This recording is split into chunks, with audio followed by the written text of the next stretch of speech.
Shirley. By Charlotte Brontë. Chapter 1. Levitical.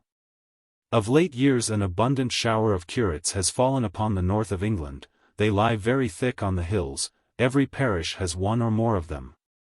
They are young enough to be very active, and ought to be doing a great deal of good. But not of late years are we about to speak. We are going back to the beginning of this century. Late years, present years are dusty, sunburnt, hot, arid. We will evade the noon, forget it in siesta, pass the midday in slumber, and dream of dawn. If you think, from this prelude, that anything like a romance is preparing for you, reader, you never were more mistaken. Do you anticipate sentiment, and poetry, and reverie? Do you expect passion, and stimulus, and melodrama? Calm your expectations, reduce them to a lowly standard. Something real, cool, and solid lies before you. Something unromantic as Monday morning, when all who have work wake with the consciousness that they must rise and betake themselves thereto. It is not positively affirmed that you shall not have a taste of the exciting, perhaps towards the middle and close of the meal. But it is resolved that the first dish set upon the table shall be one that a Catholic, aye, even an Anglo-Catholic, might eat on Good Friday in Passion Week. It shall be cold lentils and vinegar without oil. It shall be unleavened bread with bitter herbs, and no roast lamb. Of late years, I say, an abundant shower of curates has fallen upon the north of England. But in 1811-12 that affluent rain had not descended. Curates were scarce then, there was no pastoral aid, no additional curate society to stretch a helping hand to worn-out old rectors and incumbents, and give them the wherewithal to pay a vigorous young colleague from Oxford or Cambridge. The present successors of the apostles, disciples of Dr. Pusey and tools of the propaganda, were at that time being hatched under cradle blankets, or undergoing regeneration by nursery baptism in wash-hand basins. You could not have guessed by looking at any one of them that the Italian iron double frills of its net cap surrounded the brows of a preordained, specially sanctified successor of St. Paul, St. Peter, or St. John. Nor could you have foreseen in the folds of its long nightgown the white surplice in which it was hereafter cruelly to exercise the souls of its parishioners, and strangely to nonplus its old-fashioned vicar by flourishing aloft in a pulpit the shirt-like raiment which had never before waved higher than the reading desk. Yet even in those days of scarcity there were curates. The precious plant was rare, but it might be found. A certain favoured district in the West Riding of Yorkshire could boast 3 rods of Arran blossoming within a circuit of 20 miles. You shall see them, reader. Step into this neat garden-house on the skirts of Winbury, walk forward into the little parlour. There they are at dinner. Allow me to introduce them to you, Mr. Donne, curate of Winbury, Mr. Malone, curate of Briarfield, Mr. Sweeting, curate of Nunneley. These are Mr. Donne's lodgings, being the habitation of one John Gale, a small clothier. Mr. Donne has kindly invited his brethren to regale with him. You and I will join the party, see what is to be seen, and hear what is to be heard. At present, however, they are only eating. And while they eat we will talk aside. These gentlemen are in the bloom of youth. They possess all the activity of that interesting age, an activity which their moping old vicars would fain turn into the channel of their pastoral duties, often expressing a wish to see it expended in a diligent superintendence of the schools, and in frequent visits to the sick of their respective parishes. But the youthful Levites feel this to be dull work. They prefer lavishing their energies on a course of proceeding which, though to other eyes it appear more heavy with ennui, more cursed with monotony, than the toil of the weaver at his loom, seems to yield them an unfailing supply of enjoyment and occupation. I allude to a rushing backwards and forwards, amongst themselves, to and from their respective lodgings, not a round, but a triangle of visits, which they keep up all the year through, in winter, spring, summer, and autumn. Season and weather make no difference. With unintelligible zeal they dare snow and hail, wind and rain, mire and dust, to go and dine, or drink tea, or sup with each other. What attracts them it would be difficult to say. It is not friendship, for whenever they meet they quarrel. It is not religion, the thing is never named amongst them. Theology they may discuss occasionally, but piety, never. It is not the love of eating and drinking, each might have as good a joint and pudding, tea as potent, and toast as succulent, at his own lodgings, as is served to him at his brother's. Mrs. Gale, Mrs. Hogg, and Mrs. Whip, their respective landladies, affirm that, it is just for naught else but to give folk trouble. By folk, the good ladies of course mean themselves, for indeed they are kept in a continual fry by this system of mutual invasion. Mr. Donne and his guests, as I have said, are at dinner. Mrs. Gale waits on them, but a spark of the hot kitchen fire is in her eye. She considers that the privilege of inviting a friend to a meal occasionally, without additional charge, a privilege included in the terms on which she lets her lodgings, has been quite sufficiently exercised of late. The present week is yet but at Thursday, and on Monday Mr. Malone, the curate of Briarfield, came to breakfast and stayed dinner. On Tuesday Mr. Malone and Mr. Sweeting of Nunneley came to tea, remained to supper, occupied the spare bed, and favoured her with their company to breakfast on Wednesday morning. Now, on Thursday, they are both here at dinner, and she is almost certain they will stay all night. C'est est trop, one she would say, if she could speak French. Mr.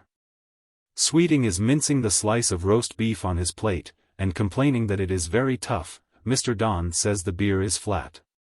Aye, that is the worst of it, if they would only be civil. Mrs. Gale wouldn't mind it so much, if they would only seem satisfied with what they get she wouldn't care, but these young parsons is so high and so scornful, they set everybody beneath their fit. They treat her with less than civility, just because she doesn't keep a servant, but does the work of the house herself, as her mother did afore her. Then they are always speaking against Yorkshire ways and Yorkshire folk, and by that very token Mrs. Gale does not believe one of them to be a real gentleman, or come of gentle kin. The old parsons is worth the whole lump of college lads, they know what belongs to good manners, and is kind to high and low. More bread, cries Mr. Malone, in a tone which, though prolonged but to utter 2 syllables, proclaims him at once a native of the land of shamrocks and potatoes. Mrs. Gale hates Mr. Malone more than either of the other two. But she fears him also, for he is a tall, strongly built personage, with real Irish legs and arms, and a face as genuinely national, not the Milesian face, not Daniel O'Connell's style, but the high-featured, North American Indian sort of visage, which belongs to a certain class of the Irish gentry, and has a petrified and proud look. Better suited to the owner of an estate of slaves than to the landlord of a free peasantry. Mr. Malone's father termed himself a gentleman, he was poor and in debt, and besottedly arrogant, and his son was like him. Mrs. Gale offered the loaf. "Cut it, woman," said her guest. And the woman cut it accordingly. Had she followed her inclinations, she would have cut the parson also. Her Yorkshire soul revolted absolutely from his manner of command. The curates had good appetites, and though the beef was tough, they ate a great deal of it. They swallowed, too, a tolerable allowance of the flat beer, while a dish of Yorkshire pudding, and 2 tureens of vegetables, disappeared like leaves before locusts. The cheese, too, received distinguished marks of their attention, and a spice cake, which followed by way of dessert, vanished like a vision, and was no more found.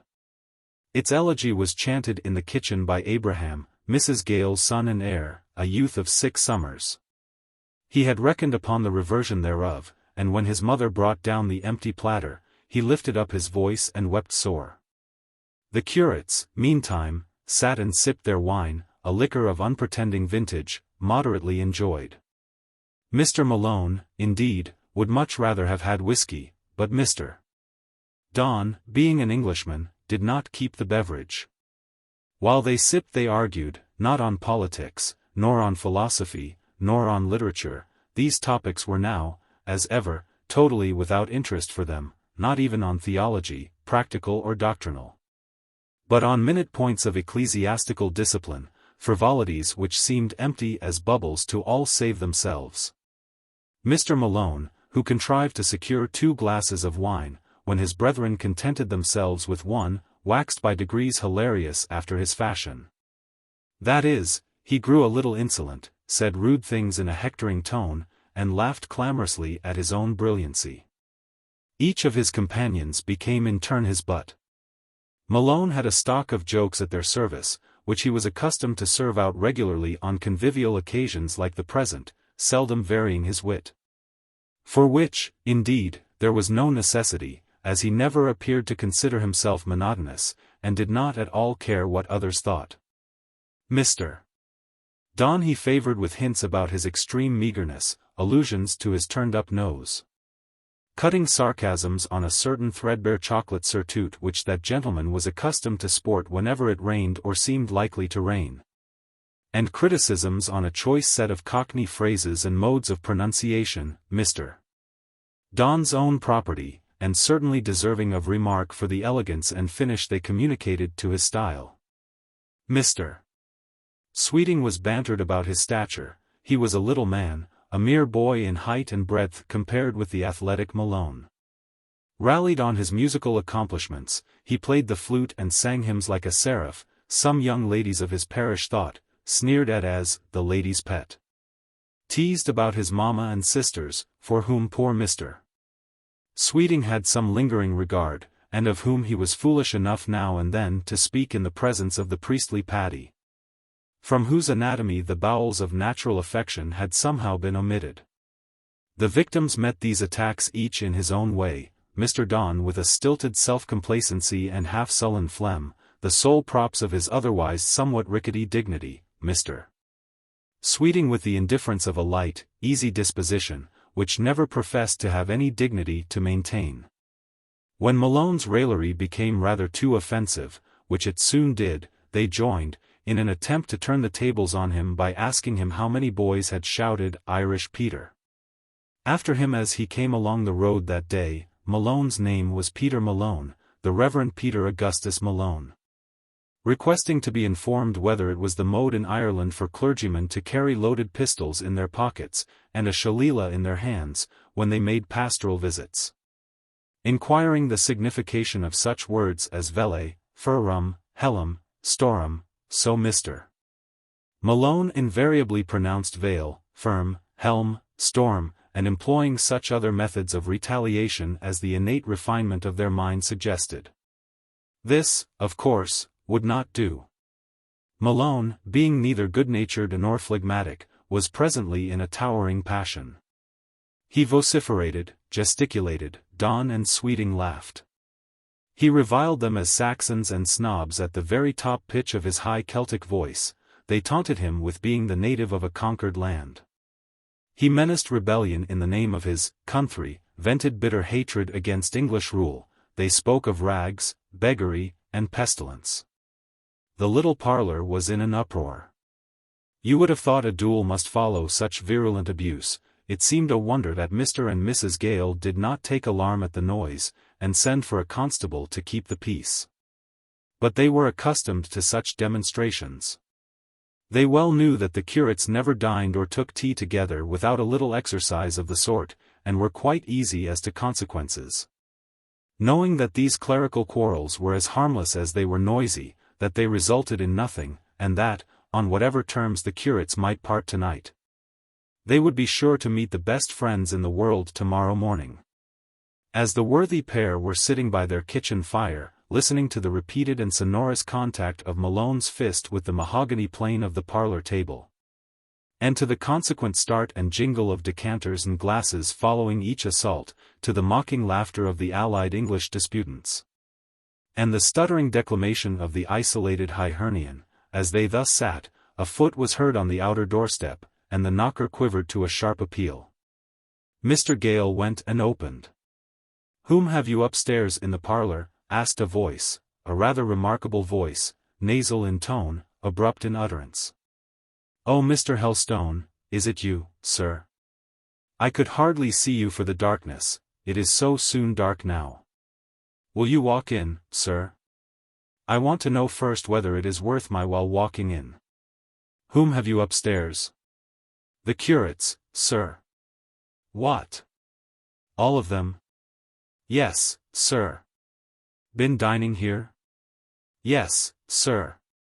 That will do. With these words a person entered, a middle-aged man, in black. He walked straight across the kitchen to an inner door, opened it, inclined his head forward, and stood listening. There was something to listen to, for the noise above was just then louder than ever. Hey, he ejaculated to himself, then turning to Mr. Gale, have you often this sort of work? Mr. Gale had been a churchwarden, and was indulgent to the clergy. They're young, you know, sir, they're young, said he deprecatingly. Young. They want caning. Bad boys, bad boys. And if you were a dissenter, John Gale, instead of being a good churchman, they'd do the like, they'd expose themselves. But I'll. By way of finish to this sentence, he passed through the inner door, drew it after him, and mounted the stair. Again he listened a few minutes when he arrived at the upper room. Making entrance without warning, he stood before the curates. And they were silent, they were transfixed, and so was the invader. He, a personage short of stature, but straight of port, and bearing on broad shoulders a hawk's head, beak, and eye, the whole surmounted by a rehoboam or shovel hat, which he did not seem to think it necessary to lift or remove before the presence in which he then stood. He folded his arms on his chest and surveyed his young friends, if friends they were, much at his leisure. What, he began, delivering his words in a voice no longer nasal, but deep, more than deep, a voice made purposely hollow and cavernous, what? Has the miracle of Pentecost been renewed? Have the cloven tongues come down again? Where are they? The sound filled the whole house just now. I heard the 17 languages in full action, Parthians, and Medes, and Elamites, Cappadocia, in Pontus and Asia, Phrygia and Pamphylia, in Egypt and in the parts of Libya about Cyrene. Strangers of Rome, Jews and proselytes, Cretes and Arabians. Every one of these must have had its representative in this room 2 minutes since. I beg your pardon, Mr. Helstone, began Mr. Donne, take a seat, pray, sir. Have a glass of wine? His civilities received no answer. The falcon in the black coat proceeded. What do I talk about the gift of tongues? Gift, indeed. I mistook the chapter, and book, and testament, gospel for law, Acts for Genesis, the city of Jerusalem for the plain of Shinar. It was no gift but the confusion of tongues which has gabbled me deaf as a post. You, apostles? What? You 3? Certainly not, 3 presumptuous Babylonish masons, neither more nor less. I assure you, sir, we were only having a little chat together over a glass of wine after a friendly dinner, settling the dissenters. Oh. Settling the dissenters, were you? Was Malone settling the dissenters? It sounded to me much more like settling his co-apostles. You were quarreling together, making almost as much noise, you 3 alone, as Moses Barraclough, the preaching tailor, and all his hearers are making in the Methodist chapel down yonder, where they are in the thick of a revival. I know whose fault it is yours, Malone. Mine, sir? Yours, sir. Donne and Sweeting were quiet before you came, and would be quiet if you were gone. I wish, when you crossed the Channel, you had left your Irish habits behind you. Dublin student ways won't do here. The proceedings which might pass unnoticed in a wild bog and mountain district in Connaught will, in a decent English parish, bring disgrace on those who indulge in them, and, what is far worse, on the sacred institution of which they are merely the humble appendages. There was a certain dignity in the little elderly gentleman's manner of rebuking these youths, though it was not, perhaps, quite the dignity most appropriate to the occasion. Mr. Helstone, standing straight as a ramrod, looking keen as a kite, presented, despite his clerical hat, black coat, and gaiters, More the air of a veteran officer chiding his subalterns than of a venerable priest exhorting his sons in the faith. Gospel mildness, apostolic benignity, never seemed to have breathed their influence over that keen brown visage, but firmness had fixed the features, and sagacity had carved her own lines about them. "I met Supplehoff," he continued, plodding through the mud this wet night, going to preach at Mildeen opposition shop. "As I told you, I heard Barraclough bellowing in the midst of a conventicle like a possessed bull. And I find you, gentlemen, tarrying over your half-pint of muddy port wine, and scolding like angry old women. No wonder Supplehoff should have dipped 16 adult converts in a day, which he did a fortnight since. No wonder Barraclough, scamp and hypocrite as he is, should attract all the weaver girls in their flowers and ribbons, to witness how much harder are his knuckles than the wooden brim of his tub. As little wonder that you, when you are left to yourselves, without your rectors, myself, and Hall, and Boltby, to back you, should too often perform the holy service of our church to bare walls. And read your bit of a dry discourse to the clerk, and the organist, and the beadle. But enough of the subject. I came to see Malone. I have an errand unto thee, O Captain." "What is it?" inquired Malone discontentedly. "There can be no funeral to take at this time of day. Have you any arms about you?" "Arms, sir, yes, and legs." And he advanced the mighty members. "Bah! Weapons, I mean. I have the pistols you gave me yourself. I never part with them. I lay them ready cocked on a chair by my bedside at night. I have my blackthorn." "Very good. Will you go to Hollow's Mill?" "What is stirring at Hollow's Mill?" "Nothing as yet, nor perhaps will be, but Moore is alone there. He has sent all the workmen he can trust to Stilbrough. There are only 2 women left about the place. It would be a nice opportunity for any of his well-wishers to pay him a visit, if they knew how straight the path was made before them. I am none of his well-wishers, sir. I don't care for him. So. Malone, you are afraid. You know me better than that.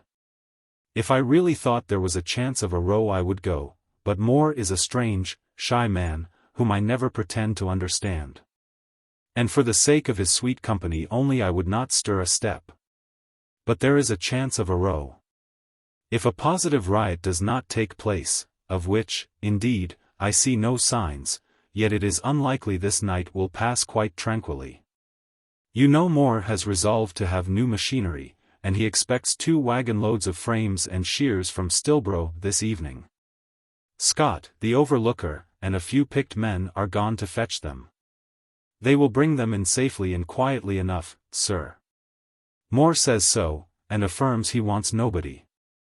Someone, however, he must have, if it were only to bear evidence in case anything should happen. I call him very careless. He sits in the counting-house with the shutters unclosed.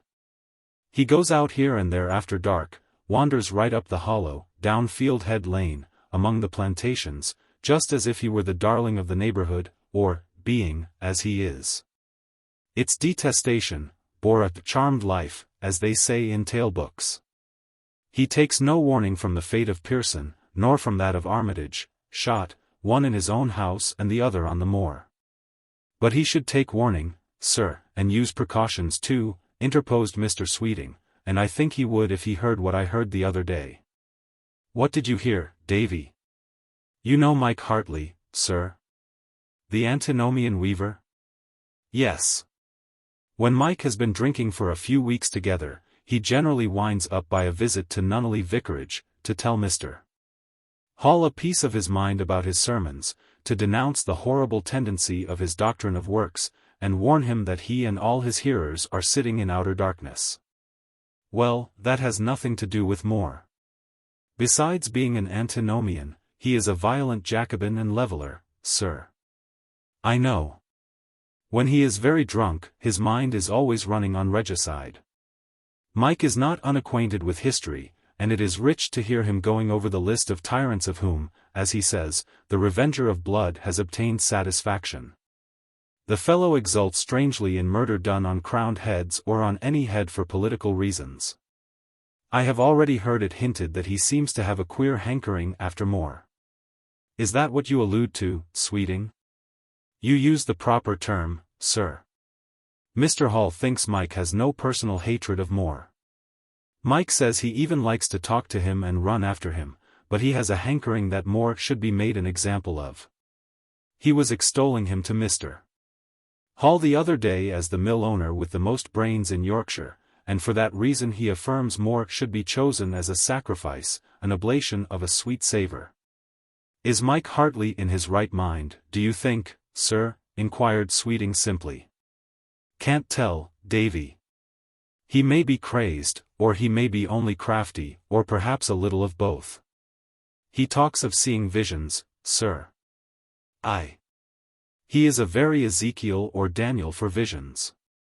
He came just when I was going to bed last Friday night to describe one that had been revealed to him in Nunneley Park that very afternoon.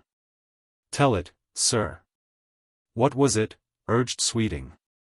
Davy, thou hast an enormous organ of wonder in thy cranium. Malone, you see, has none. Neither murders nor visions interest him. See what a big vacant Saf he looks at this moment. Saf. Who was Saf, sir?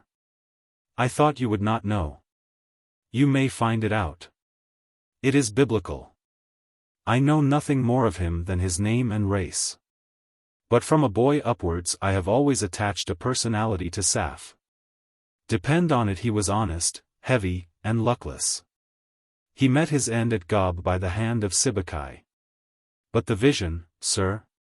Davy, thou shalt hear. Donne is biting his nails, and Malone yawning, so I will tell it but to thee. Mike is out of work, like many others, unfortunately. Mr.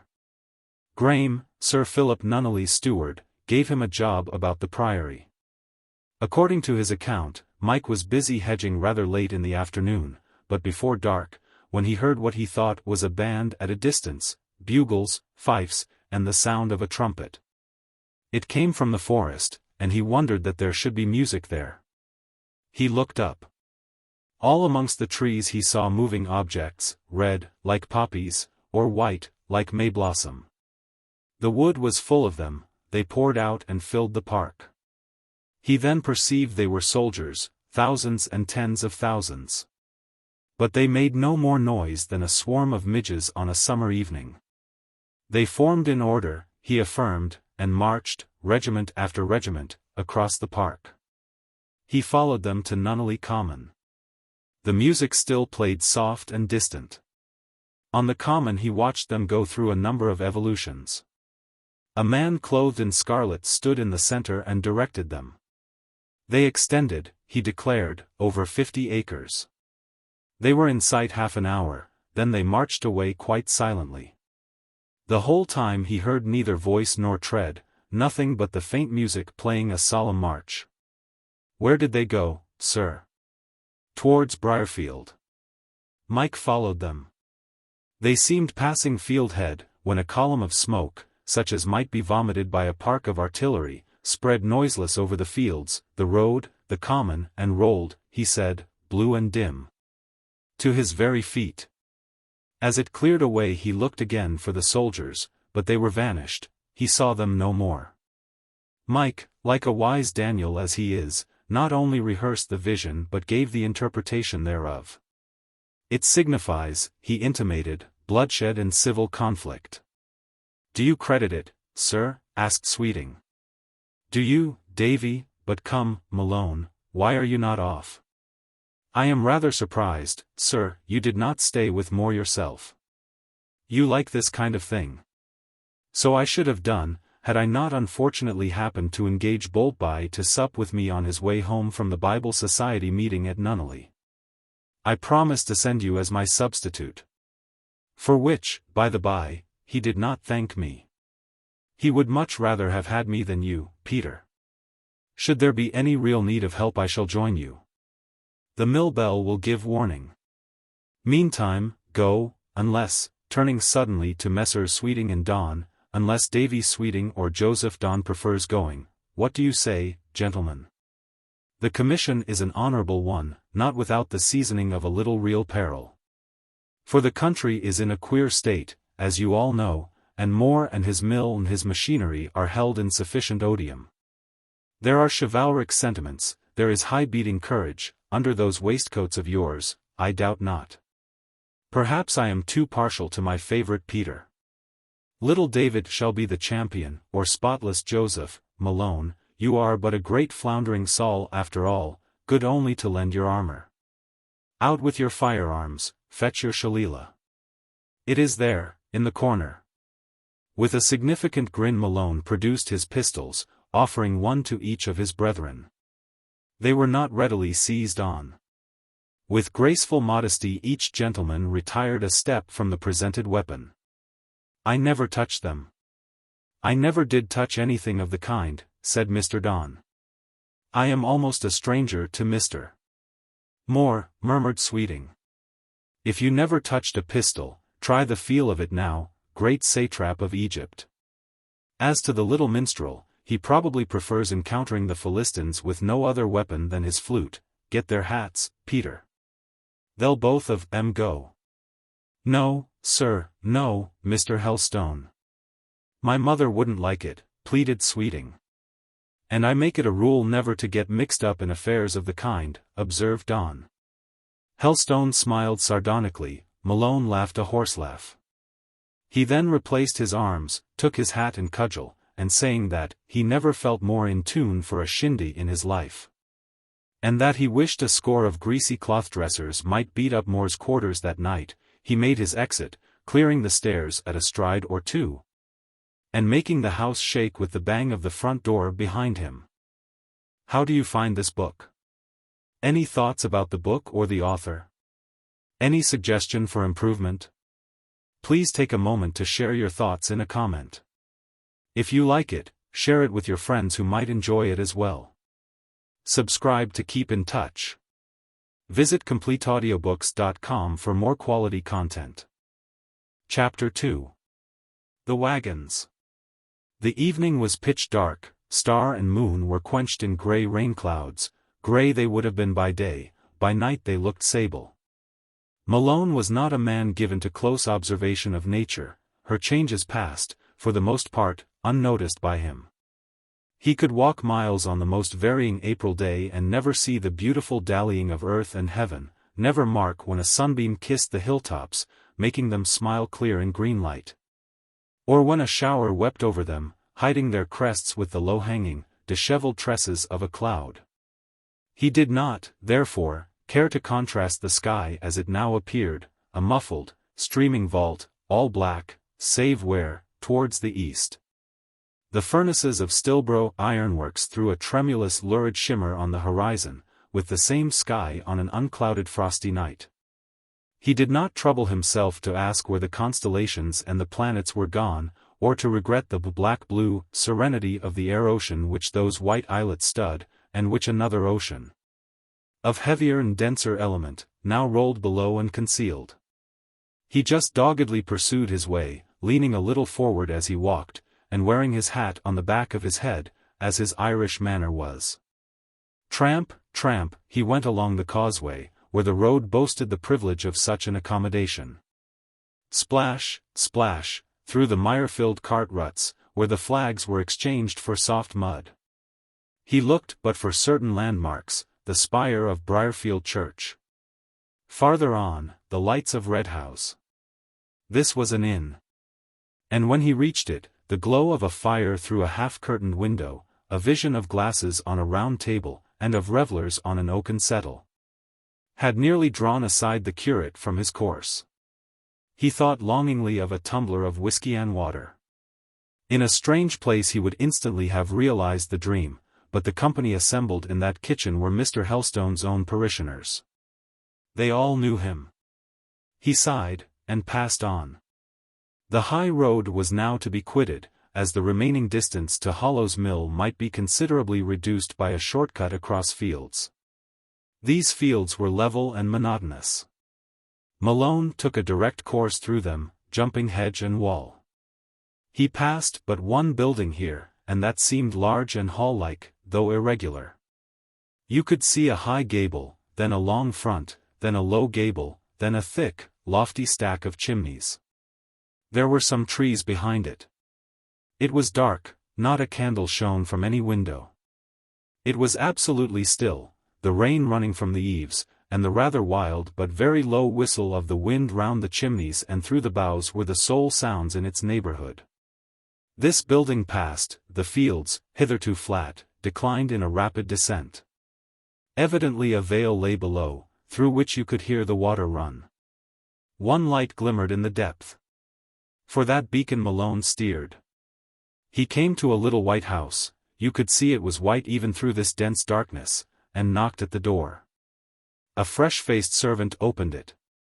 By the candle she held was revealed a narrow passage, terminating in a narrow stair. 2 doors covered with crimson baize, a strip of crimson carpet down the steps, contrasted with light-colored walls and white floor, made the little interior look clean and fresh. Mr. Moore is at home, I suppose. Yes, sir, but he is not in. Not in. Where is he then? At the mill, in the counting-house. Here one of the crimson doors opened. Are the wagons come, Sarah? Asked a female voice, and a female head at the same time was apparent. It might not be the head of a goddess, indeed a screw of curl paper on each side the temples quite forbade that supposition, but neither was it the head of a gorgon. Yet Malone seemed to take it in the latter light. Big as he was, he shrank bashfully back into the rain at the view thereof, and saying, "I'll go to him," hurried in seeming trepidation down a short lane, across an obscure yard, towards a huge black mill. The work hours were over, the hands were gone. The machinery was at rest, the mill shut up. Malone walked round it. Somewhere in its great sooty flank he found another chink of light. He knocked at another door, using for the purpose the thick end of his shillelagh, with which he beat a rousing tattoo. A key turned, the door unclosed. "Is it Joe Scott? What news of the wagons, Joe?" "No, it's myself. Mr. Helstone would send me." "Oh. Mr. Malone." The voice in uttering this name had the slightest possible cadence of disappointment. After a moment's pause it continued, politely but a little formally. "I beg you will come in, Mr. Malone. I regret extremely Mr. Helstone should have thought it necessary to trouble you so far. There was no necessity, I told him so, and on such a night, but walk forwards." Through a dark apartment, of aspect undistinguishable, Malone followed the speaker into a light and bright room within, very light and bright indeed it seemed to eyes which, for the last hour, had been striving to penetrate the double darkness of night and fog. But except for its excellent fire, and for a lamp of elegant design and vivid luster burning on a table, it was a very plain place. The boarded floor was carpetless. The 3 or 4 stiff-backed, green-painted chairs seemed once to have furnished the kitchen of some farmhouse. A desk of strong, solid formation, the table aforesaid, and some framed sheets on the stone-colored walls, bearing plans for building, for gardening, designs of machinery, etc., completed the furniture of the place. Plain as it was, it seemed to satisfy Malone, who, when he had removed and hung up his wet surtout and hat, drew one of the rheumatic-looking chairs to the hearth, and set his knees almost within the bars of the red grate. "Comfortable quarters you have here, Mr. Moore, and all snug to yourself." "Yes, but my sister would be glad to see you, if you would prefer stepping into the house." "Oh no. The ladies are best alone, I never was a ladies' man." "You don't mistake me for my friend Sweeting, do you, Mr. Moore?" "Sweeting? Which of them is that? The gentleman in the chocolate overcoat, or the little gentleman?" "The little one, he of Nunneley, the cavalier of the Mrs. Sykes, with the whole 6 of whom he is in love, ha! Ha! Better be generally in love with all than specially with one, should think, in that quarter. But he is specially in love with one besides, for when I and Donne urged him to make a choice amongst the fair bevy, he named, which do you think?" With a queer, quiet smile Mr. Moore replied, Dora, of course, or Harriet. Ha! Ha! You've an excellent guess. But what made you hit on those two? Because they are the tallest, the handsomest, and Dora, at least, is the stoutest, and as your friend Mr. Sweeting is but a little slight figure, I concluded that, according to a frequent rule in such cases, he preferred his contrast. You are right, Dora, it is. But he has no chance, has he, Moore? What has Mr. Sweeting besides his curacy? This question seemed to tickle Malone amazingly. He laughed for full 3 minutes before he answered it. What has Sweeting? Why, David has his harp, or flute, which comes to the same thing. He has a sort of pinchbeck watch, ditto, ring, ditto, eyeglass. That's what he has. How would he propose to keep Miss Sykes in gowns only? Ha! Ha! Excellent. I'll ask him that next time I see him. I'll roast him for his presumption. But no doubt he expects old Christopher Sykes would do something handsome. He is rich, is he not? They live in a large house. Sykes carries on an extensive concern. Therefore he must be wealthy, eh? Therefore he must have plenty to do with his wealth. And in these times would be about as likely to think of drawing money from the business to give dowries to his daughters as I should be to dream of pulling down the cottage there, and constructing on its ruins a house as large as Fieldhead. Do you know what I heard, Moore, the other day? No. Perhaps that I was about to effect some such change. Your Briarfield gossips are capable of saying that or sillier things. That you were going to take Fieldhead on a lease. I thought it looked a dismal place, by the by, tonight, as I passed it. And that it was your intention to settle a Miss Sykes there as mistress, to be married, in short, ha! Ha! Now, which is it? Dora, I am sure. You said she was the handsomest. I wonder how often it has been settled that I was to be married since I came to Briarfield. They have assigned me every marriageable single woman by turns in the district. Now it was the 2 Mrs. Wynnes, first the dark, then the light one, now the red-haired Miss Armitage. Then the mature and Pearson. At present you throw on my shoulders all the tribe of the Mrs. Sykes. On what grounds this gossip rests God knows. I visit nowhere. I seek female society about as assiduously as you do, Mr. Malone. If ever I go to Winbury, it is only to give Sykes or Pearson a call in their counting-house, where our discussions run on other topics than matrimony. And our thoughts are occupied with other things than courtships, establishments, dowries. The cloth we can't sell, the hands we can't employ, the mills we can't run, the perverse course of events generally, which we cannot alter, fill our hearts, I take it, pretty well at present. To the tolerably complete exclusion of such figments as love-making, etc. I go along with you completely, Moore. If there is one notion I hate more than another, it is that of marriage, I mean marriage in the vulgar weak sense. As a mere matter of sentiment, 2 beggarly fools agreeing to unite their indigence by some fantastic tie of feeling. Humbug. But an advantageous connection, such as can be formed in consonance with dignity of views and permanency of solid interests, is not so bad, eh? No, responded Moore, in an absent manner.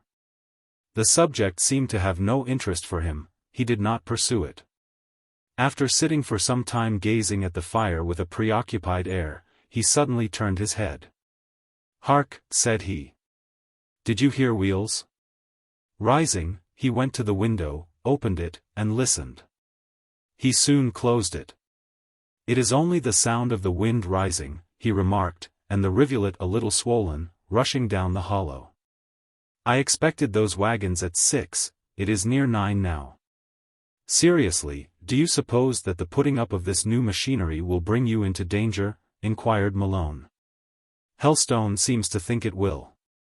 I only wish the machines, the frames, were safe here, and lodged within the walls of this mill. Once put up, I defy the frame breakers. Let them only pay me a visit and take the consequences. My mill is my castle. One despises such low scoundrels, observed Malone, in a profound vein of reflection. I almost wish a party would call upon you tonight. But the road seemed extremely quiet as I came along. I saw nothing astir. You came by the Red House? Yes. There would be nothing on that road. It is in the direction of Stilbrough the risk lies. And you think there is risk? What these fellows have done to others they may do to me. There is only this difference, most of the manufacturers seem paralyzed when they are attacked. Sykes, for instance, when his dressing shop was set on fire and burned to the ground, when the cloth was torn from his tenters and left in shreds in the field, took no steps to discover or punish the miscreants. He gave up as tamely as a rabbit under the jaws of a ferret. Now I, if I know myself, should stand by my trade, my mill, and my machinery. Helstone says these three are your gods. That the orders in council are with you another name for the 7 deadly sins, that Castlereagh is your Antichrist, and the war party his legions. Yes. I abhor all these things because they ruin me. They stand in my way. I cannot get on. I cannot execute my plans because of them. I see myself baffled at every turn by their untoward effects. But you are rich and thriving, Moore. I am very rich in cloth I cannot sell. You should step into my warehouse yonder, and observe how it is piled to the roof with pieces. Rokes and Pearson are in the same condition. America used to be their market, but the orders in council have cut that off. Malone did not seem prepared to carry on briskly a conversation of this sort. He began to knock the heels of his boots together, and to yawn. And then to think, continued Mr. Moore, who seemed too much taken up with the current of his own thoughts to note the symptoms of his guest's ennui, to think that these ridiculous gossips of Winbury and Briarfield will keep pestering one about being married. As if there was nothing to be done in life but to pay attention, as they say, to some young lady, and then to go to church with her, and then to start on a bridal tour. And then to run through a round of visits, and then, I suppose, to be having a family. Oh, que le diable l'importe. He broke off the aspiration into which he was launching with a certain energy, and added, more calmly, I believe women talk and think only of these things. And they naturally fancy men's minds similarly occupied. Of course, assented Malone, but never mind them. And he whistled, looked impatiently round, and seemed to feel a great want of something. This time Moore caught and, it appeared, comprehended his demonstrations. Mr. Malone, said he, you must require refreshment after your wet walk. I forget hospitality. Not at all, rejoined Malone, but he looked as if the right nail was at last hit on the head, nevertheless. Moore rose and opened a cupboard. It is my fancy, said he, to have every convenience within myself, and not to be dependent on the femininity in the cottage yonder for every mouthful I eat or every drop I drink. I often spend the evening and sup here alone, and sleep with Joe Scott in the mill. Sometimes I am my own watchman. I require little sleep, and it pleases me on a fine night to wander for an hour or two with my musket about the hollow. Mr. Malone, can you cook a mutton chop? Try me. I've done it hundreds of times at college. There's a dishful, then, and there's the gridiron. Turn them quickly. You know the secret of keeping the juices in? Never fear me, you shall see. Hand a knife and fork, please. The curate turned up his coat cuffs, and applied himself to the cookery with vigor. The manufacturer placed on the table plates, a loaf of bread, a black bottle, and 2 tumblers.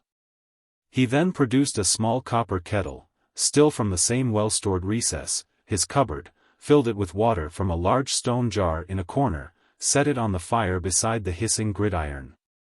Got lemons, sugar, and a small china punch bowl. But while he was brewing the punch, a tap at the door called him away. Is it you, Sarah? Yes, sir. Will you come to supper, please, sir? No, I shall not be in tonight. I shall sleep in the mill. So lock the doors, and tell your mistress to go to bed. He returned. You have your household in proper order, observed Malone approvingly, as, with his fine face ruddy as the embers over which he bent, he assiduously turned the mutton chops. You are not under petticoat government, like poor Sweeting, a man, phew. How the fat spits. It has burnt my hand, destined to be ruled by women. Now you and I, Moore, there's a fine brown one for you, and full of gravy. You and I will have no grey mares in our stables when we marry. I don't know, I never think about it. If the grey mare is handsome and tractable, why not? The chops are done. Is the punch brewed? There is a glassful. Taste it.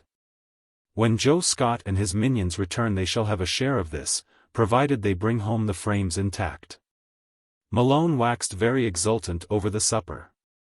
He laughed aloud at trifles, made bad jokes and applauded them himself, and, in short, grew unmeaningly noisy. His host, on the contrary, remained quiet as before. It is time, reader, that you should have some idea of the appearance of this same host. I must endeavor to sketch him as he sits at table. He is what you would probably call, at first view, rather a strange-looking man, for he is thin, dark, sallow, very foreign of aspect, with shadowy hair carelessly streaking his forehead. It appears that he spends but little time at his toilet, or he would arrange it with more taste.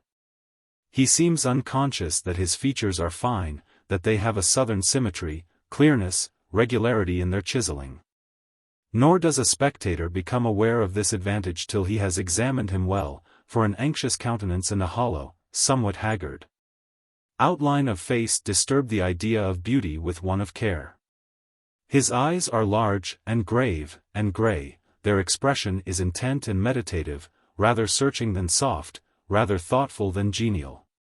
When he parts his lips in a smile, his physiognomy is agreeable, not that it is frank or cheerful even then, but you feel the influence of a certain sedate charm, suggestive, whether truly or delusively, of a considerate, perhaps a kind nature, of feelings that may wear well at home, patient, forbearing, possibly faithful feelings.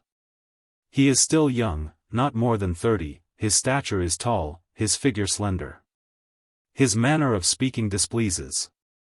He has an outlandish accent, which, notwithstanding a studied carelessness of pronunciation and diction, grates on a British, and especially on a Yorkshire, ear. Mr. Moore, indeed, was but half a Briton, and scarcely that. He came of a foreign ancestry by the mother's side, and was himself born and partly reared on a foreign soil. A hybrid in nature, it is probable he had a hybrid's feeling on many points, patriotism for one. It is likely that he was unapt to attach himself to parties, to sects, even to climes and customs. It is not impossible that he had a tendency to isolate his individual person from any community amidst which his lot might temporarily happen to be thrown. And that he felt it to be his best wisdom to push the interests of Robert Gerard Moore, to the exclusion of philanthropic consideration for general interests, with which he regarded the said Gerard Moore as in a great measure disconnected. Trade was Mr. Moore's hereditary calling. The Gerards of Antwerp had been merchants for 2 centuries back. Once they had been wealthy merchants. But the uncertainties, the involvements, of business had come upon them, disastrous speculations had loosened by degrees the foundations of their credit. The house had stood on a tottering base for a dozen years, and at last, in the shock of the French Revolution, it had rushed down a total ruin. In its fall was involved the English and Yorkshire firm of Moore, closely connected with the Antwerp house, and of which one of the partners, resident in Antwerp, Robert Moore, had married Hortense Gerard, with the prospect of his bride inheriting her father Constantine Gerard's share in the business. She inherited, as we have seen, but his share in the liabilities of the firm. And these liabilities, though duly set aside by a composition with creditors, some said her son Robert accepted, in his turn, as a legacy, and that he aspired one day to discharge them. and to rebuild the fallen house of Gerard and more on a scale at least equal to its former greatness. It was even supposed that he took bypast circumstances much to heart. And if a childhood passed at the side of a saturnine mother, under foreboding of coming evil, and a manhood drenched and blighted by the pitiless descent of the storm, could painfully impress the mind, his probably was impressed in no golden characters. If, however, he had a great end of restoration in view, it was not in his power to employ great means for its attainment. He was obliged to be content with the day of small things. When he came to Yorkshire, he, whose ancestors had owned warehouses in this seaport, and factories in that inland town, had possessed their town house and their country seat, saw no way open to him but to rent a cloth mill in an out-of-the-way nook of an out-of-the-way district, to take a cottage adjoining it for his residence, and to add to his possessions, as pasture for his horse, and space for his cloth tenters, a few acres of the steep, rugged land that lined the hollow through which his mill stream brawled.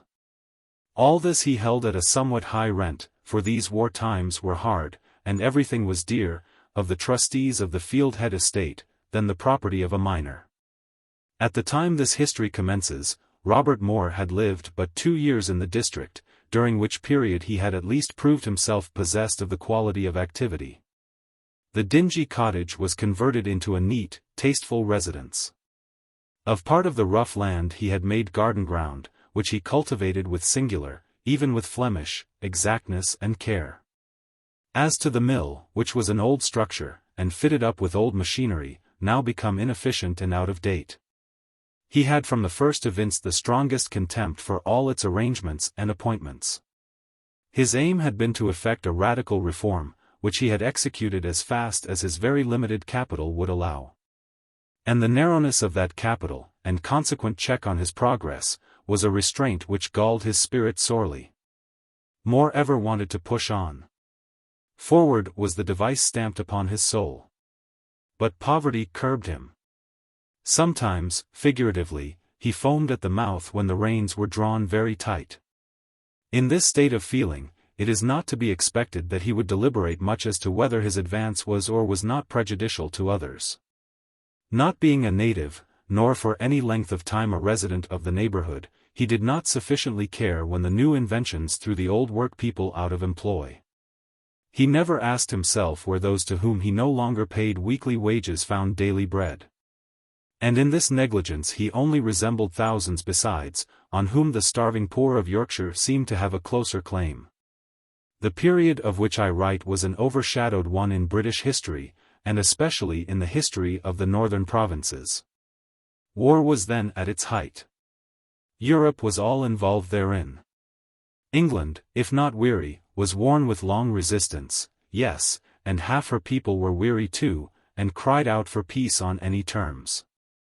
National honor was become a mere empty name, of no value in the eyes of many, because their sight was dim with famine, and for a morsel of meat they would have sold their birthright.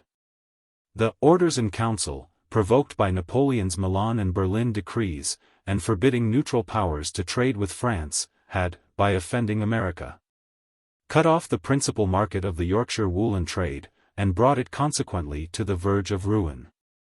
Minor foreign markets were glutted, and would receive no more. The Brazils, Portugal, Sicily, were all overstocked by nearly 2 years' consumption. At this crisis certain inventions in machinery were introduced into the staple manufactures of the North, which, greatly reducing the number of hands necessary to be employed, threw thousands out of work, and left them without legitimate means of sustaining life. A bad harvest supervened. Distress reached its climax. Endurance, overgoaded, stretched the hand of fraternity to sedition. The throes of a sort of moral earthquake were felt heaving under the hills of the northern counties. But, as is usual in such cases, nobody took much notice.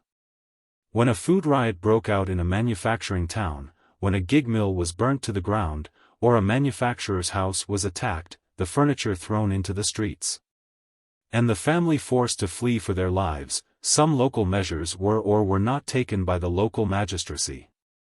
A ringleader was detected, or more frequently suffered to elude detection, newspaper paragraphs were written on the subject, and there the thing stopped.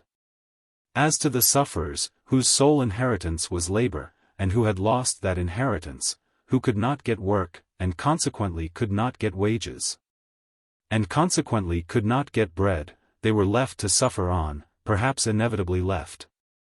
It would not do to stop the progress of invention, to damage science by discouraging its improvements.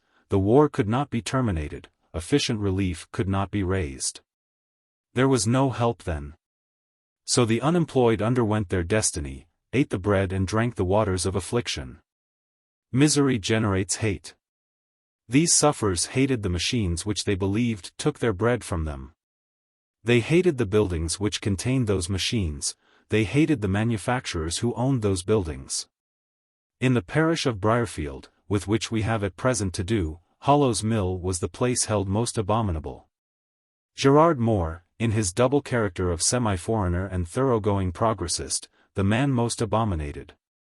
And it perhaps rather agreed with Moore's temperament than otherwise to be generally hated, especially when he believed the thing for which he was hated a right and an expedient thing.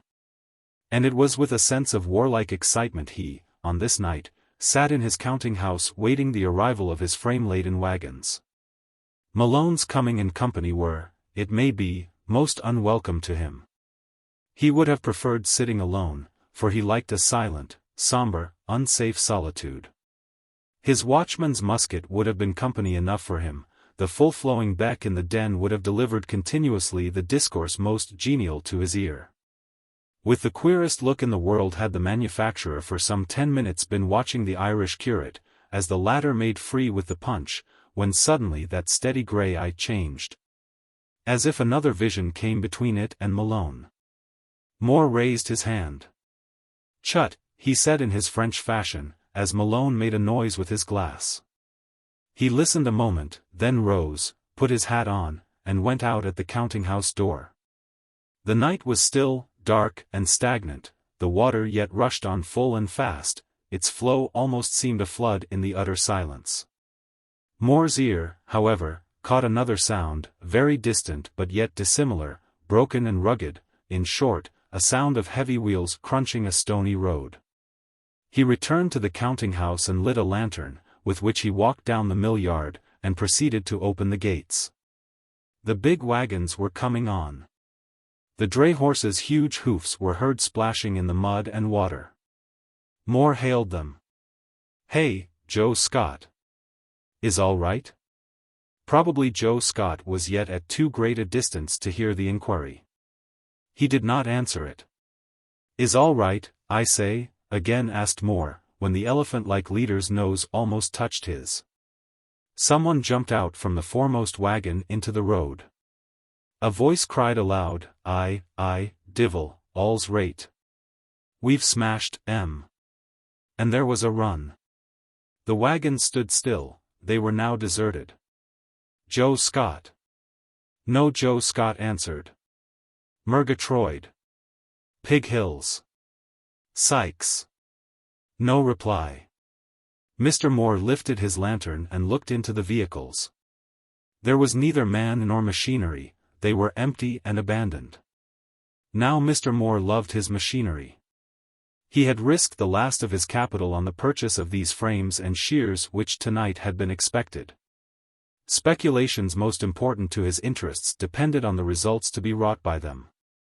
Where were they? The words, "We've smashed 'em," rang in his ears. How did the catastrophe affect him? By the light of the lantern he held were his features visible.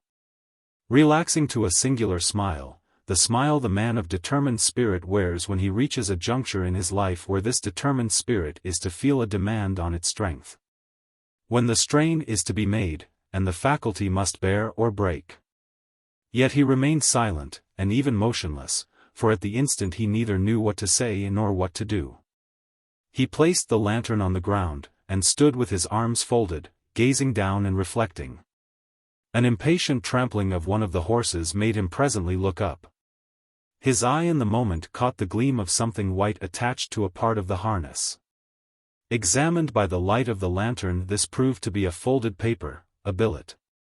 It bore no address without, within was the superscription: To the Divil of Hollows Milne. We will not copy the rest of the orthography, which was very peculiar, but translate it into legible English. It ran thus: Your hellish machinery is shivered to smash on Stilbro Moor, and your men are lying bound hand and foot in a ditch by the roadside. Take this as a warning from men that are starving, and have starving wives and children to go home to when they have done this deed. If you get new machines, or if you otherwise go on as you have done, you shall hear from us again. Beware. Hear from you again? Yes, I'll hear from you again, and you shall hear from me. I'll speak to you directly. On Stilbro Moor you shall hear from me in a moment. Having led the wagons within the gates, he hastened towards the cottage. Opening the door, he spoke a few words quickly but quietly to two females who ran to meet him in the passage. He calmed the seeming alarm of one by a brief palliative account of what had taken place. To the other he said, Go into the mill, Sarah, there is the key, and ring the mill bell as loud as you can. Afterwards you will get another lantern and help me to light up the front. Returning to his horses, he unharnessed, fed, and stabled them with equal speed and care, pausing occasionally, while so occupied, as if to listen for the mill bell. It clanged out presently, with irregular but loud and alarming din. The hurried, agitated peal seemed more urgent than if the summons had been steadily given by a practiced hand.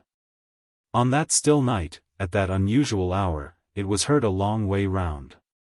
The guests in the kitchen of the Red House were startled by the clamour, and declaring that there must be somewhat more nor common to do at Hollows Milne, they called for lanterns, and hurried to the spot in a body.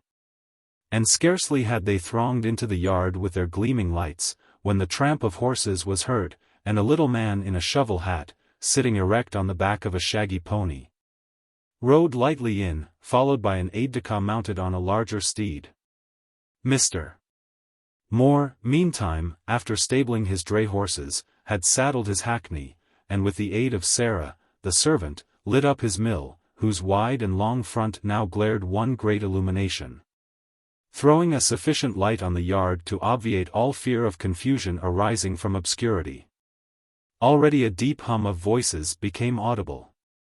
Mr. Malone had at length issued from the counting-house, previously taking the precaution to dip his head and face in the stone water-jug. And this precaution, together with the sudden alarm, had nearly restored to him the possession of those senses which the punch had partially scattered. He stood with his hat on the back of his head, and his shillelagh grasped in his dexter fist, answering much at random the questions of the newly arrived party from the Red House. Mr. Moore now appeared, and was immediately confronted by the shovel hat and the shaggy pony. Well, Moore, what is your business with us? I thought you would want us tonight, me and the hetman here, patting his pony's neck, and Tom and his charger. When I heard your mill bell I could sit still no longer, so I left Boltby to finish his supper alone. But where is the enemy? I do not see a mask or a smutted face present. And there is not a pane of glass broken in your windows. Have you had an attack, or do you expect one? Oh, not at all. I have neither had one nor expect one, answered Moore coolly. I only ordered the bell to be rung because I want 2 or 3 neighbours to stay here in the hollow while I and a couple or so more go over to Stilbro Moor. To Stilbro Moor. What to do? To meet the wagons? The wagons are come home an hour ago. Then all's right. What more would you have? They came home empty. And Joe Scott and company are left on the moor, and so are the frames. Read that scrawl.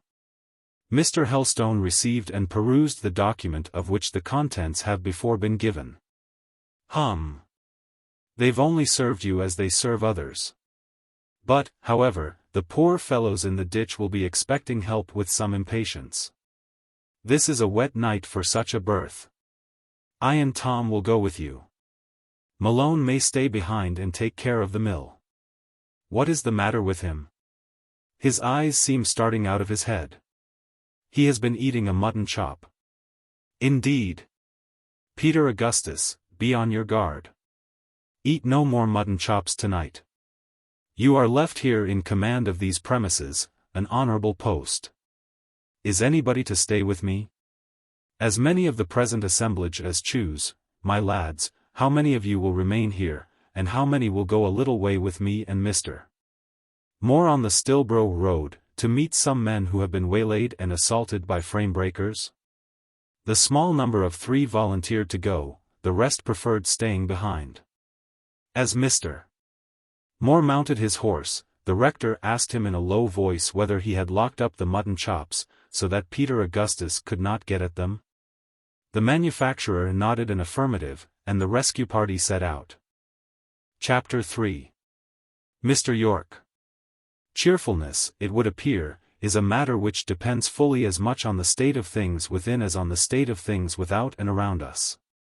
I make this trite remark, because I happen to know that Messrs. Helstone and Moore trotted forth from the mill-yard gates, at the head of their very small company, in the best possible spirits. When a ray from a lantern, the 3 pedestrians of the party carried each one, fell on Mr. Moore's face, you could see an unusual, because a lively, spark dancing in his eyes, and a new-found vivacity mantling on his dark physiognomy. And when the rector's visage was illuminated, his hard features were revealed all agrin and ashine with glee. Yet a drizzling night, a somewhat perilous expedition, you would think were not circumstances calculated to enliven those exposed to the wet and engaged in the adventure. If any member or members of the crew who had been at work on Stilbrough Moor had caught a view of this party, they would have had great pleasure in shooting either of the leaders from behind a wall, and the leaders knew this. And the fact is, being both men of steely nerves and steady beating hearts, were elate with the knowledge. I am aware, reader, and you need not remind me, that it is a dreadful thing for a parson to be warlike. I am aware that he should be a man of peace. I have some faint outline of an idea of what a clergyman's mission is amongst mankind, and I remember distinctly whose servant he is, whose message he delivers, whose example he should follow. Yet, with all this, if you are a parson-hater, you need not expect me to go along with you every step of your dismal, downward-tending, unchristian road. You need not expect me to join in your deep anathemas, at once so narrow and so sweeping, in your poisonous rancor, so intense and so absurd, against the cloth. To lift up my eyes and hands with a supple hough, or to inflate my lungs with a barraclough, in horror and denunciation of the diabolical rector of Briarfield. He was not diabolical at all. The evil simply was, he had missed his vocation. He should have been a soldier, and circumstances had made him a priest. For the rest, he was a conscientious, hard-headed, hard-handed, brave, stern, implacable, faithful little man.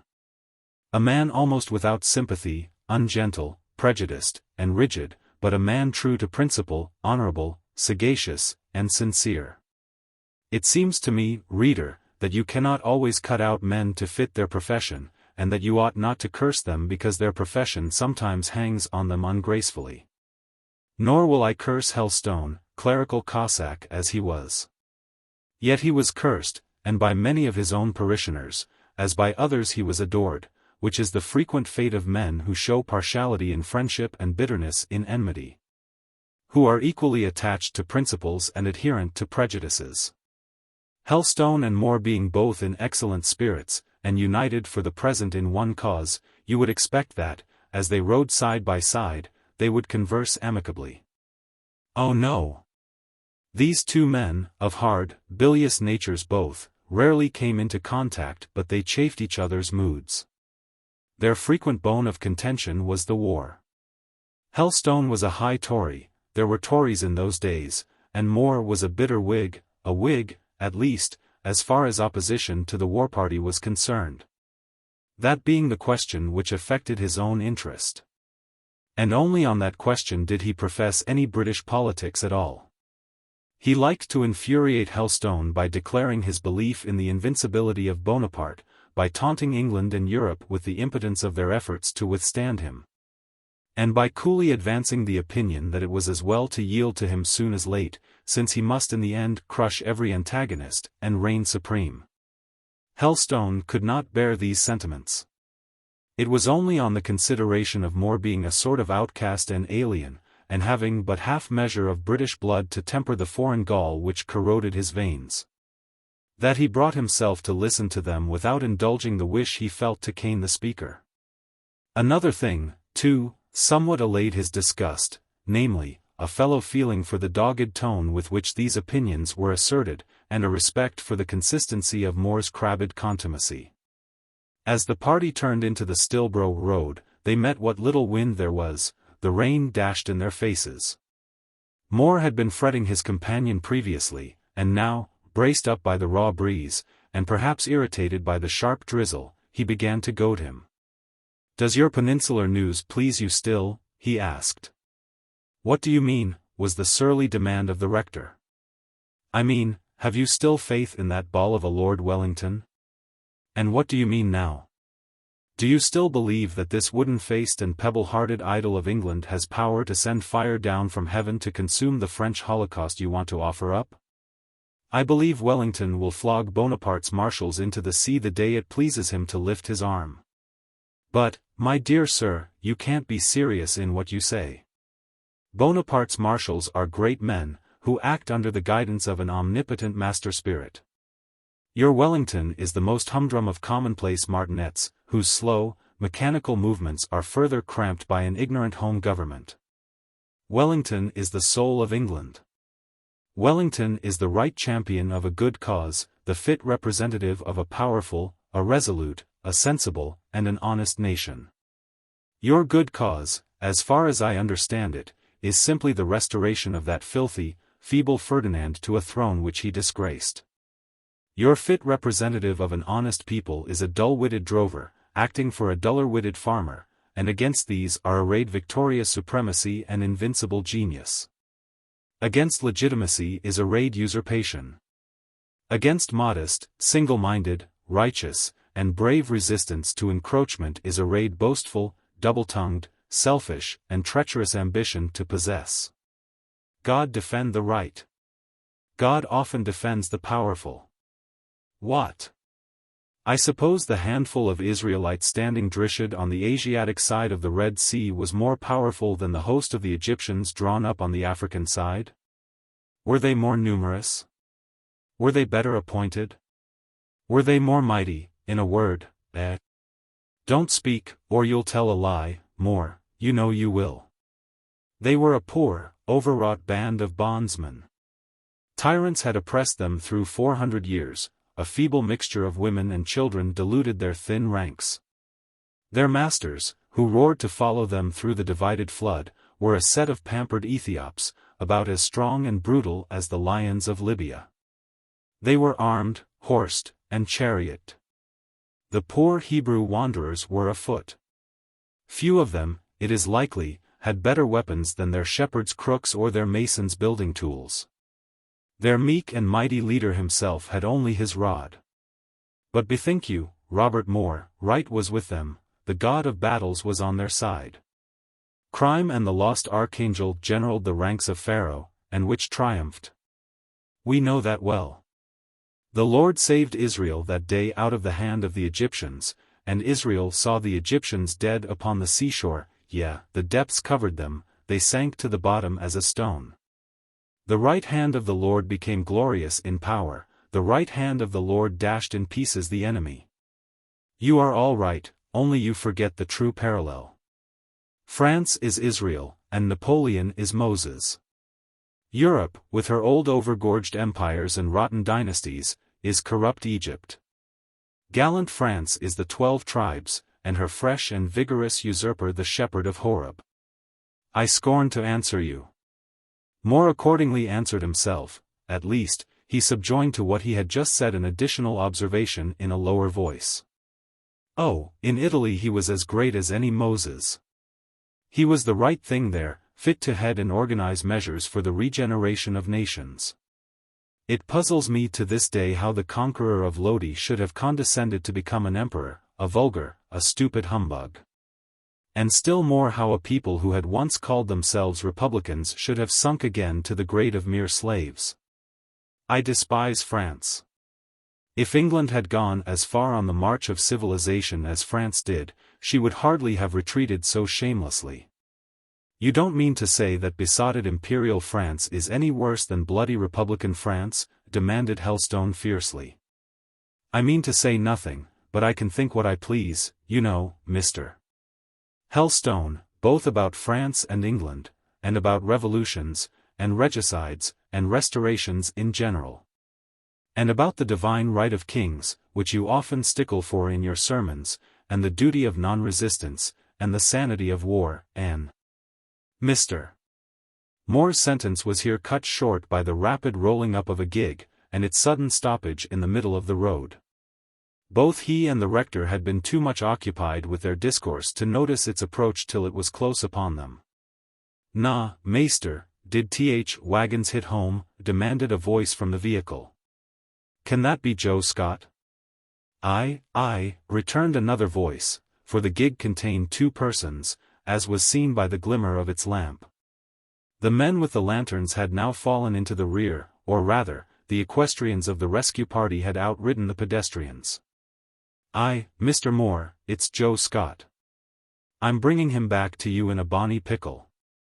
I found him on the top of the moor yonder, him and 3 others. What will you give me for restoring him to you?" "Why, my thanks, I believe. For I could better have afforded to lose a better man." "That is you, I suppose, Mr. Yorke, by your voice?" "Aye, lad, it's me. I was coming home from Stillbroke Market, and just as I got to the middle of the moor, and was whipping on as swift as the wind, for these, they say, are not safe times, thanks to a bad government. I heard a groan. I pulled up. Some would have whipped on faster, but I've naught to fear that I know of. I don't believe there's a lad in these parts would harm me, at least, I'd give them as good as I got if they offered to do it. I said, is there aught wrong anywhere? "'Deed is there," somebody says, speaking out of the ground, like. "What's to do?" "Be sharp and tell me," I ordered. "Nobbut 4 on us ligging in a ditch," says Joe, as quiet as could be. I telled more shame to and bid them get up and move on, or I'd lend them a lick of the gig whip, for my notion was they were all fresh. "We'd ha' done that an hour sin, but we're teed a bit band," says Joe. So in a while I got down and loosed my penknife, and Scott would ride me, to tell me all how it happened. And others are coming on as fast as their feet will bring them. Well, I am greatly obliged to you, Mr. Yorke. Are you, my lad? You know you're not.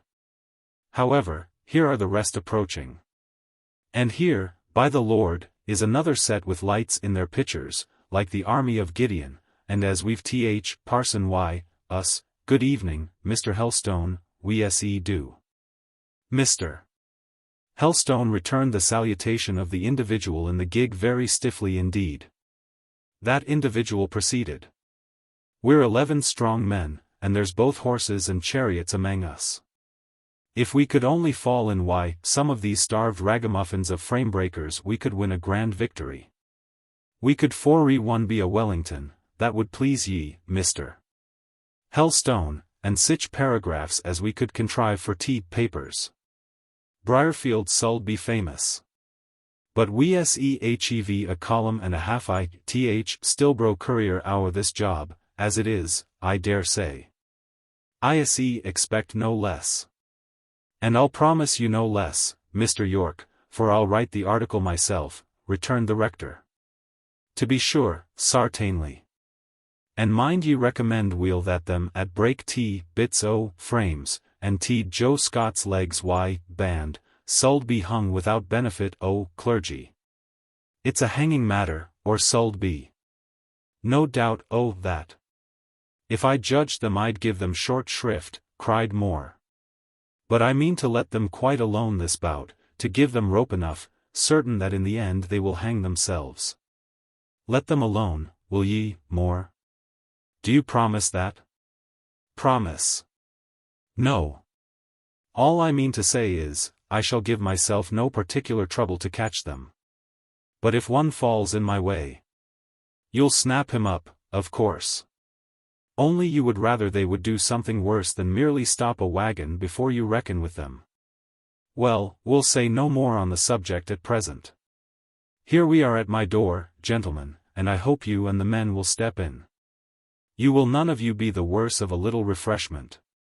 Moore and Helstone opposed this proposition as unnecessary.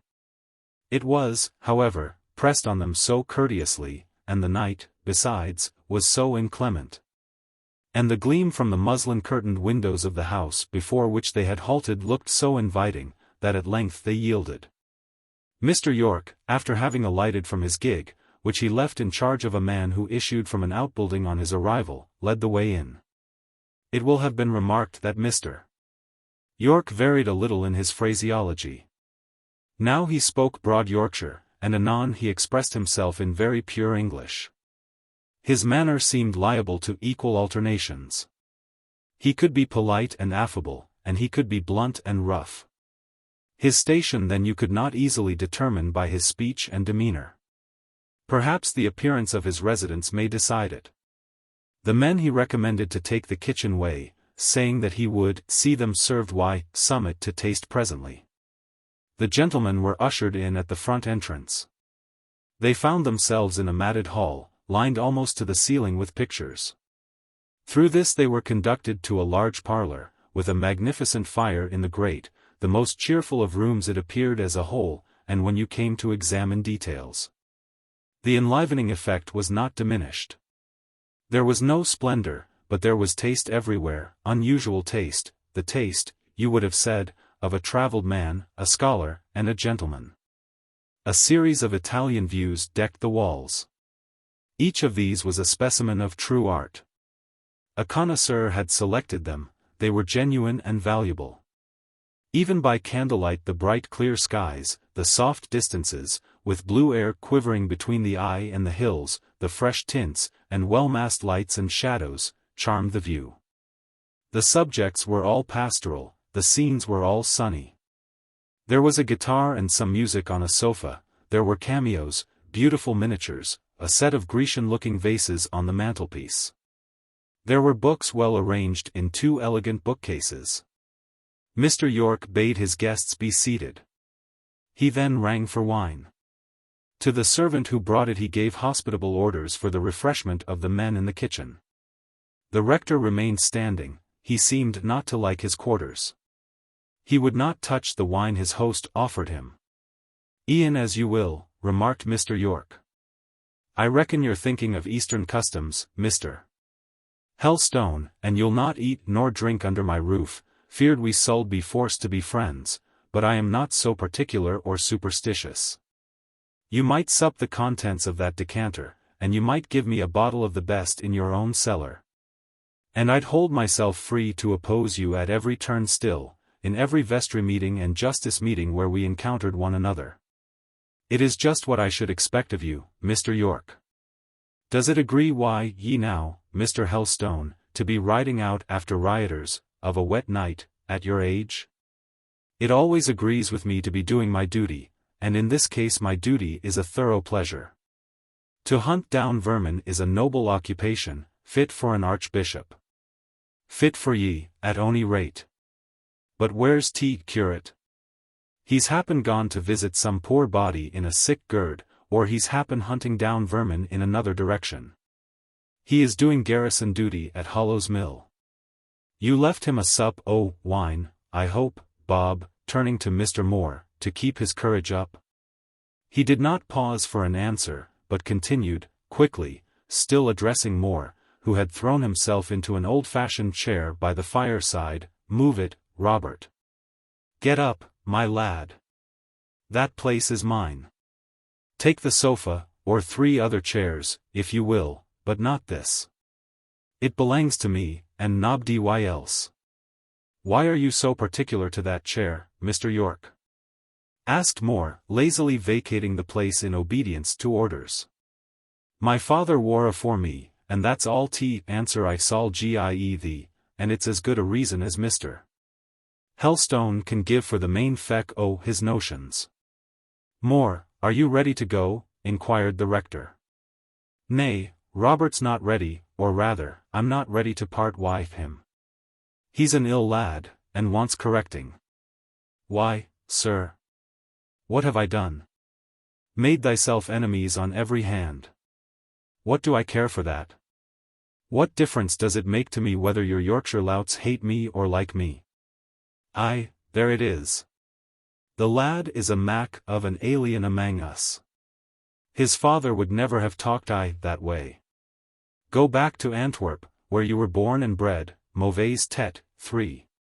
Mauvaise tête vous mime, je n'y fais que mon devoir, quant à vos lauredods de paysans, je m'en moque. 4. En revanche, mon garçon, nos lauredods de paysans se moqueront de toi, sois en certain, 5 replied Yorke, speaking with nearly as pure a French accent as Gerard Moore. C'est bon. C'est bon. Et puisque c'est la mest eagle, que mes amis ne s'en inquiétant pas, 6. Tes amis. O sont ils, tes amis, 7. Je fais écho, o sont ils. Et je suis fort ace que l'écho seul y répond. O diable les amis. Je me souviens encore du moment où mon père et mes oncles Gerard appelleront autre dieux leurs amis, et Dieu sait si les amis se sont empresses d'accourir à leur secours. Tenez, m. Yorke, cemot, ami, emirite trop, any men parles plus 8. Comme tu voudras, 9. And here Mr. Yorke held his peace. And while he sits leaning back in his 3-cornered carved oak chair, I will snatch my opportunity to sketch the portrait of this French-speaking Yorkshire gentleman. Chapter 4. Mr. Yorke, continued. A Yorkshire gentleman he was, par excellence, in every point, about 55 years old, but looking at first sight still older, for his hair was silver white. His forehead was broad, not high, his face fresh and hale. The harshness of the north was seen in his features, as it was heard in his voice. Every trait was thoroughly English, not a Norman line anywhere. It was an inelegant, unclassic, unaristocratic mold of visage. Fine people would perhaps have called it vulgar. Sensible people would have termed it characteristic. Shrewd people would have delighted in it for the pith, sagacity, intelligence, the rude yet real originality marked in every lineament, latent in every furrow. But it was an indocile, a scornful, and a sarcastic face, the face of a man difficult to lead, and impossible to drive. His stature was rather tall, and he was well made and wiry, and had a stately integrity of port. There was not a suspicion of the clown about him anywhere. I did not find it easy to sketch Mr. Yorke's person, but it is more difficult to indicate his mind. If you expect to be treated to a perfection, reader, or even to a benevolent, philanthropic old gentleman in him, you are mistaken. He has spoken with some sense and with some good feeling to Mr. Moore, but you are not thence to conclude that he always spoke and thought justly and kindly. Mr. Yorke, in the first place, was without the organ of veneration, a great want, and which throws a man wrong on every point where veneration is required. Secondly, he was without the organ of comparison, a deficiency which strips a man of sympathy. And thirdly, he had too little of the organs of benevolence and ideality, which took the glory and softness from his nature, and for him diminished those divine qualities throughout the universe. The want of veneration made him intolerant to those above him, kings and nobles and priests, dynasties and parliaments and establishments, with all their doings, most of their enactments. Their forms, their rights, their claims, were to him an abomination, all rubbish. He found no use or pleasure in them, and believed it would be clear gain, and no damage to the world, if its high places were raised, and their occupants crushed in the fall. The want of veneration, too, made him dead at heart to the electric delight of admiring what is admirable. It dried up 1,000 pure sources of enjoyment, it withered 1,000 vivid pleasures. He was not irreligious, though a member of no sect, but his religion could not be that of one who knows how to venerate. He believed in God and heaven. But his God and heaven were those of a man in whom awe, imagination, and tenderness lack. The weakness of his powers of comparison made him inconsistent. While he professed some excellent general doctrines of mutual toleration and forbearance, he cherished towards certain classes a bigoted antipathy. He spoke of parsons, and all who belonged to parsons, of lords, and the appendages of lords, with a harshness, sometimes an insolence, as unjust as it was insufferable. He could not place himself in the position of those he vituperated, he could not compare their errors with their temptations, their defects with their disadvantages. He could not realize the effect of such and such circumstances on himself similarly situated, and he would often express the most ferocious and tyrannical wishes regarding those who had acted, as he thought, ferociously and tyrannically. To judge by his threats, he would have employed arbitrary, even cruel, means to advance the cause of freedom and equality. Equality. Yes, Mr. Yorke talked about equality, but at heart he was a proud man, very friendly to his workpeople, very good to all who were beneath him, and submitted quietly to be beneath him. But haughty as Beelzebub to whomsoever the world deemed, for he deemed no man, his superior. Revolt was in his blood, he could not bear control, his father, his grandfather before him, could not bear it, and his children after him never could. The want of general benevolence made him very impatient of imbecility, and of all faults which grated on his strong, shrewd nature, it left no check to his cutting sarcasm.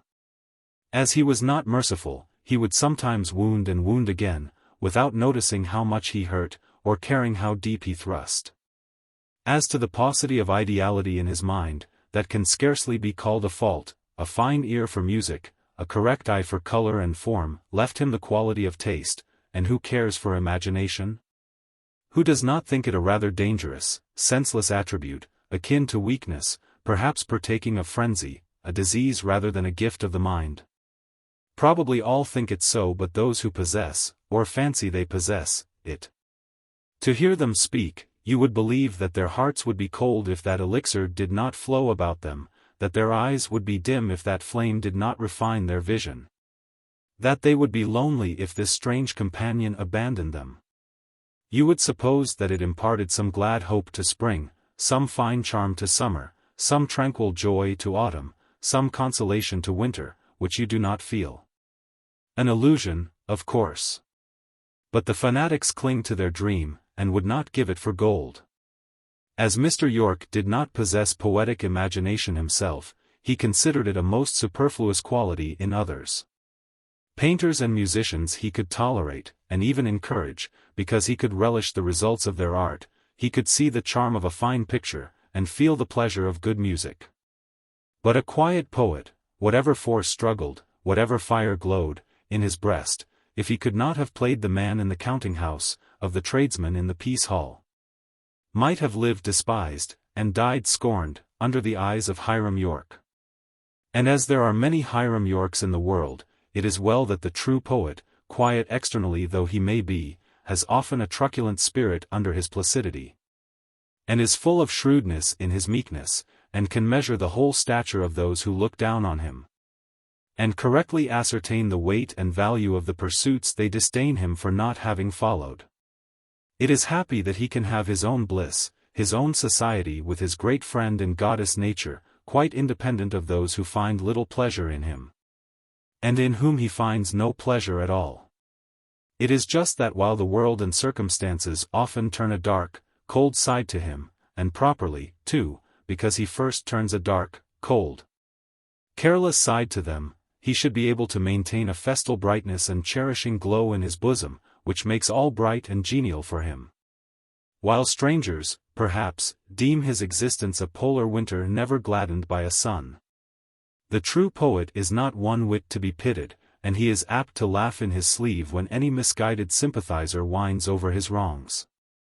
Even when utilitarians sit in judgment on him, and pronounce him and his art useless, he hears the sentence with such a hard derision, such a broad, deep, comprehensive, and merciless contempt of the unhappy Pharisees who pronounce it, that he is rather to be chidden than condoled with. These, however, are not Mr. Yorke's reflections, and it is with Mr. Yorke we have at present to do.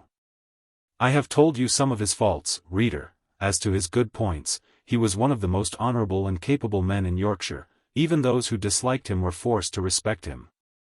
He was much beloved by the poor, because he was thoroughly kind and very fatherly to them. To his workmen he was considerate and cordial. When he dismissed them from an occupation, he would try to set them on to something else, or, if that was impossible, help them to remove with their families to a district where work might possibly be had. It must also be remarked that if, as sometimes chanced, any individual amongst his hands showed signs of insubordination, Yorke, who, like many who abhor being controlled, knew how to control with vigor, had the secret of crushing rebellion in the germ, of eradicating it like a bad weed, so that it never spread or developed within the sphere of his authority. Such being the happy state of his own affairs, he felt himself at liberty to speak with the utmost severity of those who were differently situated, to ascribe whatever was unpleasant in their position entirely to their own fault, to sever himself from the masters, and advocate freely the cause of the operatives. Mr. Yorke's family was the first and oldest in the district, and he, though not the wealthiest, was one of the most influential men. His education had been good. In his youth, before the French Revolution, he had travelled on the continent. He was an adept in the French and Italian languages. During a 2 years' sojourn in Italy he had collected many good paintings and tasteful rarities, with which his residence was now adorned. His manners, when he liked, were those of a finished gentleman of the old school. His conversation, when he was disposed to please, was singularly interesting and original. And if he usually expressed himself in the Yorkshire dialect, it was because he chose to do so, preferring his native Doric to a more refined vocabulary. A Yorkshire burr, he affirmed, was as much better than a Cockney's lisp as a bull's bellow than a Raton's squeak. Mr. Yorke knew everyone, and was known by everyone, for miles round, yet his intimate acquaintances were very few. Himself thoroughly original, he had no taste for what was ordinary. A racy, rough character, high or low, ever found acceptance with him. A refined, insipid personage, however exalted in station, was his aversion. He would spend an hour any time in talking freely with a shrewd workman of his own, or with some queer, sagacious old woman amongst his cottagers, when he would have grudged a moment to a commonplace fine gentleman or to the most fashionable and elegant, if frivolous, lady. His preferences on these points he carried to an extreme, forgetting that there may be amiable and even admirable characters amongst those who cannot be original. Yet he made exceptions to his own rule.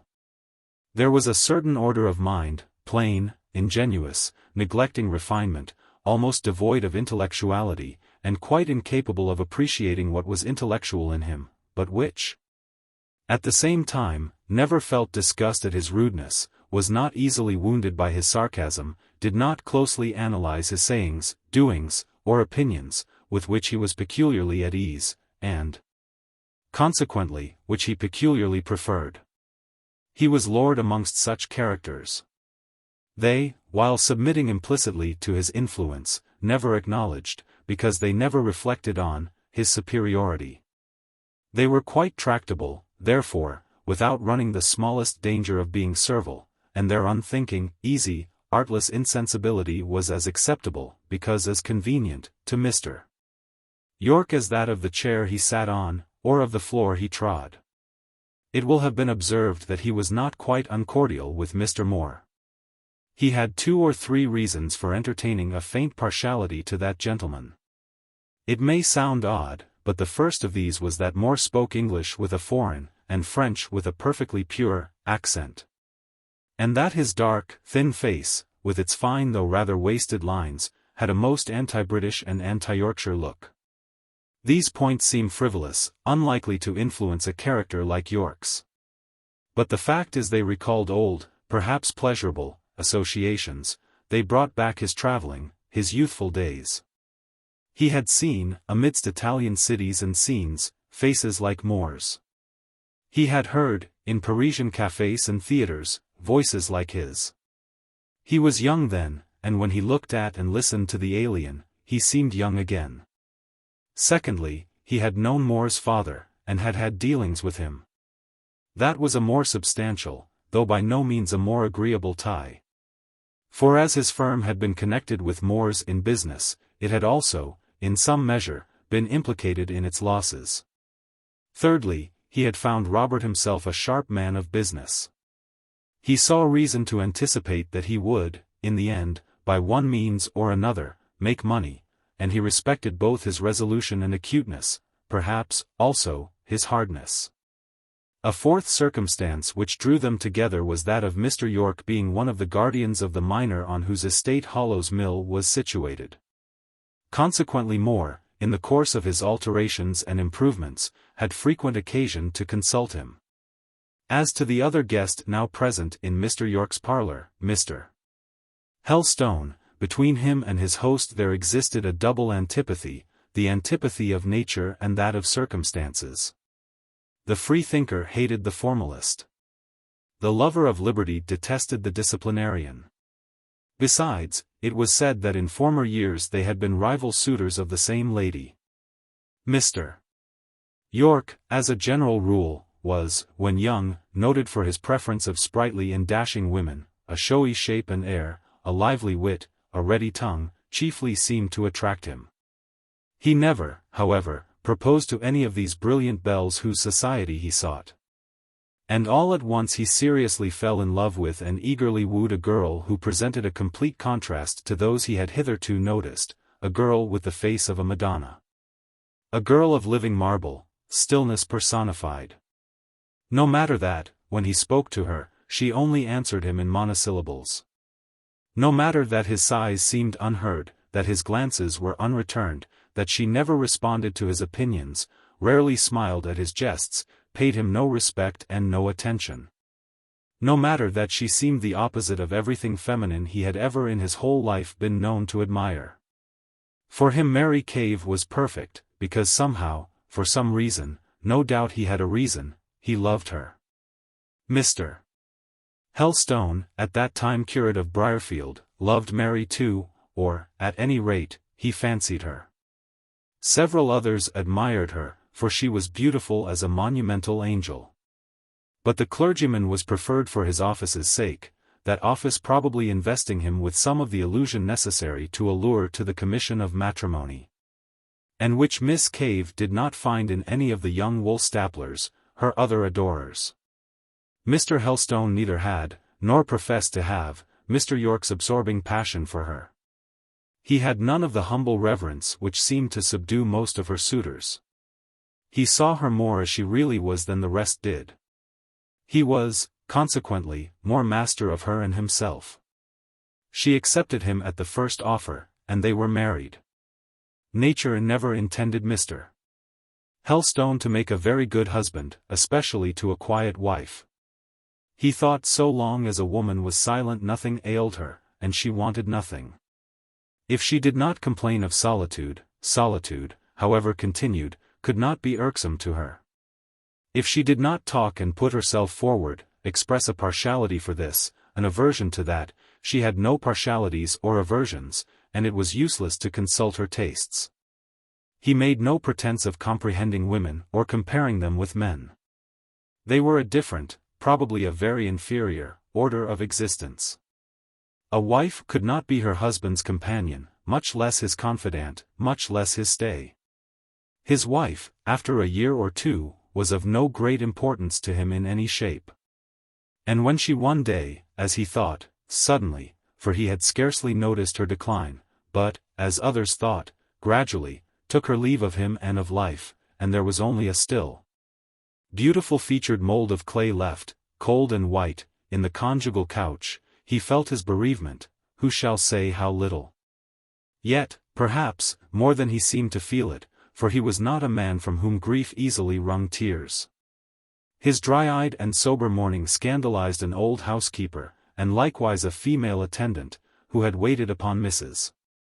Helstone in her sickness, and who, perhaps, had had opportunities of learning more of the deceased lady's nature, of her capacity for feeling and loving, than her husband knew.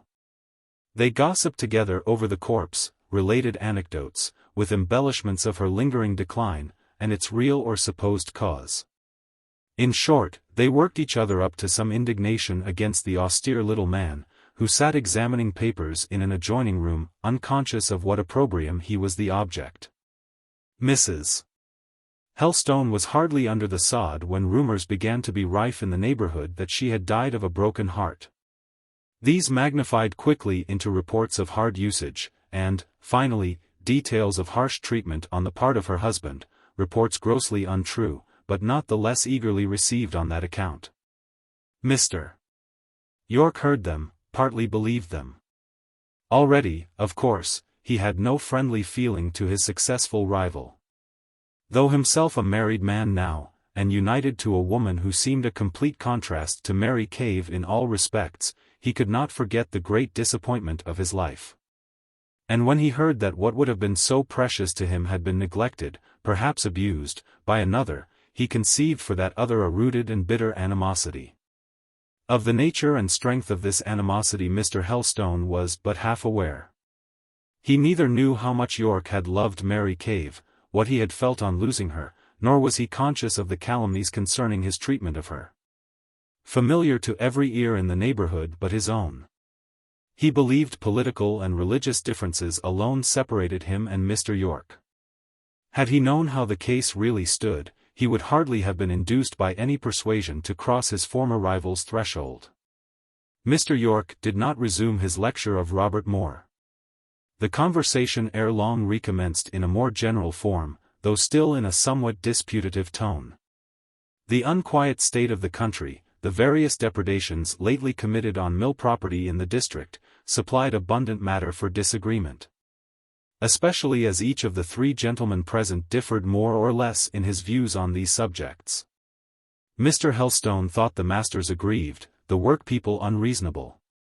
He condemned sweepingly the widespread spirit of disaffection against constituted authorities, the growing indisposition to bear with patience evils he regarded as inevitable. The cures he prescribed were vigorous government interference, strict magisterial vigilance, when necessary, prompt military coercion. Mr. Yorke wished to know whether this interference, vigilance, and coercion would feed those who were hungry, give work to those who wanted work, and whom no man would hire. He scouted the idea of inevitable evils. He said public patience was a camel, on whose back the last atom that could be borne had already been laid, and that resistance was now a duty. The widespread spirit of disaffection against constituted authorities he regarded as the most promising sign of the times. The masters, he allowed, were truly aggrieved, but their main grievances had been heaped on them by a corrupt, base, and bloody government. These were Mr. Yorke's epithets. Madmen like Pitt, demons like Castlereagh, mischievous idiots like Perceval, were the tyrants, the curses of the country, the destroyers of her trade. It was their infatuated perseverance in an unjustifiable, a hopeless, a ruinous war, which had brought the nation to its present pass. It was their monstrously oppressive taxation, it was the infamous Orders in Council, the originators of which deserved impeachment and the scaffold. If ever public men did, that hung a millstone about England's neck. But where was the use of talking, he demanded. What chance was there of reason being heard in a land that was king-ridden, priest-ridden, peer-ridden? Where a lunatic was the nominal monarch, an unprincipled debauchee the real ruler, where such an insult to common sense as hereditary legislators was tolerated.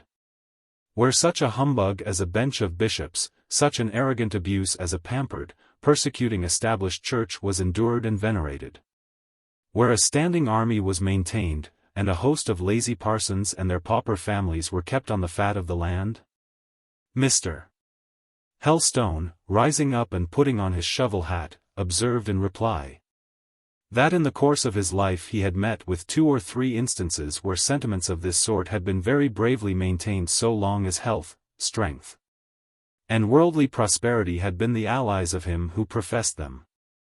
But there came a time, he said, to all men, when the keepers of the house should tremble, when they should be afraid of that which is high, and fear should be in the way.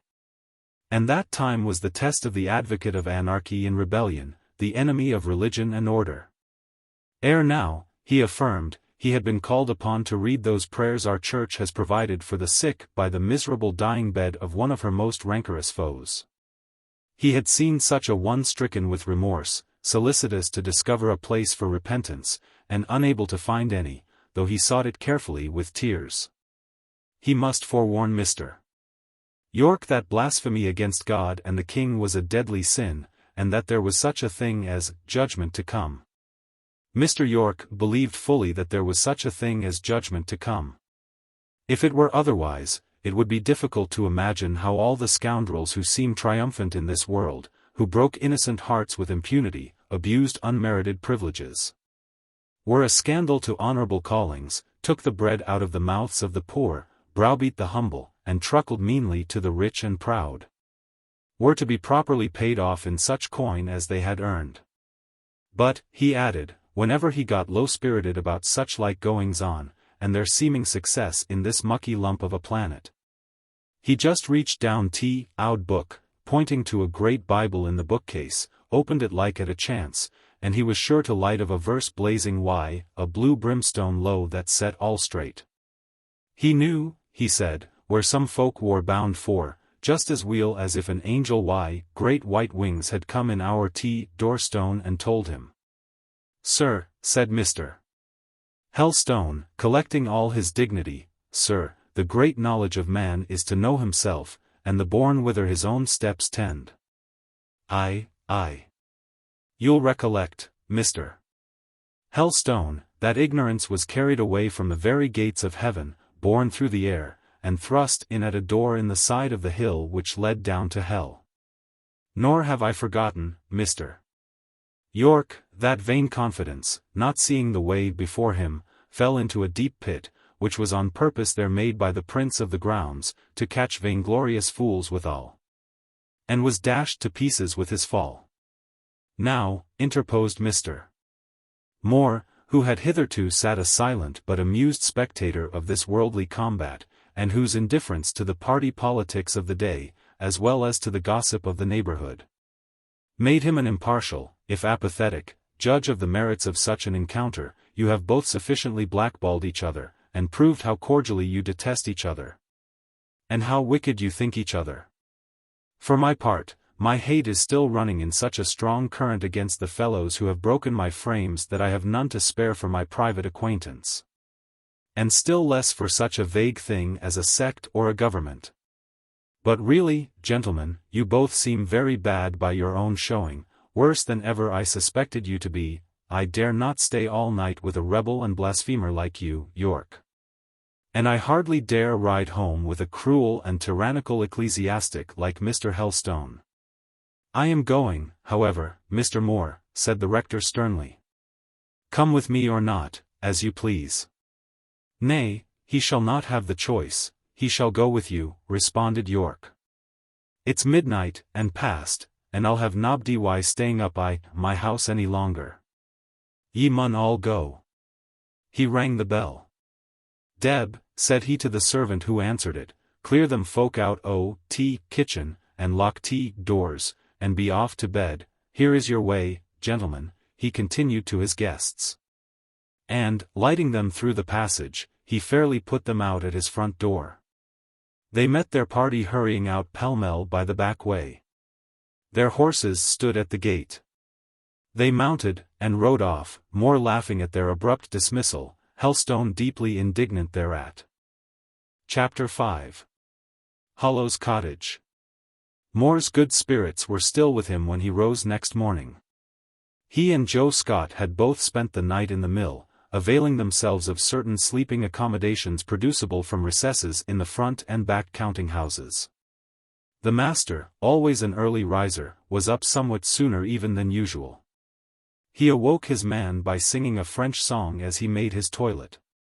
"Ye're not cussin' Donne, then, maester," cried Joe.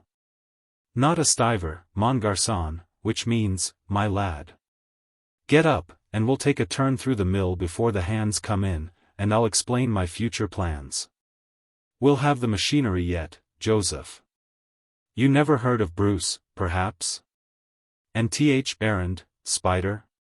Yes, but IHEV.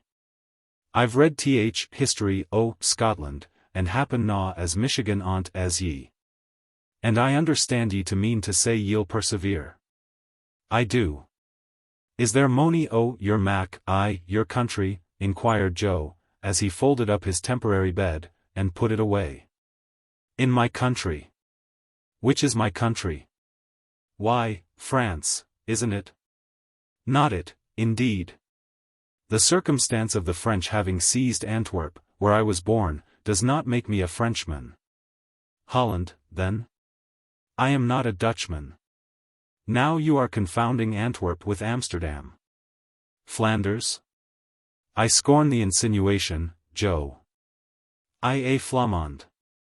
Have I a Flemish face, the clumsy nose standing out, the mean forehead falling back, the pale blue eyes, fleur de tête, am I all body and no legs, like a Flamand? But you don't know what they are like, those Netherlanders. Joe, I'm an Anversois. My mother was an Anversoise, though she came of French lineage, which is the reason I speak French. But your father wore Yorkshire, which makes ye a bit Yorkshire too, and anybody may see ye're akin to us, ye're so keen o' making brass, and getting forwards. Joe, you're an impudent dog. But I've always been accustomed to a boorish sort of insolence from my youth up. The classe ouvrière, that is, the working people in Belgium, bear themselves brutally towards their employers. And by brutally, Joe, I mean brutalement, which, perhaps, when properly translated, should be roughly. We always speak our minds this country. And them young parsons and grand folk fro London is shocked at wer incivility. And we like will enough to gim summit to be shocked at, 'cause it's sport to us to watch turn up the whites o' their een, and spread out their bits o' hands.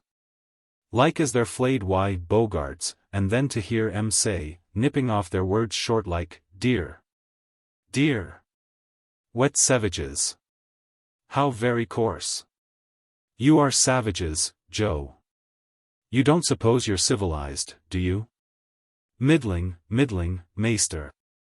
I reckon at us manufacturing lads north is a deal more intelligent, and naws a deal more nor farming folk south. Trade sharpens wer wits.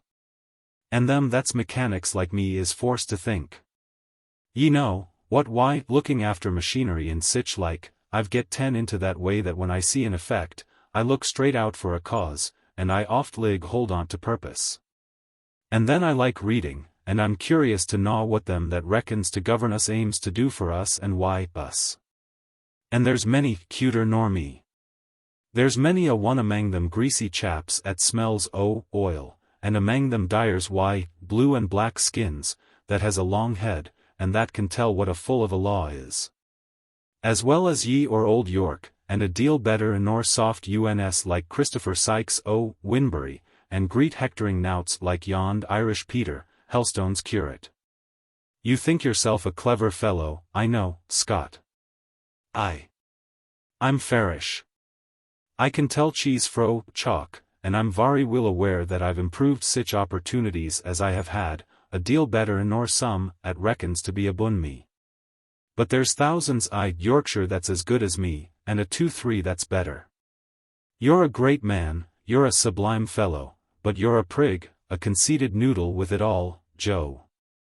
You need not to think that because you've picked up a little knowledge of practical mathematics, and because you have found some scantling of the elements of chemistry at the bottom of a dying vat, that therefore you're a neglected man of science.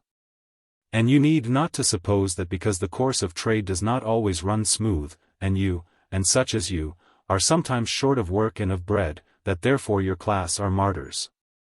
And that the whole form of government under which you live is wrong. And, moreover, you need not for a moment to insinuate that the virtues have taken refuge in cottages and wholly abandoned slated houses. Let me tell you, I particularly abominate that sort of trash, because I know so well that human nature is human nature everywhere, whether under tile or thatch. And that in every specimen of human nature that breathes, vice and virtue are ever found blended, in smaller or greater proportions, and that the proportion is not determined by station. I have seen villains who were rich, and I have seen villains who were poor, and I have seen villains who were neither rich nor poor, but who had realized Agar's wish, and lived in fair and modest competency. The clock is going to strike 6. Away with you, Joe, and ring the mill bell. It was now the middle of the month of February. By 6 o'clock therefore dawn was just beginning to steal on night, to penetrate with a pale ray its brown obscurity, and give a demi-translucence to its opaque shadows. Pale enough that ray was on this particular morning, no color tinged the east, no flush warmed it. To see what a heavy lid day slowly lifted, what a wan glance she flung along the hills, you would have thought the sun's fire quenched in last night's floods.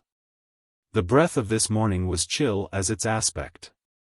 A raw wind stirred the mass of night cloud, and showed, as it slowly rose, leaving a colorless, silver-gleaming ring all round the horizon, not blue sky, but a stratum of paler vapor beyond. It had ceased to rain, but the earth was sodden, and the pools and rivulets were full. The mill windows were alight, the bells still rung loud, and now the little children came running in too great a hurry, let us hope, to feel very much nipped by the inclement air. And indeed, by contrast, perhaps the morning appeared rather favorable to them than otherwise, for they had often come to their work that winter through snowstorms, through heavy rain, through hard frost. Mr. Moore stood at the entrance to watch them pass. He counted them as they went by. To those who came rather late he said a word of reprimand, which was a little more sharply repeated by Joe Scott when the lingerers reached the workrooms. Neither master nor overlooker spoke savagely. They were not savage men either of them, though it appeared both were rigid, for they fined a delinquent who came considerably too late. Mr. Moore made him pay his penny down ere he entered, and informed him that the next repetition of the fault would cost him 2d. Rules, no doubt, are necessary in such cases, and coarse and cruel masters will make coarse and cruel rules, which, at the time we treat of at least, they used sometimes to enforce tyrannically. But though I describe imperfect characters, every character in this book will be found to be more or less imperfect, my pen refusing to draw anything in the model line. I have not undertaken to handle degraded or utterly infamous ones. Child torturers, slave masters and drivers, I consign to the hands of jailers. The novelist may be excused from sullying his page with the record of their deeds. Instead, then, of harrowing up my reader's soul and delighting his organ of wonder with effective descriptions of stripes and scourgings, I am happy to be able to inform him that neither Mr. Moore nor his overlooker ever struck a child in their mill. Joe had, indeed, once very severely flogged a son of his own for telling a lie and persisting in it. But, like his employer, he was too phlegmatic, too calm, as well as too reasonable a man, to make corporal chastisement other than the exception to his treatment of the young. Mr. Moore haunted his mill yard, his dye house, and his warehouse till the sickly dawn strengthened into day. The sun even rose, at least a white disk, clear, tintless, and almost chill-looking as ice, peeped over the dark crest of a hill, changed to silver the livid edge of the cloud above it, and looked solemnly down the whole length of the Den, or narrow dale, to whose straight bounds we are at present limited. It was 8 o'clock, the mill lights were all extinguished, the signal was given for breakfast. The children, released for half an hour from toil, betook themselves to the little tin cans which held their coffee, and to the small baskets which contained their allowance of bread. Let us hope they have enough to eat, it would be a pity were it otherwise. And now at last Mr. Moore quitted the mill yard, and bent his steps to his dwelling house. It was only a short distance from the factory, but the hedge and high bank on each side of the lane which conducted to it seemed to give it something of the appearance and feeling of seclusion. It was a small, whitewashed place, with a green porch over the door. Scanty brown stalks showed in the garden soil near this porch, and likewise beneath the windows, stalks budless and flowerless now, but giving dim prediction of trained and blooming creepers for summer days. A grass plat and borders fronted the cottage. The borders presented only black mold yet, except where, in sheltered nooks, the first shoots of snowdrop or crocus peeped, green as emerald, from the earth.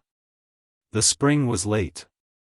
It had been a severe and prolonged winter. The last deep snow had but just disappeared before yesterday's rains.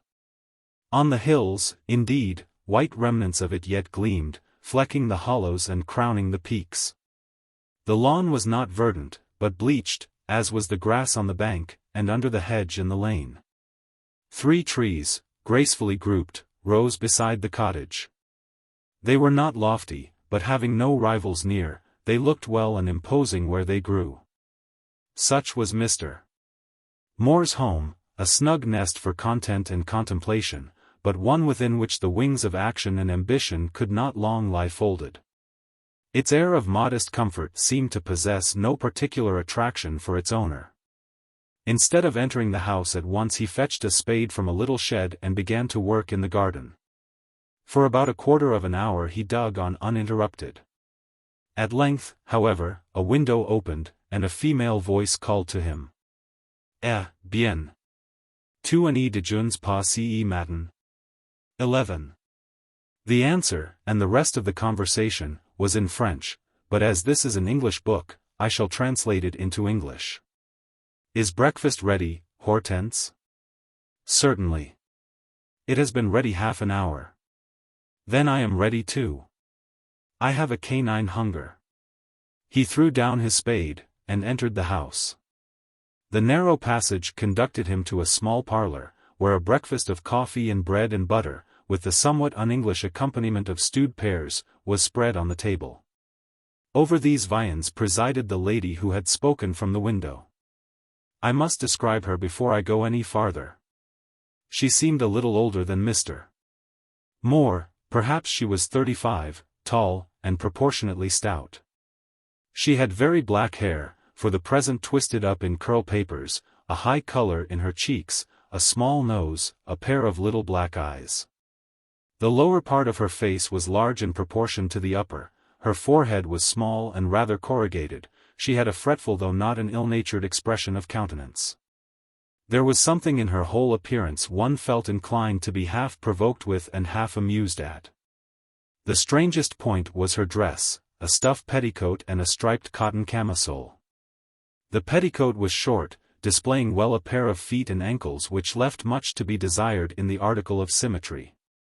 You will think I have depicted a remarkable slattern, reader. Not at all. Hortense Moore, she was Mr. Moore's sister, was a very orderly, economical person.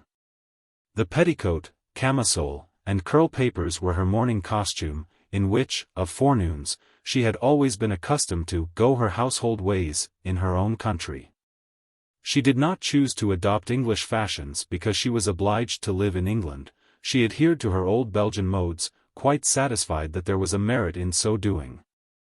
Mademoiselle had an excellent opinion of herself, an opinion not wholly undeserved, for she possessed some good and sterling qualities. But she rather overestimated the kind and degree of these qualities, and quite left out of the account sundry little defects which accompanied them. You could never have persuaded her that she was a prejudiced and narrow-minded person, that she was too susceptible on the subject of her own dignity and importance, and too apt to take offense about trifles. Yet all this was true.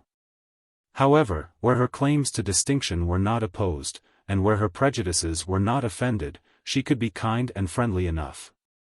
To her 2 brothers, for there was another Gerard Moore besides Robert, she was very much attached.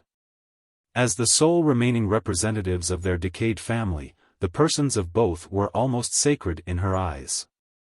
Of Louis, however, she knew less than of Robert. He had been sent to England when a mere boy, and had received his education at an English school. His education not being such as to adapt him for trade, perhaps, too, his natural bent not inclining him to mercantile pursuits, he had, when the blight of hereditary prospects rendered it necessary for him to push his own fortune, adopted the very arduous and very modest career of a teacher. He had been usher in a school, and was said now to be tutor in a private family. Hortense, when she mentioned Louis, described him as having what she called de moyens, 12 but as being too backward and quiet. Her praise of Robert was in a different strain, less qualified. She was very proud of him, she regarded him as the greatest man in Europe. All he said and did was remarkable in her eyes, and she expected others to behold him from the same point of view. Nothing could be more irrational, monstrous, and infamous than opposition from any quarter to Robert, unless it were opposition to herself. Accordingly, as soon as the said Robert was seated at the breakfast table, and she had helped him to a portion of stewed pears, and cut him a good-sized Belgian tartine, she began to pour out a flood of amazement and horror at the transaction of last night, the destruction of the frames. Quelle idée! To destroy them. Quelle action honteuse!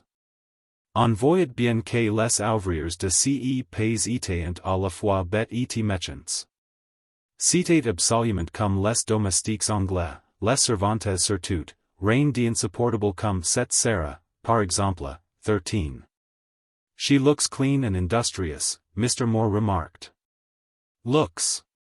I don't know how she looks, and I do not say that she is altogether dirty or idle, mais ls d'une insolence. 14. She disputed with me a quarter of an hour yesterday about the cooking of the beef. She said I boiled it to rags, that English people would never be able to eat such a dish as our bouillie, that the bouillon was no better than greasy warm water, and as to the choucroute, she affirms she cannot touch it. That barrel we have in the cellar, delightfully prepared by my own hands, she termed a tub of hogwash, which means food for pigs. I am harassed with the girl, and yet I cannot part with her lest I should get a worse. You are in the same position with your workmen, pauvre cher frère. 15. I am afraid you are not very happy in England, Hortense. It is my duty to be happy where you are, brother. But otherwise there are certainly 1,000 things which make me regret our native town. All the world here appears to me ill-bred, malélève. I find my habits considered ridiculous. If a girl out of your mill chances to come into the kitchen and find me in my jupon and camisole preparing dinner, for you know I cannot trust Sarah to cook a single dish, she sneers. If I accept an invitation out to tea, which I have done once or twice, I perceive I am put quite into the background, I have not that attention paid me which decidedly is my due. Of what an excellent family are the Gerards, as we know, and the Moores also. They have a right to claim a certain respect, and to feel wounded when it is withheld from them. In Antwerp I was always treated with distinction. Here, one would think that when I open my lips in company I speak English with a ridiculous accent, whereas I am quite assured that I pronounce it perfectly. Hortense, in Antwerp we were known rich, in England we were never known but poor. Precisely, and thus mercenary are mankind. Again, dear brother, last Sunday, if you recollect, was very wet. Accordingly I went to church in my neat black sabots, objects one would not indeed wear in a fashionable city, but which in the country I have ever been accustomed to use for walking in dirty roads. Believe me, as I paced up the aisle, composed and tranquil, as I am always, for ladies, and as many gentlemen, laughed and hid their faces behind their prayer books. Well, well. Don't put on the sabots again. I told you before I thought they were not quite the thing for this country. But, brother, they are not common sabots, such as the peasantry wear. I tell you, they are sabots noirs, tres propres, tres convenables. 16 at Mons and Leuze, cities not very far removed from the elegant capital of Brussels, it is very seldom that the respectable people wear anything else for walking in winter. Let anyone try to wade the mud of the Flemish chaussées 17 in a pair of Paris brodequins 18 on Men direct de Nouvelles, 19. Never mind Mons and Leuze and the Flemish chaussées. Do at Rome as the Romans do. And as to the camisole and jupon, I am not quite sure about them either. I never see an English lady dressed in such garments. Ask Caroline Helstone. Caroline. I ask Caroline. I consult her about my dress. It is she who on all points should consult me. She is a child. She is 18, or at least 17, old enough to know all about gowns, petticoats, and chaussures. Do not spoil Caroline, I entreat you, brother. Do not make her of more consequence than she ought to be. At present she is modest and unassuming, let us keep her so. With all my heart. Is she coming this morning? She will come at 10, as usual, to take her French lesson. You don't find that she sneers at you, do you? She does not. She appreciates me better than anyone else here. But then she has more intimate opportunities of knowing me. She sees that I have education, intelligence, manner, principles, all, in short, which belongs to a person well-born and well-bred. Are you at all fond of her? For fond I cannot say. I am not one who is prone to take violent fancies, and, consequently, my friendship is the more to be depended on. I have a regard for her as my relative. Her position also inspires interest, and her conduct as my pupil has hitherto been such as rather to enhance than diminish the attachment that springs from other causes. She behaves pretty well at lessons? To me she behaves very well, but you are conscious, brother, that I have a manner calculated to repel over familiarity, to win esteem, and to command respect. Yet, possessed of penetration, I perceive clearly that Caroline is not perfect, that there is much to be desired in her. Give me a last cup of coffee, and while I am drinking it amuse me with an account of her faults. Dear brother, I am happy to see you eat your breakfast with relish, after the fatiguing night you have passed. Caroline, then, is defective. But with my forming hand and almost motherly care she may improve. There is about her an occasional something, a reserve, I think, which I do not quite like, because it is not sufficiently girlish and submissive. And there are glimpses of an unsettled hurry in her nature, which put me out. Yet she is usually most tranquil, too dejected and thoughtful indeed sometimes. In time, I doubt not, I shall make her uniformly sedate and decorous, without being unaccountably pensive. I ever disapprove what is not intelligible. I don't understand your account in the least. What do you mean by unsettled hurries, for instance? An example will, perhaps, be the most satisfactory explanation. I sometimes, you are aware, make her read French poetry by way of practice in pronunciation. She has in the course of her lessons gone through much of Corneille and Racine, in a very steady, sober spirit, such as I approve. Occasionally she showed, indeed, a degree of languor in the perusal of those esteemed authors, partaking rather of apathy than sobriety. And apathy is what I cannot tolerate in those who have the benefit of my instructions. Besides, one should not be apathetic in studying standard works. The other day I put into her hands a volume of short fugitive pieces. I sent her to the window to learn one by heart, and when I looked up I saw her turning the leaves over impatiently, and curling her lip, absolutely with scorn, as she surveyed the little poems cursorily. I chid her. Ma cousine, said she, tout cela émanouit à la mort. 20 I told her this was improper language. Dieu! She exclaimed, il n'y a donc pas deux lignes de poésie dans toute la littérature française. 21 I inquired what she meant. She begged my pardon with proper submission. Ere long she was still. I saw her smiling to herself over the book. She began to learn assiduously. In half an hour she came and stood before me, presented the volume, folded her hands, as I always require her to do, and commenced the repetition of that short thing by Chenier, La Jeune Captive. 22 If you had heard the manner in which she went through this, and in which she uttered a few incoherent comments when she had done, you would have known what I meant by the phrase unsettled hurry. One would have thought Chenier was more moving than all Racine and all Corneille. You, brother, who have so much sagacity, will discern that this disproportionate preference argues an ill-regulated mind, but she is fortunate in her preceptress. I will give her a system, a method of thought, a set of opinions. I will give her the perfect control and guidance of her feelings. Be sure you do, Hortense.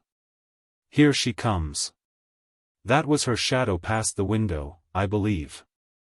Ah! Truly. She is too early, half an hour before her time. My child, what brings you here before I have breakfasted? This question was addressed to an individual who now entered the room, a young girl, wrapped in a winter mantle, the folds of which were gathered with some grace round an apparently slender figure. "I came in haste to see how you were, Hortense, and how Robert was too. I was sure you would be both grieved by what happened last night. I did not hear till this morning. My uncle told me at breakfast." "Ah! It is unspeakable. You sympathize with us? Your uncle sympathizes with us? My uncle is very angry, but he was with Robert, I believe, was he not? Did he not go with you to Stilbrough Moor?" "Yes, we set out in very martial style, Caroline, but the prisoners we went to rescue met us halfway." "Of course nobody was hurt?" "Why, no. Only Joe Scott's wrists were a little galled with being pinioned too tightly behind his back." "You were not there? You were not with the Wagons when they were attacked?" "No. One seldom has the fortune to be present at occurrences at which one would particularly wish to assist. Where are you going this morning?" "I saw Murgatroyd saddling your horse in the yard." "To Winbury. It is market day. Mr. Yorke is going too. I met him in his gig." "Come home with him." "Why? Two are better than one, and nobody dislikes Mr. Yorke, at least, poor people do not dislike him. Therefore he would be a protection to me, who am hated? Who are misunderstood. That, probably, is the word. Shall you be late? Will he be late, Cousin Hortense? It is too probable. He has often much business to transact at Winbury. Have you brought your exercise book, child?" "Yes. What time will you return, Robert?" "I generally return at 7. Do you wish me to be at home earlier?" "Try rather to be back by 6.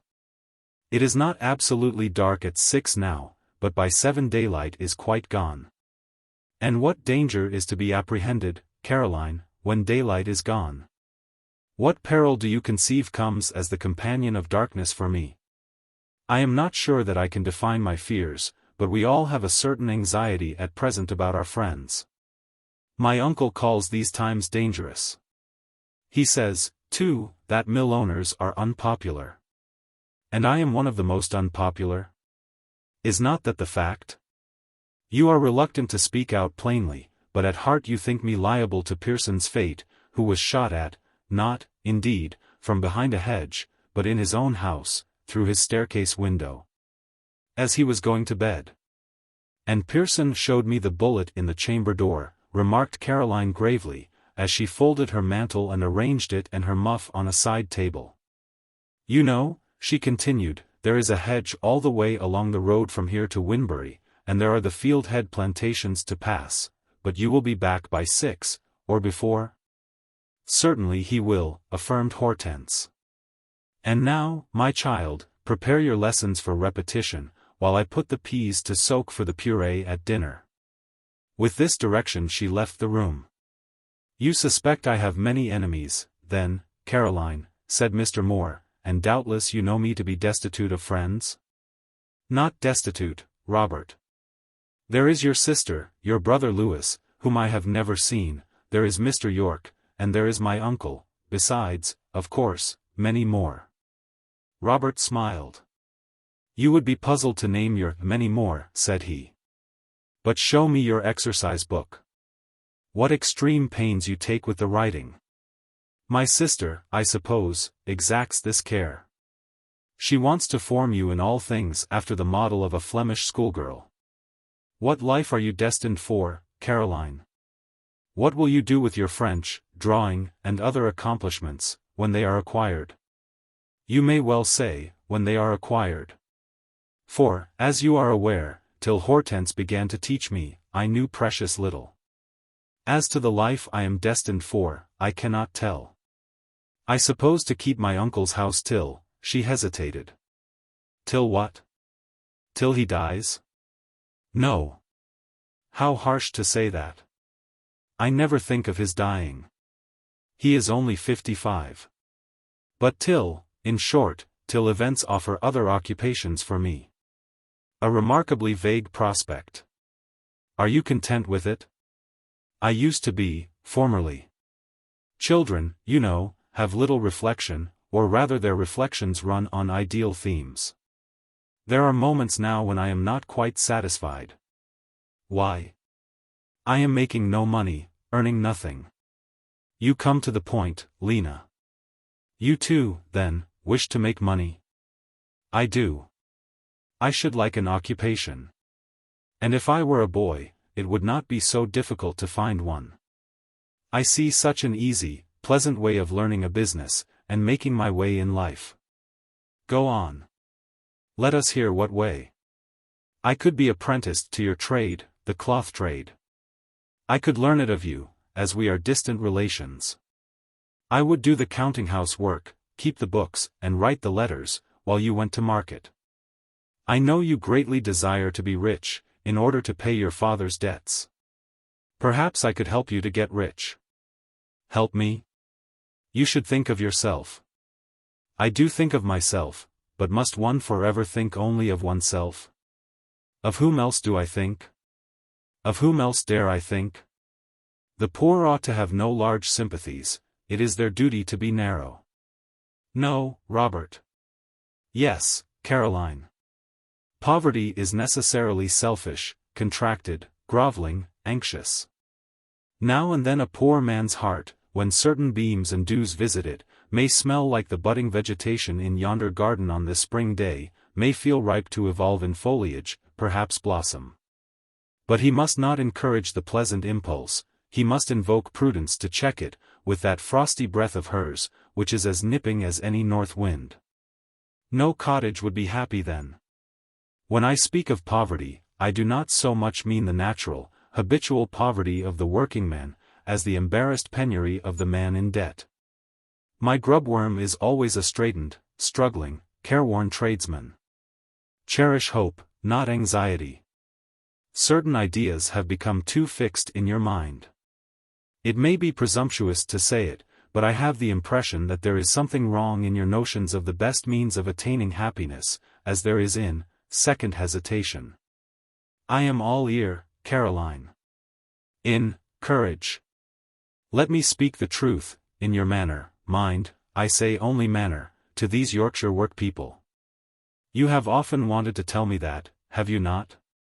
Yes, often, very often. The faults of my manner are, I think, only negative. I am not proud. What has a man in my position to be proud of? I am only taciturn, phlegmatic, and joyless. As if your living cloth dressers were all machines like your frames and shears. In your own house you seem different. To those of my own house I am no alien, which I am to these English clowns. I might act the benevolent with them, but acting is not my forte. I find them irrational, perverse, they hinder me when I long to hurry forward. In treating them justly I fulfill my whole duty towards them. You don't expect them to love you, of course? Nor wish it. Ah, said the monitress, shaking her head and heaving a deep sigh. With this ejaculation, indicative that she perceived a screw to be loose somewhere, but that it was out of her reach to set it right, she bent over her grammar. And sought the rule and exercise for the day. I suppose I am not an affectionate man, Caroline. The attachment of a very few suffices me. If you please, Robert, will you mend me a pen or two before you go? First let me rule your book, for you always contrive to draw the lines aslant. There now. And now for the pens. You like a fine one, I think? Such as you generally make for me and Hortense. Not your own broad points. If I were of Lewis's calling I might stay at home and dedicate this morning to you and your studies, whereas I must spend it in Skeeze's wool warehouse. You will be making money. More likely losing it. As he finished mending the pens, a horse, saddled and bridled, was brought up to the garden gate. There, Fred is ready for me, I must go. I'll take one look to see what the spring has done in the south border, too, first. He quitted the room, and went out into the garden ground behind the mill. A sweet fringe of young verdure and opening flowers, snowdrop, crocus, even primrose, bloomed in the sunshine under the hot wall of the factory. Moore plucked here and there a blossom and leaf, till he had collected a little bouquet. He returned to the parlor, pilfered a thread of silk from his sister's work-basket, tied the flowers, and laid them on Caroline's desk. "Now, good morning." "Thank you, Robert. It is pretty. It looks, as it lies there, like sparkles of sunshine and blue sky." "Good morning." He went to the door, stopped, opened his lips as if to speak, said nothing, and moved on. He passed through the wicket, and mounted his horse. In a second he had flung himself from his saddle again, transferred the reins to Murgatroyd, and re-entered the cottage. "I forgot my gloves," he said, appearing to take something from the side table. Then, as an impromptu thought, he remarked, "You have no binding engagement at home perhaps, Caroline?" "I never have. Some children's socks, which Mrs. Ramsden has ordered, to knit for the Jew's basket, but they will keep." "Jew's basket be sold." Never was utensil better named. Anything more Jewish than it, its contents and their prices, cannot be conceived. But I see something, a very tiny curl, at the corners of your lip, which tells me that you know its merits as well as I do. Forget the Jew's basket, then, and spend the day here as a change. Your uncle won't break his heart at your absence?" She smiled. "No. The old Cossack." "I dare say not," muttered Moore. "Then stay and dine with Hortense, she will be glad of your company. I shall return in good time. We will have a little reading in the evening. The moon rises at 8:30, and I will walk up to the rectory with you at 9. Do you agree?" She nodded her head, and her eyes lit up. Moore lingered yet 2 minutes. He bent over Caroline's desk and glanced at her grammar, he fingered her pen, he lifted her bouquet and played with it. His horse stamped impatient, Fred Murgatroyd hemmed and coughed at the gate, as if he wondered what in the world his master was doing. "Good morning," again said Moore, and finally vanished. Hortense, coming in 10 minutes after, found, to her surprise, that Caroline had not yet commenced her exercise. Chapter 6. Coriolanus. Mademoiselle Moore had that morning a somewhat absent-minded pupil. Caroline forgot, again and again, the explanations which were given to her. However, she still bore with unclouded mood the chidings her inattention brought upon her. Sitting in the sunshine near the window, she seemed to receive with its warmth a kind influence, which made her both happy and good. Thus disposed, she looked her best, and her best was a pleasing vision. To her had not been denied the gift of beauty. It was not absolutely necessary to know her in order to like her. She was fair enough to please, even at the first view. Her shape suited her age, it was girlish, light, and pliant, every curve was neat, every limb proportionate, her face was expressive and gentle. Her eyes were handsome, and gifted at times with a winning beam that stole into the heart, with a language that spoke softly to the affections. Her mouth was very pretty. She had a delicate skin, and a fine flow of brown hair, which she knew how to arrange with taste. Curls became her, and she possessed them in picturesque profusion. Her style of dress announced taste in the wearer, very unobtrusive in fashion, far from costly in material, but suitable in color to the fair complexion with which it contrasted, and in make to the slight form which it draped. Her present winter garb was of merino, the same soft shade of brown as her hair. The little collar round her neck lay over a pink ribbon, and was fastened with a pink knot. She wore no other decoration. So much for Caroline Helstone's appearance. As to her character or intellect, if she had any, they must speak for themselves in due time. Her connections are soon explained.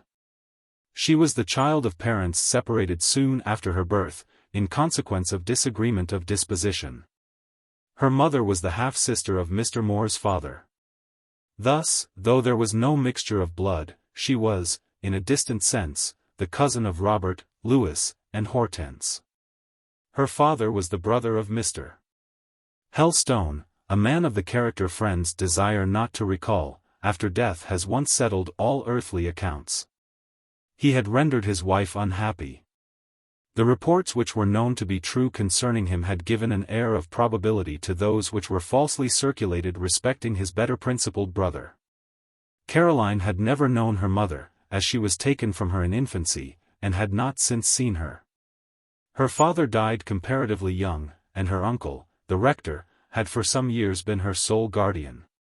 He was not, as we are aware, much adapted, either by nature or habits, to have the charge of a young girl.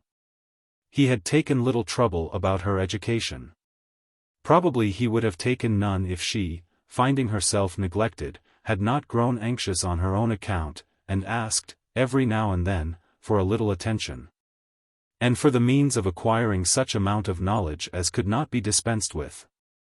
Still, she had a depressing feeling that she was inferior, that her attainments were fewer than were usually possessed by girls of her age and station. And very glad was she to avail herself of the kind offer made by her cousin Hortense, soon after the arrival of the latter at Hollow's Mill, to teach her French and fine needlework.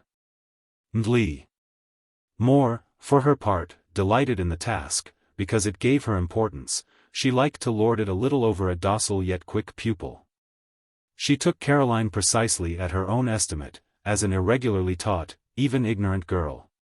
And when she found that she made rapid and eager progress, it was to no talent, no application, in the scholar she ascribed the improvement, but entirely to her own superior method of teaching. When she found that Caroline, unskilled in routine, had a knowledge of her own, desultory but varied, the discovery caused her no surprise. For she still imagined that from her conversation had the girl unawares gleaned these treasures. She thought it even when forced to feel that her pupil knew much on subjects whereof she knew little. The idea was not logical, but Hortense had perfect faith in it. Mademoiselle, who prided herself on possessing un esprit positif, 23 and on entertaining a decided preference for dry studies, kept her young cousin to the same as closely as she could. She worked her unrelentingly at the grammar of the French language, assigning her, as the most improving exercise she could devise, interminable analyses logiques. 24 These analyses were by no means a source of particular pleasure to Caroline. She thought she could have learned French just as well without them, and grudged excessively the time spent in pondering over propositions, principales, et incidents. In deciding the incident determinative and the incident applicative, in examining whether the proposition was plain, elliptique, or implicite. Sometimes she lost herself in the maze, and when so lost she would. Now and then, while Hortense was rummaging her drawers upstairs, an unaccountable occupation in which she spent a large portion of each day, arranging, disarranging, rearranging, and counterarranging, carry her book to Robert in the counting-house, and get the rough place made smooth by his aid. Mr. Moore possessed a clear, tranquil brain of his own. Almost as soon as he looked at Caroline's little difficulties they seemed to dissolve beneath his eye. In 2 minutes he would explain all, in 2 words give the key to the puzzle. She thought if Hortense could only teach like him, how much faster she might learn. Repaying him by an admiring and grateful smile, rather shed at his feet than lifted to his face, she would leave the mill reluctantly to go back to the cottage, and then, while she completed the exercise, or worked out the sum, formedly. Moore taught her arithmetic too. She would wish nature had made her a boy instead of a girl, that she might ask Robert to let her be his clerk, and sit with him in the counting-house, instead of sitting with Hortense in the parlor. Occasionally, but this happened very rarely, she spent the evening at Hollow's cottage. Sometimes during these visits Moore was away attending a market, sometimes he was gone to Mr. Yorke's. Often he was engaged with a male visitor in another room, but sometimes, too, he was at home, disengaged, free to talk with Caroline. When this was the case, the evening hours passed on wings of light, they were gone before they were counted. There was no room in England so pleasant as that small parlor when the 3 cousins occupied it. Hortense, when she was not teaching, or scolding, or cooking, was far from ill-humored. It was her custom to relax towards evening, and to be kind to her young English kinswoman. There was a means, too, of rendering her delightful, by inducing her to take her guitar and sing and play. She then became quite good-natured. And as she played with skill, and had a well-toned voice, it was not disagreeable to listen to her. It would have been absolutely agreeable, except that her formal and self-important character modulated her strains, as it impressed her manners and moulded her countenance. Mr. Moore, released from the business yoke, was, if not lively himself, a willing spectator of Caroline's liveliness, a complacent listener to her talk, a ready respondent to her questions. He was something agreeable to sit near, to hover round, to address and look at. Sometimes he was better than this, almost animated, quite gentle and friendly. The drawback was that by the next morning he was sure to be frozen up again, and however much he seemed, in his quiet way, to enjoy these social evenings, he rarely contrived their recurrence. This circumstance puzzled the inexperienced head of his cousin. If I had a means of happiness at my command, she thought, I would employ that means often. I would keep it bright with use, and not let it lie for weeks aside, till it gets rusty. Yet she was careful not to put in practice her own theory. Much as she liked an evening visit to the cottage, she never paid one unasked. Often, indeed, when pressed by Hortense to come, she would refuse, because Robert did not second, or but slightly seconded the request. This morning was the first time he had ever, of his own unprompted will, given her an invitation. And then he had spoken so kindly that in hearing him she had received a sense of happiness sufficient to keep her glad for the whole day. The morning passed as usual. Mademoiselle, ever breathlessly busy, spent it in bustling from kitchen to parlor, now scolding Sarah, now looking over Caroline's exercise or hearing her repetition lesson. However faultlessly these tasks were achieved, she never commended. It was a maxim with her that praise is inconsistent with a teacher's dignity, and that blame, in more or less unqualified measure, is indispensable to it. She thought incessant reprimand, severe or slight, quite necessary to the maintenance of her authority. And if no possible error was to be found in the lesson, it was the pupil's carriage, or air, or dress, or mien, which required correction. The usual affray took place about the dinner, which meal, when Sarah at last brought it into the room, she almost flung upon the table, with a look that expressed quite plainly, "I never dished such stuff my life afore. It's not fit for dogs." Notwithstanding Sarah's scorn, it was a savory repast enough. The soup was a sort of puree of dried peas, which Mademoiselle had prepared amidst bitter lamentations that in this desolate country of England no haricot beans were to be had. Then came a dish of meat, nature unknown, but supposed to be miscellaneous, singularly chopped up with crumbs of bread, seasoned uniquely though not unpleasantly, and baked in a mould, a queer but by no means unpalatable dish. Greens, oddly bruised, formed the accompanying vegetable. And a pâté of fruit, conserved after a recipe devised by Madame Gerard Moore's Grandmere, and from the taste of which it appeared probable that molasses 25 had been substituted for sugar, completed the dinner. Caroline had no objection to this Belgian cookery, indeed she rather liked it for a change. And it was well she did so, for had she evinced any disrelish thereof, such manifestation would have injured her in Mademoiselle's good graces forever. A positive crime might have been more easily pardoned than a symptom of distaste for the foreign comestibles. Soon after dinner Caroline coaxed her governess cousin upstairs to dress. This maneuver required management. To have hinted that the jupon, camisole, and curl papers were odious objects, or indeed other than quite meritorious points, would have been a felony. Any premature attempt to urge their disappearance was therefore unwise, and would be likely to issue in the persevering wear of them during the whole day. Carefully avoiding rocks and quicksands, however, the pupil, on pretence of requiring a change of scene, contrived to get the teacher aloft. And, once in the bedroom, she persuaded her that it was not worth while returning thither, and that she might as well make her toilet now. And while Mademoiselle delivered a solemn homily on her own surpassing merit in disregarding all frivolities of fashion, Caroline denuded her of the camisole, invested her with a decent gown, arranged her collar, hair, etc., and made her quite presentable. But Hortense would put the finishing touches herself, and these finishing touches consisted in a thick handkerchief tied round the throat, and a large, servant-like black apron, which spoiled everything. On no account would Mademoiselle have appeared in her own house without the thick handkerchief and the voluminous apron. The first was a positive matter of morality, it was quite improper not to wear a fichu. The second was the ensign of a good housewife, she appeared to think that by means of it she somehow effected a large saving in her brother's income. She had, with her own hands, made and presented to Caroline similar equipments. And the only serious quarrel they had ever had, and which still left a soreness in the elder cousin's soul, had arisen from the refusal of the younger one to accept of and profit by these elegant presents. "I wear a high dress and a collar," said Caroline, "and I should feel suffocated with a handkerchief in addition, and my short aprons do quite as well as that very long one. I would rather make no change." Yet Hortense, by dint of perseverance, would probably have compelled her to make a change, had not Mr.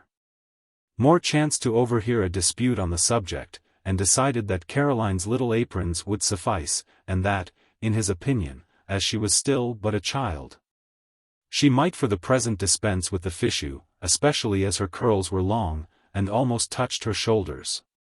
There was no appeal against Robert's opinion, therefore his sister was compelled to yield. But she disapproved entirely of the piquant neatness of Caroline's costume, and the ladylike grace of her appearance.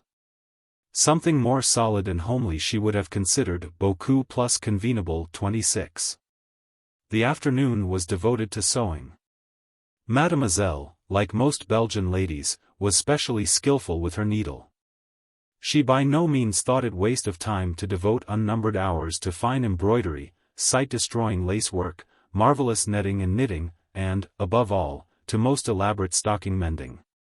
She would give a day to the mending of 2 holes in a stocking any time, and think her mission nobly fulfilled when she had accomplished it. It was another of Caroline's troubles to be condemned to learn this foreign style of darning, which was done stitch by stitch, so as exactly to imitate the fabric of the stocking itself, a weariful process, but considered by Hortense Gerard, and by her ancestresses before her for long generations back, as one of the first duties of a woman. She herself had had a needle, cotton, and a fearfully torn stocking put into her hand while she yet wore a child's coif on her little black head. Her Haut's Fate 27 in the darning line had been exhibited to company ere she was 6 years old. And when she first discovered that Caroline was profoundly ignorant of this most essential of attainments, she could have wept with pity over her miserably neglected youth.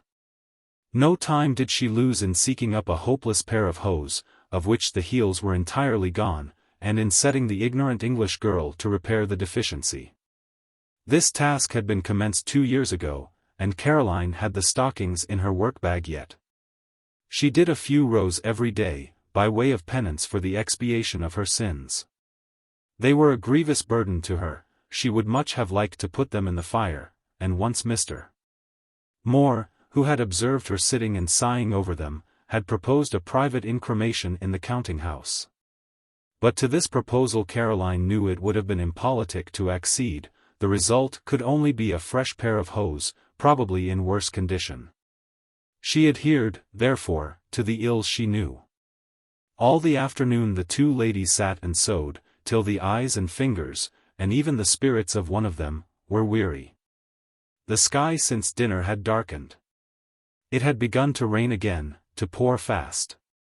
Secret fears began to steal on Caroline that Robert would be persuaded by Mr. Sykes or Mr. Yorke to remain at Winbury till it cleared, and of that there appeared no present chance. 5 o'clock struck, and time stole on, still the clouds streamed. A sighing wind whispered in the roof-trees of the cottage, day seemed already closing, the parlour fire shed on the clear hearth a glow ruddy as at twilight. "It will not be fair till the moon rises," pronounced Mademoiselle Moore, consequently I feel assured that my brother will not return till then. Indeed, I should be sorry if he did. We will have coffee. It would be vain to wait for him. I am tired. May I leave my work now, cousin? You may, since it grows too dark to see to do it well.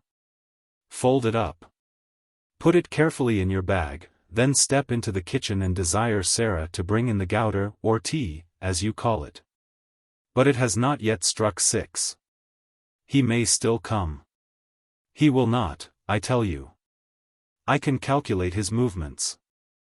I understand my brother. Suspense is irksome, disappointment bitter. All the world has, some time or other, felt that. Caroline, obedient to orders, passed into the kitchen. Sarah was making a dress for herself at the table. You are to bring in coffee, said the young lady in a spiritless tone. And then she leaned her arm and head against the kitchen mantelpiece, and hung listlessly over the fire. How low you seem, miss. But it's all because your cousin keeps you so close to work. It's a shame. Nothing of the kind, Sarah, was the brief reply. Oh. But I know it is. You're fit to cry just this minute, for nothing else but because you've sat still the whole day. It would make a kitten dull to be mewed up so. Sarah, does your master often come home early from market when it is wet? Never, hardly. But just today, for some reason, he has made a difference. What do you mean? He is come. I am certain I saw Murgatroyd lead his horse into the yard by the back way, when I went to get some water at the pump 5 minutes since. He was in the counting-house with Joe Scott, I believe. You are mistaken. What should I be mistaken for? I know his horse surely. But you did not see himself? I heard him speak, though. He was saying something to Joe Scott about having settled all concerning ways and means, and that there would be a new set of frames in the mill before another week passed. And that this time he would get 4 soldiers from Stilbrough Barracks to guard the wagon. Sarah, are you making a gown? Yes. Is it a handsome one? Beautiful. Get the coffee ready. I'll finish cutting out that sleeve for you, and I'll give you some trimming for it. I have some narrow satin ribbon of a color that will just match it. You're very kind, miss. Be quick, there's a good girl. But first put your master's shoes on the hearth, he will take his boots off when he comes in. I hear him, he is coming. Miss, you are cutting the stuff wrong. So I am, but it is only a snip. There is no harm done. The kitchen door opened, Mr. Moore entered, very wet and cold. Caroline half turned from her dressmaking occupation, but renewed it for a moment, as if to gain a minute's time for some purpose. Bent over the dress, her face was hidden. There was an attempt to settle her features and veil their expression, which failed. When she at last met Mr. Moore, her countenance beamed. We had ceased to expect you. They asserted you would not come, she said. But I promised to return soon. You expected me, I suppose? No, Robert, I dared not when it rained so fast. And you are wet and chilled. Change everything. If you took cold, we should blame ourselves in some measure. I am not wet through, my riding coat is waterproof. Dry shoes are all I require. There, the fire is pleasant after facing the cold wind and rain for a few miles. He stood on the kitchen hearth, Caroline stood beside him. Mr.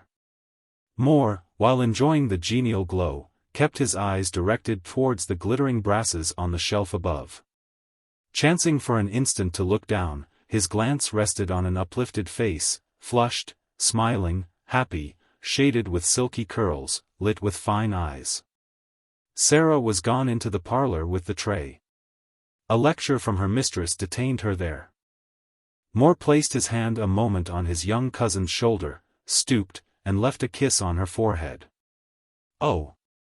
Said she, as if the action had unsealed her lips, I was miserable when I thought you would not come. I am almost too happy now. Are you happy, Robert? Do you like to come home? I think I do, tonight, at least. Are you certain you are not fretting about your frames, and your business, and the war? Not just now. Are you positive you don't feel Hollow's cottage too small for you, and narrow, and dismal? At this moment, no. Can you affirm that you are not bitter at heart because rich and great people forget you? No more questions. You are mistaken if you think I am anxious to curry favor with rich and great people. I only want means, a position, a career, which your own talent and goodness shall win you. You were made to be great, you shall be great. I wonder now, if you spoke honestly out of your heart, what recipe you would give me for acquiring this same greatness. But I know it, better than you know it yourself. Would it be efficacious? Would it work? Yes, poverty, misery, bankruptcy. Oh, life is not what you think it, Lena. But you are what I think you. I am not. You are better, then? Far worse. No, far better. I know you are good. How do you know it?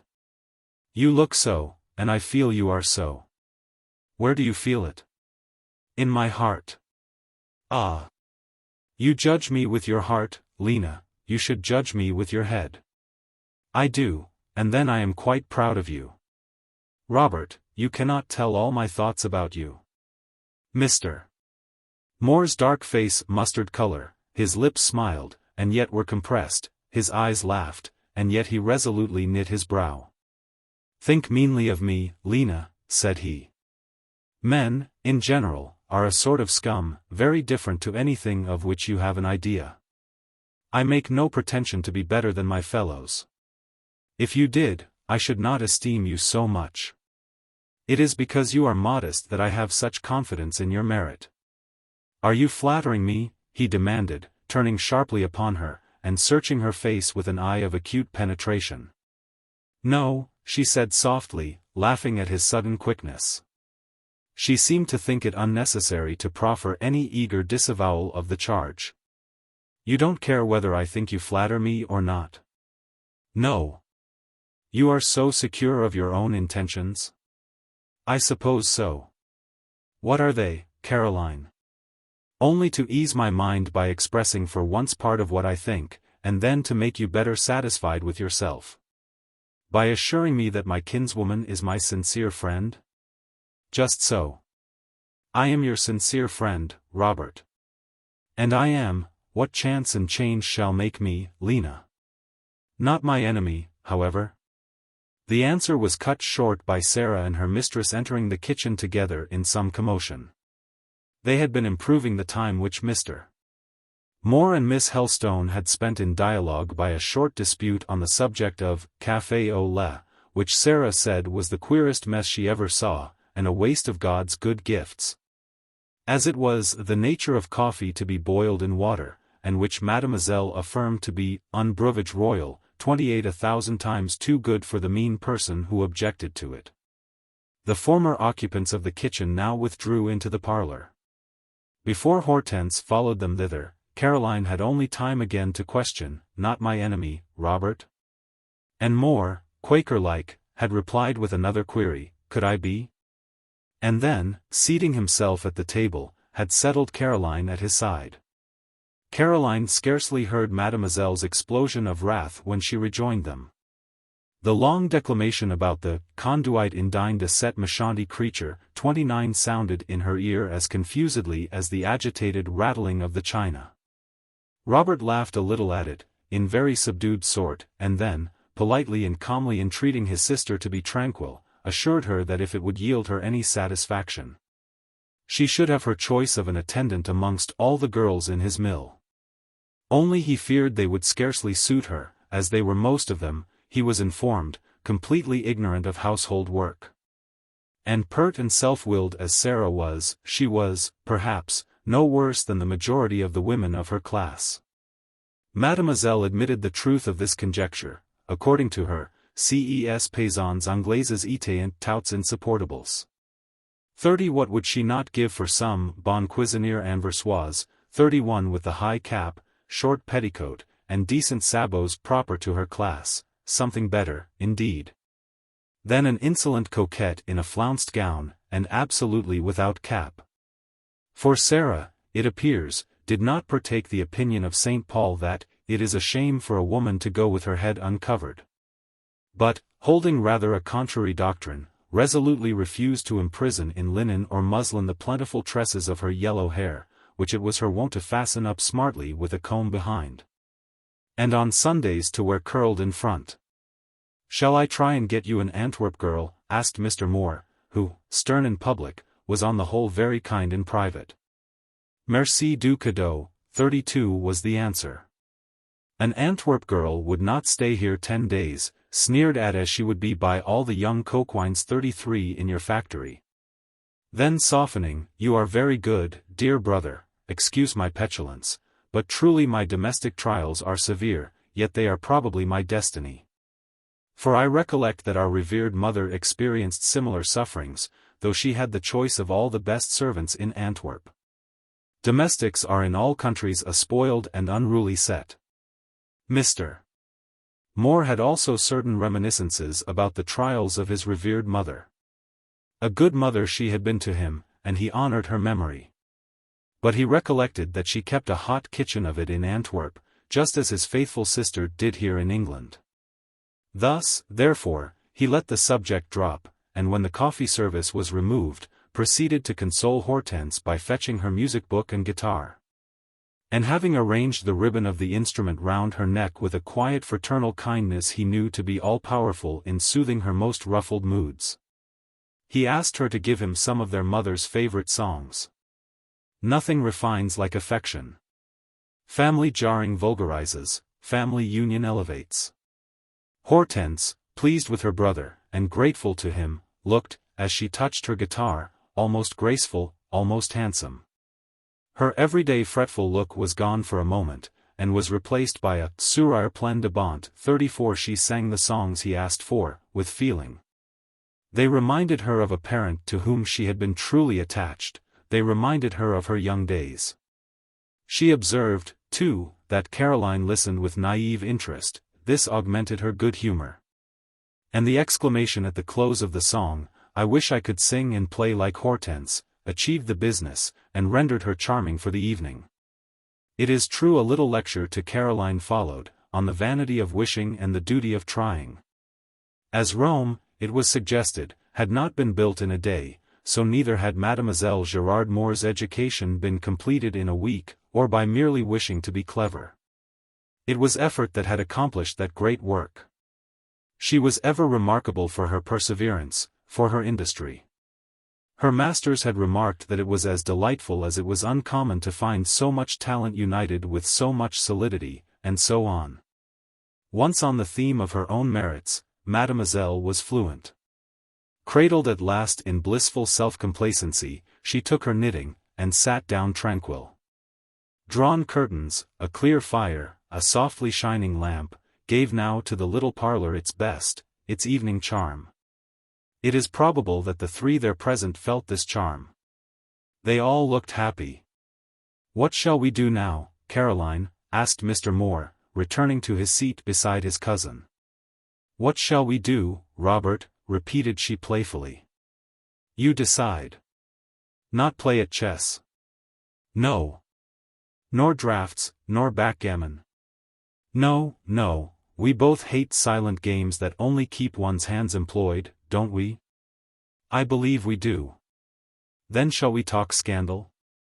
"About whom? Are we sufficiently interested in anybody to take a pleasure in pulling their character to pieces? A question that comes to the point. For my part, unamiable as it sounds, I must say no. And I too. But it is strange, though we want no third, fourth, I mean, she hastily and with contrition glanced at Hortense. Living person among us, so selfish we are in our happiness, though we don't want to think of the present existing world, it would be pleasant to go back to the past. To hear people that have slept for generations in graves that are perhaps no longer graves now, but gardens and fields, speak to us and tell us their thoughts, and impart their ideas. Who shall be the speaker? What language shall he utter? French? Your French forefathers don't speak so sweetly, nor so solemnly, nor so impressively as your English ancestors, Robert. Tonight you shall be entirely English. You shall read an English book. An old English book? Yes, an old English book, one that you like. And I will choose a part of it that is toned quite in harmony with something in you. It shall waken your nature, fill your mind with music. It shall pass like a skillful hand over your heart, and make its string sound. Your heart is a lyre, Robert, but the lot of your life has not been a minstrel to sweep it, and it is often silent. Let glorious William come near and touch it. You will see how he will draw the English power and melody out of its chords. I must read Shakespeare. You must have his spirit before you. You must hear his voice with your mind's ear, you must take some of his soul into yours. With a view to making me better? Is it to operate like a sermon? It is to stir you, to give you new sensations. It is to make you feel your life strongly, not only your virtues, but your vicious, perverse points. Dieu. Que dit-elle? 35 cried Hortense, who hitherto had been counting stitches in her knitting, and had not much attended to what was said, but whose ear these two strong words caught with a tweak. Never mind her, sister, let her talk. Now just let her say anything she pleases tonight. She likes to come down hard upon your brother sometimes. It amuses me, so let her alone. Caroline, who, mounted on a chair, had been rummaging the bookcase, returned with a book. Here's Shakespeare, she said, and there's Coriolanus. Now, read, and discover by the feelings the reading will give you at once how low and how high you are. Come, then, sit near me, and correct when I mispronounce. I am to be the teacher then, and you my pupil? XVIII, 36. And Shakespeare is our science, since we are going to study? It appears so. And you are not going to be French, and skeptical, and sneering? You are not going to think it a sign of wisdom to refuse to admire? I don't know. If you do, Robert, I'll take Shakespeare away, and I'll shrivel up within myself, and put on my bonnet and go home. Sit down. Here I begin. 1 minute, if you please, brother, interrupted Mademoiselle. When the gentleman of a family reads, the ladies should always sew. Caroline, dear child, take your embroidery. You may get 3 sprigs done tonight. Caroline looked dismayed. I can't see by lamplight, my eyes are tired, and I can't do 2 things well at once. If I sew, I cannot listen. If I listen, I cannot sew. Fie, donc. Quelle infantilage, 37 began Hortense. Mr. Moore, as usual, suavely interposed. Permit her to neglect the embroidery for this evening. I wish her whole attention to be fixed on my accent, and to ensure this, she must follow the reading with her eyes, she must look at the book. He placed it between them, reposed his arm on the back of Caroline's chair, and thus began to read. The very first scene in Coriolanus came with smart relish to his intellectual palate, and still as he read he warmed. He delivered the haughty speech of Caius Marcius to the starving citizens with unction. He did not say he thought his irrational pride right, but he seemed to feel it so.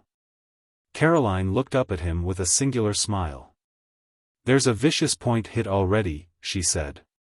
You sympathize with that proud patrician who does not sympathize with his famished fellowmen, and insults them. There, go on. He proceeded. The warlike portions did not rouse him much. He said all that was out of date, or should be, the spirit displayed was barbarous, yet the encounter single-handed between Marcius and Tullus Aufidius he delighted in. As he advanced, he forgot to criticize, it was evident he appreciated the power, the truth of each portion.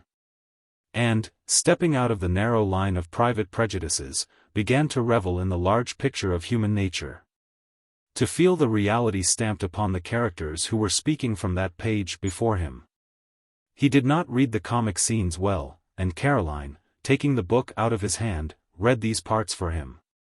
From her he seemed to enjoy them, and indeed she gave them with a spirit no one could have expected of her, with a pithy expression with which she seemed gifted on the spot.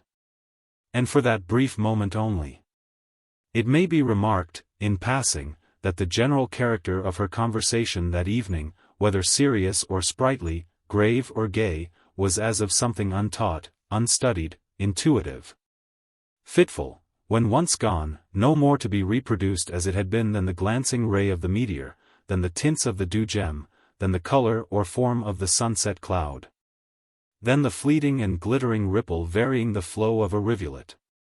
Coriolanus in glory, Coriolanus in disaster, Coriolanus banished, followed like giant shades one after the other.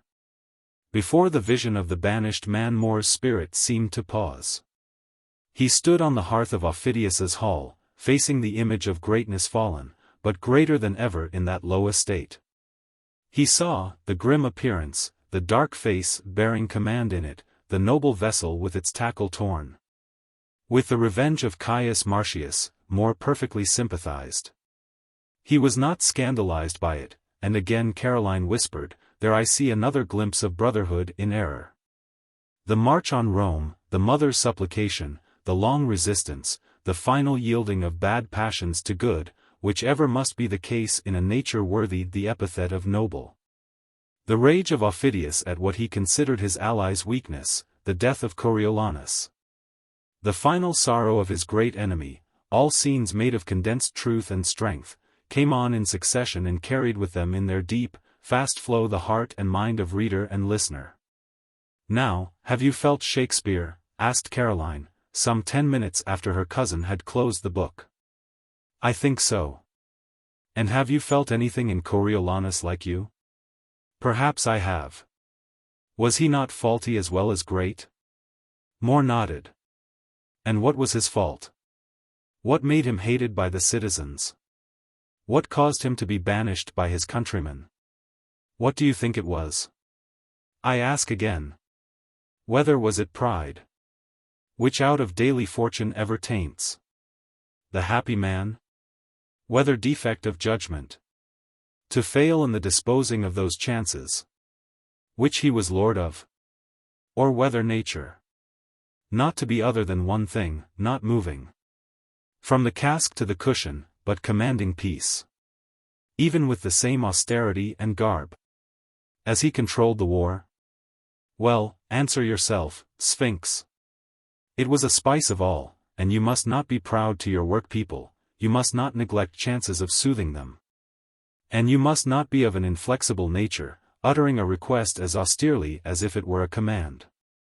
That is the moral you tack to the play. What put such notions into your head? A wish for your good, a care for your safety, dear Robert, and a fear, caused by many things which I have heard lately, that you will come to harm. Who tells you these things? I hear my uncle talk about you. He praises your hard spirit, your determined cast of mind, your scorn of low enemies, your resolution not to truckle to the mob, as he says. And would you have me truckle to them? No, not for the world. I never wish you to lower yourself. But somehow I cannot help thinking it unjust to include all poor working people under the general and insulting name of the mob, and continually to think of them and treat them haughtily. You are a little democrat, Caroline. If your uncle knew, what would he say? I rarely talk to my uncle, as you know, and never about such things. He thinks everything but sewing and cooking above women's comprehension, and out of their line. And do you fancy you comprehend the subjects on which you advise me? As far as they concern you, I comprehend them.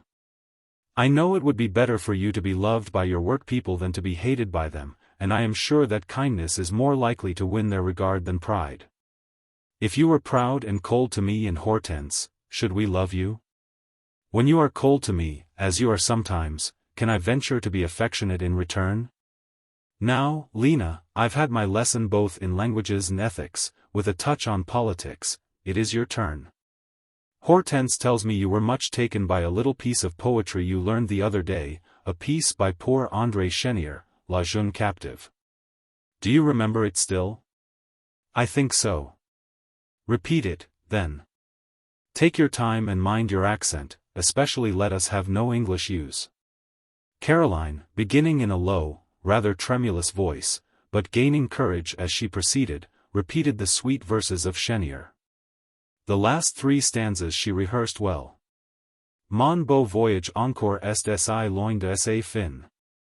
J'ai pars, itida ormo cabordant le chemin. J'ai passé le premiers à peine. Au banquet de la vie à peine commence. Un instant seulement mes lèvres ont pressa. La coupe en mes mains encore pleine. J'ai ne suis tuo printemps, j'ai ver voir la moisson. Idi comme le soleil, de saison en saison. J'ai ver ak ver mon année. Brillante sur ma tige, idi l'honneur du jardin. J'nai vu leur encore que les feux du matin. J'ai ver ak ver ma journée. 38. Moore listened at first with his eyes cast down, but soon he furtively raised them. Leaning back in his chair he could watch Caroline without her perceiving where his gaze was fixed. Her cheek had a color, her eyes a light, her countenance an expression this evening which would have made even plain features striking. But there was not the grievous defect of plainness to pardon in her case. The sunshine was not shed on rough barrenness, it fell on soft bloom. Each lineament was turned with grace. The whole aspect was pleasing. At the present moment, animated, interested, touched, she might be called beautiful. Such a face was calculated to awaken not only the calm sentiment of esteem, the distant one of admiration, but some feeling more tender, genial, intimate, friendship, perhaps, affection, interest. When she had finished, she turned to Moore, and met his eye. "Is that pretty well repeated?" she inquired, smiling like any happy, docile child. "I really don't know." "Why don't you know? Have you not listened?" "Yes, and looked." "You are fond of poetry, Lena?" "When I meet with real poetry, I cannot rest till I have learned it by heart, and so made it partly mine." Mr. Moore now sat silent for several minutes. It struck 9 o'clock. Sarah entered, and said that Mr. Helstone's servant was come for Miss Caroline. "Then the evening is gone already," she observed, "and it will be long, I suppose, before I pass another here." Hortense had been for some time nodding over her knitting. Fallen into a doze now, she made no response to the remark. "You would have no objection to come here oftener of an evening?" inquired Robert, as he took her folded mantle from the side table, where it still lay, and carefully wrapped it round her. "I like to come here, but I have no desire to be intrusive. I am not hinting to be asked, you must understand that." "Oh. I understand thee, child. You sometimes lecture me for wishing to be rich, Lena. But if I were rich, you should live here always, at any rate, you should live with me wherever my habitation might be. That would be pleasant. And if you were poor, ever so poor, it would still be pleasant. Good night, Robert.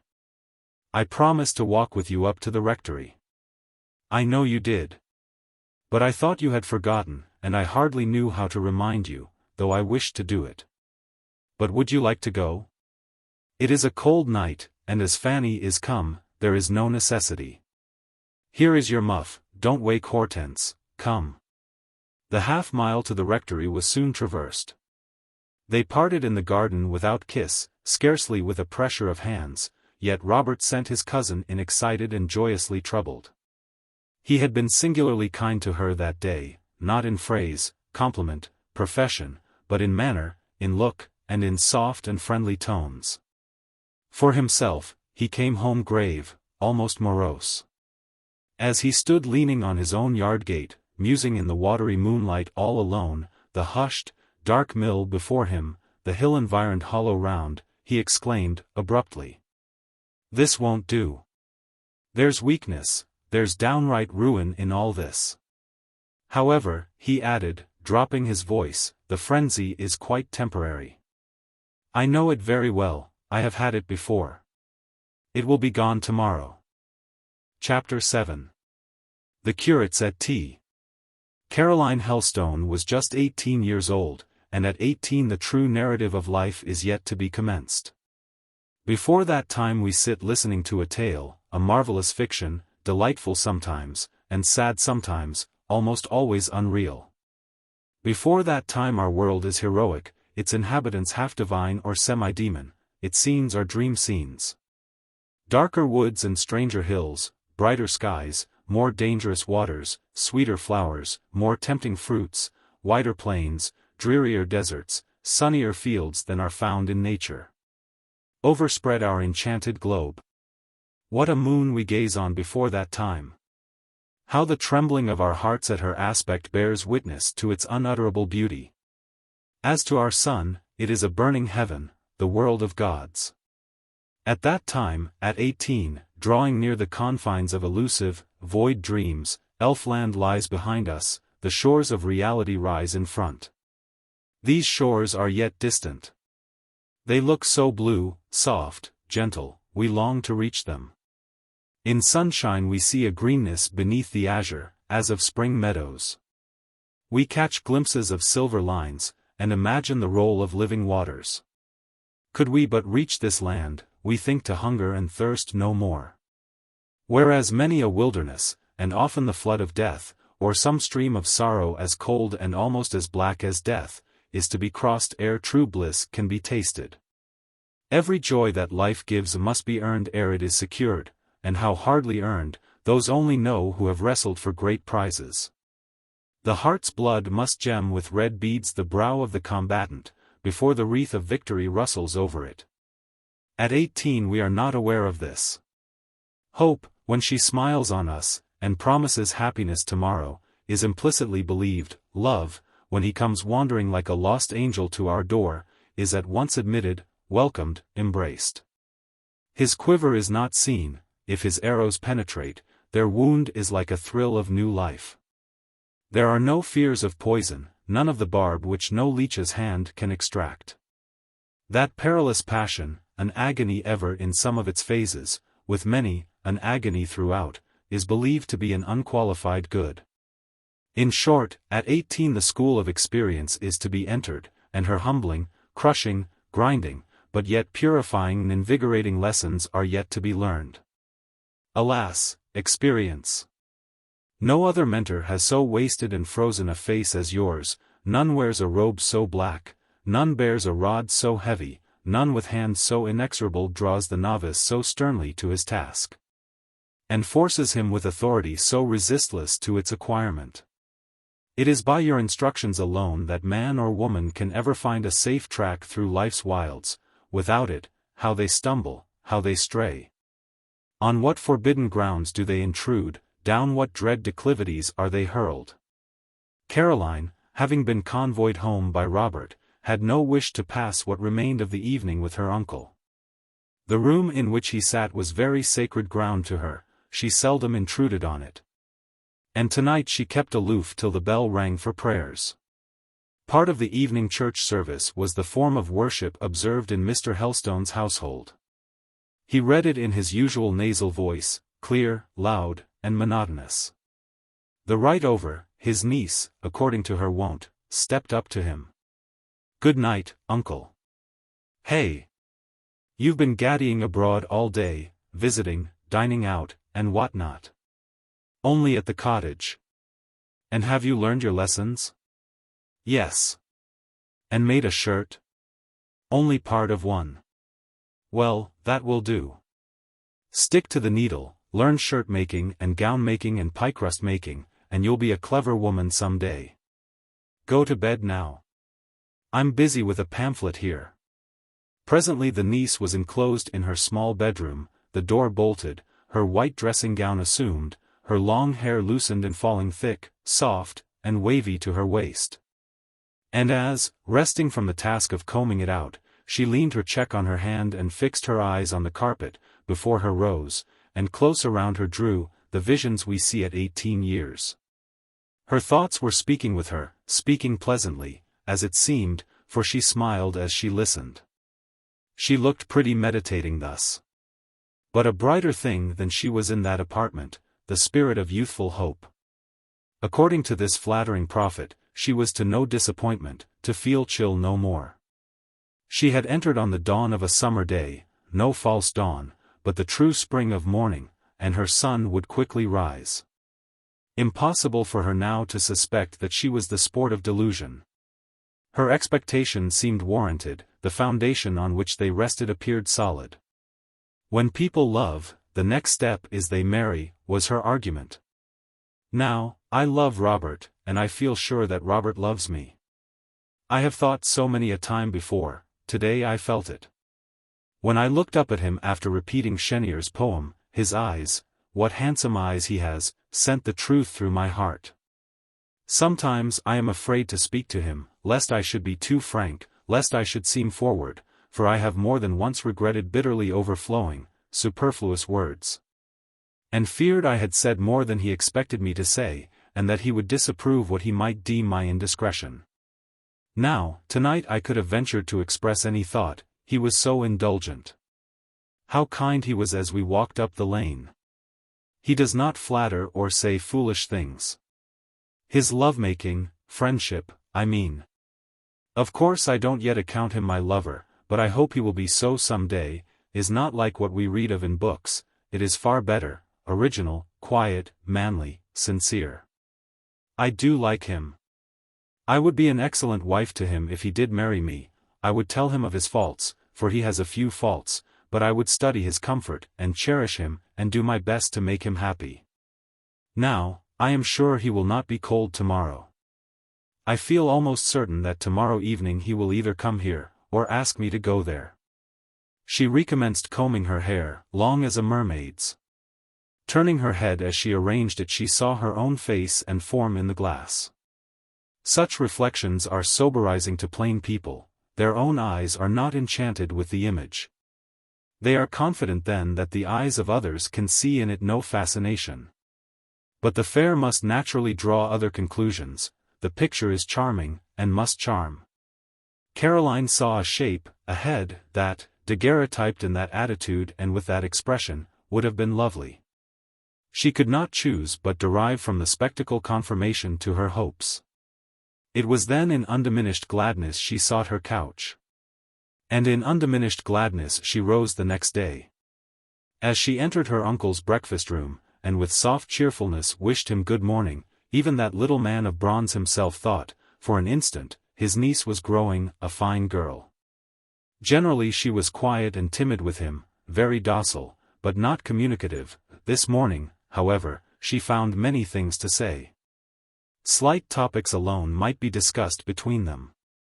For with a woman, a girl, Mr. Helstone would touch on no other.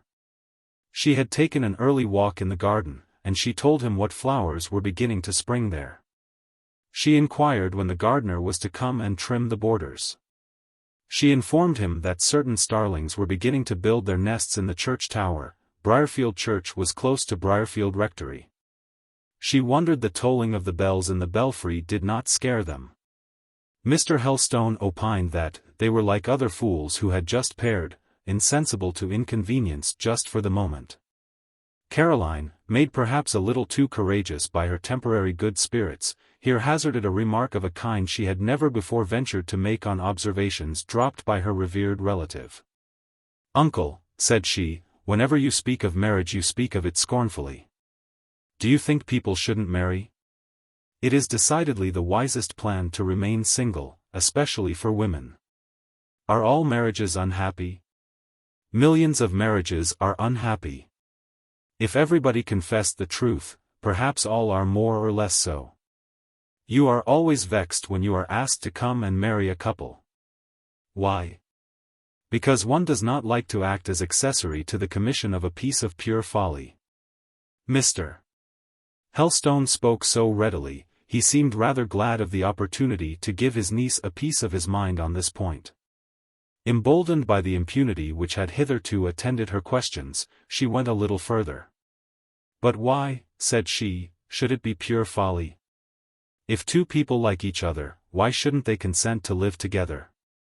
They tire of each other in a month. A yoke fellow is not a companion. He or she is a fellow sufferer. It was by no means naive simplicity which inspired Caroline's next remark, it was a sense of antipathy to such opinions, and of displeasure at him who held them. One would think you had never been married, uncle. One would think you were an old bachelor. Practically, I am so. But you have been married. Why were you so inconsistent as to marry? Every man is mad once or twice in his life. So you tired of my aunt, and my aunt of you, and you were miserable together? Mr. Helstone pushed out his cynical lip, wrinkled his brown forehead, and gave an inarticulate grunt. Did she not suit you? Was she not good-tempered? Did you not get used to her? Were you not sorry when she died? Caroline, said Mr. Helstone, bringing his hand slowly down to within an inch or two of the table, and then smiting it suddenly on the mahogany. Understand this, it is vulgar and puerile to confound generals with particulars. In every case there is the rule and there are the exceptions. Your questions are stupid and babyish. Ring the bell, if you have done breakfast. The breakfast was taken away, and that meal over, it was the general custom of uncle and niece to separate, and not to meet again till dinner. But today the niece, instead of quitting the room, went to the window seat, and sat down there. Mr. Helstone looked round uneasily once or twice, as if he wished her away. But she was gazing from the window, and did not seem to mind him, so he continued the perusal of his morning paper, a particularly interesting one it chanced to be. As new movements had just taken place in the peninsula, and certain columns of the journal were rich in long dispatches from General Lord Wellington. He little knew, meantime, what thoughts were busy in his niece's mind, thoughts the conversation of the past half-hour had revived but not generated.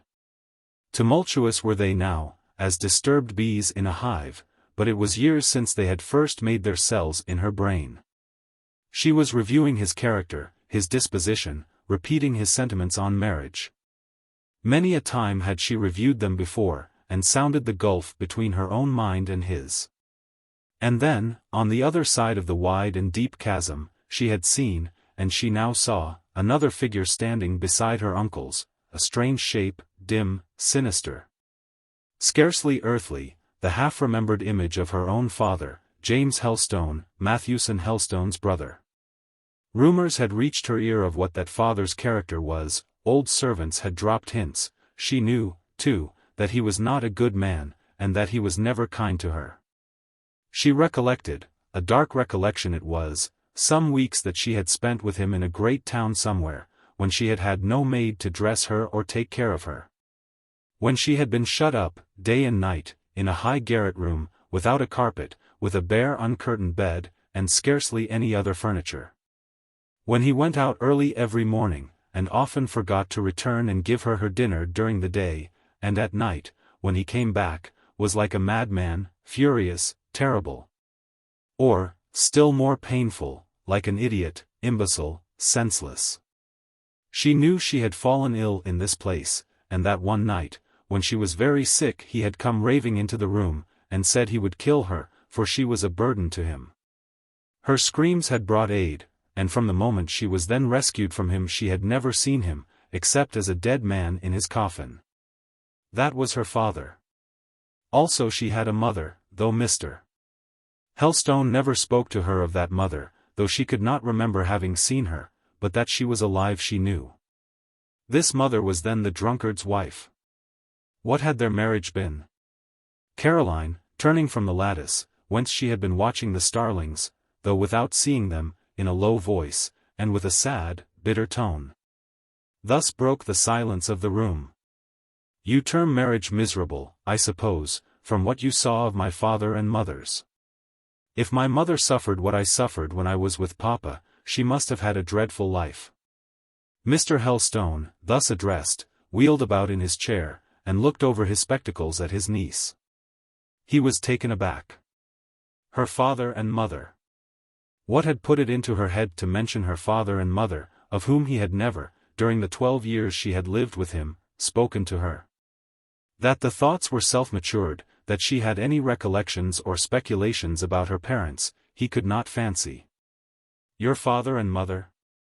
Who has been talking to you about them? Nobody.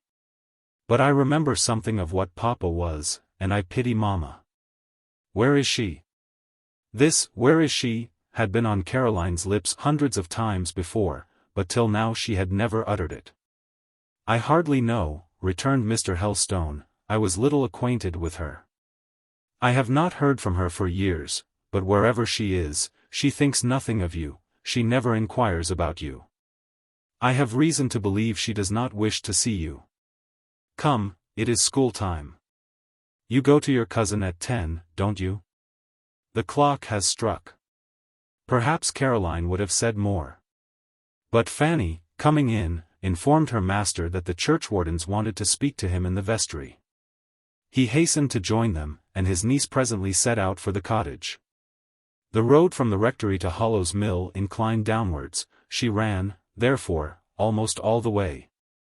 Exercise, the fresh air, the thought of seeing Robert, at least of being on his premises, in his vicinage, revived her somewhat depressed spirits quickly. Arriving in sight of the White House, and within hearing of the thundering mill and its rushing watercourse, the first thing she saw was Moore at his garden gate. There he stood, in his belted holland blouse, a light cap covering his head, which undress costume suited him. He was looking down the lane, not in the direction of his cousin's approach. She stopped, withdrawing a little behind a willow, and studied his appearance. He has not his peer, she thought. He is as handsome as he is intelligent. What a keen eye he has! What clearly cut, spirited features, thin and serious, but graceful. I do like his face, I do like his aspect, I do like him so much, better than any of those shuffling curates, for instance, better than anybody, Bonnie Robert. She sought Bonnie Robert's presence speedily. For his part, when she challenged his sight, I believe he would have passed from before her eyes like a phantom, if he could. But being a tall fact, and no fiction, he was obliged to stand the greeting. He made it brief. It was cousin-like, brother-like, friend-like, anything but lover-like. The nameless charm of last night had left his manner, he was no longer the same man, or, at any rate, the same heart did not beat in his breast. Rude disappointment, sharp cross. At first the eager girl would not believe in the change, though she saw and felt it. It was difficult to withdraw her hand from his, till he had bestowed at least something like a kind pressure. It was difficult to turn her eyes from his eyes, till his looks had expressed something more and fonder than that cool welcome. A lover masculine so disappointed can speak and urge explanation, a lover feminine can say nothing. If she did, the result would be shame and anguish, inward remorse for self-treachery. Nature would brand such demonstration as a rebellion against her instincts, and would vindicatively repay it afterwards by the thunderbolt of self-contempt smiting suddenly in secret. Take the matter as you find it, ask no questions, utter no remonstrances, it is your best wisdom. You expected bread, and you have got a stone, break your teeth on it, and don't shriek because the nerves are martyrized. Do not doubt that your mental stomach, if you have such a thing, is strong as an ostrich's, the stone will digest. You held out your hand for an egg, and fate put into it a scorpion. Show no consternation, close your fingers firmly upon the gift, let it sting through your palm. Never mind.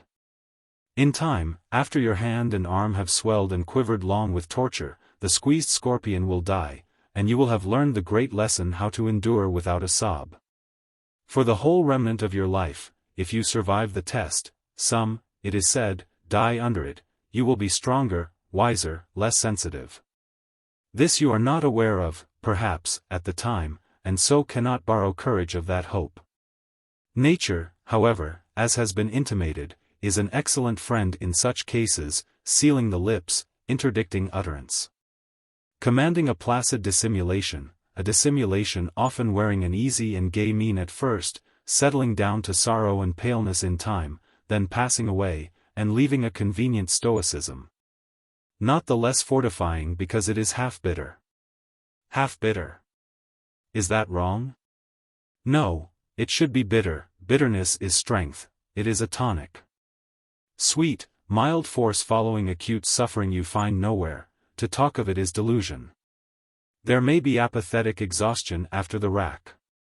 If energy remains, it will be rather a dangerous energy, deadly when confronted with injustice. Who has read the ballad of Puir Mary Lee, that old Scotch ballad, written I know not in what generation nor by what hand? Mary had been ill-used, probably in being made to believe that truth which was falsehood. She is not complaining, but she is sitting alone in the snowstorm, and you hear her thoughts. They are not the thoughts of a model heroine under her circumstances, but they are those of a deeply feeling, strongly resentful peasant girl. Anguish has driven her from the inglenook of home to the white-shrouded and icy hills. Crouched under the cauld drift, she recalls every image of horror, the yellow-wimed ask, the hairy adder, the auld moon-bowing tyke, the gayest at e'en, the sour bullaster, the milk on the tate's back. She hates these, but where she hates Robinarie. Oh, ance I lived happily by yon bonny burn. The world was in love wi' me. But now I maun sit, neath the cauld drift and mourn, and curse black Robinarie. Then whatter awa, thou bitter biting blast, and sough through the scrunty tree, and smower me up in the snaw fu fast, and enner let the sun me see.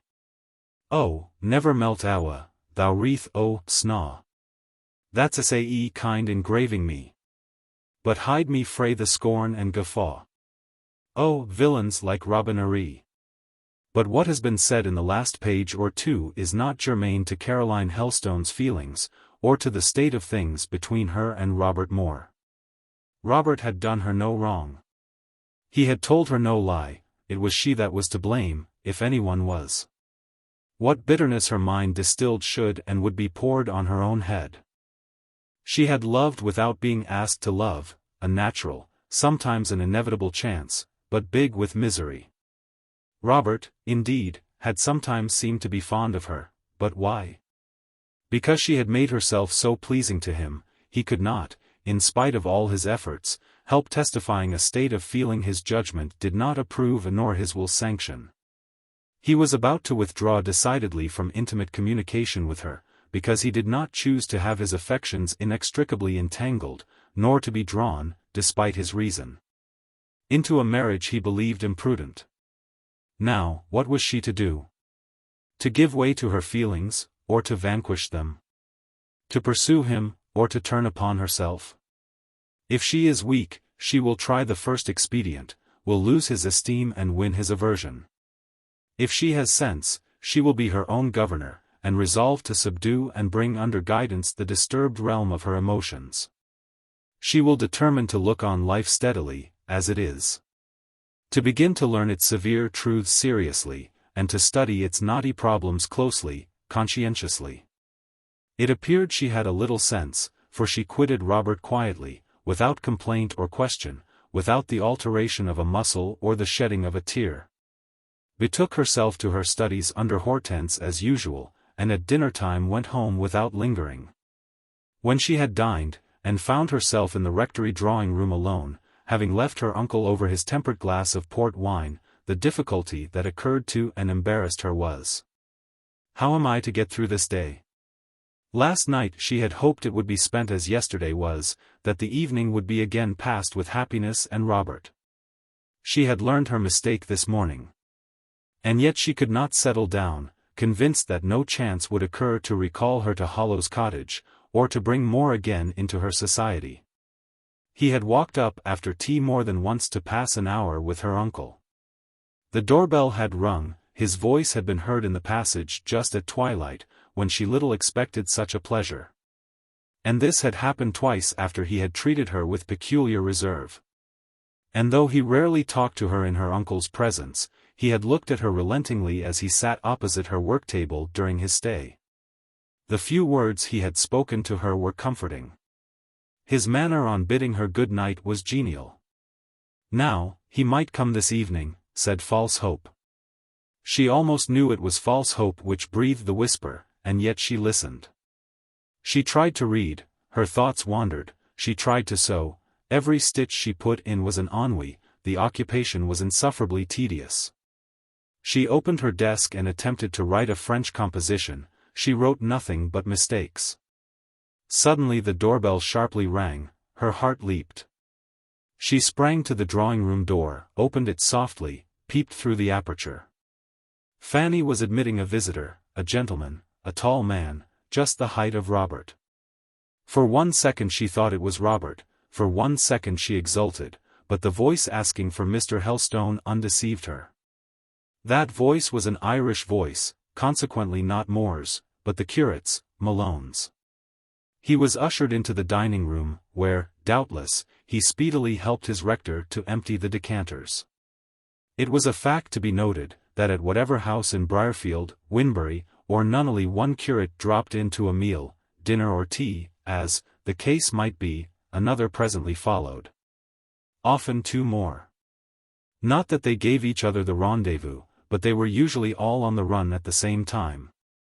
And when Donne, for instance, sought Malone at his lodgings and found him not, he inquired whither he had posted, and having learned of the landlady his destination, hastened with all speed after him. The same causes operated in the same way with Sweeting. Thus it chanced on that afternoon that Caroline's ears were 3 times tortured with the ringing of the bell and the advent of undesired guests. For Donne followed Malone, and Sweeting followed Donne. And more wine was ordered up from the cellar into the dining-room, for though old Helstone chid the inferior priesthood when he found them carousing, as he called it, in their own tents, yet at his hierarchical table he ever liked to treat them to a glass of his best, and through the closed doors Caroline heard their boyish laughter, and the vacant cackle of their voices.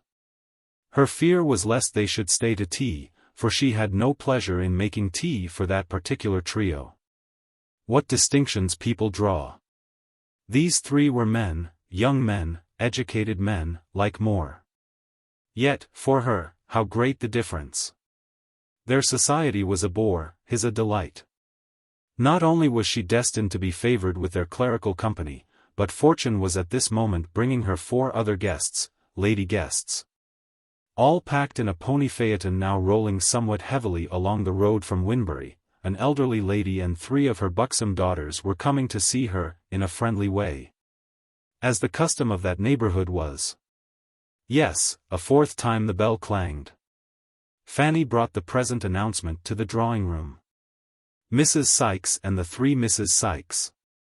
When Caroline was going to receive company, her habit was to wring her hands very nervously, to flush a little, and come forward hurriedly yet hesitatingly, wishing herself meantime at Jericho. She was, at such crises, sadly deficient in finished manner, though she had once been at school a year. Accordingly, on this occasion, her small white hands sadly maltreated each other, while she stood up, waiting the entrance of Mrs. Sykes. In stalked that lady, a tall, bilious gentlewoman, who made an ample and not altogether insincere profession of piety, and was greatly given to hospitality towards the clergy.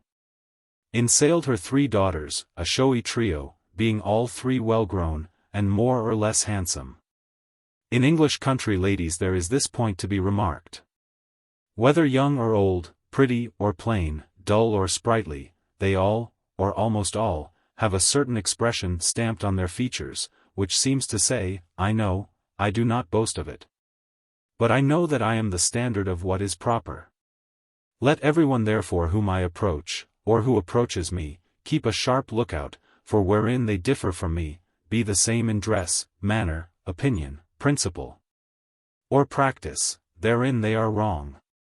Mrs. and Mrs. Sykes, far from being exceptions to this observation, were pointed illustrations of its truth. Miss Mary, a well-looked, well-meant, and, on the whole, well-dispositioned girl, wore her complacency with some state, though without harshness. Miss Harriet, a beauty, carried it more overbearingly, she looked high and cold. Miss Hannah, who was conceited, dashing, pushing, flourished hers consciously and openly. The mother evinced it with the gravity proper to her age and religious fame. The reception was got through somehow. Caroline was glad to see them, an unmitigated fib, hoped they were well, hoped Mrs. Sykes's cough was better, Mrs. Sykes had had a cough for the last 20 years, hoped the Misses Sykes had left their sisters at home well.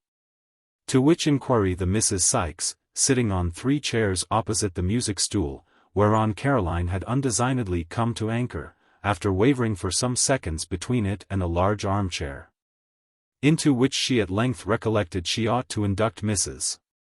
Sykes, and indeed that lady saved her the trouble by depositing herself therein, the Misses Sykes replied to Caroline by one simultaneous bow, very majestic and mighty awful. A pause followed. This bow was of a character to ensure silence for the next 5 minutes, and it did. Mrs. Sykes then inquired after Mr. Helstone, and whether he had had any return of rheumatism, and whether preaching twice on a Sunday fatigued him, and if he was capable of taking a full service now.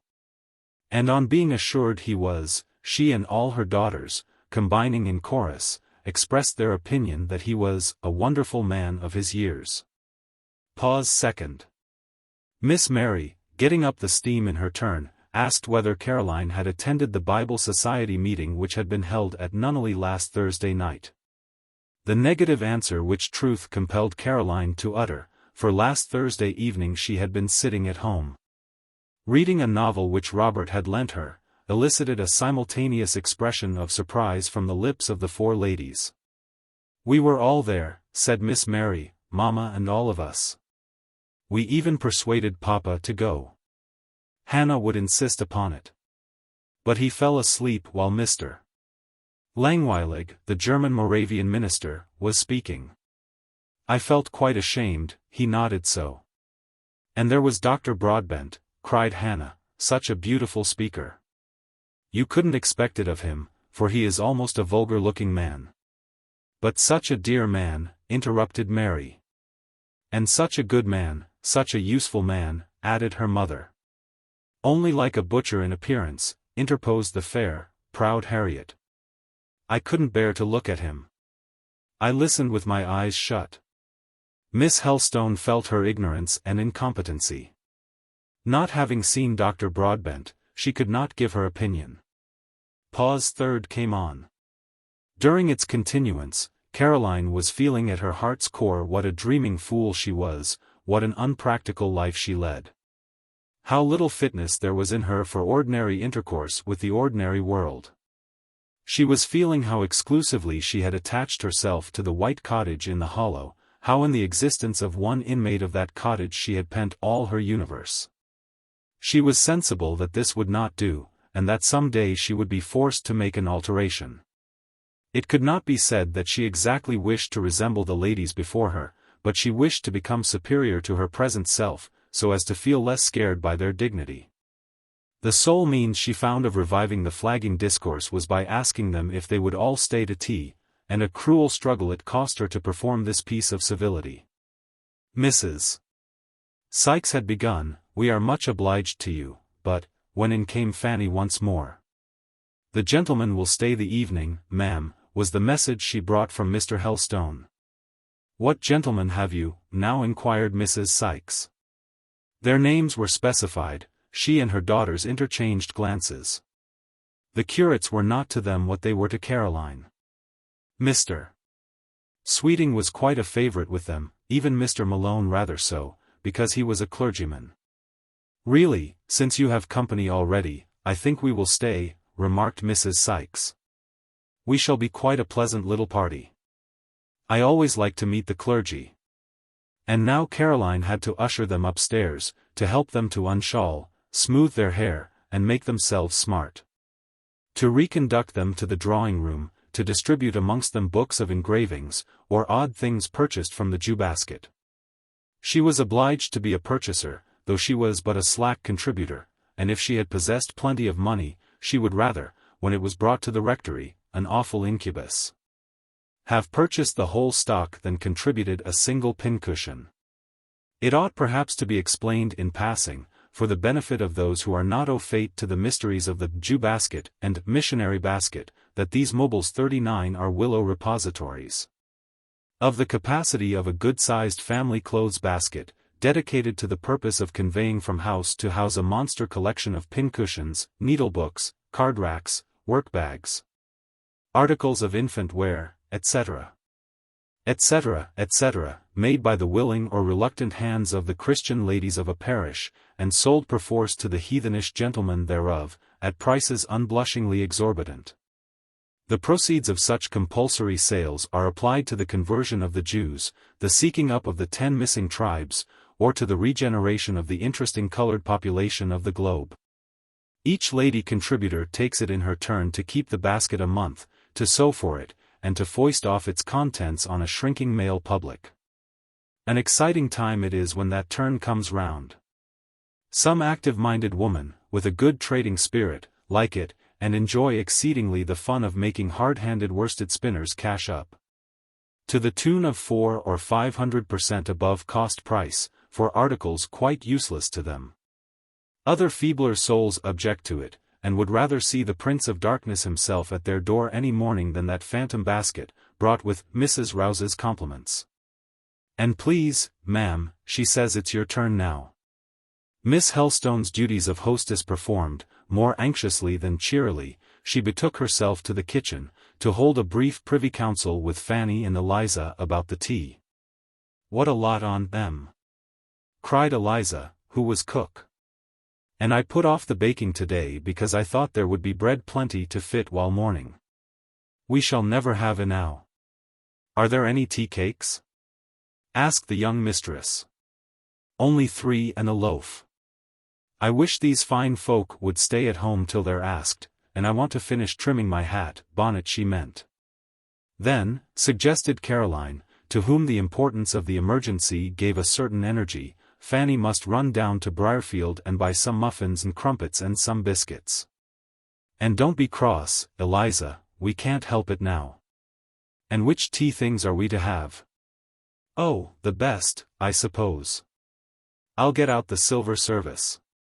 And she ran upstairs to the plate closet, and presently brought down teapot, cream ewer, and sugar basin. "And mun we have urn?"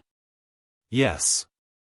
And now get it ready as quickly as you can, for the sooner we have tea over the sooner they will go, at least, I hope so.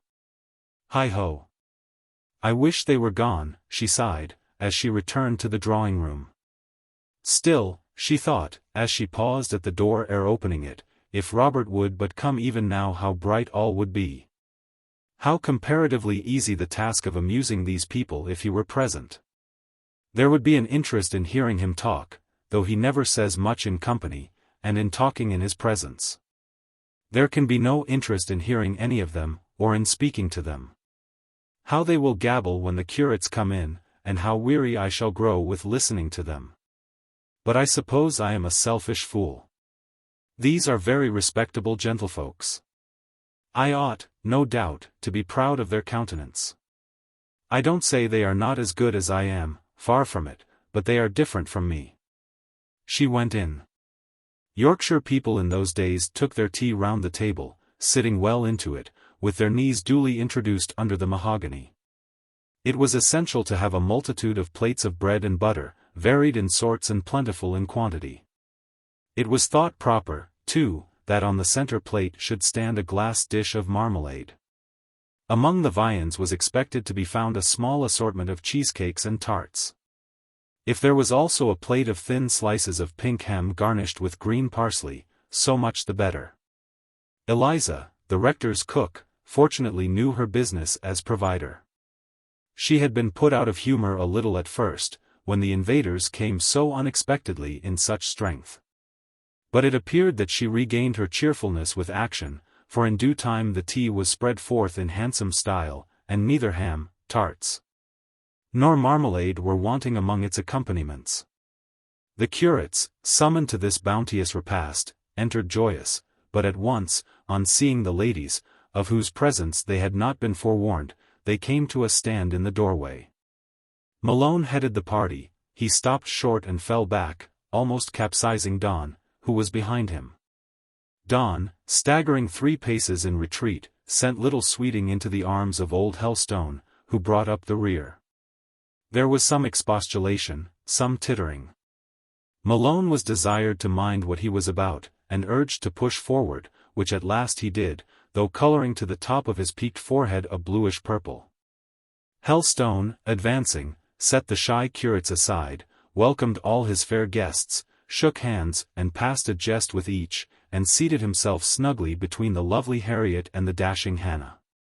Miss Mary he requested to move to the seat opposite to him, that he might see her if he couldn't be near her. Perfectly easy and gallant, in his way, were his manners always to young ladies, and most popular was he amongst them.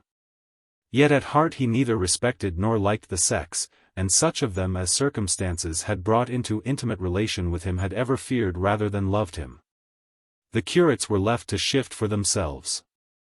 Sweeting, who was the least embarrassed of the three, took refuge beside Mrs. Sykes, who, he knew, was almost as fond of him as if he had been her son. Donne, after making his general bow with a grace all his own, and saying in a high, pragmatical voice, "How d'ye do, Miss Helstone?" dropped into a seat at Caroline's elbow, to her unmitigated annoyance, for she had a peculiar antipathy to Donne. On account of his stultified and immovable self-conceit and his incurable narrowness of mind. Malone, grinning most unmeaningly, inducted himself into the corresponding seat on the other side. She was thus blessed in a pair of supporters, neither of whom, she knew, would be of any mortal use, whether for keeping up the conversation, handing cups, circulating the muffins, or even lifting the plate from the slop basin. Little Sweeting, small and boyish as he was, would have been worth 20 of them.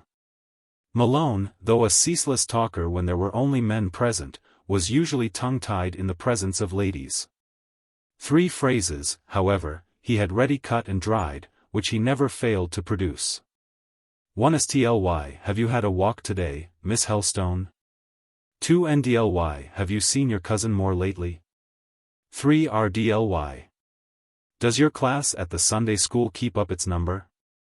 These 3 questions being put and responded to, between Caroline and Malone reigned silence. With Donne it was otherwise. He was troublesome, exasperating. He had a stock of small talk on hand, at once the most trite and perverse that can well be imagined, abuse of the people of Briarfield. Of the natives of Yorkshire generally, complaints of the want of high society, of the backward state of civilization in these districts. Murmurings against the disrespectful conduct of the lower orders in the north toward their betters.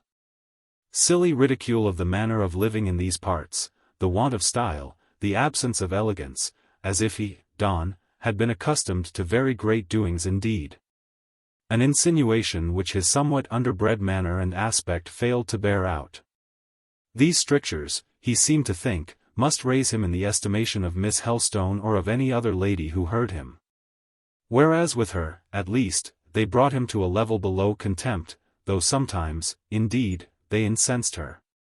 For, a Yorkshire girl herself, she hated to hear Yorkshire abused by such a pitiful prater. And when wrought up to a certain pitch, she would turn and say something of which neither the matter nor the manner recommended her to Mr. Donne's goodwill. She would tell him it was no proof of refinement to be ever scolding others for vulgarity, and no sign of a good pastor to be eternally censuring his flock. She would ask him what he had entered the church for, since he complained there were only cottages to visit, and poor people to preach to, whether he had been ordained to the ministry merely to wear soft clothing and sit in kings' houses. These questions were considered by all the curates as, to the last degree, audacious and impious. Tea was a long time in progress, all the guests gabbled as their hostess had expected they would. Mr. Helstone, being in excellent spirits, when, indeed, was he ever otherwise in society, attractive female society? It being only with the one lady of his own family that he maintained a grim taciturnity, kept up a brilliant flow of easy prattle with his right-hand and left-hand neighbors. And even with his vis-a-vis, Miss Mary. Though, as Mary was the most sensible, the least coquettish, of the 3, to her the elderly widower was the least attentive. At heart he could not abide sense in women. He liked to see them as silly, as light-headed, as vain, as open to ridicule as possible, because they were then in reality what he held them to be, and wished them to be, inferior, toys to play with, to amuse a vacant hour, and to be thrown away. Hannah was his favorite. Harriet, though beautiful, egotistical, and self-satisfied, was not quite weak enough for him. She had some genuine self-respect amidst much false pride, and if she did not talk like an oracle, neither would she babble like one crazy. She would not permit herself to be treated quite as a doll, a child, a plaything. She expected to be bent to like a queen. Hannah, on the contrary, demanded no respect, only flattery. If her admirers only told her that she was an angel, she would let them treat her like an idiot. So very credulous and frivolous was she, so very silly did she become when besieged with attention, flattered and admired to the proper degree, that there were moments when Helstone actually felt tempted to commit matrimony a second time, and to try the experiment of taking her for his second helpmeet. But fortunately the salutary recollection of the ennuis of his first marriage, the impression still left on him of the weight of the millstone he had once worn round his neck, the fixity of his feelings respecting the insufferable evils of conjugal existence, operated as a check to his tenderness, suppressed the sigh heaving his old iron lungs, and restrained him from whispering to Hannah proposals it would have been high fun and great satisfaction to her to hear. It is probable she would have married him if he had asked her. Her parents would have quite approved the match. To them his 55 years, his bend-leather heart, could have presented no obstacles. And as he was a rector, held an excellent living, occupied a good house, and was supposed even to have private property, though in that the world was mistaken. Every penny of the £5,000 inherited by him from his father had been devoted to the building and endowing of a new church at his native village in Lancashire, for he could show a lordly munificence when he pleased. And if the end was to his liking, never hesitated about making a grand sacrifice to attain it. Her parents, I say, would have delivered Hannah over to his loving kindness and his tender mercies without one scruple. And the second Mrs. Helstone, inverting the natural order of insect existence, would have fluttered through the honeymoon a bright, admired butterfly, and crawled the rest of her days a sordid, trampled worm. Little Mr. Sweeting, seated between Mrs. Sykes and Miss Mary, both of whom were very kind to him, and having a dish of tarts before him, and marmalade and crumpet upon his plate, looked and felt more content than any monarch. He was fond of all the Misses Sykes, they were all fond of him. He thought them magnificent girls, quite proper to mate with one of his inches. If he had a cause of regret at this blissful moment, it was that Miss Dora happened to be absent, Dora being the one whom he secretly hoped one day to call Mrs. David Sweeting, with whom he dreamt of taking stately walks, leading her like an empress through the village of Nunneley, and an empress she would have been, if size could make an empress. She was vast, ponderous. Seen from behind, she had the air of a very stout lady of 40, but withal she possessed a good face, and no unkindly character. The meal at last drew to a close. It would have been over long ago if Mr. Donne had not persisted in sitting with his cup half full of cold tea before him. Long after the rest had finished and after he himself had discussed such allowance of viands as he felt competent to swallow, long, indeed, after signs of impatience had been manifested all round the board, till chairs were pushed back, till the talk flagged, till silence fell. Vainly did Caroline inquire repeatedly if he would have another cup, if he would take a little hot tea, as that must be cold, etc. He would neither drink it nor leave it. He seemed to think that this isolated position of his gave him somehow a certain importance, that it was dignified and stately to be the last, that it was grand to keep all the others waiting. So long did he linger, that the very urn died, it ceased to hiss. At length, however, the old rector himself, who had hitherto been too pleasantly engaged with Hannah to care for the delay, got impatient. "For whom are we waiting?" he asked. "For me, I believe," returned Donne complacently, appearing to think it much to his credit that a party should thus be kept dependent on his movements. "Tut!" cried Helstone. Then standing up, "Let us return thanks," said he, which he did forthwith, and all quitted the table. Donne, nothing abashed, still sat 10 minutes quite alone, whereupon Mr. Helstone rang the bell for the things to be removed. The curate at length saw himself forced to empty his cup, and to relinquish the role which, he thought, had given him such a felicitous distinction, drawing upon him such flattering general notice. And now, in the natural course of events, Caroline, knowing how it would be, had opened the piano, and produced music books in readiness. Music was asked for. This was Mr. Sweeting's chance for showing off. He was eager to commence. He undertook, therefore, the arduous task of persuading the young ladies to favor the company with an air, a song. Con amore he went through the whole business of begging, praying, resisting excuses, explaining away difficulties. And at last succeeded in persuading Miss Harriet to allow herself to be led to the instrument. Then out came the pieces of his flute. He always carried them in his pocket, as unfailingly as he carried his handkerchief.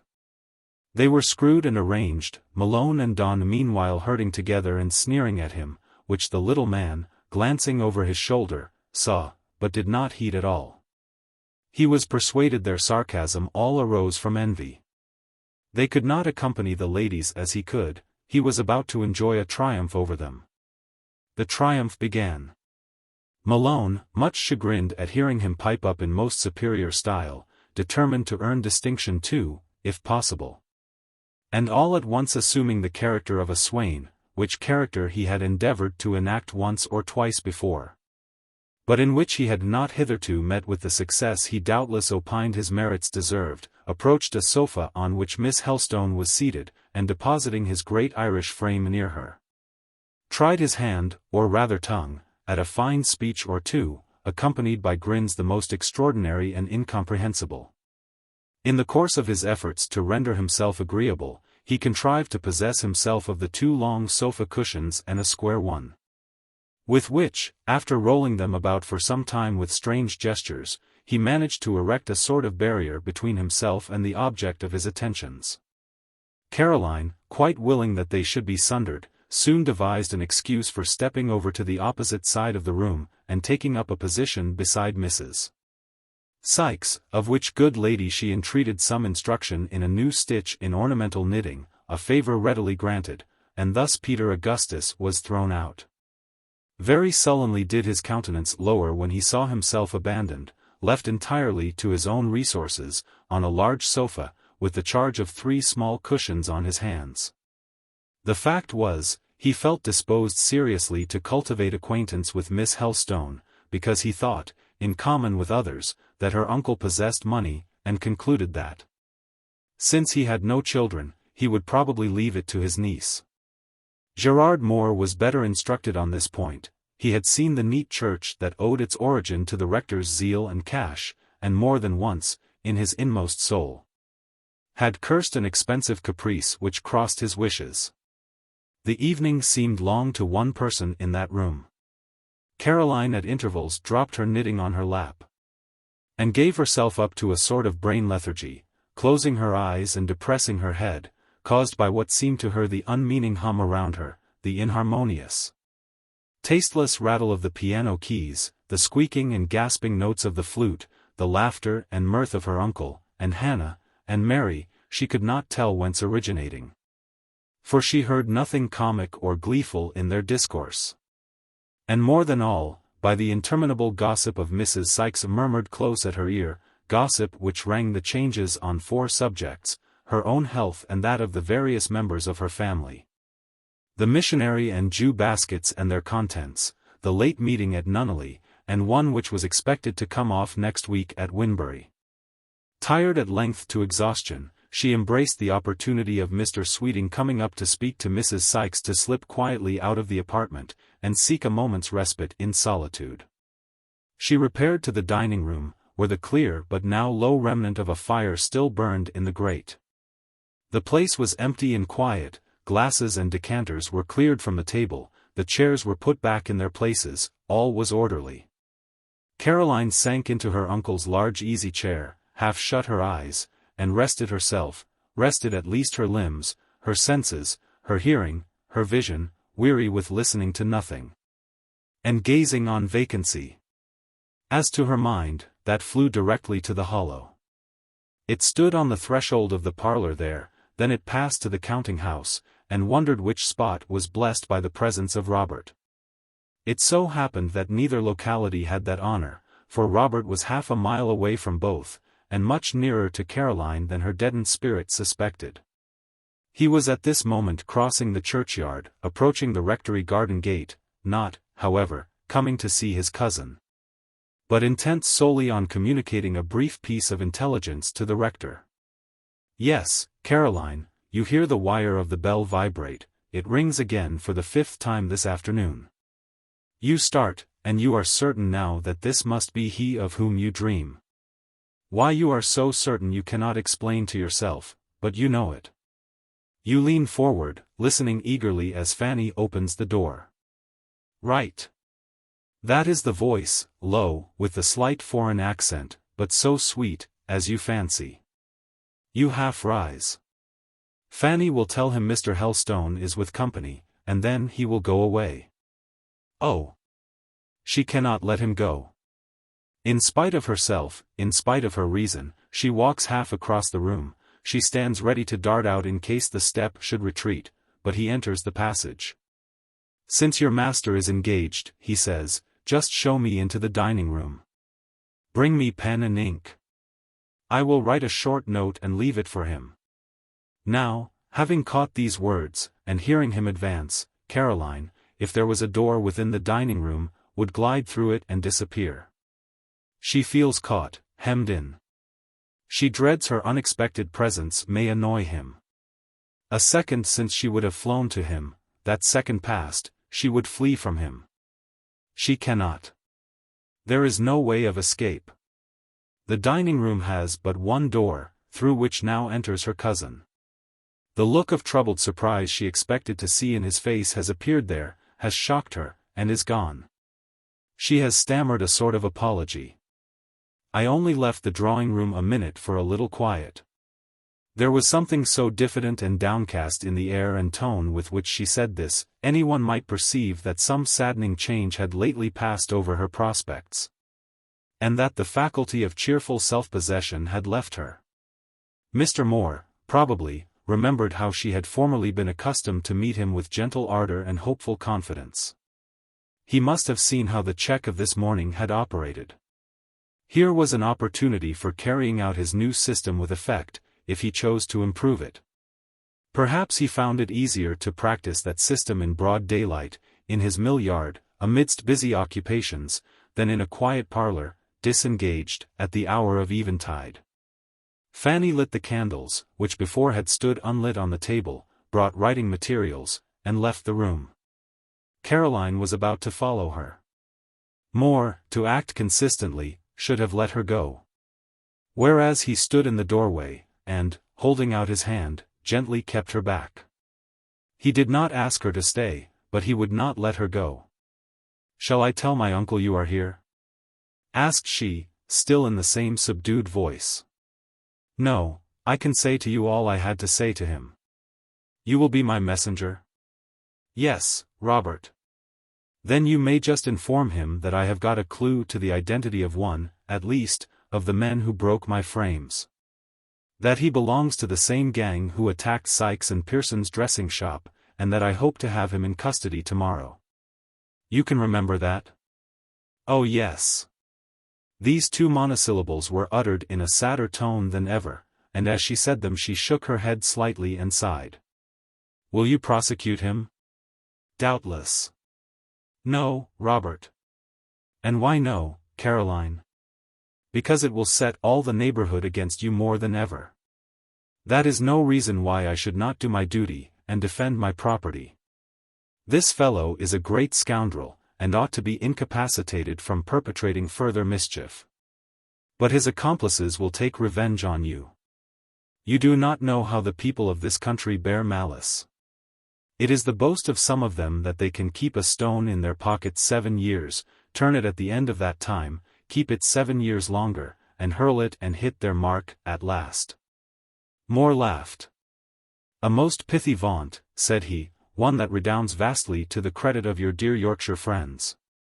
But don't fear for me, Lena.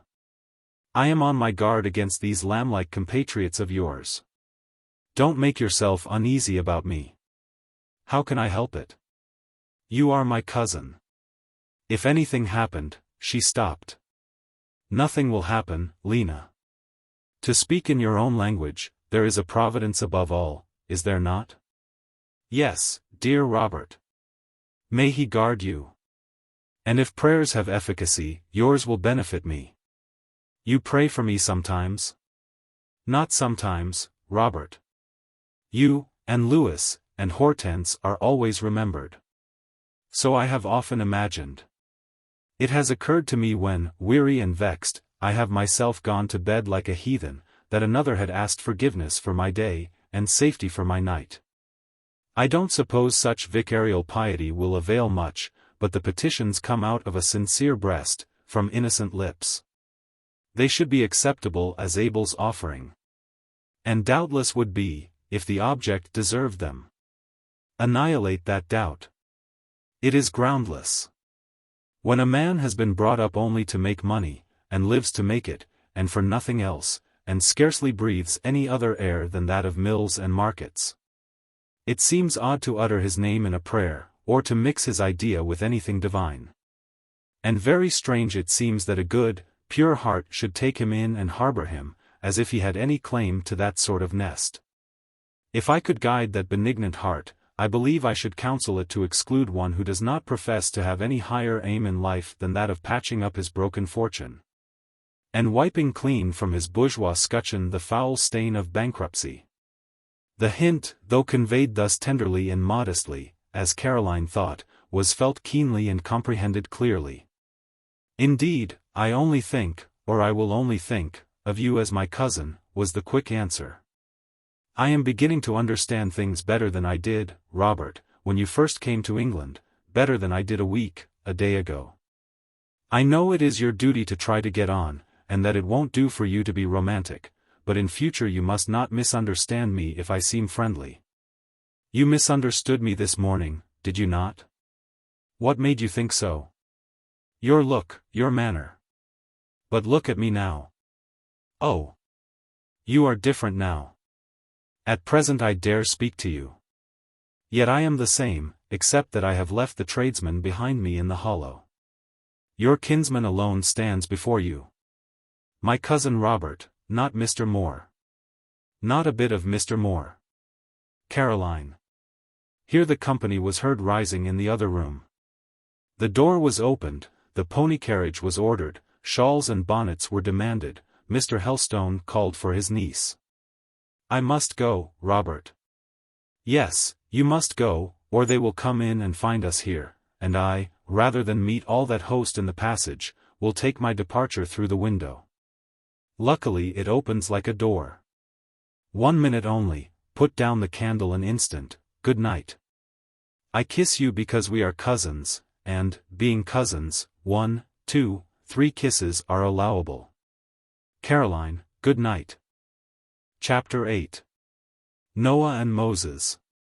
The next day Moore had risen before the sun, and had taken a ride to Winbury and back ere his sister had made the café au lait or cut the tartines for his breakfast. What business he transacted there he kept to himself. Hortense asked no questions, it was not her wont to comment on his movements, nor his to render an account of them. The secrets of business, complicated and often dismal mysteries, were buried in his breast, and never came out of their sepulchre save now and then to scare Joe Scott, or give a start to some foreign correspondent. Indeed, a general habit of reserve on whatever was important seemed bred in his mercantile blood. Breakfast over, he went to his counting-house. Henry, Joe Scott's boy, brought in the letters and the daily papers. Moore seated himself at his desk, broke the seals of the documents, and glanced them over. They were all short, but not, it seemed, sweet, probably rather sour, on the contrary, for as Moore laid down the last, his nostrils emitted a derisive and defiant snuff.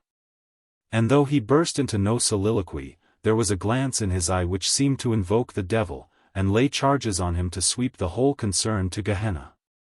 However, having chosen a pen and stripped away the feathered top in a brief spasm of finger fury, only finger fury, his face was placid, he dashed off a batch of answers, sealed them.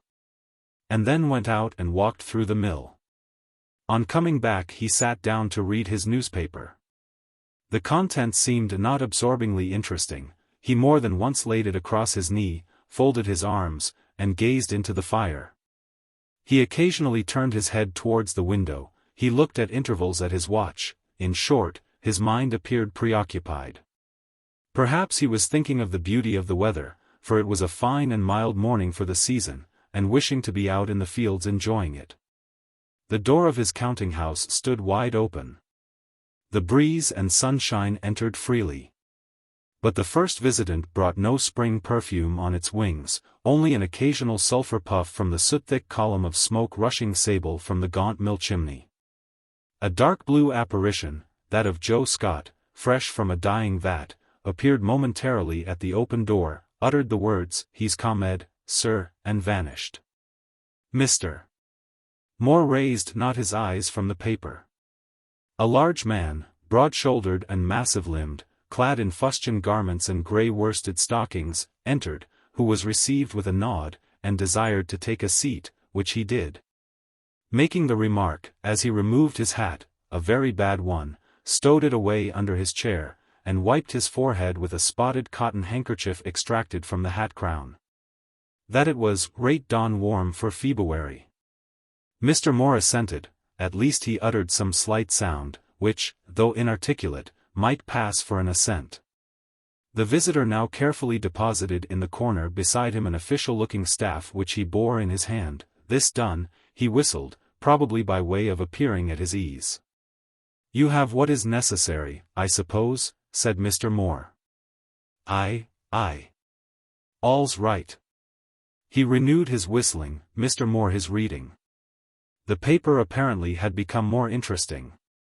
Presently, however, he turned to his cupboard, which was within reach of his long arm, opened it without rising, took out a black bottle, the same he had produced for Malone's benefit, a tumbler, and a jug, placed them on the table, and said to his guest, "Help yourself.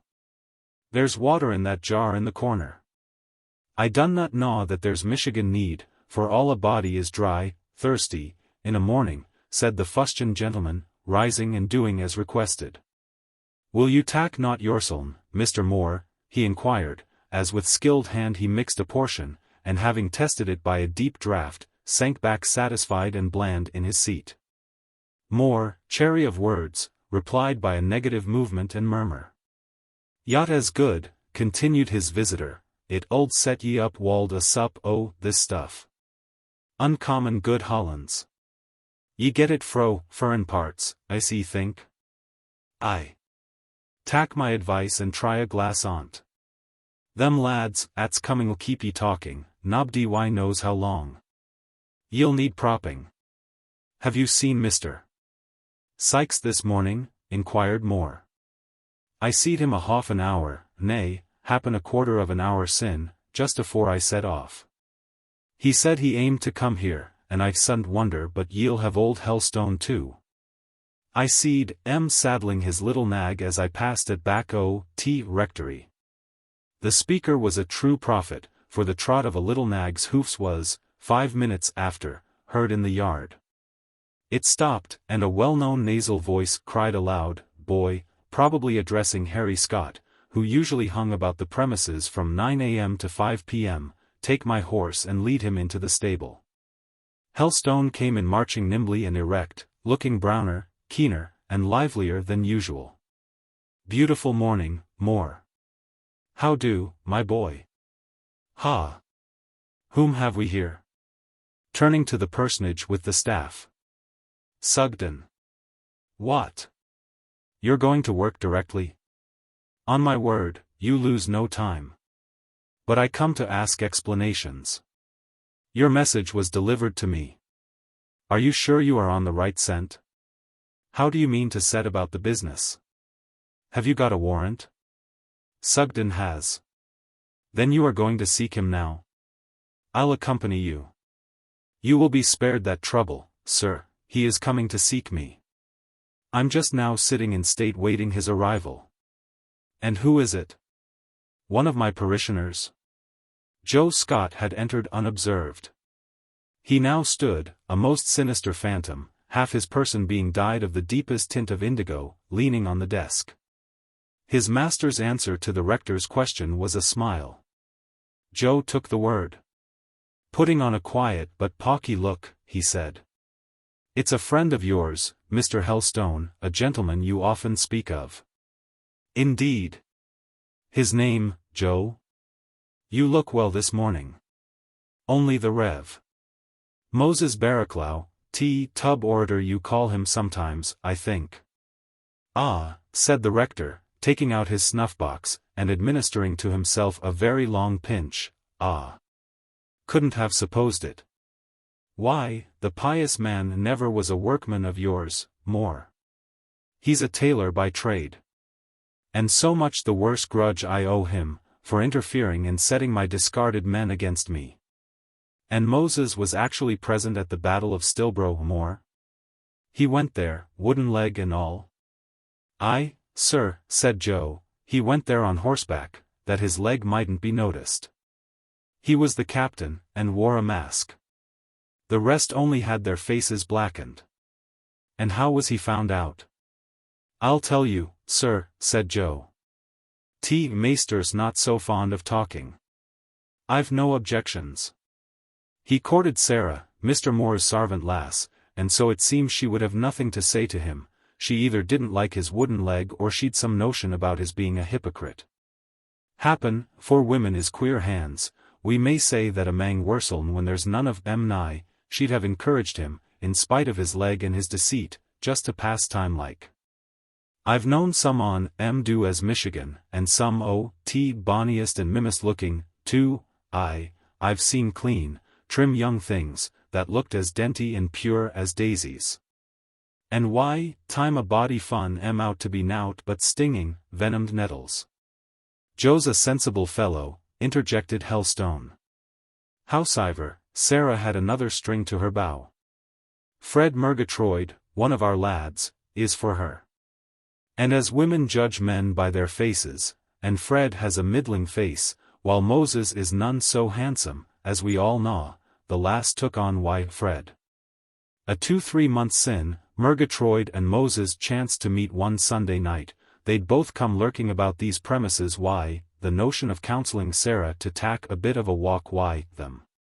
They fell out, had a tussle, and Fred was worsted, for he's young and small, and Barraclough, for all he has only one leg, is almost as strong as Sugden there, indeed. Anybody that hears him roaring at a revival or a love feast may be sure he's no weakling." "Joe, you're insupportable," here broke in Mr. Moore. "You spin out your explanation as Moses spins out his sermons. The long and short of it is, Murgatroyd was jealous of Barraclough. And last night, as he and a friend took shelter in a barn from a shower, they heard and saw Moses conferring with some associates within. From their discourse it was plain he had been the leader, not only at Stilbro Moor, but in the attack on Sykes's property. Moreover, they planned a deputation to wait on me this morning, which the tailor is to head, and which, in the most religious and peaceful spirit, is to entreat me to put the accursed thing out of my tent. I rode over to Winbury this morning, got a constable and a warrant, and I am now waiting to give my friend the reception he deserves. Here, meantime, comes Sykes. Mr. Helstone, you must spirit him up. He feels timid at the thoughts of prosecuting." A gig was heard to roll into the yard. Mr. Sykes entered, a tall stout man of about 50, comely of feature, but feeble of physiognomy. He looked anxious. "Have they been? Are they gone? Have you got him? Is it over?" he asked. "Not yet," returned Moore with phlegm. "We are waiting for them. They'll not come, it's near noon. Better give it up. It will excite bad feeling, make a stir, 'cause perhaps fatal consequences." "You need not appear," said Moore. "I shall meet them in the yard when they come, you can stay here. But my name must be seen in the law proceedings. A wife and family, Mr. Moore, a wife and family make a man cautious." Moore looked disgusted. "Give way, if you please," said he, "leave me to myself. I have no objection to act alone. Only be assured you will not find safety in submission." Your partner Pearson gave way, and conceded, and forbore. Well, that did not prevent them from attempting to shoot him in his own house. "My dear sir, take a little wine and water," recommended Mr. Helstone. The wine and water was Hollands and water, as Mr. Sikes discovered when he had compounded and swallowed a brimming tumbler thereof. It transfigured him in 2 minutes, brought the color back to his face, and made him at least word valiant. He now announced that he hoped he was above being trampled on by the common people. He was determined to endure the insolence of the working classes no longer. He had considered of it, and made up his mind to go all lengths. If money and spirit could put down these rioters, they should be put down. Mr. Moore might do as he liked, but he, Christy Sikes, would spend his last penny in law before he would be beaten. He'd settle them, or he'd see. "Take another glass," urged Moore. Mr. Sikes didn't mind if he did. This was a cold morning. Sugden had found it a warm one. It was necessary to be careful at this season of the year. It was proper to take something to keep the damp out. He had a little cough already. Here he coughed in attestation of the fact. Something of this sort, lifting the black bottle, was excellent. Taken medicinally, he poured the physic into his tumbler. He didn't make a practice of drinking spirits in a morning, but occasionally it really was prudent to take precautions. "Quite prudent, and take them by all means," urged the host. Mr. Sikes now addressed Mr. Helstone, who stood on the hearth, his shovel hat on his head, watching him significantly with his little, keen eyes. "You, sir, as a clergyman," said he, "may feel it disagreeable to be present amidst scenes of hurry and flurry, and, I may say, peril. I dare say your nerves won't stand it. You're a man of peace, sir, but we manufacturers, living in the world, and always in turmoil, get quite belligerent. Really, there's an ardor excited by the thoughts of danger that makes my heart pant. When Mrs. Sikes is afraid of the house being attacked and broke open, as she is every night, I get quite excited. I couldn't describe to you, sir, my feelings. Really, if anybody was to come, thieves or anything, I believe I should enjoy it, such is my spirit." The hardest of laughs, though brief and low, and by no means insulting, was the response of the rector. Moore would have pressed upon the heroic mill owner a third tumbler, but the clergyman, who never transgressed, nor would suffer others in his presence to transgress, the bounds of decorum, checked him. "Enough is as good as a feast, is it not, Mr. Sikes?" he said, and Mr. Sikes assented, and then sat and watched Joe Scott remove the bottle at a sign from Helstone, with a self-satisfied simper on his lips and a regretful glisten in his eye. Moore looked as if he should have liked to fool him to the top of his bent. What would a certain young kinswoman of his have said could she have seen her dear, good, great Robert, her Coriolanus, just now? Would she have acknowledged in that mischievous, sardonic visage the same face to which she had looked up with such love, which had bent over her with such gentleness last night? Was that the man who had spent so quiet an evening with his sister and his cousin, so suave to one, so tender to the other, reading Shakespeare and listening to Chenier? Yes, it was the same man, only seen on a different side, a side Caroline had not yet fairly beheld, though perhaps she had enough sagacity faintly to suspect its existence. Well, Caroline had, doubtless, her defective side too. She was human. She must, then, have been very imperfect. And had she seen Moore on his very worst side, she would probably have said this to herself and excused him. Love can excuse anything except meanness. But meanness kills love, cripples even natural affection. Without esteem true love cannot exist. Moore, with all his faults, might be esteemed. For he had no moral scrofula in his mind, no hopeless polluting taint, such, for instance, as that of falsehood, neither was he the slave of his appetites. The active life to which he had been born and bred had given him something else to do than to join the futile chase of the pleasure hunter. He was a man undegraded, the disciple of reason, not the votary of sense. The same might be said of old Helstone. Neither of these two would look, think, or speak a lie. For neither of them had the wretched black bottle, which had just been put away, any charms. Both might boast a valid claim to the proud title of Lord of the Creation, for no animal vice was lord of them, they looked and were superior beings to poor Sykes. A sort of gathering and trampling sound was heard in the yard, and then a pause. Moore walked to the window, Helstone followed. Both stood on one side, the tall junior behind the undersized senior, looking forth carefully, so that they might not be visible from without. Their sole comment on what they saw was a cynical smile flashed into each other's stern eyes. A flourishing oratorical cough was now heard, followed by the interjection wished. Designed, as it seemed, to still the hum of several voices. Moore opened his casement an inch or two to admit sound more freely. "Joseph Scott," began a snuffling voice. Scott was standing sentinel at the counting-house door. "Might we inquire if your master be within, and is to be spoken to?" "He's within," said Joe nonchalantly.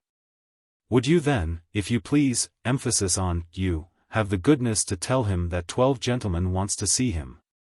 "He'd happen ax what for," suggested Joe. "I might as well tell him that at same time." "For a purpose," was the answer. Joe entered. "Please, sir, there's 12 gentlemen wants to see ye, for a purpose." "Good, Joe, I'm their man, Sugden, come when I whistle." Moore went out, chuckling dryly.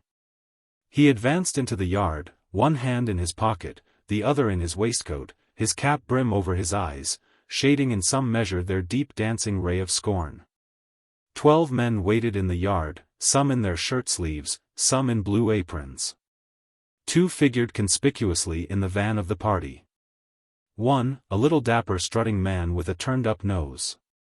The other a broad-shouldered fellow, distinguished no less by his demure face and cat-like, trustless eyes than by a wooden leg and stout crutch. There was a kind of leer about his lips. He seemed laughing in his sleeve at some person or thing. His whole air was anything but that of a true man. "Good morning, Mr. Barraclough," said Moore debonairly, for him. "Peace be unto you," was the answer, Mr. Barraclough entirely closing his naturally half-shut eyes as he delivered it. "I'm obliged to you. Peace is an excellent thing, there's nothing I more wish for myself. But that is not all you have to say to me, I suppose? I imagine peace is not your purpose?" "As to our purpose," began Barraclough, "it's one that may sound strange and perhaps foolish to ears like yours. For the childer of this world is wiser in their generation than the childer of light. To the point, if you please, and let me hear what it is." "Yes, here, sir. If I cannot get it off, there's 11 behint can help me. It is a grand purpose, and, changing his voice from a half-sneer to a whine, it's the Lord's own purpose, and that's better. Do you want a subscription to a new ranter's chapel, Mr. Barraclough? Unless your errand be something of that sort, I cannot see what you have to do with it." "I hadn't that duty on my mind, sir. But as Providence has led ye to mention the subject, I'll make it my way to tack ony trifle ye may have to spare. The smallest contribution will be acceptable." With that he doffed his hat, and held it out as a begging box, a brazen grin at the same time crossing his countenance. "If I gave you 6 pence you would drink it." Barraclough uplifted the palms of his hands and the whites of his eyes, evincing in the gesture a mere burlesque of hypocrisy.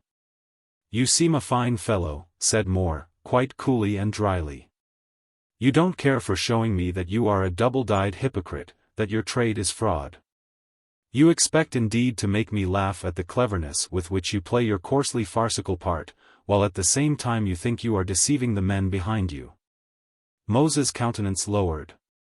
He saw he had gone too far. He was going to answer, when the second leader, impatient of being hitherto kept in the background, stepped forward. This man did not look like a traitor, though he had an exceedingly self-confident and conceited air. "Mr. Moore," commenced he, speaking also in his throat and nose, and enunciating each word very slowly, as if with a view to giving his audience time to appreciate fully the uncommon elegance of the phraseology. It might, perhaps, justly be said that reason rather than peace is our purpose. We come, in the first place, to request you to hear reason. And should you refuse, it is my duty to warn you, in very decided terms, that measures will be had resort to, he meant recourse, which will probably terminate in bringing you to a sense of the unwisdom, of the foolishness which seems to guide and guard your proceedings as a tradesman in this manufacturing part of the country. Sir, I would beg to allude that as a foreigner, coming from a distant coast, another quarter and hemisphere of this globe, thrown, as I may say, a perfect outcast on these shores, the cliffs of Albion, you have not that understanding of Hus and Wer ways which might conduce to the benefit of the working classes. If, to come at once to particulars, you'd consider to give up this here milne, and go without further protraction straight home to where you belong, it ud happen be as well. I can see not aegean such a plan. What have ye to say tult, lads, turning round to the other members of the deputation, who responded unanimously, Hear, hear. Bravo, Noah o' Thames, murmured Joe Scott, who stood behind Mr. Moore. Moses'll never beat that. Cliffs o' Albion, and other hemisphere. My certy. Did ye come fro Antarctic zone, maester? Moses is dished. Moses, however, refused to be dished. He thought he would try again. Casting a somewhat ireful glance at Noah o' Thames, he launched out in his turn. And now he spoke in a serious tone, relinquishing the sarcasm which he found had not answered. Or ever you set up the pole o' your tent amang us, Mr. Moore, we lived peace and quietness, I may say, in all loving kindness. I am not myself an aged person as yet, but I can remember as far back as maybe some 20 year, when hand labor were encouraged and respected. And no mischief maker had ventured to introduce these here machines which is so pernicious. Now, I'm not a cloth dresser myself, but by trade a tailor. Howsiver, my heart is of a softish nature. I'm a very feeling man, and when I see my brethren oppressed, like my great namesake of old, I stand up for them. For which intent I this day speak with you face to face, and advises you to part your infernal machinery, and tack on more hands. What if I don't follow your advice, Mr. Barraclough? The Lord pardon you. The Lord soften your heart, sir. Are you in connection with the Wesleyans now, Mr. Barraclough? Praise God. Bless his name. I'm a joined Methody. Which in no respect prevents you from being at the same time a drunkard and a swindler. I saw you one night a week ago laid dead drunk by the roadside, as I returned from Stilbrough Market. And while you preach peace, you make it the business of your life to stir up dissension. You no more sympathize with the poor who are in distress than you sympathize with me. You incite them to outrage for bad purposes of your own, so does the individual called Noah of Thames. You too are restless, meddling, impudent scoundrels, whose chief motive principle is a selfish ambition, as dangerous as it is puerile. The persons behind you are some of them honest though misguided men, but you too I count altogether bad. Barraclough was going to speak. Silence. You have had your say, and now I will have mine.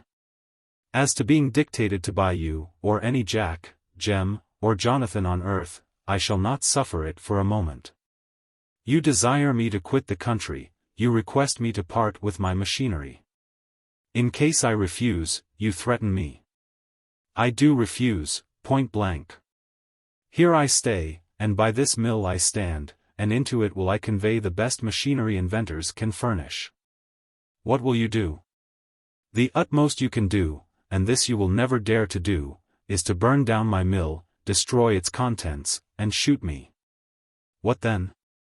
Suppose that building was a ruin and I was a corpse, what then, you lads behind these two scamps? Would that stop invention or exhaust science? Not for the fraction of a second of time. Another and better gig mill would rise on the ruins of this, and perhaps a more enterprising owner come in my place. Hear me. I'll make my cloth as I please, and according to the best lights I have. In its manufacture I will employ what means I choose. Whoever, after hearing this, shall dare to interfere with me may just take the consequences. An example shall prove I'm in earnest. He whistled shrill and loud. Sugden, his staff and warrant, came on the scene. Moore turned sharply to Barraclough. You were at Stilbrough, said he, I have proof of that. You were on the moor, you wore a mask, you knocked down one of my men with your own hand, you. A preacher of the gospel, Sugden, arrest him. Moses was captured. There was a cry and a rush to rescue, but the right hand which all this while had lain hidden in Moore's breast, reappearing, held out a pistol. Both barrels are loaded, said he. I'm quite determined. Keep off. Stepping backwards, facing the foe as he went, he guarded his prey to the counting-house. He ordered Joe Scott to pass in with Sugden and the prisoner, and to bolt the door inside. For himself, he walked backwards and forwards along the front of the mill, looking meditatively on the ground, his hand hanging carelessly by his side, but still holding the pistol. The 11 remaining deputies watched him some time, talking under their breath to each other. At length one of them approached. This man looked very different from either of the two who had previously spoken. He was hard-favoured, but modest and manly-looking. I've not much faith I Moses Barraclough, said he, and I would speak a word to you misseln, Mr. Moore. It's out no ill will that I'm here, for my part. It's just to mak a effort to get things straightened, for they're sorely crooked. Ye see we're ill off, very ill off, our families is poor and pined. We're thrown out work why these frames. We can get naught to do, we can earn naught. What is to be done? Mun we say, wished. And lig us down and d? Nay, I've no grand words at my tongue's end, Mr. Moore, but I feel that it wad be a low principle for a reasonable man to starve to death like a dumb crater. I willn't do't. I'm not for shedding blood, I'd neither kill a man nor hurt a man. And I'm not for pulling down mills and breaking machines, for, as ye say, that way going on'll never stop invention, but I'll mak as big a din as ever I can. Invention may be all right, but I know it isn't right for poor folks to starve. Them that governs mun find a way to help us, they mun make fresh orderations. Ye'll say that's hard to do. So Michigan louder mun we shout out then, for so much slacker will Parliament men be to set on to a tough job. Worry the Parliament men as much as you please, said Moore. But to worry the mill owners is absurd, and I for one won't stand it. Ye're a rate hard on, returned the workman. Willn't ye gie us a bit time? Willn't ye consent to mak your changes rather more slowly? Am I the whole body of clothiers in Yorkshire? Answer me that. Ye're yourseln. And only myself. And if I stopped by the way an instant, while others are rushing on, should be trodden down. If I did as you wish me to do, I should be bankrupt in a month. And would my bankruptcy put bread into your hungry children's mouths? William Farron, neither to your dictation nor to that of any other will I submit. Talk to me no more about machinery. I will have my own way. I shall get new frames in tomorrow. If you broke these, I would still get more. I'll never give in. Here the mill bell rang 12 o'clock. It was the dinner hour. Moore abruptly turned from the deputation and re-entered his counting-house. His last words had left a bad, harsh impression. He, at least, had failed in the disposing of a chance he was lord of. By speaking kindly to William Farron, who was a very honest man, without envy or hatred of those more happily circumstanced than himself. Thinking it no hardship and no injustice to be forced to live by labor, disposed to be honorably content if he could but get work to do, Moore might have made a friend. It seemed wonderful how he could turn from such a man without a conciliatory or a sympathizing expression. The poor fellow's face looked haggard with want. He had the aspect of a man who had not known what it was to live in comfort and plenty for weeks, perhaps months, past, and yet there was no ferocity, no malignity in his countenance. It was worn, dejected, austere, but still patient. How could Moore leave him thus, with the words, "I'll never give in," and not a whisper of goodwill, or hope, or aid? Farron, as he went home to his cottage, once, in better times, a decent, clean, pleasant place, but now, though still clean, very dreary, because so poor, asked himself this question. He concluded that the foreign mill owner was a selfish, an unfeeling, and, he thought, too, a foolish man. It appeared to him that emigration, had he only the means to emigrate, would be preferable to service under such a master. He felt much cast down, almost hopeless. On his entrance his wife served out, in orderly sort, such dinner as she had to give him and the bairns. It was only porridge, and too little of that.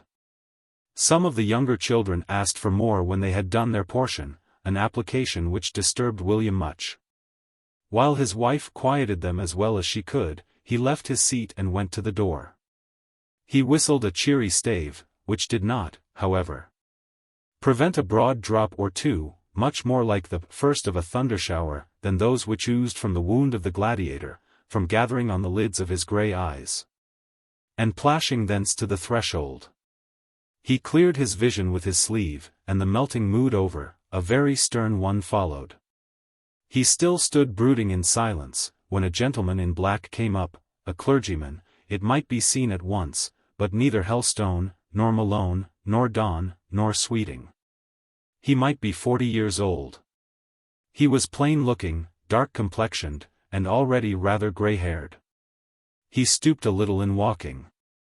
His countenance, as he came on, wore an abstracted and somewhat doleful air. But in approaching Farron he looked up, and then a hearty expression illuminated the preoccupied, serious face. "Is it you, William? How are you?" he asked. "Middling, Mr. Hall. How are ye? Will ye step in and rest ye?" Mr. Hall, whose name the reader has seen mentioned before, and who, indeed, was vicar of Nunneley, of which parish Farron was a native, and from whence he had removed but 3 years ago to reside in Briarfield, for the convenience of being near Hollow's mill, where he had obtained work, entered the cottage, and having greeted the good wife and the children, sat down. He proceeded to talk very cheerfully about the length of time that had elapsed since the family quitted his parish, the changes which had occurred since. He answered questions touching his sister Margaret, who was inquired after with much interest.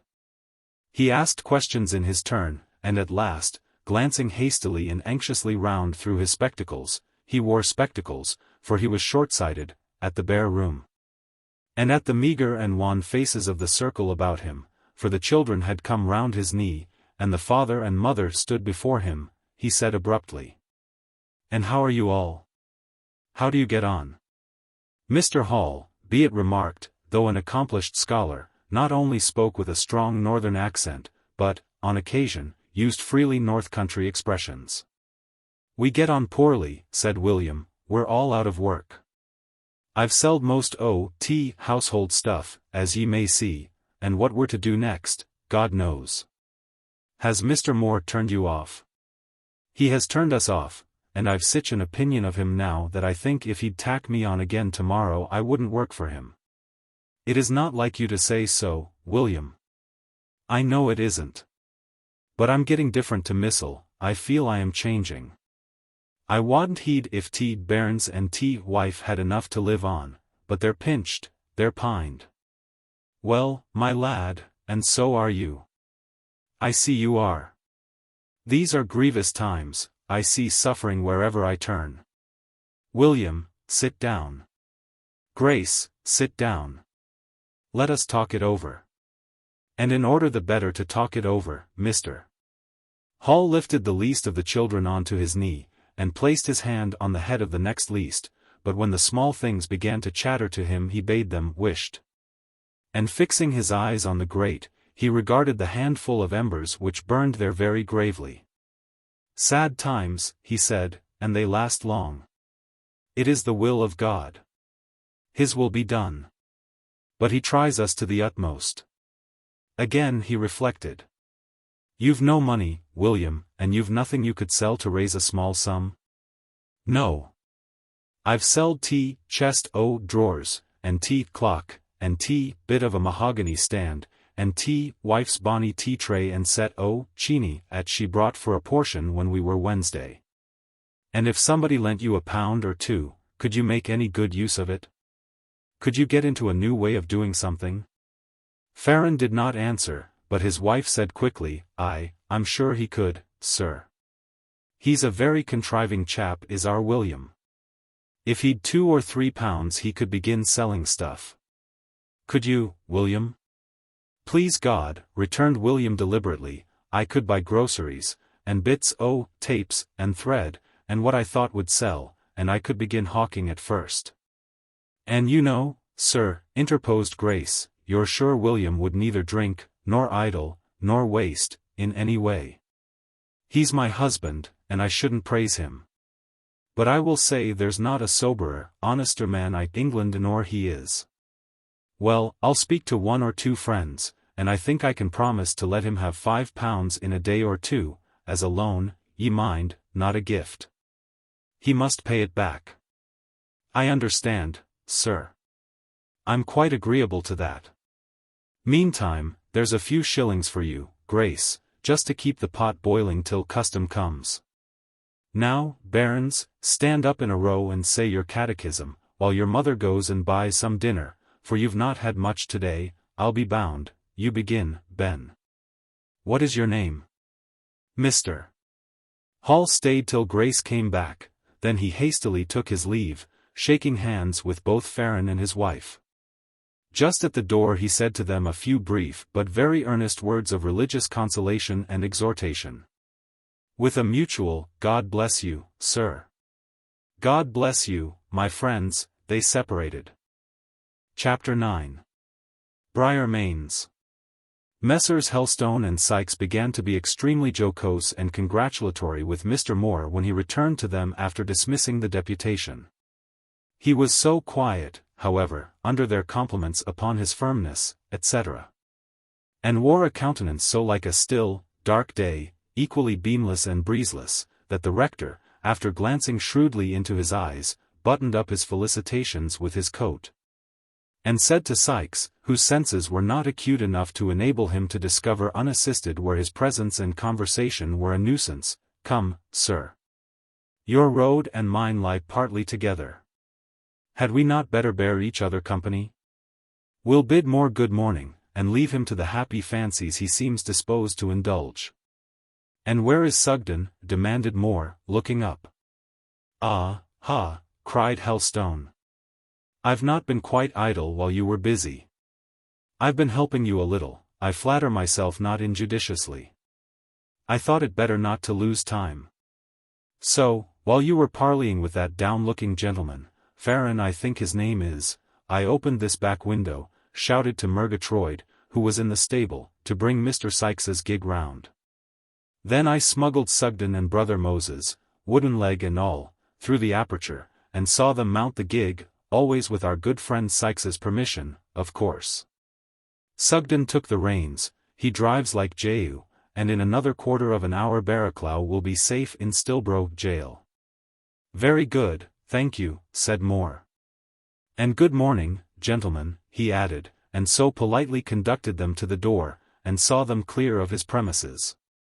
He was a taciturn, serious man the rest of the day. He did not even bandy a repartee with Joe Scott, who, for his part, said to his master only just what was absolutely necessary to the progress of business. But looked at him a good deal out of the corners of his eyes, frequently came to poke the counting-house fire for him, and once, as he was locking up for the day, the mill was then working short time. Owing to the slackness of trade, observed that it was a grand evening, and he could wish Mr. Moore to take a bit of a walk up Hollow. It would do him good. At this recommendation Mr. More burst into a short laugh, and after demanding of Joe what all this solicitude meant, and whether he took him for a woman or a child, seized the keys from his hand, and shoved him by the shoulders out of his presence. He called him back, however, ere he had reached the yard gate. "Joe, do you know those Farrens? They are not well off, I suppose?" "They cannot be well off, sir, when they've not had work as a 3 month. Ye'd see yoursel, at William sorely changed, fair paired. They've selled most o' stuff out o' house. He was not a bad workman. Ye never had a better, sir, sin ye began trade. And decent people, the whole family? Niver decenter. Wife's a rate cant body, and as clean, ye mut eat your porridge off house floor. They're sorely comed down. I wish William could get a job as gardener or summat that way. He understands gardening weel. He once lived a Scotchman that taught him the mysteries o' that craft, as they say. Now, then, you can go, Joe. You need not stand there staring at me. Ye've no orders to give, sir. None, but for you to take yourself off." Which Joe did accordingly. Spring evenings are often cold and raw, and though this had been a fine day, warm even in the morning and meridian sunshine, the air chilled at sunset, the ground crisped. And ere dusk a hoarfrost was insidiously stealing over growing grass and unfolding bud. It whitened the pavement in front of Briarmains, Mr. Yorke's residence, and made silent havoc among the tender plants in his garden, and on the mossy level of his lawn. As to that great tree, strong-trunked and broad-armed, which guarded the gable nearest the road, it seemed to defy a spring night frost to harm its still bare boughs. And so did the leafless grove of walnut trees rising tall behind the house. In the dusk of the moonless if starry night, lights from windows shone vividly. This was no dark or lonely scene, nor even a silent one. Briarmains stood near the highway. It was rather an old place, and had been built ere that highway was cut, and when a lane winding up through fields was the only path conducting to it. Briarfield lay scarce a mile off. Its hum was heard, its glare distinctly seen. Briar Chapel, a large, new, raw Wesleyan place of worship, rose but 100 yards distant. And as there was even now a prayer meeting being held within its walls, the illumination of its windows cast a bright reflection on the road, while a hymn of a most extraordinary description, such as a very Quaker might feel himself moved by the Spirit to dance to, roused cheerily all the echoes of the vicinage. The words were distinctly audible by snatches. Here is a quotation or two from different strains. For the singers passed jauntily from hymn to hymn and from tune to tune, with an ease and buoyancy all their own. Oh! Who can explain this struggle for life? This travail and pain? This trembling and strife? Plague, earthquake, and famine? And tumult and war? The wonderful coming of Jesus declare. For every fight is dreadful and loud. The warrior's delight is slaughter and blood, his foes overturning, till all shall expire. And this is with burning, and fuel, and fire. Here followed an interval of clamorous prayer, accompanied by fearful groans. A shout of, "I've found liberty. Dodo Bills has found liberty," rang from the chapel, and out all the assembly broke again. What a mercy is this! What a heaven of bliss! How unspeakably happy am I, gathered into the fold, with thy people enrolled, with thy people to live and to die. Oh, the goodness of God, in employing a clod, his tribute of glory to raise, his standard to bear, and with triumph declare his unspeakable riches of grace. Oh, the fathomless love that has deigned to approve and prosper the work of my hands. With my pastoral crook I went over the brook, and behold I am spread into bands. Who, I ask in amaze, hath begotten me these? And inquire from what quarter they came. My full heart it replies, they are born from the skies. And gives glory to God and the Lamb. The stanza which followed this, after another and longer interregnum of shouts, yells, ejaculations, frantic cries, agonized groans, seemed to cap the climax of noise and zeal. Sleeping on the brink of sin, Tophet gaped to take us in. Mercy to our rescue flew, broke the snare, and brought us through. Here, as in a lion's den, undevoured we still remain. Pass secure the watery flood, hanging on the arm of God. Here, terrible, most distracting to the ear, was the strange shout in which the last stanza was given. Here we raise our voices higher, shout in the refiner's fire, clap our hands amidst the flame, glory give to Jesus' name. The roof of the chapel did not fly off, which speaks volumes in praise of its solid slating. But if Briar Chapel seemed alive, so also did Briarmains, though certainly the mansion appeared to enjoy a quieter phase of existence than the temple. Some of its windows too were aglow. The lower casements opened upon the lawn, curtains concealed the interior, and partly obscured the ray of the candles which lit it, but they did not entirely muffle the sound of voice and laughter. We are privileged to enter that front door, and to penetrate to the domestic sanctum. It is not the presence of company which makes Mr. Yorke's habitation lively, for there is none within it save his own family, and they are assembled in that farthest room to the right, the back parlour. This is the usual sitting room of an evening.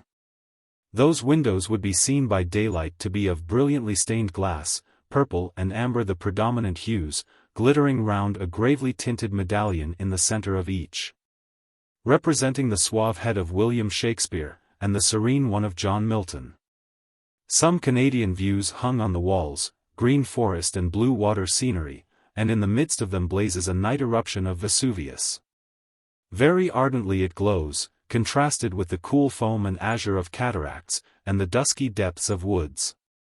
The fire illuminating this room, reader, is such as, if you be a Southern, you do not often see burning on the hearth of a private apartment. It is a clear, hot coal fire, heaped high in the ample chimney. Mr. Yorke will have such fires even in warm summer weather. He sits beside it with a book in his hand, a little round stand at his elbow supporting a candle, but he is not reading, he is watching his children. Opposite to him sits his lady, a personage whom I might describe minutely, but I feel no vocation to the task. I see her, though, very plainly before me, a large woman of the gravest aspect, care on her front and on her shoulders, but not overwhelming, inevitable care, rather the sort of voluntary, exemplary cloud and burden people ever carry who deem it their duty to be gloomy. Ah, well a day! Mrs. Yorke had that notion, and grave as Saturn she was, morning, noon, and night. And hard things she thought if any unhappy wight, especially of the female sex, who dared in her presence to show the light of a gay heart on a sunny countenance. In her estimation, to be mirthful was to be profane, to be cheerful was to be frivolous. She drew no distinctions.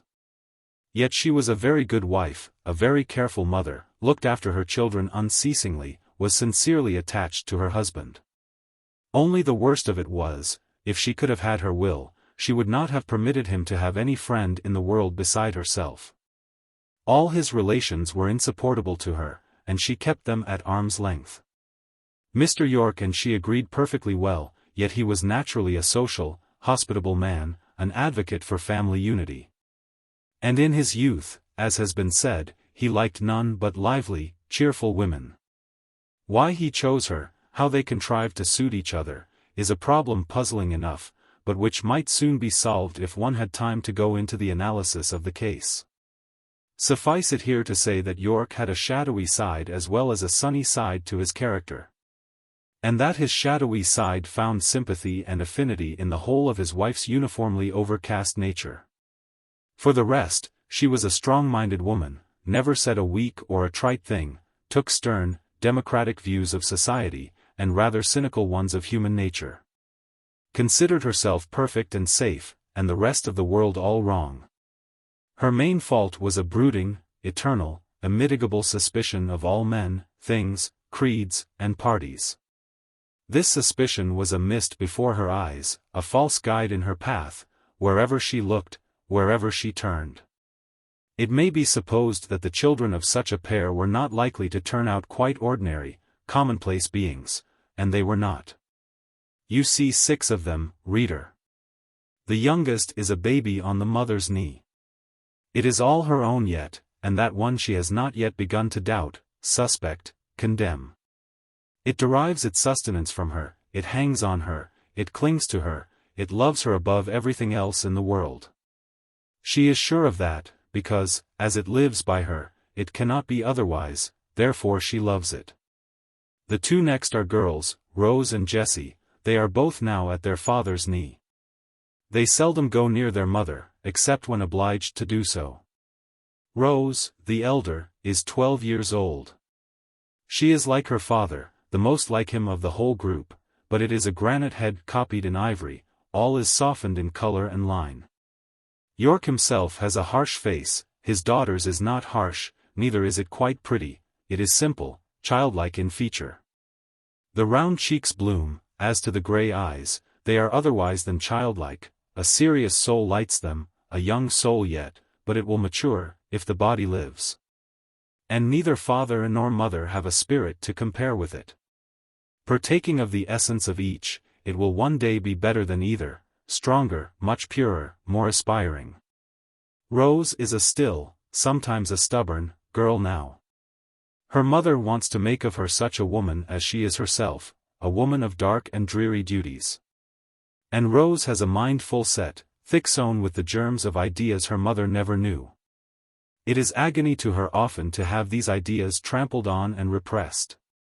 She has never rebelled yet. But if hard driven, she will rebel one day, and then it will be once for all. Rose loves her father does not rule her with a rod of iron, he is good to her.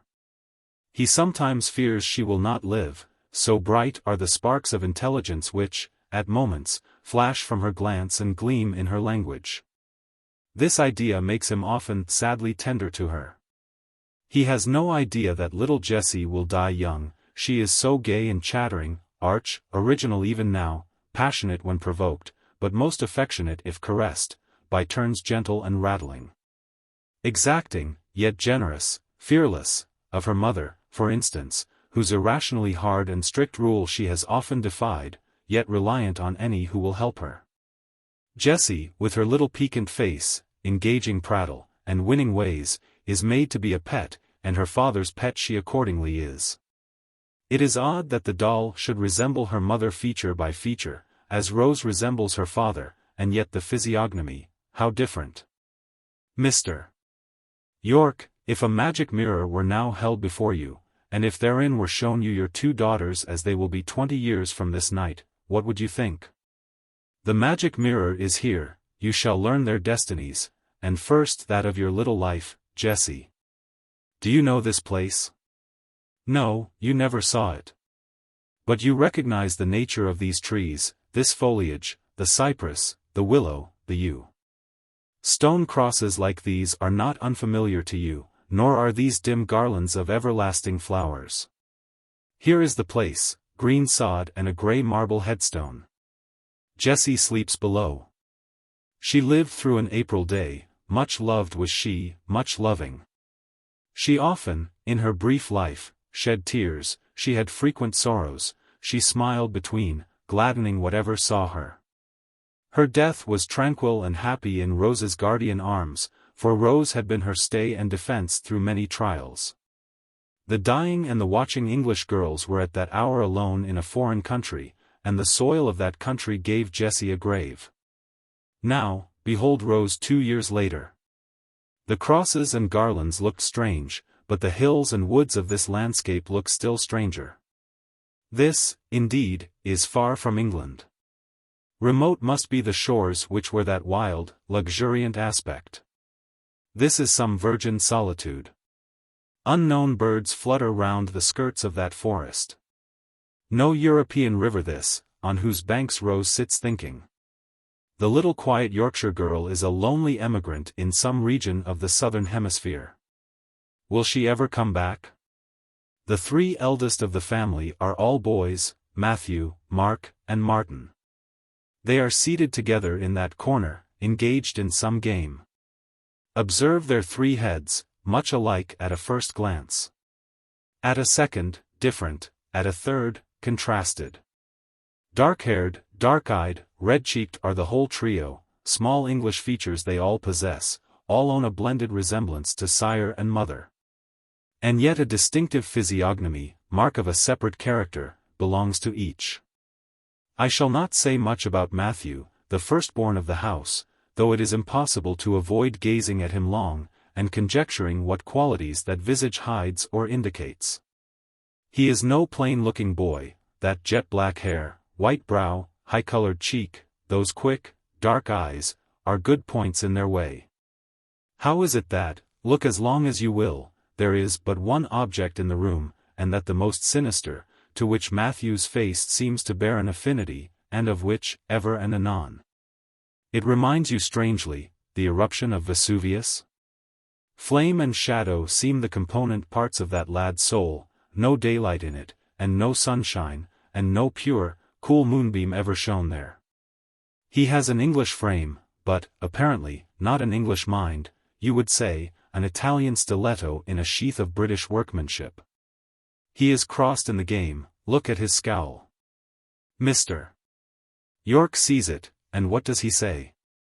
In a low voice he pleads, Mark and Martin, don't anger your brother.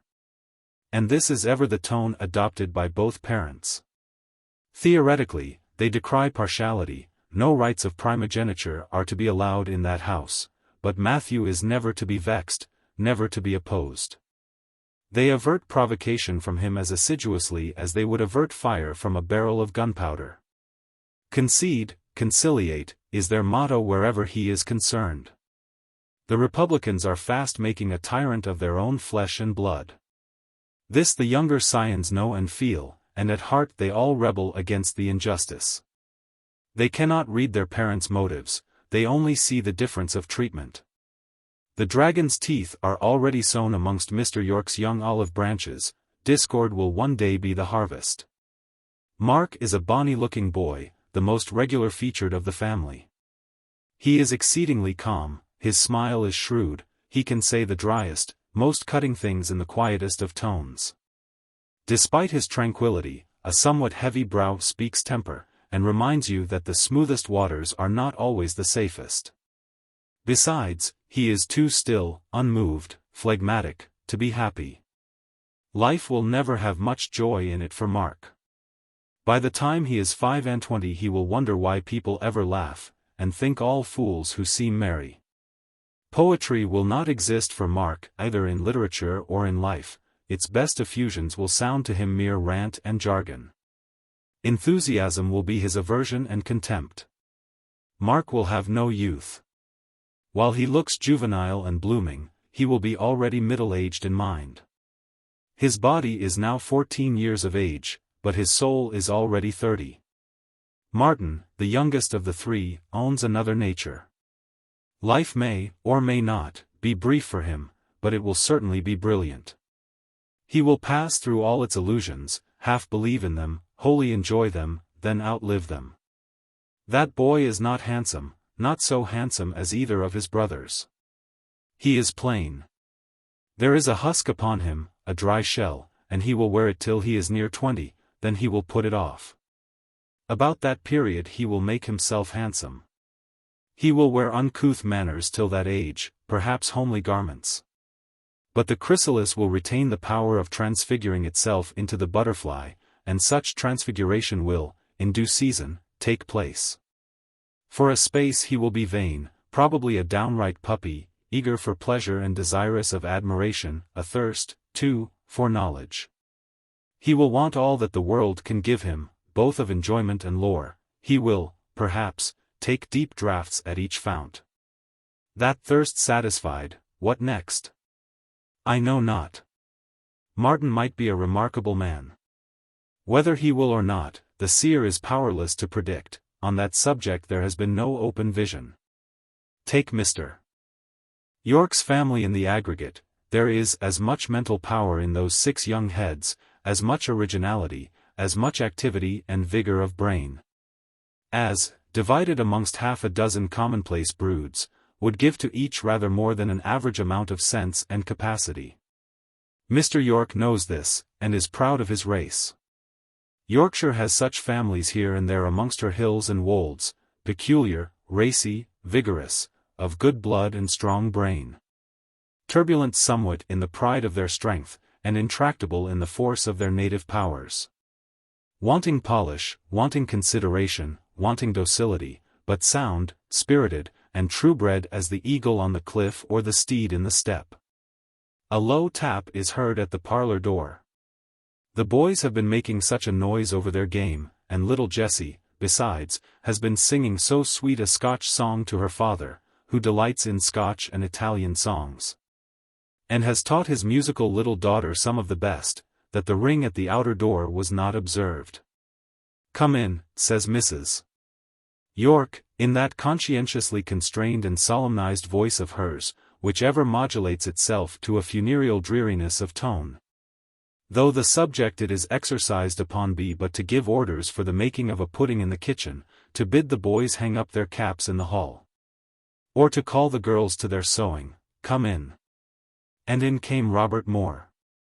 Moore's habitual gravity, as well as his abstemiousness, for the case of spirit decanters is never ordered up when he pays an evening visit, has so far recommended him to Mrs. Yorke that she has not yet made him the subject of private animadversions with her husband. She has not yet found out that he is hampered by a secret intrigue which prevents him from marrying, or that he is a wolf in sheep's clothing, discoveries which she made at an early date after marriage concerning most of her husband's bachelor friends, and excluded them from her board accordingly. Which part of her conduct, indeed, might be said to have its just and sensible as well as its harsh side. "Well, is it you?" she says to Mr. Moore, as he comes up to her and gives his hand. "What are you roving about at this time of night for? You should be at home." "Can a single man be said to have a home, madam?" he asks. "Pooh," says Mrs. Yorke, who despises conventional smoothness quite as much as her husband does, and practices it as little, and whose plain speaking on all occasions is carried to a point calculated, sometimes, to awaken admiration, but oftener alarm. "Pooh. You need not talk nonsense to me. A single man can have a home if he likes. Pray, does not your sister make a home for you?" "Not she," joined in Mr. Yorke. "Hortense is an honest lass. But when I was Robert's age I had 5 or 6 sisters, all as decent and proper as she is, but you see, Hester, for all that it did not hinder me from looking out for a wife. And sorely he has repented marrying me," added Mrs. Yorke, who liked occasionally to crack a dry jest against matrimony, even though it should be at her own expense. "He has repented it in sackcloth and ashes, Robert Moore, as you may well believe when you see his punishment." Here she pointed to her children. "Who would burden themselves with such a set of great, rough lads as those, if they could help it? It is not only bringing them into the world, though that is bad enough, but they are all to feed, to clothe, to rear, to settle in life. Young sir, when you feel tempted to marry, think of our 4 sons and 2 daughters, and look twice before you leap. I am not tempted now, at any rate. I think these are not times for marrying or giving in marriage." A lugubrious sentiment of this sort was sure to obtain Mrs. Yorke's approbation. She nodded and groaned acquiescence. But in a minute she said, "I make little account of the wisdom of a Solomon of your age, it will be upset by the first fancy that crosses you. Meantime, sit down, sir. You can talk, I suppose, as well sitting as standing?" This was her way of inviting her guest to take a chair.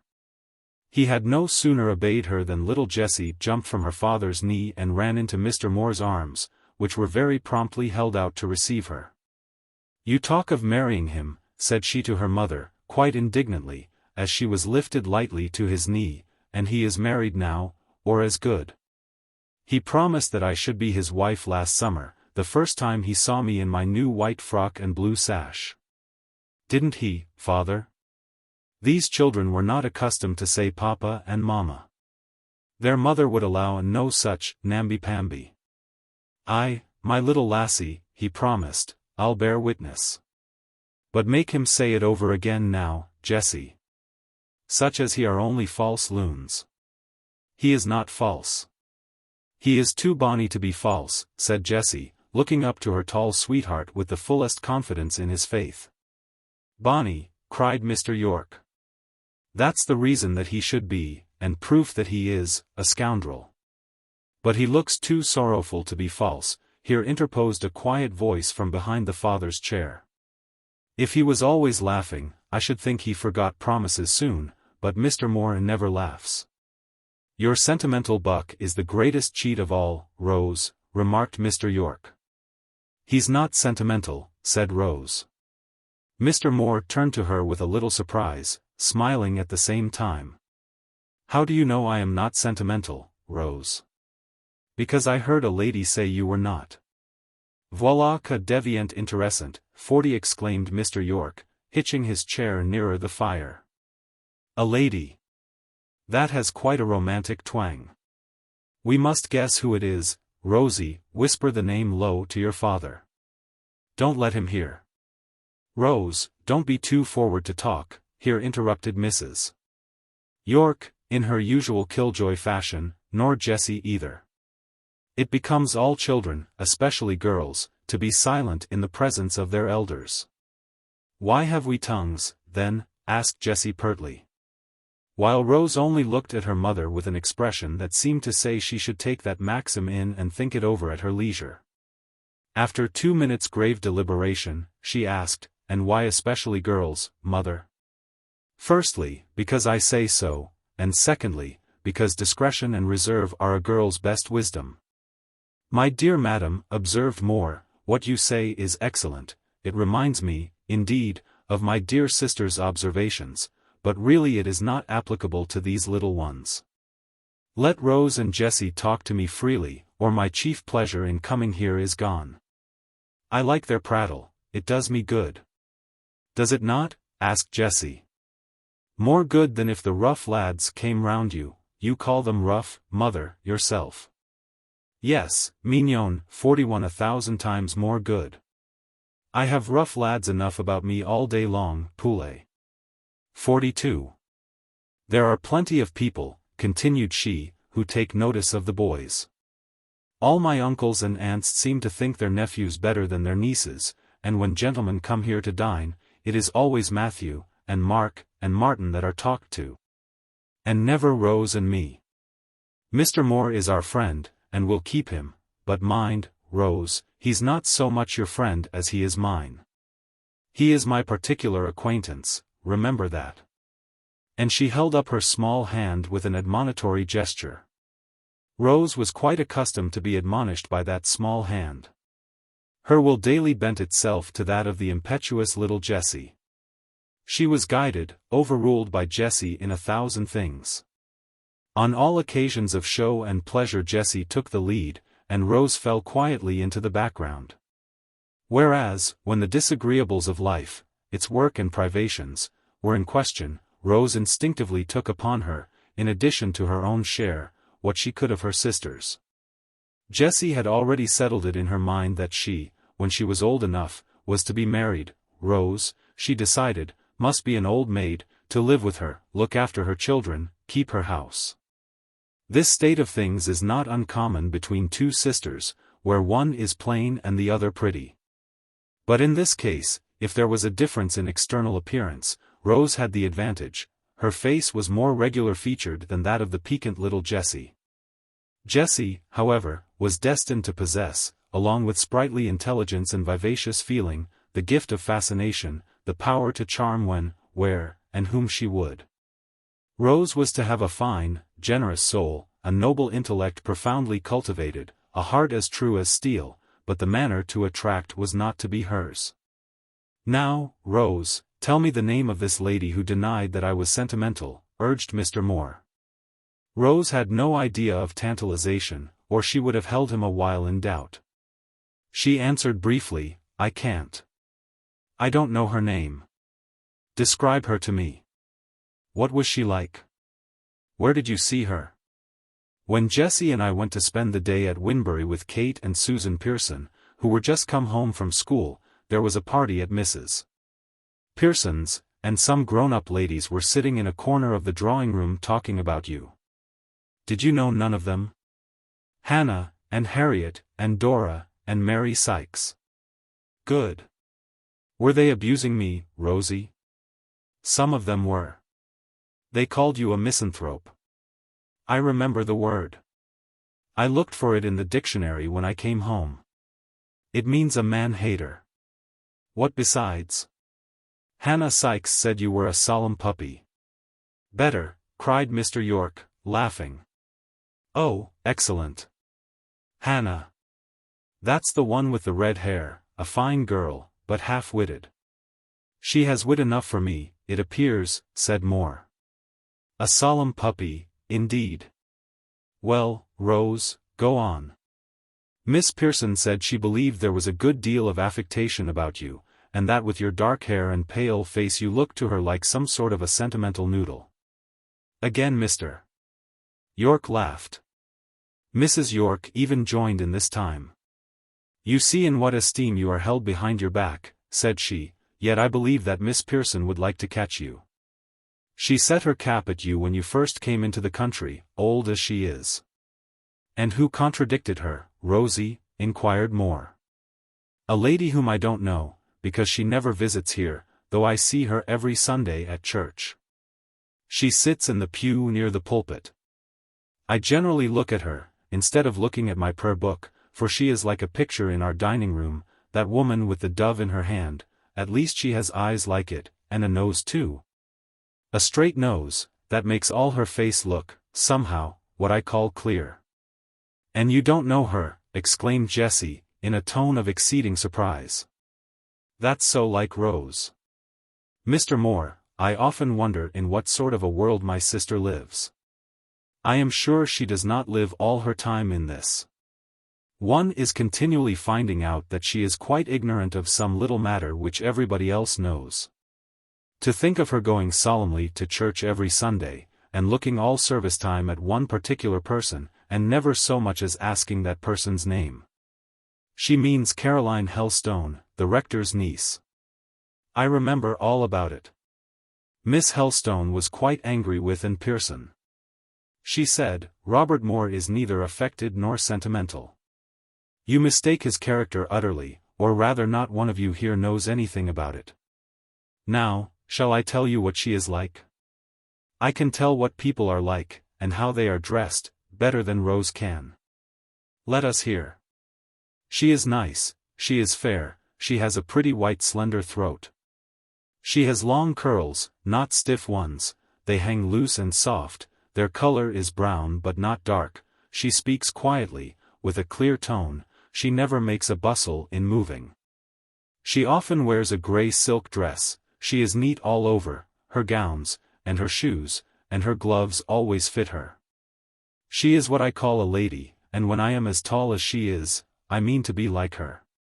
Shall I suit you if I am? Will you really marry me?" Moore stroked Jessie's hair. For a minute he seemed as if he would draw her nearer to him, but instead he put her a little farther off. "Oh! You won't have me? You push me away. Why, Jessie, you care nothing about me. You never come to see me now at the Hollow. Because you don't ask me." Hereupon Mr. Moore gave both the little girls an invitation to pay him a visit next day, promising that, as he was going to Stilbroe in the morning, he would buy them each a present. Of what nature he would not then declare, but they must come and see. Jessie was about to reply, when one of the boys unexpectedly broke in. "I know that Miss Helstone you have all been palavering about. She's an ugly girl. I hate her. I hate all womenites. I wonder what they were made for." "Martin," said his father, for Martin it was. The lad only answered by turning his cynical young face, half arch, half truculent, towards the paternal chair. "Martin, my lad, thou art a swaggering whelp now, thou wilt some day be an outrageous puppy. But stick to those sentiments of thine.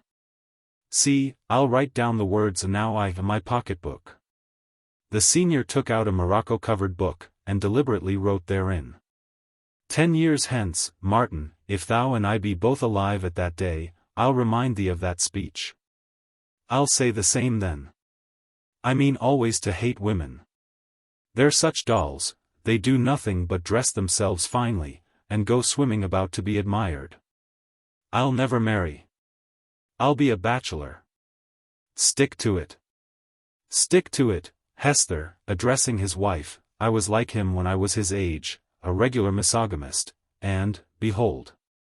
By the time I was 23, being then a tourist in France and Italy, and the Lord knows where, I curled my hair every night before I went to bed, and wore a ring in my ear.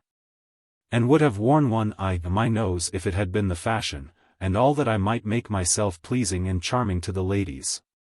Martin will do the like. Will I? Never. I've more sense. What a guy you were, father. As to dressing, I make this vow, I'll never dress more finely than as you see me at present, Mr. Moore. I'm clad in blue cloth from top to toe, and they laugh at me, and call me sailor at the grammar school. I laugh louder at them, and say they are all magpies and parrots, with their coats one color, and their waistcoats another, and their trousers a third. I'll always wear blue cloth, and nothing but blue cloth. It is beneath a human being's dignity to dress himself in party-colored garments. 10 years hence, Martin, no tailor's shop will have choice of colors varied enough for thy exacting taste, no perfumer's stores essences exquisite enough for thy fastidious senses." Martin looked disdain, but vouchsafed no further reply. Meantime Mark, who for some minutes had been rummaging amongst a pile of books on a side table, took the word. He spoke in a peculiarly slow, quiet voice, and with an expression of still irony in his face not easy to describe. "Mr. Moore," said he, "you think perhaps it was a compliment on Miss Caroline Helstone's part to say you were not sentimental. I thought you appeared confused when my sisters told you the words, as if you felt flattered. You turned red, just like a certain vain little lad at our school, who always thinks proper to blush when he gets a rise in the class. For your benefit, Mr. Moore, I've been looking up the word sentimental in the dictionary, and I find it to mean tinctured with sentiment. On examining further, sentiment is explained to be thought, idea, notion. A sentimental man, then, is one who has thoughts, ideas, notions. An unsentimental man is one destitute of thought, idea, or notion."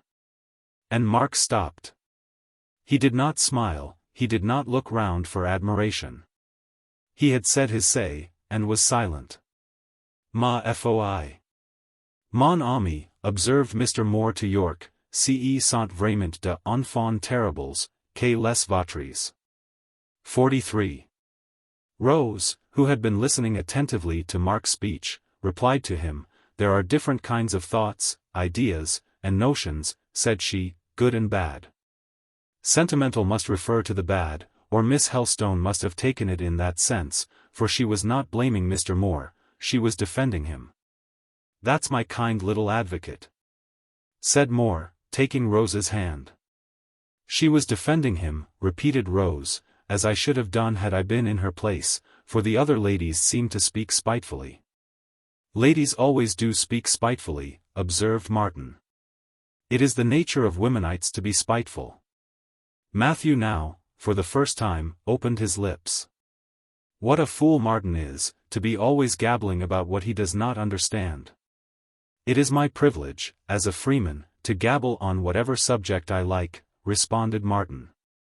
"You use it, or rather abuse it, to such an extent," rejoined the elder brother, "that you prove you ought to have been a slave." "A slave! A slave!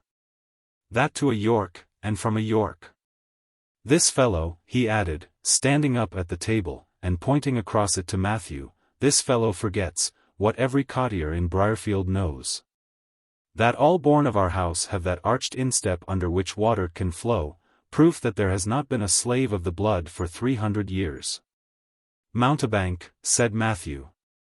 Lads, be silent, exclaimed Mr. Yorke. Martin, you are a mischief-maker.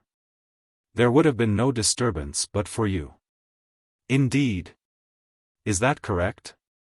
Did I begin, or did Matthew? Had I spoken to him when he accused me of gabbling like a fool? A presumptuous fool, repeated Matthew. Here Mrs. Yorke commenced rocking herself, rather a portentous movement with her, as it was occasionally followed, especially when Matthew was worsted in a conflict, by a fit of hysterics. I don't see why I should bear insolence from Matthew Yorke, or what right he has to use bad language to me, observed Martin. He has no right, my lad. But forgive your brother until 77 times, said Mr. Yorke soothingly. Always alike, and theory and practice always adverse, murmured Martin as he turned to leave the room. Where art thou going, my son? Asked the father. Somewhere where I shall be safe from insult, if in this house I can find any such place.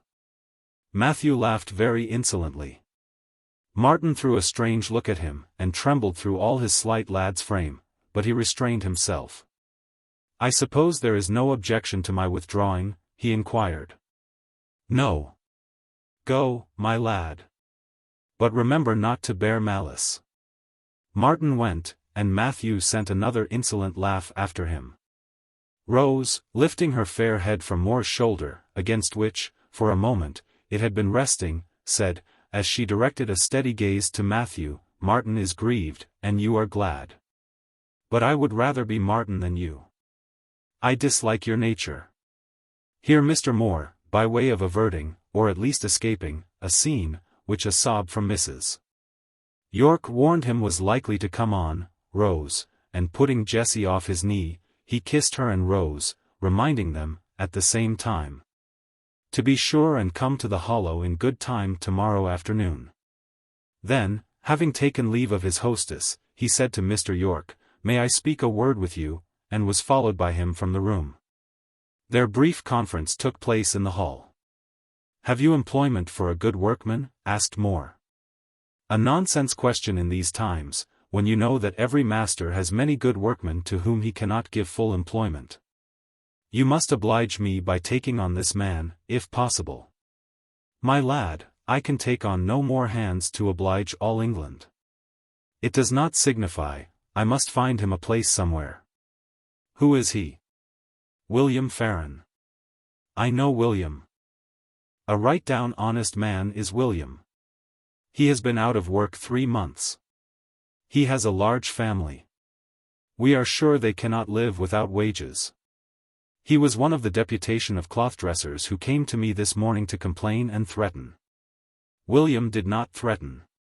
He only asked me to give them rather more time, to make my changes more slowly. You know I cannot do that, straightened on all sides as I am, I have nothing for it but to push on. I thought it would be idle to palaver long with them.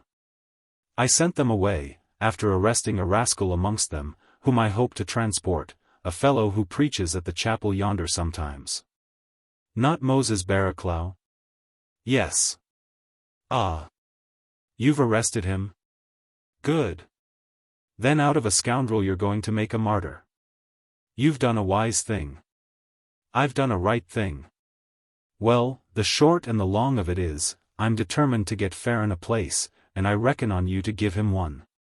This is cool, however, exclaimed Mr. Yorke.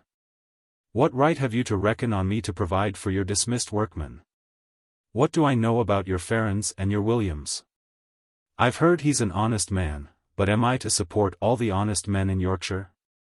You may say that would be no great charge to undertake, but great or little, I'll none of it. Come, Mr. Yorke, what can you find for him to do? I find. You'll make me use language I'm not accustomed to use. I wish you would go home. Here is the door, set off. Moore sat down on one of the hall chairs. You can't give him work in your mill, good, but you have land. Find him some occupation on your land, Mr. Yorke. Bob, I thought you cared nothing about our Lourdaud's de Paysans. 44 I don't understand this change. I do. The fellow spoke to me nothing but truth and sense. I answered him just as roughly as I did the rest, who jabbered mere gibberish. I couldn't make distinctions there and then. His appearance told what he had gone through lately clearer than his words. But where is the use of explaining? Let him have work. Let him have it yourself.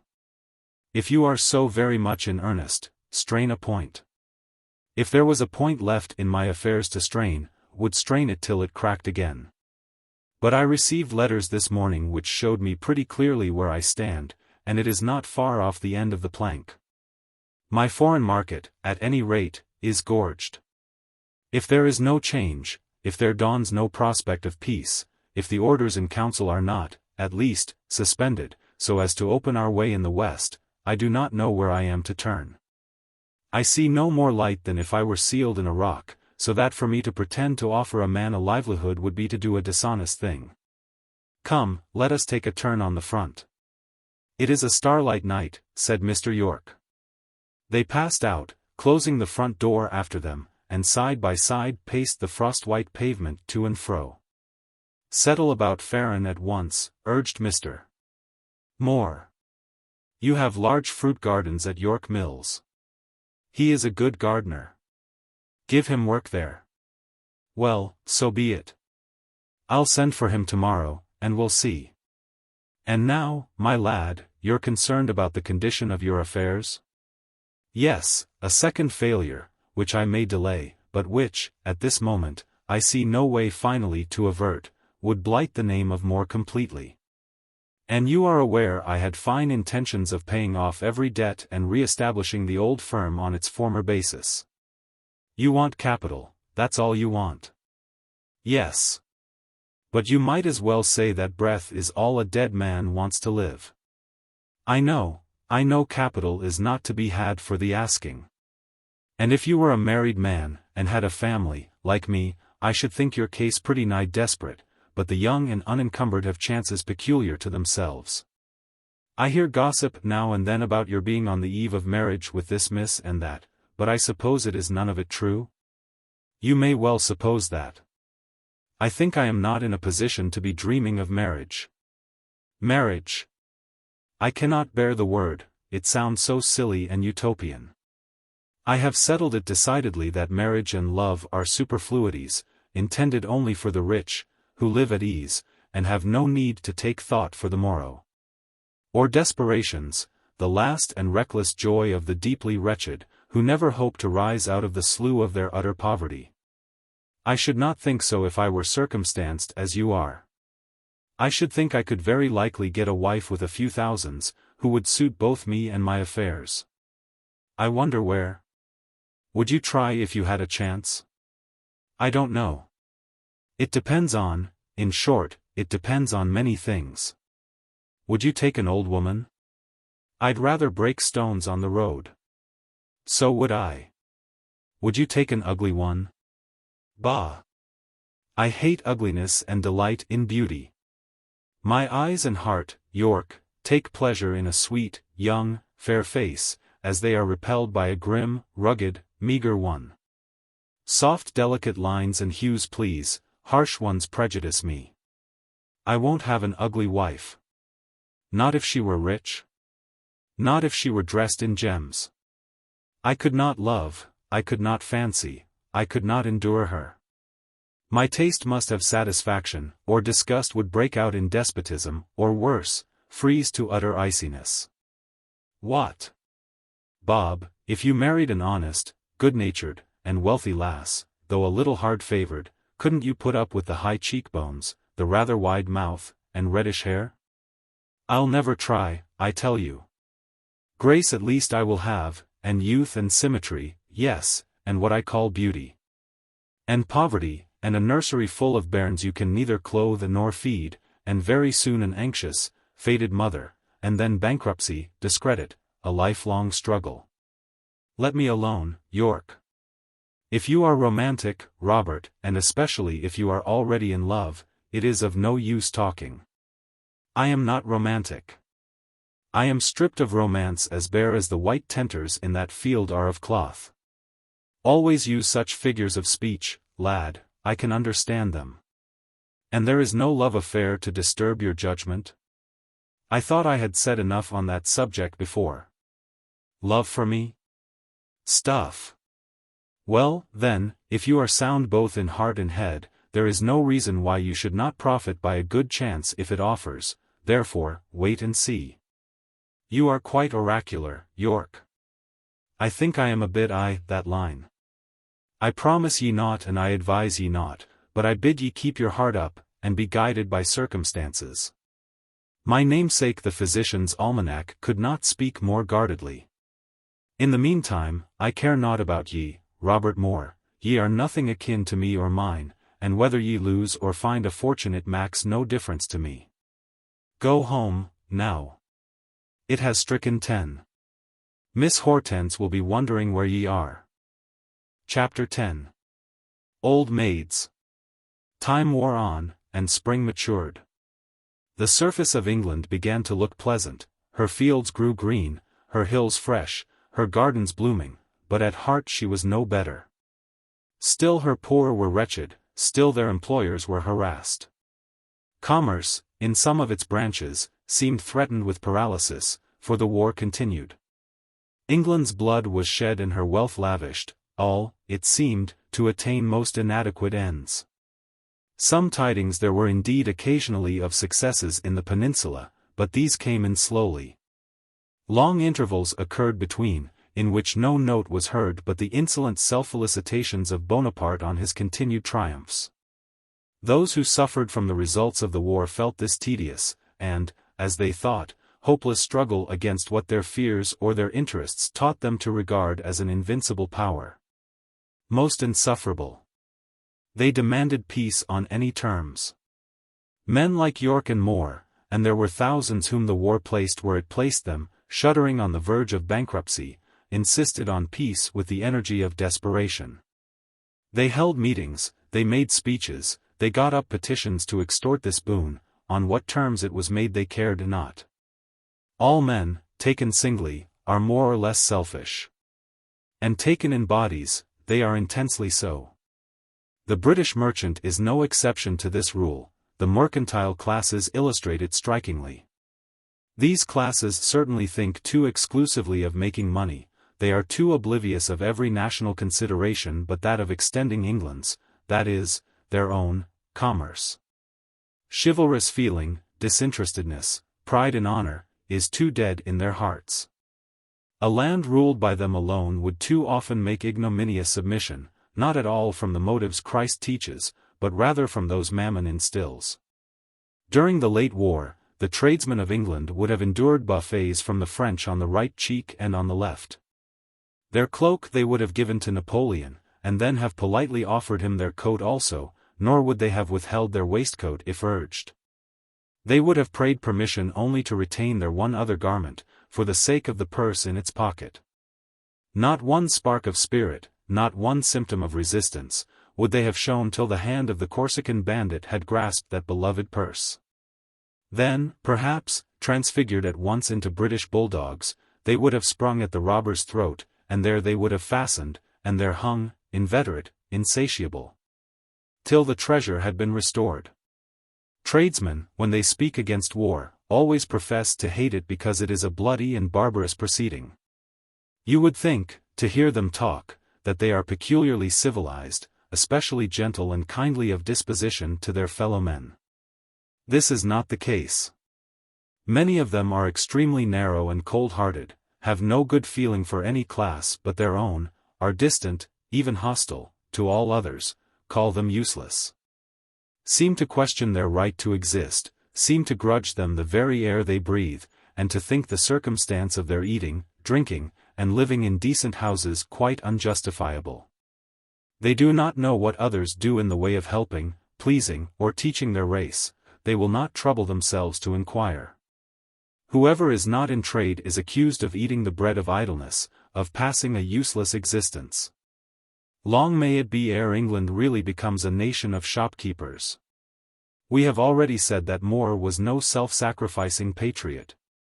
And we have also explained what circumstances rendered him specially prone to confine his attention and efforts to the furtherance of his individual interest. Accordingly, when he felt himself urged a second time to the brink of ruin, none struggled harder than he against the influences which would have thrust him over. What he could do towards stirring agitation in the north against the war he did, and he instigated others whose money and connections gave them more power than he possessed. Sometimes, by flashes, he felt there was little reason in the demands his party made on government. When he heard of all Europe threatened by Bonaparte, and of all Europe arming to resist him. When he saw Russia menaced, and beheld Russia rising, incensed and stern, to defend her frozen soil, her wild provinces of serfs, her dark native despotism, from the tread, the yoke, the tyranny of a foreign victor, he knew that England, a free realm, could not then depute her sons to make concessions and propose terms to the unjust, grasping French leader. When news came from time to time of the movements of that man then representing England in the peninsula, of his advance from success to success, that advance so deliberate but so unswerving, so circumspect but so certain, so unhasting but so unresting. When he read Lord Wellington's own dispatches in the columns of the newspapers, documents written by modesty to the dictation of truth, More confessed at heart that a power was with the troops of Britain, of that vigilant, enduring, genuine, unostentatious sort, which must win victory to the side it led, in the end. In the end. But that end, he thought, was yet far off, and meantime he, more, as an individual, would be crushed, his hopes ground to dust. It was himself he had to care for, his hopes he had to pursue, and he would fulfill his destiny. He fulfilled it so vigorously that ere long he came to a decisive rupture with his old Tory friend the rector. They quarrelled at a public meeting, and afterwards exchanged some pungent letters in the newspapers. Mr. Helstone denounced More as a Jacobin, ceased to see him, would not even speak to him when they met. He intimated also to his niece, very distinctly, that her communications with Hollow's Cottage must for the present cease, she must give up taking French lessons. The language, he observed, was a bad and frivolous one at the best, and most of the works it boasted were bad and frivolous, highly injurious in their tendency to weak female minds. He wondered, he remarked parenthetically, what noodle first made it the fashion to teach women French. Nothing was more improper for them. It was like feeding a rickety child on chalk and water gruel. Caroline must give it up, and give up her cousins too. They were dangerous people. Mr. Helstone quite expected opposition to this order. He expected tears. Seldom did he trouble himself about Caroline's movements, but a vague idea possessed him that she was fond of going to Hollow's Cottage. Also he suspected that she liked Robert More's occasional presence at the rectory. The Cossack had perceived that whereas if Malone stepped in of an evening to make himself sociable and charming, by pinching the ears of an aged black cat, which usually shared with Miss Helstone's feet the accommodation of her footstool, or by borrowing a fowling piece, and banging away at a tool-shed door in the garden while enough of daylight remained to show that conspicuous mark, keeping the passage and sitting-room doors meantime uncomfortably open for the convenience of running in and out to announce his failures and successes with noisy brusquerie. 45, he had observed that under such entertaining circumstances Caroline had a trick of disappearing, tripping noiselessly upstairs, and remaining invisible till called down to supper. On the other hand, when Robert More was the guest, though he elicited no vivacities from the cat, did nothing to it, indeed, beyond occasionally coaxing it from the stool to his knee, and there letting it purr, climb to his shoulder, and rub its head against his cheek. Though there was no ear-splitting cracking off of firearms, no diffusion of sulphurous gunpowder perfume, no noise, no boasting during his stay, that still Caroline sat in the room, and seemed to find wondrous content in the stitching of Jew-basket pincushions and the knitting of missionary basket socks. She was very quiet, and Robert paid her little attention, scarcely ever addressing his discourse to her, but Mr. Helstone, not being one of those elderly gentlemen who are easily blinded, on the contrary, finding himself on all occasions extremely wide awake, had watched them when they bade each other good night. He had just seen their eyes meet once, only once. Some natures would have taken pleasure in the glance then surprised, because there was no harm and some delight in it. It was by no means a glance of mutual intelligence, for mutual love's secrets existed not between them. There was nothing then of craft and concealment to offend, only Mr. Moore's eyes, looking into Caroline's, felt they were clear and gentle, and Caroline's eyes, encountering Mr. Moore's, confessed they were manly and searching. Each acknowledged the charm in his or her own way. Moore smiled slightly, and Caroline colored as slightly. Mr. Helstone could, on the spot, have rated them both. They annoyed him. Why? Impossible to say. If you had asked him what Moore merited at that moment, he would have said a horsewhip. If you had inquired into Caroline's deserts, he would have adjudged her a box on the ear. If you had further demanded the reason of such chastisements, he would have stormed against flirtation and love-making, and vowed he would have no such folly going on under his roof. These private considerations, combined with political reasons, fixed his resolution of separating the cousins. He announced his will to Caroline one evening as she was sitting at work near the drawing-room window. Her face was turned towards him, and the light fell full upon it. It had struck him a few minutes before that she was looking paler and quieter than she used to look. It had not escaped him either that Robert Moore's name had never, for some 3 weeks past, dropped from her lips. Nor during the same space of time had that personage made his appearance at the rectory. Some suspicion of clandestine meetings haunted his mind. Having but an indifferent opinion of women, he always suspected them. He thought they needed constant watching. It was in a tone dryly significant he desired her to cease her daily visits to the Hollow. He expected a start, a look of depreciation. The start he saw, but it was a very slight one. No look whatever was directed to him. "Do you hear me?" he asked. "Yes, uncle." "Of course you mean to attend to what I say?" "Yes, certainly." "And there must be no letter scribbling to your cousin Hortense, no intercourse whatever. I do not approve of the principles of the family. They are Jacobinical." "Very well," said Caroline quietly. She acquiesced then. There was no vexed flushing of the face, no gathering tears, the shadowy thoughtfulness which had covered her features ere Mr. Helstone spoke remained undisturbed. She was obedient. Yes, perfectly, because the mandate coincided with her own previous judgment, because it was now become pain to her to go to Hollow's cottage. Nothing met her there but disappointment.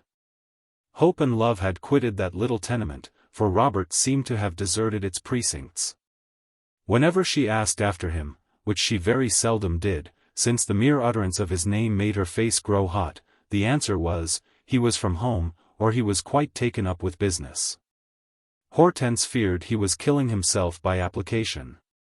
He scarcely ever took a meal in the house, he lived in the counting-house. At church only Caroline had the chance of seeing him, and there she rarely looked at him. It was both too much pain and too much pleasure to look, it excited too much emotion. And that it was all wasted emotion she had learned well to comprehend.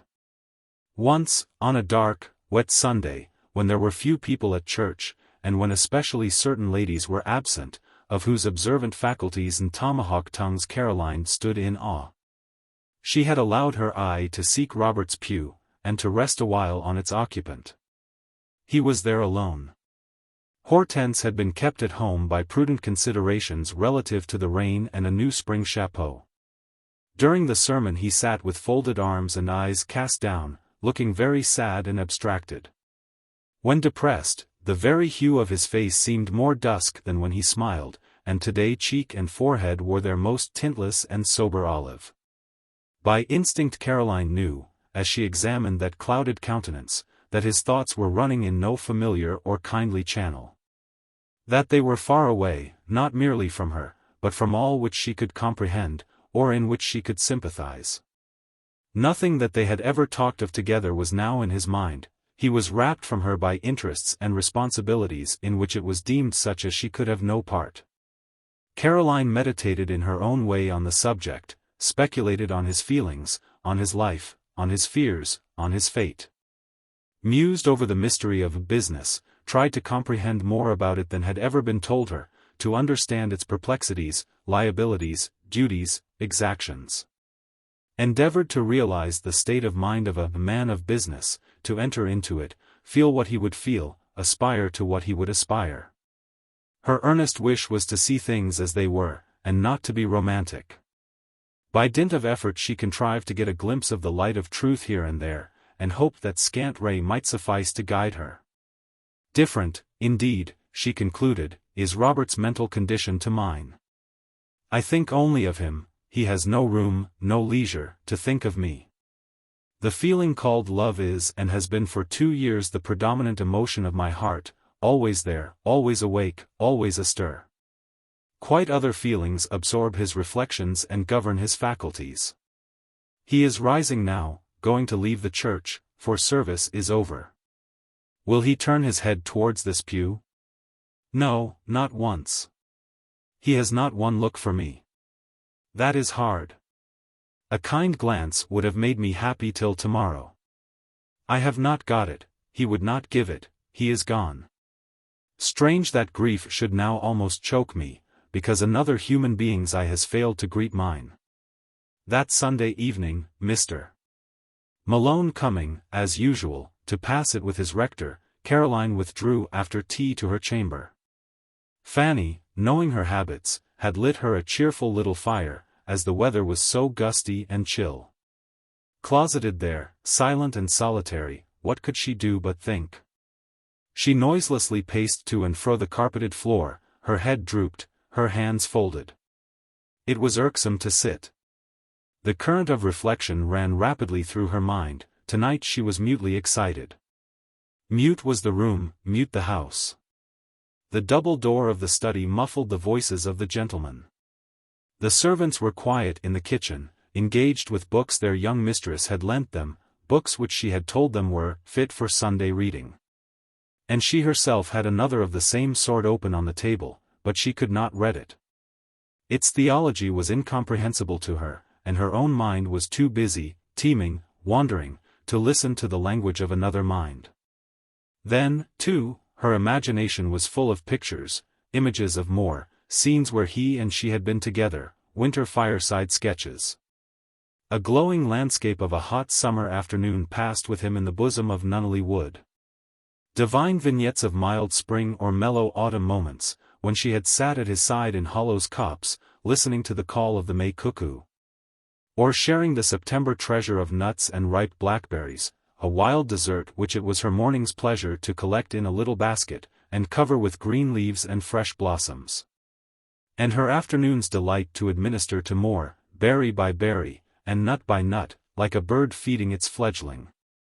Robert's features and form were with her, the sound of his voice was quite distinct in her ear, his few caresses seemed renewed.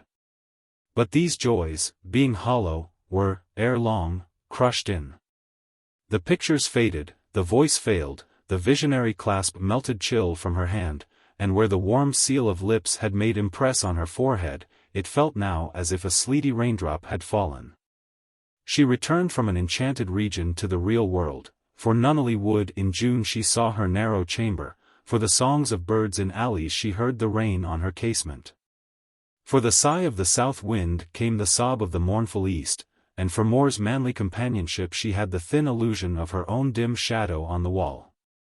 Turning from the pale phantom which reflected herself in its outline, and her reverie in the drooped attitude of its dim head and colorless tresses, she sat down. Inaction would suit the frame of mind into which she was now declining, she said to herself, I have to live, perhaps, till 70 years.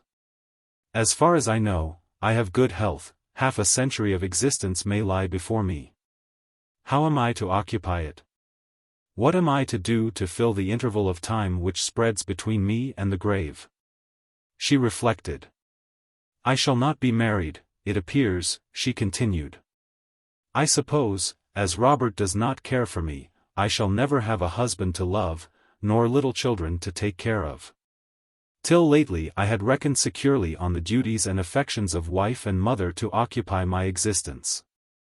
I considered, somehow, as a matter of course, that I was growing up to the ordinary destiny, and never troubled myself to seek any other, but now I perceive plainly I may have been mistaken.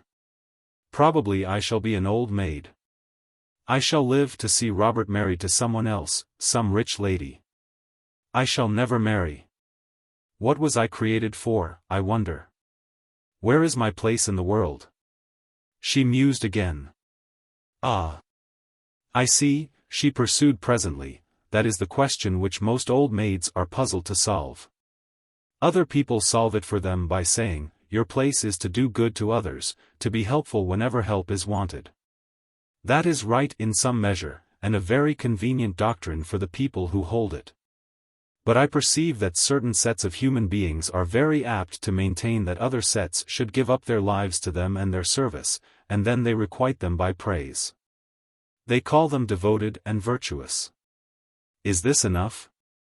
Is it to live? Is there not a terrible hollowness, mockery, want, craving, in that existence which is given away to others, for want of something of your own to bestow it on? I suspect there is. Does virtue lie in abnegation of self? I do not believe it. Undue humility makes tyranny, weak concession creates selfishness. The Romish religion especially teaches renunciation of self, submission to others, and nowhere are found so many grasping tyrants as in the ranks of the Romish priesthood. Each human being has his share of rights. I suspect it would conduce to the happiness and welfare of all if each knew his allotment, and held to it as tenaciously as the martyr to his creed. Queer thoughts these that surge in my mind. Are they right thoughts? I am not certain. Well, life is short at the best. 70 years, they say, pass like a vapor, like a dream when one awaketh. And every path trod by human feet terminates in one bourne, the grave, the little chink in the surface of this great globe. The furrow where the mighty husbandman with the scythe deposits the seed he has shaken from the ripe stem. And there it falls, decays, and thence it springs again, when the world has rolled round a few times more. So much for the body. The soul meantime wings its long flight upward, folds its wings on the brink of the sea of fire and glass, and gazing down through the burning clearness, finds there mirrored the vision of the Christian's triple Godhead, the Sovereign Father, the Mediating Son, the Creator Spirit. Such words, at least, have been chosen to express what is inexpressible, to describe what baffles description. The soul's real hereafter who shall guess? Her fire was decayed to its last cinder. Malone had departed, and now the study bell rang for prayers. The next day Caroline had to spend altogether alone, her uncle being gone to dine with his friend Dr. Boltby, vicar of Winbury. The whole time she was talking inwardly in the same strain, looking forwards, asking what she was to do with life. Fanny, as she passed in and out of the room occasionally, intent on housemaid errands, perceived that her young mistress sat very still. She was always in the same place, always bent industriously over a piece of work. She did not lift her head to speak to Fanny, as her custom was. And when the latter remarked that the day was fine, and she ought to take a walk, she only said, "It is cold." "You are very diligent at that sewing, Miss Caroline," continued the girl, approaching her little table. "I am tired of it, Fanny." "Then why do you go on with it? Put it down. Read, or do something to amuse you. It is solitary in this house, Fanny. Don't you think so?" "I don't find it so, miss. Me and Eliza are company for one another, but you are quite too still. You should visit more. Now, be persuaded, go upstairs and dress yourself smart, and go and take tea, in a friendly way, with Miss Mann or Miss Ainley. I am certain either of those ladies would be delighted to see you. But their houses are dismal, they are both old maids. I am certain old maids are a very unhappy race." "Not they, miss. They can't be unhappy, they take such care of themselves. They are all selfish." "Miss Ainley is not selfish, Fanny. She is always doing good. How devotedly kind she was to her stepmother as long as the old lady lived. And now when she is quite alone in the world, without brother or sister, or anyone to care for her, how charitable she is to the poor, as far as her means permit. Still nobody thinks much of her, or has pleasure in going to see her, and how gentlemen always sneer at her. They shouldn't, miss. I believe she is a good woman. But gentlemen think only of ladies' looks.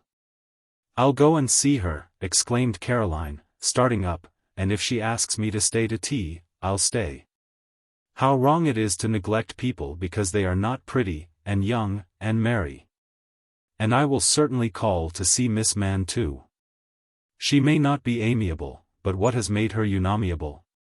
What has life been to her? Fanny helped Miss Helstone to put away her work, and afterwards assisted her to dress. You'll not be an old maid, Miss Caroline, she said, as she tied the sash of her brown silk frock, having previously smoothed her soft, full, and shining curls. There are no signs of an old maid about you. Caroline looked at the little mirror before her, and she thought there were some signs. She could see that she was altered within the last month. That the hues of her complexion were paler, her eyes changed, a wan shade seemed to circle them, her countenance was dejected, she was not, in short, so pretty or so fresh as she used to be. She distantly hinted this to Fanny, from whom she got no direct answer, only a remark that people did vary in their looks, but that at her age a little falling away signified nothing. She would soon come round again, and be plumper and rosier than ever. Having given this assurance, Fanny showed singular zeal in wrapping her up in warm shawls and handkerchiefs, till Caroline, nearly smothered with the weight, was fain to resist further additions. She paid her visits, first to Miss Mann, for this was the most difficult point. Miss Mann was certainly not quite a lovable person.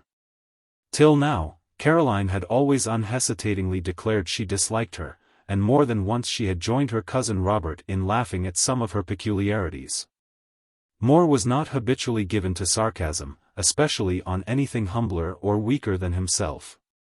But he had once or twice happened to be in the room when Miss Mann had made a call on his sister, and after listening to her conversation and viewing her features for a time, he had gone out into the garden where his little cousin was tending some of his favorite flowers, and while standing near and watching her he had amused himself with comparing fair youth, delicate and attractive, with shriveled eld, livid and loveless, and in jestingly repeating to a smiling girl the vinegar discourse of a cankered old maid. Once on such an occasion Caroline had said to him, looking up from the luxuriant creeper she was binding to its frame, "Ah, Robert, you do not like old maids. I, too, should come under the lash of your sarcasm if I were an old maid." "You an old maid," he had replied. A piquant notion suggested by lips of that tint and form. "I can fancy you, though, at 40, quietly dressed, pale and sunk, but still with that straight nose, white forehead, and those soft eyes. I suppose, too, you will keep your voice, which has another timbre than that hard, deep organ of Miss Mann's. Courage, Carrie. Even at 50 you will not be repulsive. Miss Mann did not make herself, or tune her voice, Robert. Nature made her in the mood in which she makes her briars and thorns. Whereas for the creation of some women she reserves the May morning hours, when with light and dew she woos the primrose from the turf and the lily from the wood moss. Ushered into Miss Mann's little parlor, Caroline found her, as she always found her, surrounded by perfect neatness, cleanliness, and comfort. After all, is it not a virtue in old maids that solitude rarely makes them negligent or disorderly? No dust on her polished furniture, none on her carpet, fresh flowers in the vase on her table, a bright fire in the grate. She herself sat primly and somewhat grimly tidy in a cushioned rocking chair, her hands busied with some knitting. This was her favorite work, as it required the least exertion. She scarcely rose as Caroline entered. To avoid excitement was one of Miss Mann's aims in life. She had been composing herself ever since she came down in the morning, and had just attained a certain lethargic state of tranquillity when the visitor's knock at the door startled her. and undid her day's work. She was scarcely pleased, therefore, to see Miss Helstone. She received her with reserve, bade her be seated with austerity, and when she got her placed opposite, she fixed her with her eye. This was no ordinary doom, to be fixed with Miss Man's eye. Robert Moore had undergone it once, and had never forgotten the circumstance. He considered it quite equal to anything Medusa could do. He professed to doubt whether, since that infliction, his flesh had been quite what it was before, whether there was not something stony in its texture. The gaze had had such an effect on him as to drive him promptly from the apartment and house. It had even sent him straightway up to the rectory, where he had appeared in Caroline's presence with a very queer face, and amazed her by demanding a cousinly salute on the spot, to rectify a damage that had been done him. Certainly Miss Man had a formidable eye for one of the softer sex.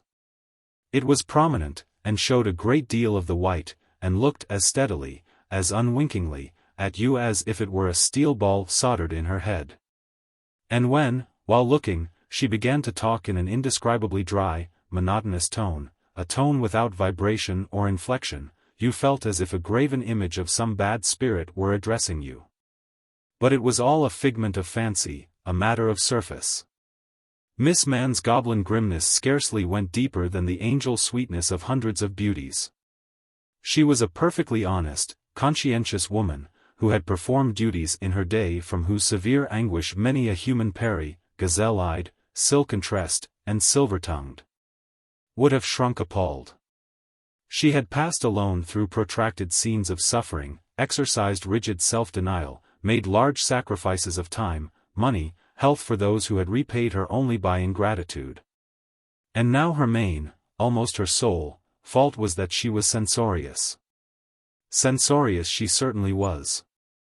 Caroline had not sat 5 minutes ere her hostess, still keeping her under the spell of that dread and Gorgon gaze, began flaying alive certain of the families in the neighborhood. She went to work at this business in a singularly cool, deliberate manner, like some surgeon practicing with his scalpel on a lifeless subject. She made few distinctions. She allowed scarcely anyone to be good, she dissected impartially almost all her acquaintance. If her auditress ventured now and then to put in a palliative word, she set it aside with a certain disdain. Still, though thus pitiless in moral anatomy, she was no scandalmonger. She never disseminated really malignant or dangerous reports. It was not her heart so much as her temper that was wrong.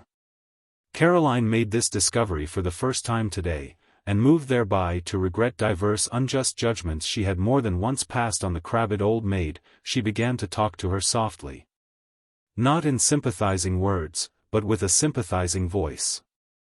The loneliness of her condition struck her visitor in a new light, as did also the character of her ugliness, a bloodless pallor of complexion and deeply worn lines of feature. The girl pitied the solitary and afflicted woman, her looks told what she felt. A sweet countenance is never so sweet as when the moved heart animates it with compassionate tenderness. Miss Man, seeing such a countenance raised to her, was touched in her turn. She acknowledged her sense of the interest thus unexpectedly shown in her, who usually met with only coldness and ridicule, by replying to her candidly. Communicative on her own affairs she usually was not, because no one cared to listen to her.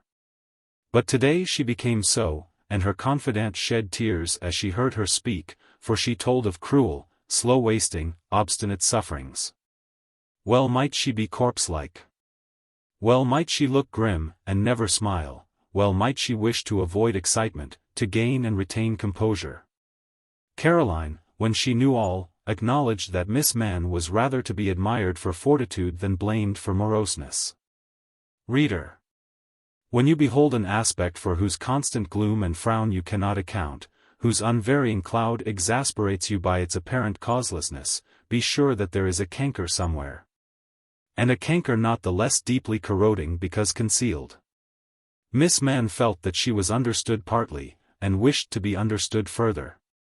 For, however old, plain, humble, desolate, afflicted we may be, so long as our hearts preserve the feeblest spark of life, they preserve also, shivering near that pale ember, a starved ghostly longing for appreciation and affection. To this extenuated spectre, perhaps, a crumb is not thrown once a year. But when a hungered and a thirst to famine, when all humanity has forgotten the dying tenant of a decaying house, divine mercy remembers the mourner. And a shower of manna falls for lips that earthly nutriment is to pass no more.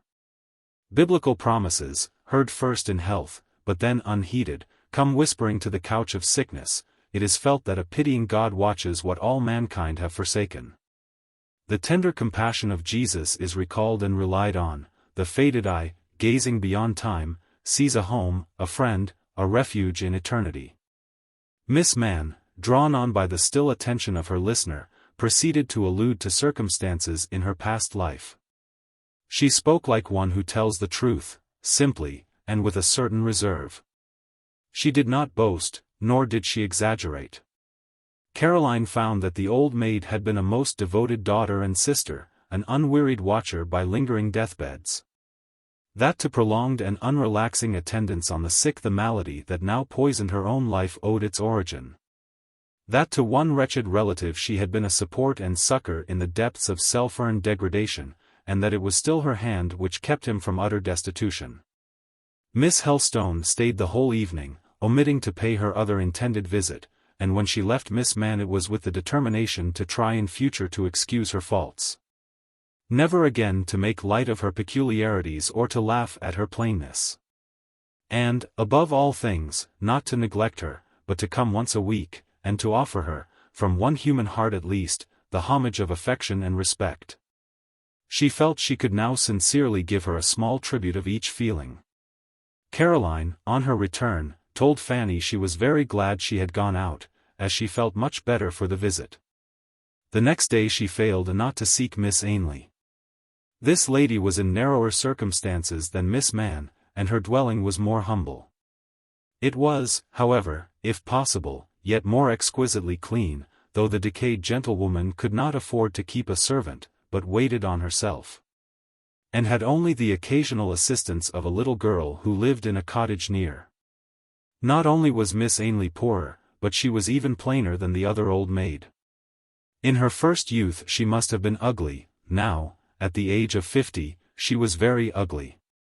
At first sight, all but peculiarly well-disciplined minds were apt to turn from her with annoyance, to conceive against her a prejudice, simply on the ground of her unattractive look. Then she was prim in dress and manner, she looked, spoke, and moved the complete old maid. Her welcome to Caroline was formal, even in its kindness, for it was kind, but Miss Helstone excused this.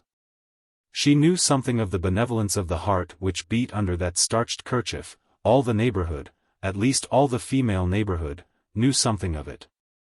No one spoke against Miss Ainley except lively young gentlemen and inconsiderate old ones, who declared her hideous. Caroline was soon at home in that tiny parlor. A kind hand took from her shawl and bonnet, and installed her in the most comfortable seat near the fire. The young and the antiquated woman were presently deep in kindly conversation, and soon Caroline became aware of the power a most serene, unselfish, and benignant mind could exercise over those to whom it was developed. She talked never of herself, always of others. Their faults she passed over. Her theme was their wants, which she sought to supply, their sufferings, which she longed to alleviate. She was religious, a professor of religion, what some would call a saint. And she referred to religion often in sanctioned phrase, in phrase which those who possess a perception of the ridiculous, without owning the power of exactly testing and truly judging character, would certainly have esteemed a proper subject for satire, a matter for mimicry and laughter. They would have been hugely mistaken for their pains. Sincerity is never ludicrous, it is always respectable. Whether truth, be it religious or moral truth, speak eloquently and in well-chosen language or not, its voice should be heard with reverence. Let those who cannot nicely, and with certainty, discern the difference between the tones of hypocrisy and those of sincerity, never presume to laugh at all.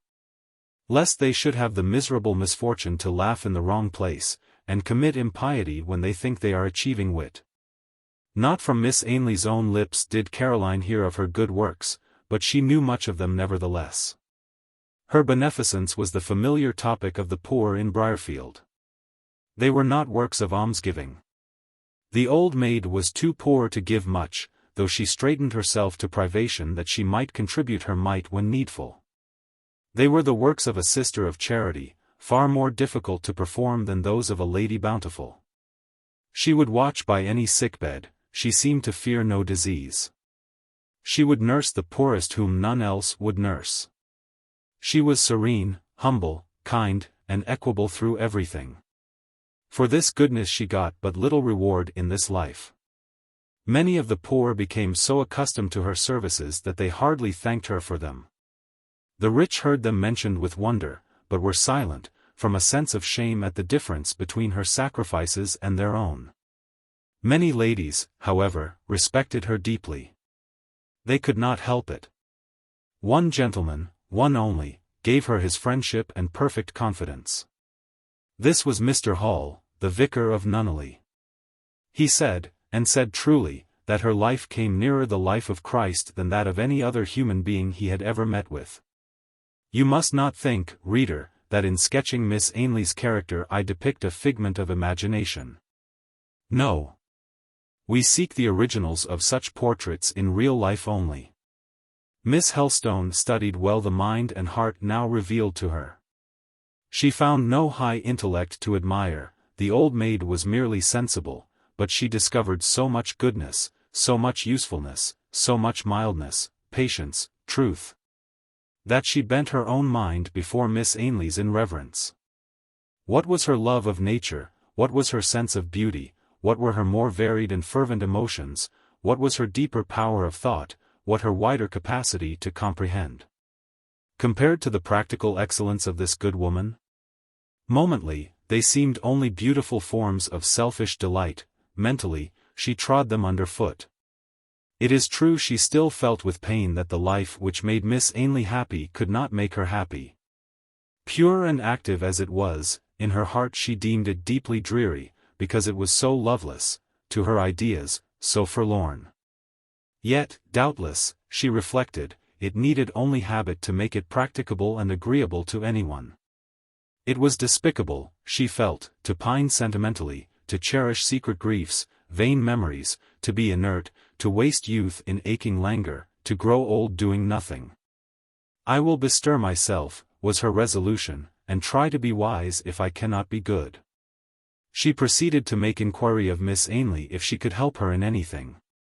Miss Ainley, glad of an assistant, told her that she could, and indicated some poor families in Briarfield that it was desirable she should visit, giving her likewise, at her further request, some work to do for certain poor women who had many children, and who were unskilled in using the needle for themselves. Caroline went home, laid her plans, and took a resolve not to swerve from them. She allotted a certain portion of her time for her various studies, and a certain portion for doing anything Miss Ainley might direct her to do. The remainder was to be spent in exercise. Not a moment was to be left for the indulgence of such fevered thoughts as had poisoned last Sunday evening. To do her justice, she executed her plans conscientiously, perseveringly. It was very hard work at first, it was even hard work to the end, but it helped her to stem and keep down anguish, it forced her to be employed, it forbade her to brood. And gleams of satisfaction checkered her grey life here and there when she found she had done good, imparted pleasure, or allayed suffering. Yet I must speak truth. These efforts brought her neither health of body nor continued peace of mind. With them all she wasted, grew more joyless and more wan. With them all her memory kept harping on the name of Robert Moore, an elegy over the past still rung constantly in her ear, a funereal inward cry haunted and harassed her. The heaviness of a broken spirit, and of pining and palsying faculties, settled slow on her buoyant youth.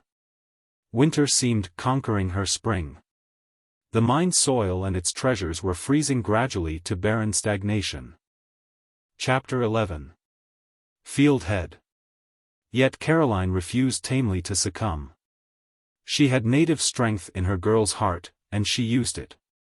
Men and women never struggle so hard as when they struggle alone, without witness, counselor, or confidant, unencouraged, unadvised, and unpitied. Miss Helstone was in this position. Her sufferings were her only spur, and being very real and sharp, they roused her spirit keenly. Bent on victory over a mortal pain, she did her best to quell it. Never had she been seen so busy, so studious, and, above all, so active. She took walks in all weathers, long walks in solitary directions. Day by day she came back in the evening, pale and wearied-looking, yet seemingly not fatigued. For still, as soon as she had thrown off her bonnet and shawl, she would, instead of resting, begin to pace her apartment. Sometimes she would not sit down till she was literally faint. She said she did this to tire herself well, that she might sleep soundly at night. But if that was her aim, it was unattained. For at night, when others slumbered, she was tossing on her pillow, or sitting at the foot of her couch in the darkness, forgetful, apparently, of the necessity of seeking repose. Often, unhappy girl. She was crying in a sort of intolerable despair, which, when it rushed over her, smote down her strength, and reduced her to childlike helplessness. When thus prostrate, temptations besieged her. Weak suggestions whispered in her weary heart to write to Robert, and say that she was unhappy because she was forbidden to see him and Hortense. And that she feared he would withdraw his friendship, not love, from her, and forget her entirely, and begging him to remember her, and sometimes to write to her. One or two such letters she actually indited, but she never sent them, shame and good sense forbade. At last the life she led reached the point when it seemed she could bear it no longer, that she must seek and find a change somehow. Or her heart and head would fail under the pressure which strained them. She longed to leave Briarfield, to go to some very distant place. She longed for something else, the deep, secret, anxious yearning to discover and know her mother strengthened daily. But with the desire was coupled a doubt, a dread: if she knew her, could she love her? There was cause for hesitation, for apprehension on this point. Never in her life had she heard that mother praised; whoever mentioned her coolly. Her uncle seemed to regard his sister-in-law with a sort of tacit antipathy. An old servant, who had lived with Mrs. James Helstone for a short time after her marriage, whenever she referred to her former mistress, spoke with chilling reserve. Sometimes she called her queer. Sometimes she said she did not understand her. These expressions were ice to the daughter's heart. They suggested the conclusion that it was perhaps better never to know her parent than to know her and not like her. But one project could she frame whose execution seemed likely to bring her a hope of relief: it was to take a situation, to be a governess. She could do nothing else. A little incident brought her to the point, when she found courage to break her design to her uncle. Her long and late walks lay always, as has been said, on lonely roads. But in whatever direction she had rambled, whether along the drear skirts of Stilbrough Moor or over the sunny stretch of Nunneley Common, her homeward path was still so contrived as to lead her near the hollow. She rarely descended the Den, but she visited its brink at twilight almost as regularly as the stars rose over the hill crests. Her resting place was at a certain stile under a certain old thorn. Thence she could look down on the cottage, the mill, the dewy garden ground, the still, deep dam.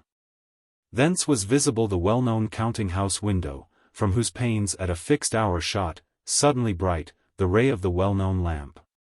Her errand was to watch for this ray, her reward to catch it, sometimes sparkling bright in clear air, sometimes shimmering dim through mist, and anon flashing broken between slant lines of rain, for she came in all weathers. There were nights when it failed to appear. She knew then that Robert was from home, and went away doubly sad. Whereas its kindling rendered her elate, as though she saw in it the promise of some indefinite hope. If, while she gazed, a shadow bent between the light and lattice, her heart leaped. That eclipse was Robert; she had seen him. She would return home comforted, carrying in her mind a clearer vision of his aspect, a distincter recollection of his voice, his smile, his bearing. And blended with these impressions was often a sweet persuasion that, if she could get near him, his heart might welcome her presence yet. That at this moment he might be willing to extend his hand and draw her to him, and shelter her at his side as he used to do. That night, though she might weep as usual, she would fancy her tears less scalding, the pillow they watered seemed a little softer, the temples pressed to that pillow ached less. The shortest path from the hollow to the rectory wound near a certain mansion. The same under whose lone walls Malone passed on that night journey mentioned in an early chapter of this work, the old and tenantless dwelling yclept Fieldhead. Tenantless by the proprietor it had been for 10 years, but it was no ruin. Mr. Yorke had seen it kept in good repair, and an old gardener and his wife had lived in it, cultivated the grounds, and maintained the house in habitable condition. If Fieldhead had few other merits as a building, it might at least be termed picturesque. Its regular architecture, and the grey and mossy colouring communicated by time, gave it a just claim to this epithet. The old latticed windows, the stone porch, the walls, the roof, the chimney stacks, were rich in crayon touches and sepia lights and shades. The trees behind were fine, bold, and spreading. The cedar on the lawn in front was grand, and the granite urns on the garden wall, the fretted arch of the gateway, were, for an artist, as the very desire of the eye. One mild May evening Caroline, passing near about moonrise, and feeling, though weary, unwilling yet to go home, where there was only the bed of thorns and the night of grief to anticipate, sat down on the mossy ground near the gate, and gazed through toward cedar and mansion. It was a still night, calm, dewy, cloudless. The gables, turned to the west, reflected the clear amber of the horizon they faced, the oaks behind were black, the cedar was blacker. Under its dense, raven boughs a glimpse of sky opened gravely blue. It was full of the moon, which looked solemnly and mildly down on Caroline from beneath that sombre canopy. She felt this night and prospect mournfully lovely. She wished she could be happy, she wished she could know inward peace. She wondered Providence had no pity on her, and would not help or console her. Recollections of happy trysts of lovers, commemorated in old ballads, returned on her mind. She thought such tryst in such scene would be blissful. Where now was Robert? She asked. Not at the hollow, she had watched for his lamp long, and had not seen it. She questioned within herself whether she and Moore were ever destined to meet and speak again. Suddenly the door within the stone porch of the hall opened, and 2 men came out, one elderly and white-headed, the other young, dark-haired, and tall. They passed across the lawn, out through a portal in the garden wall. Caroline saw them cross the road, pass the stile, descend the fields, she saw them disappear. Robert Moore had passed before her with his friend Mr. Yorke. Neither had seen her. The apparition had been transient, scarce seen ere gone. But its electric passage left her veins kindled, her soul insurgent. It found her despairing, it left her desperate, 2 different states. Oh, had he but been alone! Had he but seen me! Was her cry. He would have said something. He would have given me his hand. He does, he must, love me a little. He would have shown some token of affection. In his eye, on his lips, I should have read comfort, but the chance is lost. The wind, the cloud's shadow, does not pass more silently, more emptily than he. I have been mocked, and heaven is cruel. Thus, in the utter sickness of longing and disappointment, she went home. The next morning at breakfast, where she appeared white-cheeked and miserable-looking as one who had seen a ghost, she inquired of Mr. Helstone, "Have you any objection, uncle, to my inquiring for a situation in a family?" Her uncle, ignorant as the table supporting his coffee cup of all his niece had undergone and was undergoing, scarcely believed his ears. "What whim now?" he asked. "Are you bewitched? What can you mean?" "I am not well, and need a change," she said. He examined her. He discovered she had experienced a change, at any rate. Without his being aware of it, the rose had dwindled and faded to a mere snowdrop, bloom had vanished, flesh wasted, she sat before him drooping, colorless, and thin. But for the soft expression of her brown eyes, the delicate lines of her features, and the flowing abundance of her hair, she would no longer have possessed a claim to the epithet pretty. "What on earth is the matter with you?" he asked. "What is wrong? How are you ailing?" No answer, only the brown eyes filled, the faintly tinted lips trembled. "Look out for a situation, indeed. For what situation are you fit? What have you been doing with yourself? You are not well." "I should be well if I went from home. These women are incomprehensible. They have the strangest knack of startling you with unpleasant surprises. Today you see them bouncing, buxom, red as cherries, and round as apples. Tomorrow they exhibit themselves effete as dead weeds, blanched and broken down. And the reason of it all? That's the puzzle. She has her meals, her liberty, a good house to live in, and good clothes to wear, as usual. A while since that sufficed to keep her handsome and cheery, and there she sits now a poor, little, pale, puling chit enough. Provoking. Then comes the question, what is to be done? I suppose I must send for advice. Will you have a doctor, child?" "No, uncle, I don't want one. A doctor could do me no good. I merely want change of air and scene." "Well, if that be the caprice, it shall be gratified. You shall go to a watering place. I don't mind the expense. Fanny shall accompany you. But, uncle, some day I must do something for myself. I have no fortune. I had better begin now. While I live, you shall not turn out as a governess, Caroline. I will not have it said that my niece is a governess. But the later in life one makes a change of that sort, uncle, the more difficult and painful it is. I should wish to get accustomed to the yoke before any habits of ease and independence are formed. I beg you will not harass me, Caroline. I mean to provide for you. I have always meant to provide for you. I will purchase an annuity. Bless me. I am but 55, my health and constitution are excellent.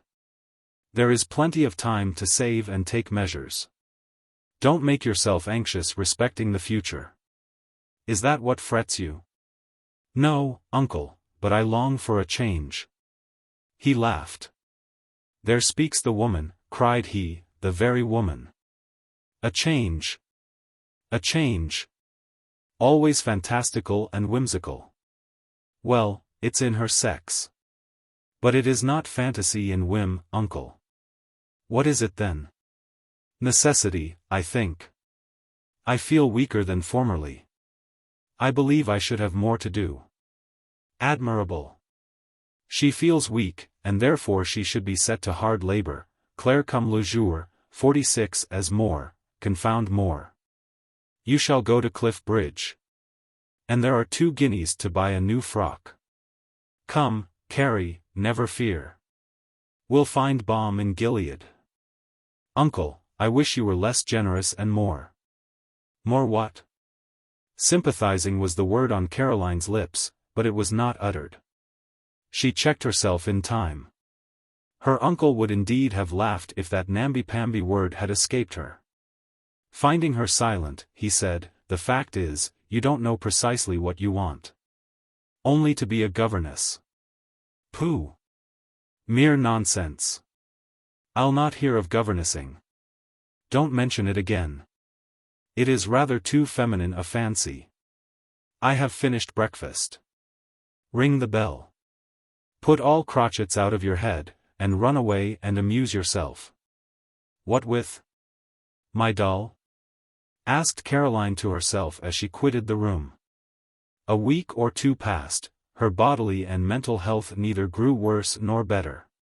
She was now precisely in that state when, if her constitution had contained the seeds of consumption, decline, or slow fever, those diseases would have been rapidly developed, and would soon have carried her quietly from the world. People never die of love or grief alone, though some die of inherent maladies which the tortures of those passions prematurely force into destructive action.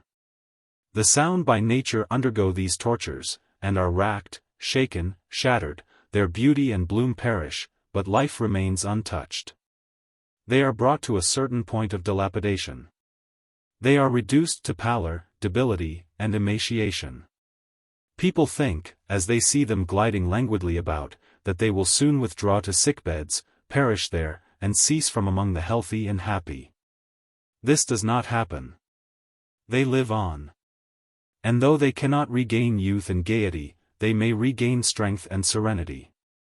The blossom which the March wind nips, but fails to sweep away, may survive to hang a withered apple on the tree late into autumn, having braved the last frosts of spring. It may also brave the first of winter. Everyone noticed the change in Miss Helstone's appearance, and most people said she was going to die.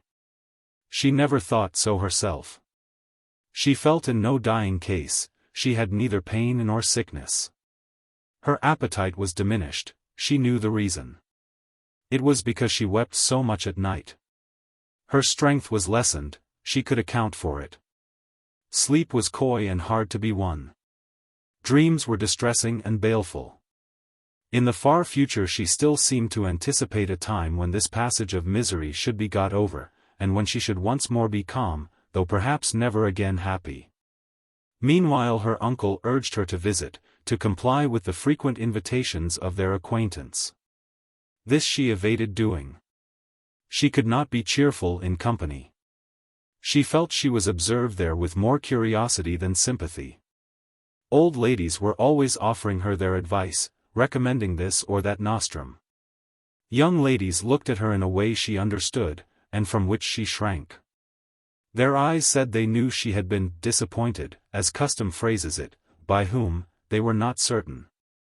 Commonplace young ladies can be quite as hard as commonplace young gentlemen, quite as worldly and selfish. Those who suffer should always avoid them. Grief and calamity they despise. They seem to regard them as the judgments of God on the lowly. With them, to love is merely to contrive a scheme for achieving a good match. To be disappointed is to have their scheme seen through and frustrated. They think the feelings and projects of others on the subject of love similar to their own, and judge them accordingly. All this Caroline knew, partly by instinct, partly by observation. She regulated her conduct by her knowledge, keeping her pale face and wasted figure as much out of sight as she could. Living thus in complete seclusion, she ceased to receive intelligence of the little transactions of the neighborhood. One morning her uncle came into the parlor, where she sat endeavoring to find some pleasure in painting a little group of wild flowers, gathered under a hedge at the top of the hollow fields.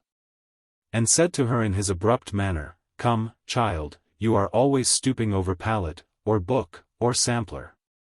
Leave that tinting work. By the by, do you put your pencil to your lips when you paint?" "Sometimes, uncle, when I forget." "Then it is that which is poisoning you. The paints are deleterious, child. There is white lead and red lead, and verdigris, and gamboge, and 20 other poisons in those color cakes. Lock them up. Lock them up. Get your bonnet on. I want you to make a call with me." "With you, uncle?" This question was asked in a tone of surprise. She was not accustomed to make calls with her uncle.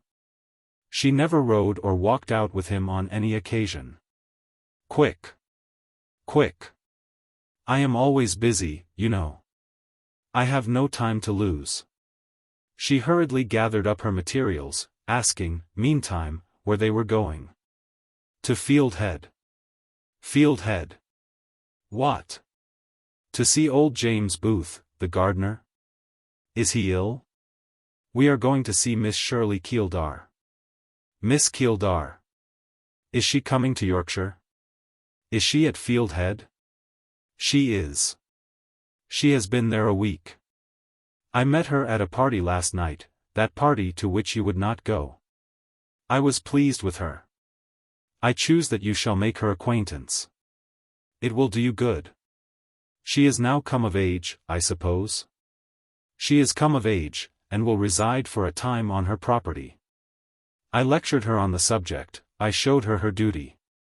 She is not intractable. She is rather a fine girl, she will teach you what it is to have a sprightly spirit. Nothing lackadaisical about her. I don't think she will want to see me, or to have me introduced to her. What good can I do her? How can I amuse her? Pshaw! Put your bonnet on. Is she proud, uncle? Don't know. You hardly imagine she would show her pride to me, I suppose? A chit like that would scarcely presume to give herself airs with the rector of her parish, however rich she might be. No. But how did she behave to other people? Didn't observe. She holds her head high, and probably can be saucy enough where she dare. She wouldn't be a woman otherwise. There. Away now for your bonnet at once. Not naturally very confident, a failure of physical strength and a depression of spirits had not tended to increase Caroline's presence of mind and ease of manner, or to give her additional courage to face strangers, and she quailed, in spite of self-remonstrance, as she and her uncle walked up the broad, paved approach leading from the gateway of Fieldhead to its porch. She followed Mr. Helstone reluctantly through that porch into the sombre old vestibule beyond. Very sombre it was, long, vast, and dark, one latticed window lit it but dimly. The wide old chimney contained now no fire, for the present warm weather needed it not, it was filled instead with willow boughs. The gallery on high, opposite the entrance, was seen but in outline, so shadowy became this hall towards its ceiling. Carved stags' heads, with real antlers, looked down grotesquely from the walls. This was neither a grand nor a comfortable house, within as without it was antique, rambling, and incommodious. A property of 1,000 a year belonged to it, which property had descended, for lack of male heirs, on a female. There were mercantile families in the district boasting twice the income, but the Keeldars, by virtue of their antiquity, and their distinction of lords of the manor, took the precedence of all. Mr. and Miss Helstone were ushered into a parlour. Of course, as was to be expected in such a Gothic old barrack, this parlour was lined with oak, fine, dark, glossy panels compassed the walls gloomily and grandly. Very handsome, reader, these shining brown panels are, very mellow in colouring and tasteful in effect, but, if you know what a spring clean is, very execrable and inhuman. Whoever, having the bowels of humanity, has seen servants scrubbing at these polished wooden walls with beeswaxed cloths on a warm May day must allow that they are intolerable and not to be endured. And I cannot but secretly applaud the benevolent barbarian who had painted another and larger apartment of Fieldhead, the drawing-room, to wit, formerly also an oak room, of a delicate pinky white, thereby earning for himself the character of a Hun, but mightily enhancing the cheerfulness of that portion of his abode, and saving future housemaids a world of toil. The brown-panelled parlour was furnished all in old style, and with real old furniture. On each side of the high mantelpiece stood 2 antique chairs of oak, solid as sylvan thrones, and in one of these sat a lady. But if this were Miss Keeldar, she must have come of age at least some 20 years ago.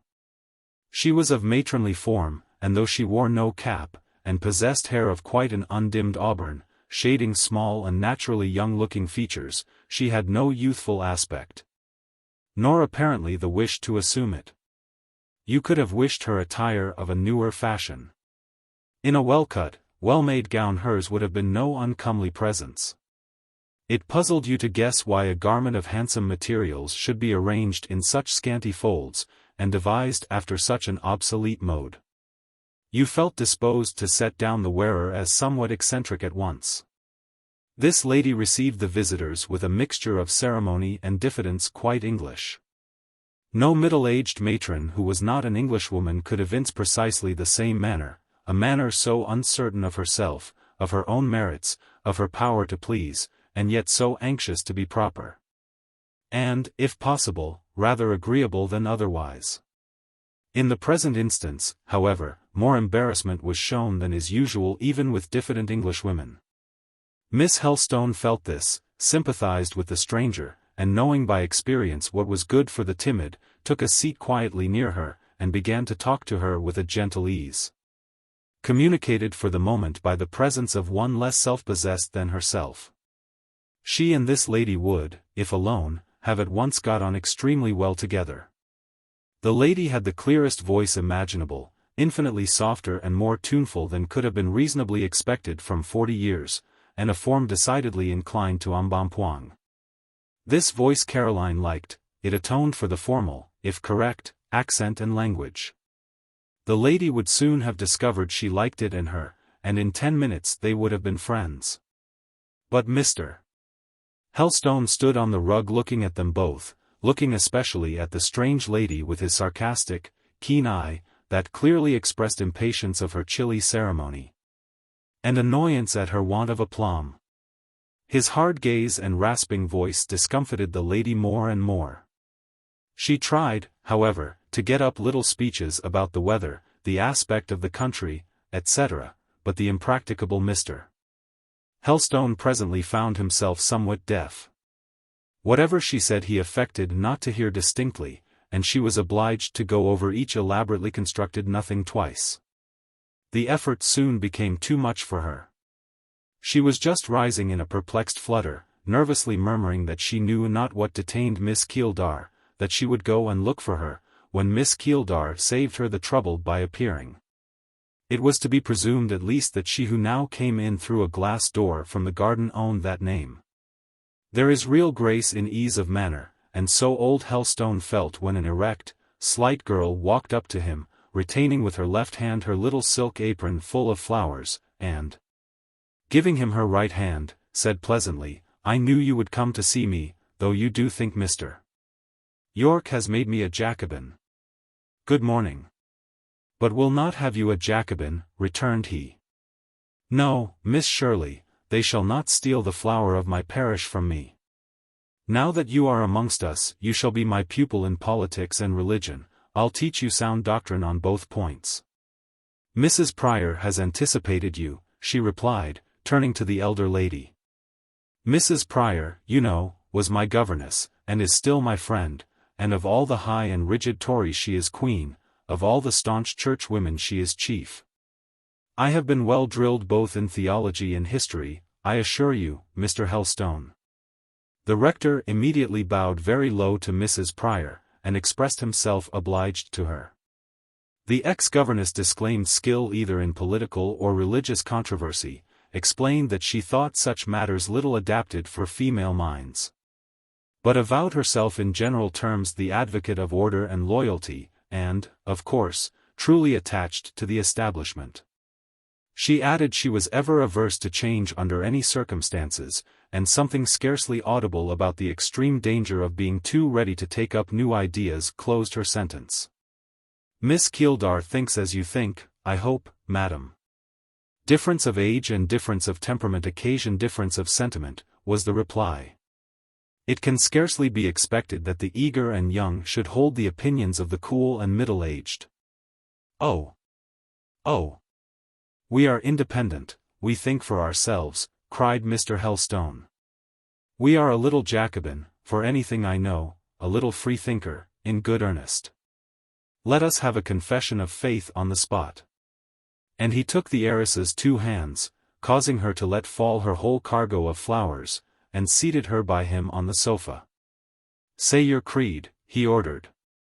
"The Apostles' Creed?" "Yes." She said it like a child. "Now for Saint Athanasius's." "That's the test. Let me gather up my flowers. Here is Tartar coming, he will tread upon them." Tartar was a rather large, strong, and fierce-looking dog, very ugly, being of a breed between mastiff and bulldog, who at this moment entered through the glass door, and posting directly to the rug, snuffed the fresh flowers scattered there. He seemed to scorn them as food. But probably thinking their velvety petals might be convenient as litter, he was turning round preparatory to depositing his tawny bulk upon them, when Miss Helstone and Miss Keeldar simultaneously stooped to the rescue. "Thank you," said the heiress, as she again held out her little apron for Caroline to heap the blossoms into it. "Is this your daughter, Mr. Helstone?" she asked. "My niece Caroline."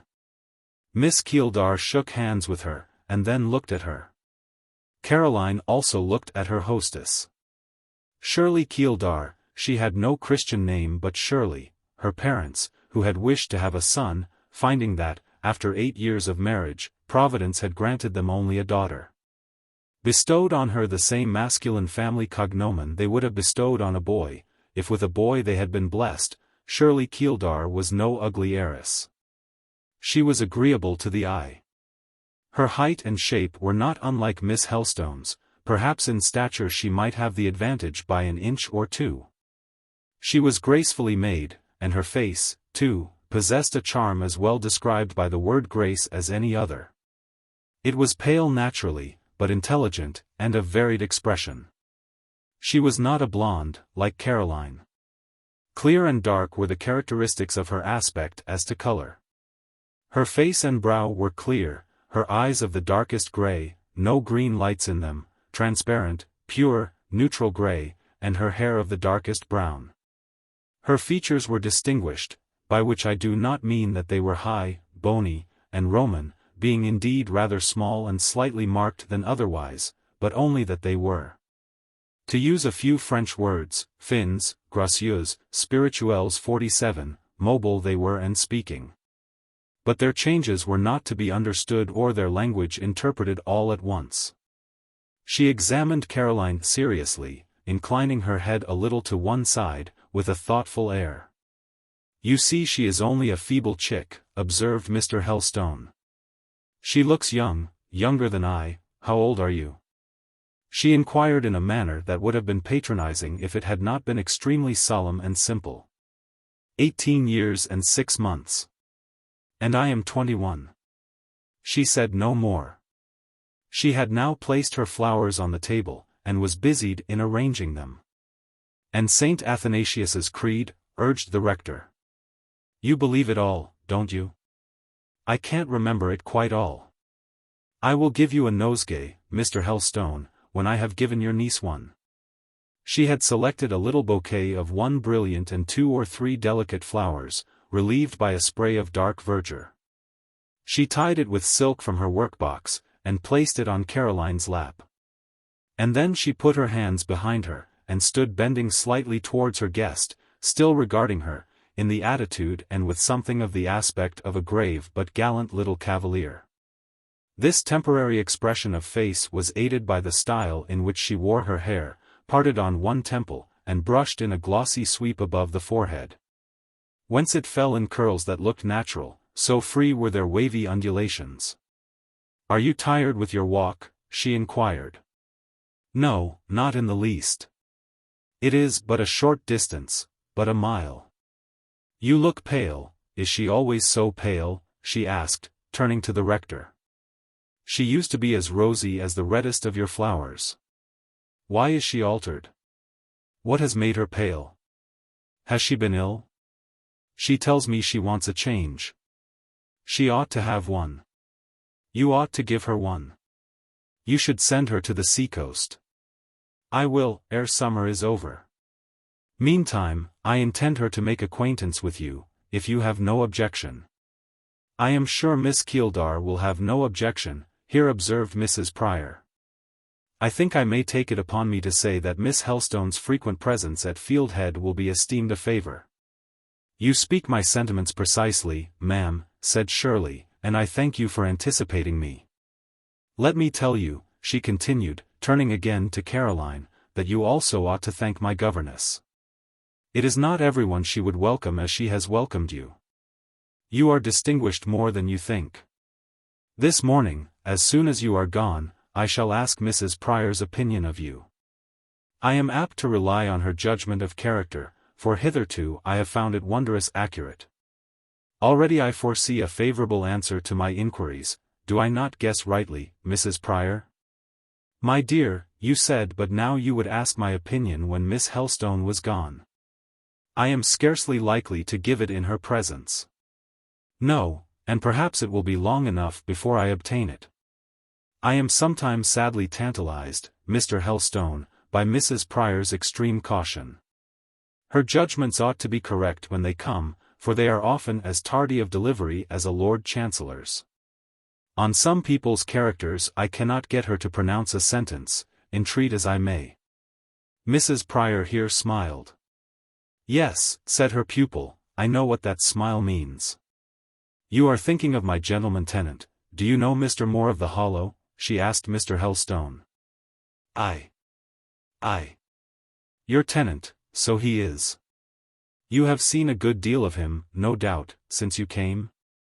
I have been obliged to see him. There was business to transact. Business. Really the word makes me conscious I am indeed no longer a girl, but quite a woman and something more. I am an esquire.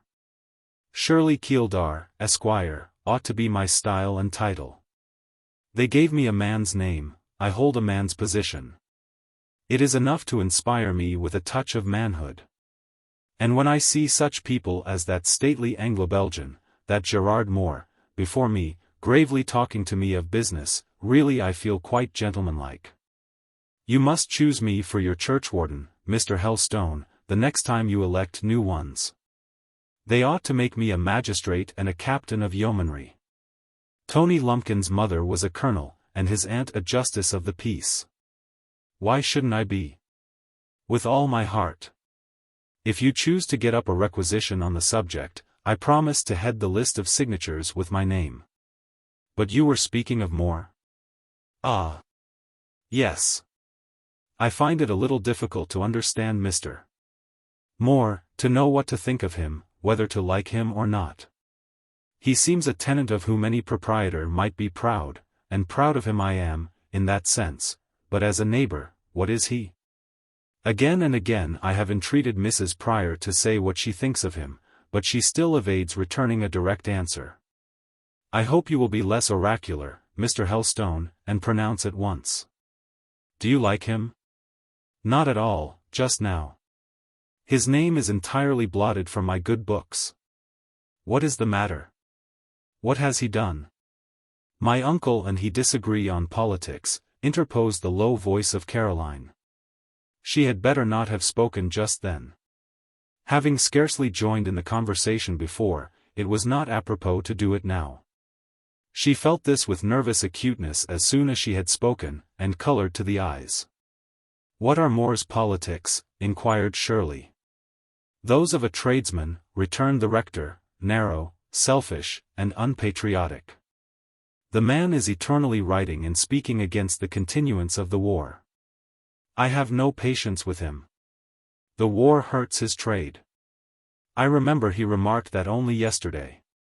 But what other objection have you to him? That is enough. He looks the gentleman, in my sense of the term, pursued Shirley, and it pleases me to think he is such. Caroline rent the Tyrian petals of the one brilliant flower in her bouquet, and answered in distinct tones, decidedly he is. Shirley, hearing this courageous affirmation, flashed an arch, searching glance at the speaker from her deep, expressive eyes. You are his friend, at any rate, she said. You defend him in his absence. I am both his friend and his relative, was the prompt reply. Robert Moore is my cousin. Oh, then, you can tell me all about him. Just give me a sketch of his character. Insuperable embarrassment seized Caroline when this demand was made. She could not, and did not, attempt to comply with it. Her silence was immediately covered by Mrs. Prior, who proceeded to address sundry questions to Mr. Helstone regarding a family or two in the neighborhood, with whose connections in the south she said she was acquainted. Shirley soon withdrew her gaze from Miss Helstone's face. She did not renew her interrogations, but returning to her flowers, proceeded to choose a nosegay for the rector. She presented it to him as he took leave, and received the homage of a salute on the hand in return. Be sure you wear it for my sake, said she. Next my heart, of course, responded Helstone. Mrs. Prior, take care of this future magistrate, this churchwarden in perspective, this captain of yeomanry, this young squire of Briarfield, in a word. Don't let him exert himself too much. Don't let him break his neck in hunting, especially, let him mind how he rides down that dangerous hill near the hollow. I like a descent, said Shirley, I like to clear it rapidly. And especially I like that romantic hollow with all my heart. Romantic, with a mill in it? Romantic with a mill in it. The old mill and the white cottage are each admirable in its way. And the counting-house, Mr. Keeldar? The counting-house is better than my bloom-colored drawing-room. I adore the counting-house. And the trade? The cloth, the greasy wool, the polluting dyeing vats? The trade is to be thoroughly respected. And the tradesman is a hero? Good. I am glad to hear you say so. I thought the tradesman looked heroic. Mischief, spirit, and glee sparkled all over her face as she thus bandied words with the old Cossack, who almost equally enjoyed the tilt. Captain Keeldar, you have no mercantile blood in your veins. Why are you so fond of trade? Because I am a mill owner, of course. Half my income comes from the works in that hollow. Don't enter into partnership, that's all. You've put it into my head. You've put it into my head, she exclaimed, with a joyous laugh. It will never get out. Thank you. And waving her hand, white as a lily and fine as a fairy's, she vanished within the porch, while the rector and his niece passed out through the arched gateway. Chapter 12. Shirley and Caroline. Shirley showed she had been sincere in saying she should be glad of Caroline's society, by frequently seeking it. And, indeed, if she had not sought it, she would not have had it, for Miss Helstone was slow to make fresh acquaintance. She was always held back by the idea that people could not want her, that she could not amuse them. And a brilliant, happy, youthful creature like the heiress of Fieldhead seemed to her too completely independent of society, so uninteresting as hers ever to find it really welcome. Shirley might be brilliant, and probably happy likewise, but no one is independent of genial society. And though in about a month she had made the acquaintance of most of the families round, and was on quite free and easy terms with all the Mrs. Sykes, and all the Mrs. Pearson, and the two superlative Mrs. Wynne of Walden Hall, yet, it appeared, she found none amongst them very genial, she fraternized with none of them, to use her own words. If she had had the bliss to be really Shirley Keeldar, Esq. Lord of the Manor of Briarfield, there was not a single fair one in this and the two neighbouring parishes whom she should have felt disposed to request to become Mrs. Keeldar, Lady of the Manor. This declaration she made to Mrs. Prior, who received it very quietly, as she did most of her pupils' offhand speeches, responding, "My dear, do not allow that habit of alluding to yourself as a gentleman to be confirmed. It is a strange one. Those who do not know you, hearing you speak thus, would think you affected masculine manners." Shirley never laughed at her former governess. Even the little formalities and harmless peculiarities of that lady were respectable in her eyes. Had it been otherwise, she would have proved herself a weak character at once. For it is only the weak who make a butt of quiet worth. Therefore she took her remonstrance in silence. She stood quietly near the window, looking at the grand cedar on her lawn, watching a bird on one of its lower boughs. Presently she began to chirrup to the bird, soon her chirrup grew clearer. Ere long she was whistling, the whistle struck into a tune, and very sweetly and deftly it was executed. "My dear," expostulated Mrs. Prior. "Was I whistling?" said Shirley. "I forgot. I beg your pardon, ma'am. I had resolved to take care not to whistle before you. But, Miss Keeldar, where did you learn to whistle? You must have got the habit since you came down into Yorkshire. I never knew you guilty of it before." "Oh. I learned to whistle a long while ago." "Who taught you?" "No one. I took it up by listening, and I had laid it down again. But lately, yesterday evening, as I was coming up our lane, I heard a gentleman whistling that very tune in the field on the other side of the hedge, and that reminded me." "What gentleman was it?" "We have only one gentleman in this region, ma'am, and that is Mr. Moore, at least he is the only gentleman who is not grey-haired. My two venerable favourites, Mr. Helstone and Mr. Yorke, it is true, are fine old beaux, infinitely better than any of the stupid young ones. Mrs. Prior was silent. You do not like Mr. Helstone, ma'am? My dear, Mr. Helstone's office secures him from criticism. You generally contrive to leave the room when he is announced. Do you walk out this morning, my dear? Yes, I shall go to the rectory, and seek and find Caroline Helstone, and make her take some exercise. She shall have a breezy walk over Nunneley Common. If you go in that direction, my dear, have the goodness to remind Miss Helstone to wrap up well, as there is a fresh wind, and she appears to me to require care.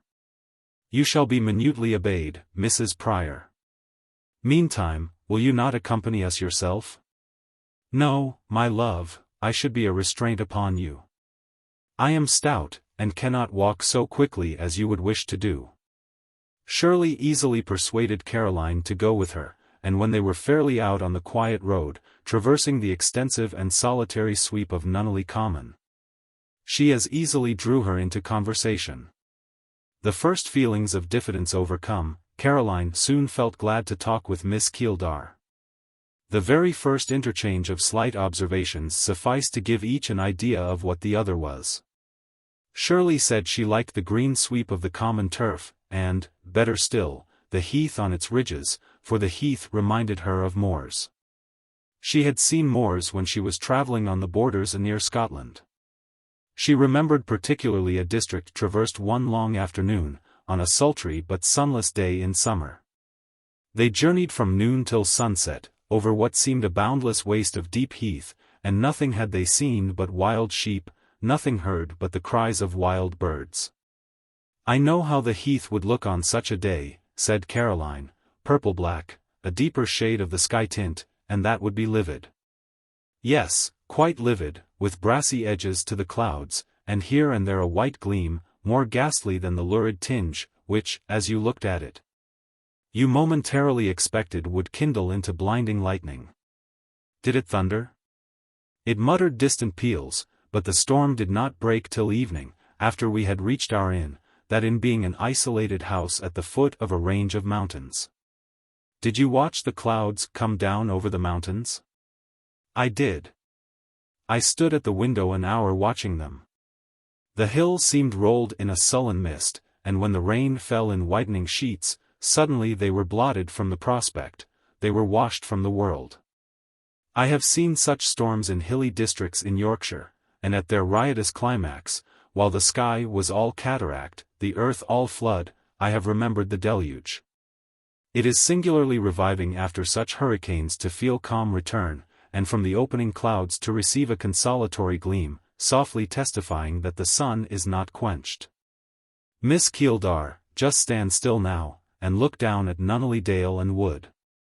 They both halted on the green brow of the common. They looked down on the deep valley robed in May raiment. On varied meads, some pearled with daisies, and some golden with kingcups. Today all this young verdure smiled clear in sunlight, transparent emerald and amber gleams played over it. On Nun Wood, the sole remnant of antique British forest in a region whose lowlands were once all sylvan chase, as its highlands were breast-deep heather, slept the shadow of a cloud. The distant hills were dappled, the horizon was shaded and tinted like mother-of-pearl. Silvery blues, soft purples, evanescent greens and rose shades, all melting into fleeces of white cloud, pure as azure snow, allured the eye as with a remote glimpse of heaven's foundations. The air blowing on the brow was fresh, and sweet, and bracing. Our England is a bonny island, said Shirley, and Yorkshire is one of her bonniest nooks. You are a Yorkshire girl too? I am, Yorkshire in blood and birth. 5 generations of my race sleep under the aisles of Briarfield Church. I drew my first breath in the old black hall behind us. Hereupon Caroline presented her hand, which was accordingly taken and shaken. We are compatriots, said she. Yes, agreed Shirley, with a grave nod. And that, asked Miss Keeldar, pointing to the forest, that is Nun Wood? It is. Were you ever there? Many a time. In the heart of it? Yes. What is it like? It is like an encampment of forest sons of Anak. The trees are huge and old. When you stand at their roots, the summits seem in another region. The trunks remain still and firm as pillars, while the boughs sway to every breeze. In the deepest calm their leaves are never quite hushed, and in high wind a flood rushes, a sea thunders above you. Was it not one of Robin Hood's haunts? Yes, and there are mementos of him still existing. To penetrate into Nun Wood, Miss Keeldar, is to go far back into the dim days of old. Can you see a break in the forest, about the center? Yes, distinctly. That break is a dell, a deep, hollow cup, lined with turf as green and short as the sod of this common. The very oldest of the trees, gnarled mighty oaks, crowd about the brink of this dell. In the bottom lie the ruins of a nunnery. We will go, you and I alone, Caroline, to that wood, early some fine summer morning, and spend a long day there. We can take pencils and sketchbooks, and any interesting reading book we like. And of course we shall take something to eat. I have 2 little baskets, in which Mrs. Gill, my housekeeper, might pack our provisions, and we could each carry our own. It would not tire you too much to walk so far? Oh no, especially if we rested the whole day in the wood. And I know all the pleasantest spots. I know where we could get nuts in nutting time. I know where wild strawberries abound. I know certain lonely, quite untrodden glades, carpeted with strange mosses, some yellow as if gilded, some a sober grey, some gem green. I know groups of trees that ravish the eye with their perfect, picture-like effects, rude oak, delicate birch, glossy beech, clustered in contrast, and ash trees stately as Saul, standing isolated. And superannuated wood giants clad in bright shrouds of ivy. Miss Keeldar, I could guide you. You would be dull with me alone? I should not. I think we should suit. And what third person is there whose presence would not spoil our pleasure? Indeed, I know of none about our own ages, no lady at least. And as to gentlemen, an excursion becomes quite a different thing when there are gentlemen of the party, interrupted Caroline. I agree with you, quite a different thing to what we were proposing. We were going simply to see the old trees, the old ruins. To pass a day in old times, surrounded by olden silence, and above all by quietude. You are right, and the presence of gentlemen dispels the last charm, I think. If they are of the wrong sort, like your Malones, and your young Sykes, and Wyness, irritation takes the place of serenity. If they are of the right sort, there is still a change. I can hardly tell what change, one easy to feel, difficult to describe. We forget nature, imprimis. And then nature forgets us, covers her vast calm brow with a dim veil, conceals her face, and withdraws the peaceful joy with which, if we had been content to worship her only, she would have filled our hearts. What does she give us instead? More elation and more anxiety, an excitement that steals the hours away fast, and a trouble that ruffles their course. Our power of being happy lies a good deal in ourselves, I believe, remarked Caroline sagely. I have gone to Nun Wood with a large party, all the curates and some other gentry of these parts, together with sundry ladies, and I found the affair insufferably tedious and absurd. And I have gone quite alone, or accompanied but by Fanny, who sat in the woodman's hut and sewed, or talked to the goodwife, while I roamed about and made sketches, or read. And I have enjoyed much happiness of a quiet kind all day long. But that was when I was young, 2 years ago. Did you ever go with your cousin, Robert Moore? Yes, once. What sort of a companion is he on these occasions? A cousin, you know, is different to a stranger. I am aware of that. But cousins, if they are stupid, are still more insupportable than strangers, because you cannot so easily keep them at a distance. But your cousin is not stupid? No, but... Well? If the company of fools irritates, as you say, the society of clever men leaves its own peculiar pain also. Where the goodness or talent of your friend is beyond and above all doubt, your own worthiness to be his associate often becomes a matter of question. Oh! There I cannot follow you. That crotchet is not one I should choose to entertain for an instant. I consider myself not unworthy to be the associate of the best of them, of gentlemen, I mean, though that is saying a great deal. Where they are good, they are very good, I believe. Your uncle, by the by, is not a bad specimen of the elderly gentleman. I am always glad to see his brown, keen, sensible old face, either in my own house or any other. Are you fond of him? Is he kind to you? Now, speak the truth. He has brought me up from childhood, I doubt not, precisely as he would have brought up his own daughter, if he had had one, and that is kindness. But I am not fond of him. I would rather be out of his presence than in it. Strange, when he has the art of making himself so agreeable. Yes, in company, but he is stern and silent at home.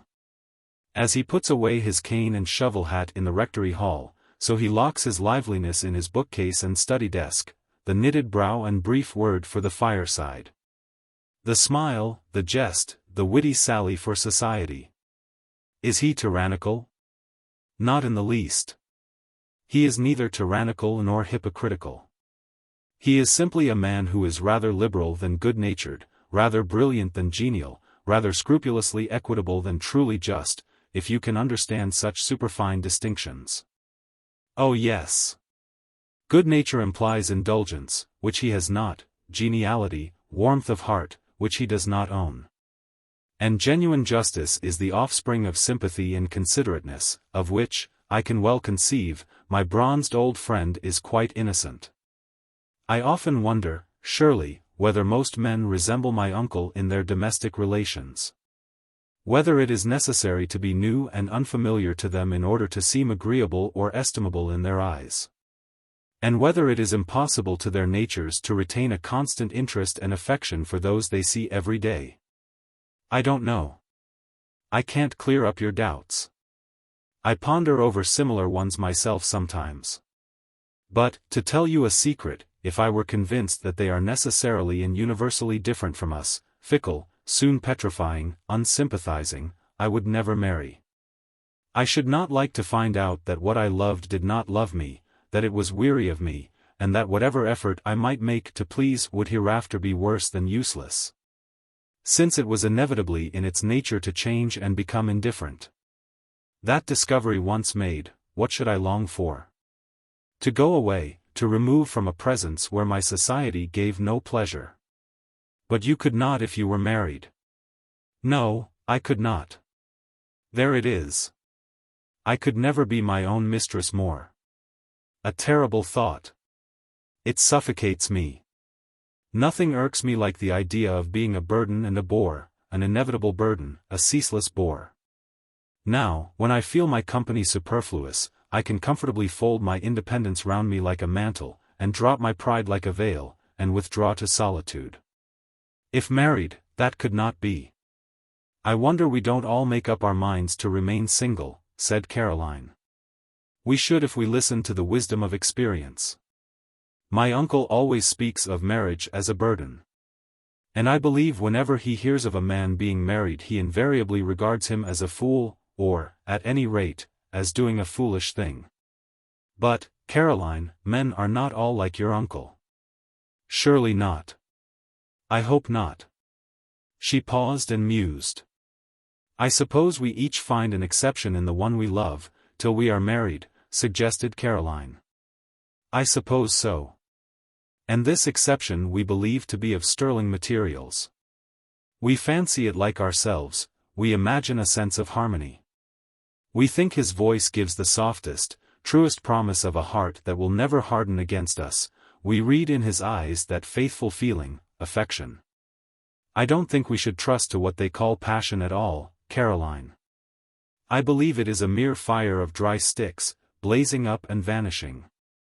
But we watch him, and see him kind to animals, to little children, to poor people. He is kind to us likewise, good, considerate. He does not flatter women, but he is patient with them, and he seems to be easy in their presence, and to find their company genial. He likes them not only for vain and selfish reasons, but as we like him, because we like him. Then we observe that he is just, that he always speaks the truth, that he is conscientious. We feel joy and peace when he comes into a room, we feel sadness and trouble when he leaves it. We know that this man has been a kind son, that he is a kind brother. Will anyone dare to tell me that he will not be a kind husband? My uncle would affirm it unhesitatingly.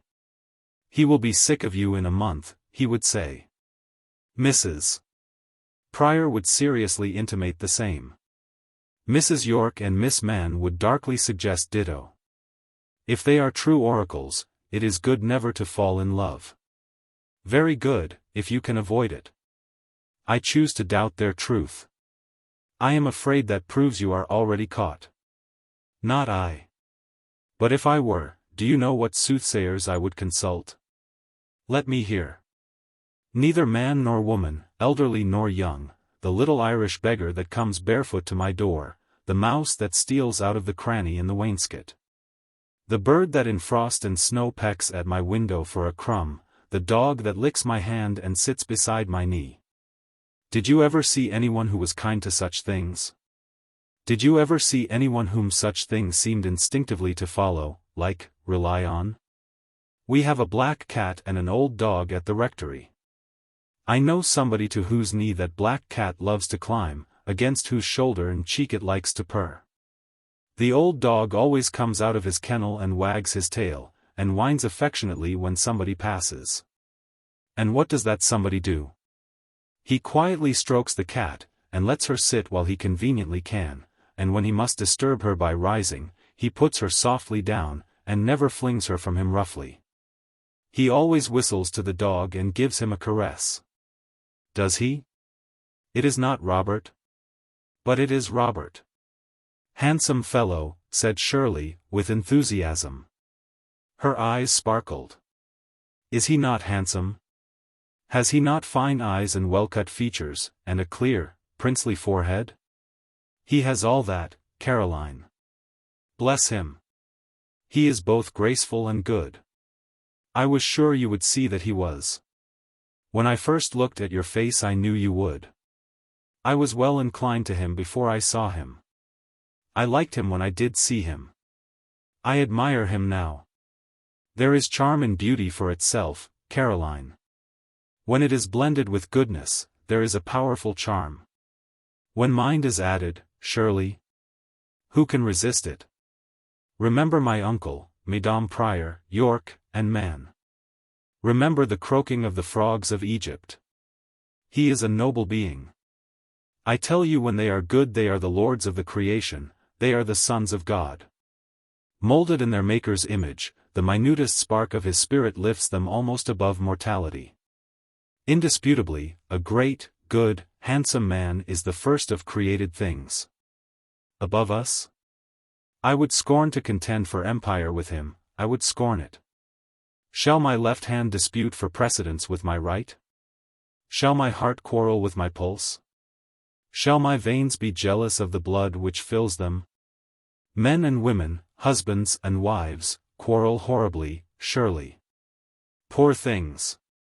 Poor, fallen, degenerate things. God made them for another lot, for other feelings. But are we men's equals, or are we not? Nothing ever charms me more than when I meet my superior, one who makes me sincerely feel that he is my superior. Did you ever meet him? I should be glad to see him any day. The higher above me, so much the better. It degrades to stoop, it is glorious to look up. What frets me is, that when I try to esteem, I am baffled. When religiously inclined, there are but false gods to adore. I disdain to be a pagan. Miss Keeldar, will you come in? We are here at the rectory gates. Not today, but tomorrow I shall fetch you to spend the evening with me. Caroline Helstone, if you really are what at present to me you seem, you and I will suit. I have never in my whole life been able to talk to a young lady as I have talked to you this morning. Kiss me, and goodbye. Mrs. Prior seemed as well disposed to cultivate Caroline's acquaintance as Shirley. She, who went nowhere else, called on an early day at the rectory. She came in the afternoon, when the rector happened to be out. It was rather a close day. The heat of the weather had flushed her, and she seemed fluttered too by the circumstance of entering a strange house, for it appeared her habits were most retiring and secluded. When Miss Helstone went to her in the dining-room she found her seated on the sofa, trembling, fanning herself with her handkerchief, and seeming to contend with a nervous discomposure that threatened to become hysterical.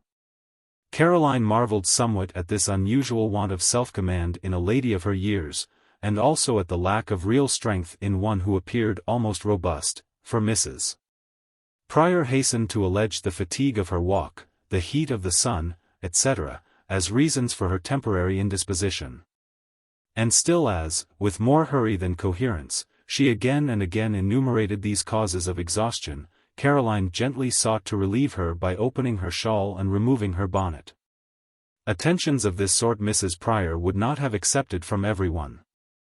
In general she recoiled from touch or close approach with a mixture of embarrassment and coldness far from flattering to those who offered her aid.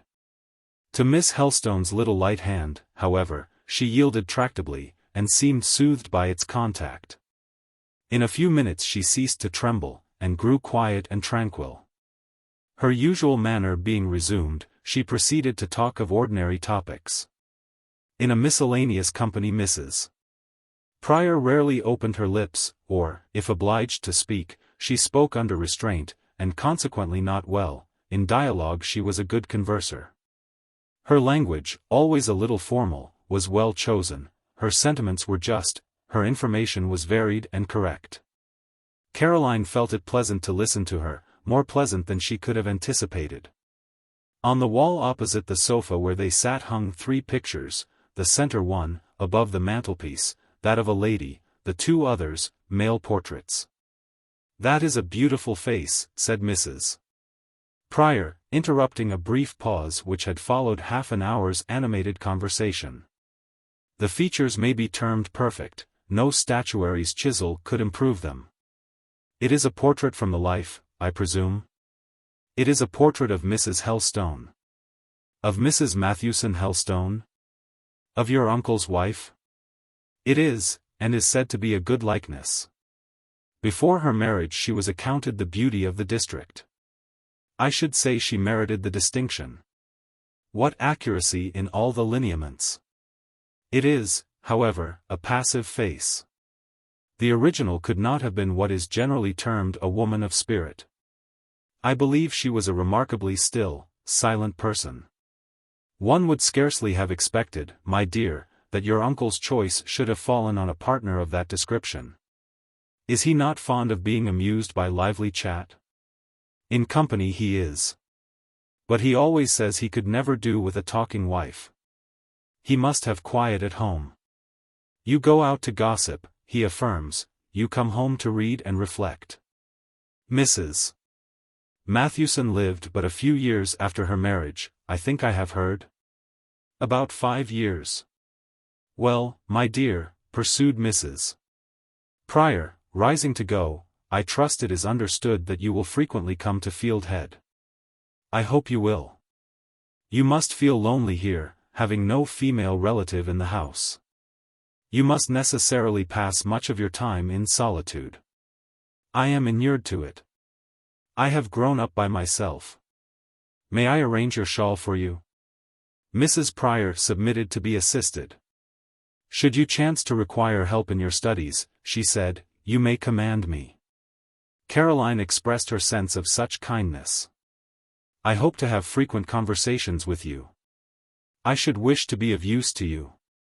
Again Miss Helstone returned thanks. She thought what a kind heart was hidden under her visitor's seeming chilliness. Observing that Mrs. Prior again glanced with an air of interest towards the portraits, as she walked down the room, Caroline casually explained, the likeness that hangs near the window, you will see, is my uncle. taken 20 years ago. The other, to the left of the mantelpiece, is his brother James, my father. They resemble each other in some measure, said Mrs. Prior. Yet a difference of character may be traced in the different mold of the brow and mouth. What difference? Inquired Caroline, accompanying her to the door. James Helstone, that is, my father, is generally considered the best-looking of the two. Strangers, I remark, always exclaim, "What a handsome man!" Do you think his picture handsome, Mrs. Prior? It is much softer or finer featured than that of your uncle. But where or what is the difference of character to which you alluded? Tell me. I wish to see if you guess right. My dear, your uncle is a man of principle. His forehead and his lips are firm, and his eye is steady. Well, and the other? Do not be afraid of offending me. I always like the truth. Do you like the truth? It is well for you. Adhere to that preference, never swerve thence. The other, my dear, if he had been living now, would probably have furnished little support to his daughter. It is, however, a graceful head, taken in youth, I should think. My dear, turning abruptly, you acknowledge an inestimable value in principle? I am sure no character can have true worth without it. You feel what you say? You have considered the subject? Often. Circumstances early forced it upon my attention. The lesson was not lost, then, though it came so prematurely. I suppose the soil is not light nor stony, otherwise seed falling in that season never would have borne fruit. My dear, do not stand in the air of the door, you will take cold. Good afternoon. Miss Helstone's new acquaintance soon became of value to her, their society was acknowledged a privilege. She found she would have been in error indeed to have let slip this chance of relief, to have neglected to avail herself of this happy change. A turn was thereby given to her thoughts. A new channel was opened for them, which, diverting a few of them at least from the one direction in which all had hitherto tended, abated the impetuosity of their rush, and lessened the force of their pressure on one worn-down point. Soon she was content to spend whole days at Fieldhead, doing by turns whatever Shirley or Mrs. Prior wished her to do, and now one would claim her, now the other. Nothing could be less demonstrative than the friendship of the elder lady, but also nothing could be more vigilant, assiduous, untiring. I have intimated that she was a peculiar personage, and in nothing was her peculiarity more shown than in the nature of the interest she evinced for Caroline. She watched all her movements. She seemed as if she would have guarded all her steps. It gave her pleasure to be applied to by Miss Helstone for advice and assistance. She yielded her aid, when asked, with such quiet yet obvious enjoyment that Caroline ere long took delight in depending on her. Shirley Keeldar's complete docility with Mrs. Prior had at first surprised Miss Helstone, and not less the fact of the reserved ex-governess being so much at home and at ease in the residence of her young pupil, where she filled with such quiet independency a very dependent post. But she soon found that it needed but to know both ladies to comprehend fully the enigma. Everyone, it seemed to her, must like, must love, must prize Mrs. Prior when they knew her. No matter that she perseveringly wore old-fashioned gowns, that her speech was formal and her manner cool, that she had 20 little ways such as nobody else had, she was still such a stay, such a counselor, so truthful, so kind in her way, that, in Caroline's idea, none once accustomed to her presence could easily afford to dispense with it. As to dependency or humiliation, Caroline did not feel it in her intercourse with Shirley, and why should Mrs. Prior? The heiress was rich, very rich, compared with her new friend, one possessed a clear 1,000 a year, the other not a penny. And yet there was a safe sense of equality experienced in her society, never known in that of the ordinary Briarfield and Winbury gentry. The reason was, Shirley's head ran on other things than money and position. She was glad to be independent as to property. By fits she was even elated at the notion of being lady of the manor, and having tenants and an estate. She was especially tickled with an agreeable complacency when reminded of all that property down in the hollow, comprising an excellent cloth mill, dye-house, warehouse, together with the messuage, gardens, and outbuildings, termed Hollow's Cottage. But her exultation being quite undisguised was singularly inoffensive, and, for her serious thoughts, they tended elsewhere. To admire the great, reverence the good, and be joyous with the genial, was very much the bent of Shirley's soul. She mused, therefore, on the means of following this bent far oftener than she pondered on her social superiority. In Caroline, Miss Keeldar had first taken an interest because she was quiet, retiring, looked delicate, and seemed as if she needed someone to take care of her. Her predilection increased greatly when she discovered that her own way of thinking and talking was understood and responded to by this new acquaintance. She had hardly expected it. Miss Helstone, she fancied, had too pretty a face, manners and voice too soft, to be anything out of the common way in mind and attainments. And she very much wondered to see the gentle features light up archly to the reveille of a dry sally or two risked by herself. And more did she wonder to discover the self-won knowledge treasured, and the untaught speculations working in that girlish, curl-veiled head. Caroline's instinct of taste, too, was like her own.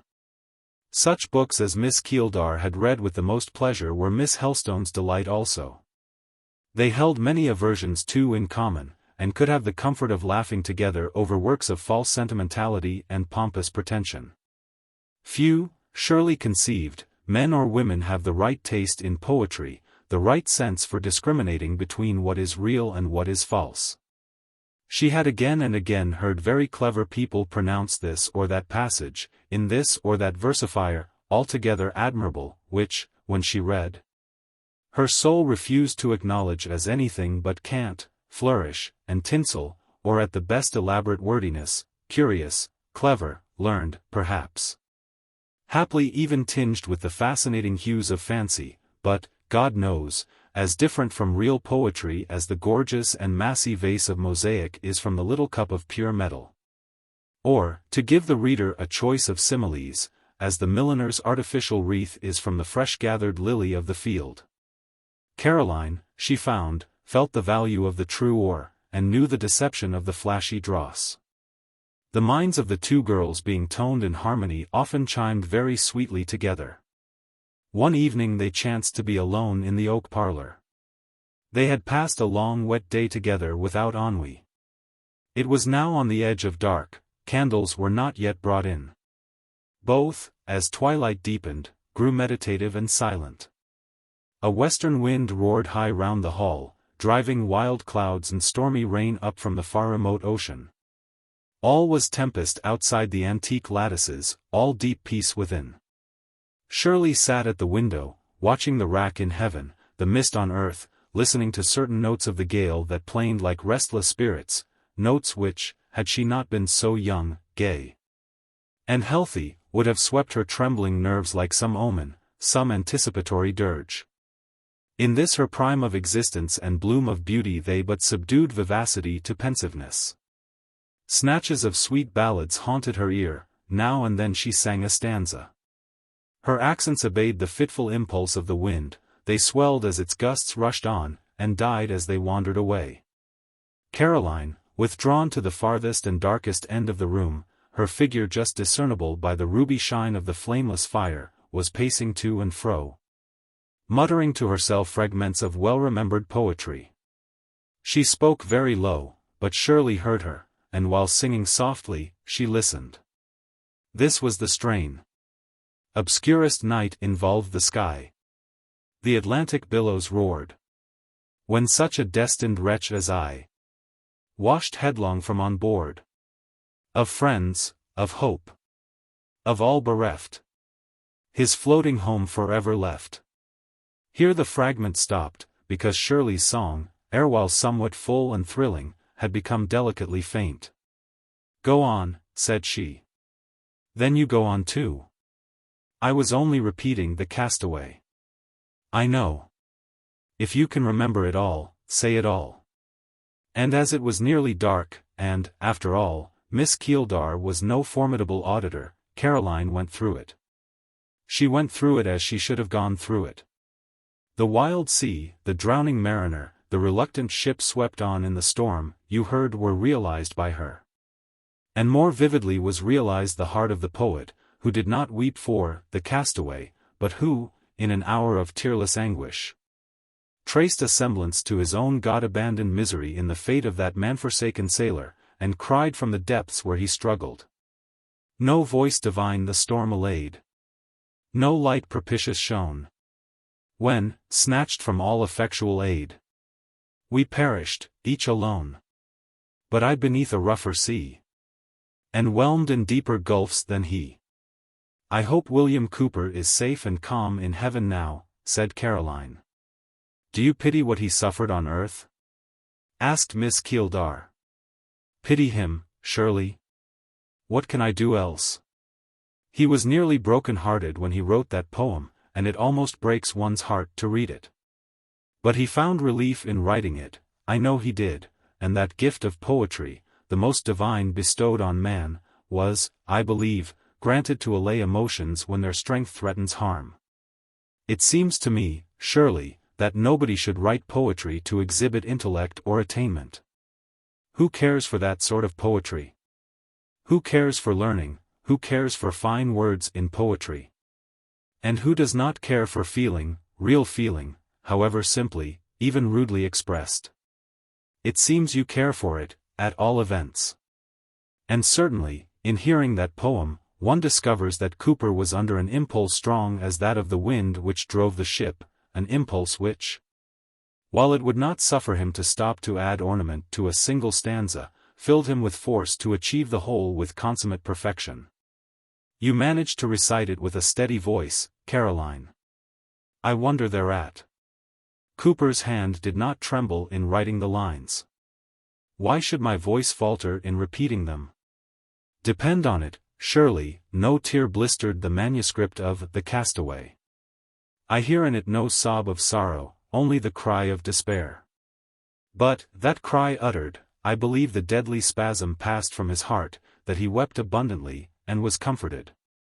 Shirley resumed her ballad minstrelsy. Stopping short, she remarked ere long, one could have loved Cooper, if it were only for the sake of having the privilege of comforting him. You never would have loved Cooper, rejoined Caroline promptly. He was not made to be loved by woman. What do you mean? What I say.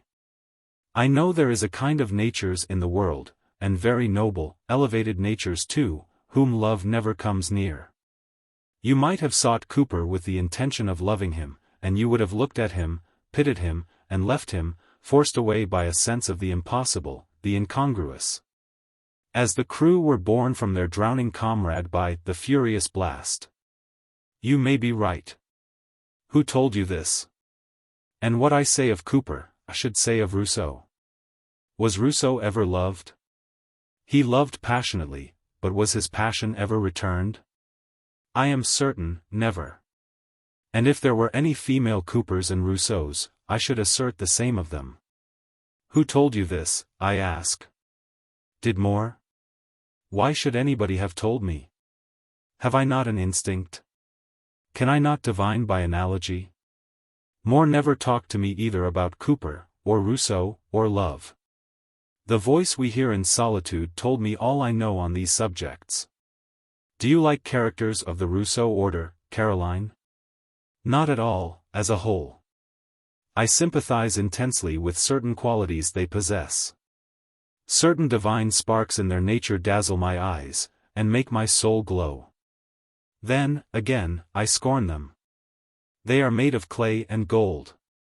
The refuse and the ore make a mass of weakness. Taken altogether, I feel them unnatural, unhealthy, repulsive. I dare say I should be more tolerant of a Rousseau than you would, Carrie. Submissive and contemplative yourself, you like the stern and the practical. By the way, you must miss that cousin Robert of yours very much, now that you and he never meet. I do. And he must miss you? That he does not. I cannot imagine, pursued Shirley, who had lately got a habit of introducing Moore's name into the conversation. Even when it seemed to have no business there, I cannot imagine but that he was fond of you, since he took so much notice of you, talked to you, and taught you so much. He never was fond of me, he never professed to be fond of me. He took pains to prove that he only just tolerated me. Caroline, determined not to err on the flattering side in estimating her cousin's regard for her, always now habitually thought of it and mentioned it in the most scanty measure.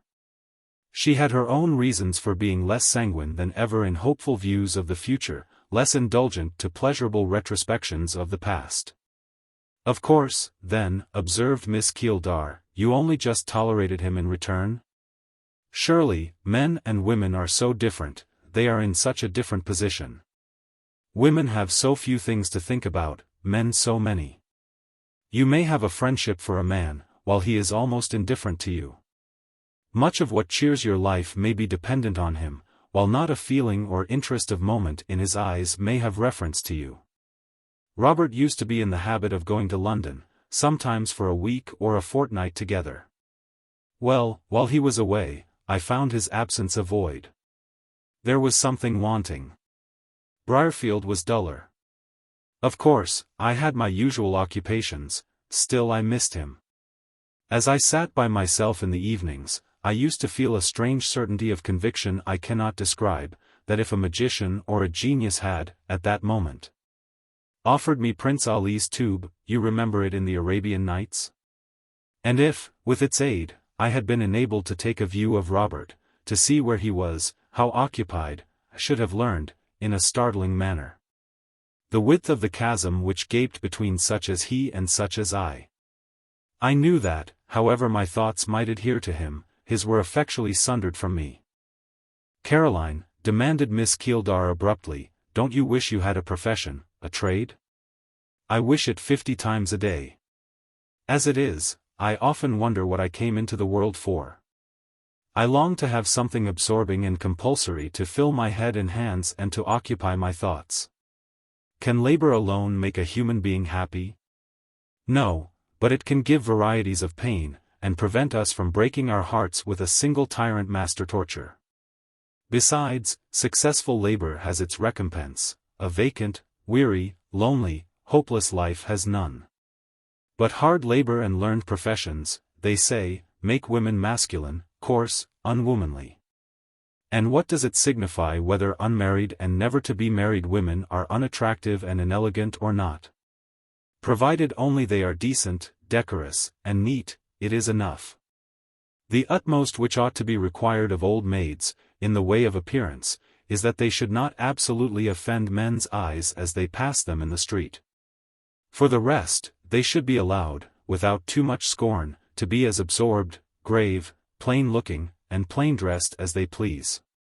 You might be an old maid yourself, Caroline, you speak so earnestly. I shall be one. It is my destiny.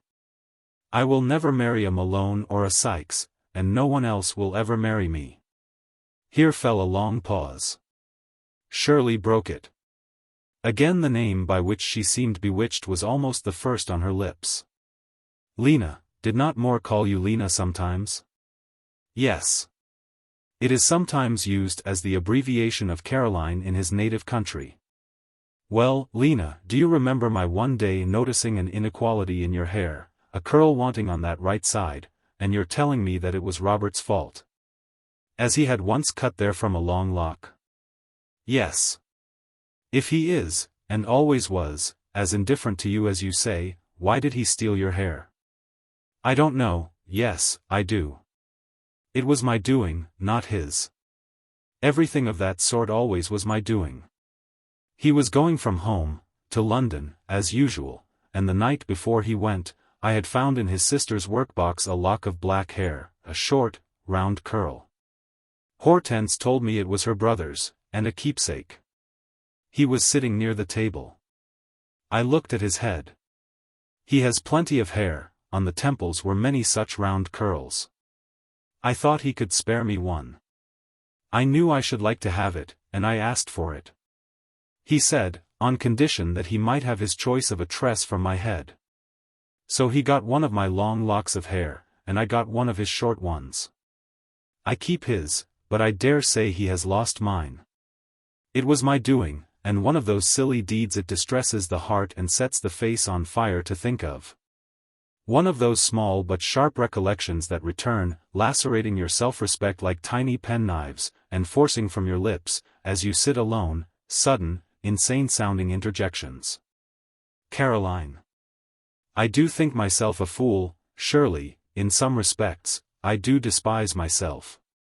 But I said I would not make you my confessor, for you cannot reciprocate foible for foible, you are not weak. How steadily you watch me now.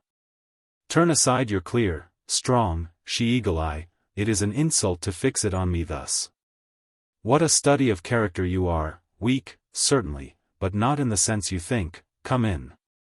This was said in answer to a tap at the door. Miss Keeldar happened to be near it at the moment, Caroline at the other end of the room. She saw a note put into Shirley's hands, and heard the words, from Mr. Moore, ma'am. Bring candles, said Miss Keeldar. Caroline sat expectant. A communication on business, said the heiress, but when candles were brought, she neither opened nor read it. The rector's Fanny was presently announced, and the rector's niece went home. Chapter 13. Further communications on business. In Shirley's nature prevailed at times an easy indolence.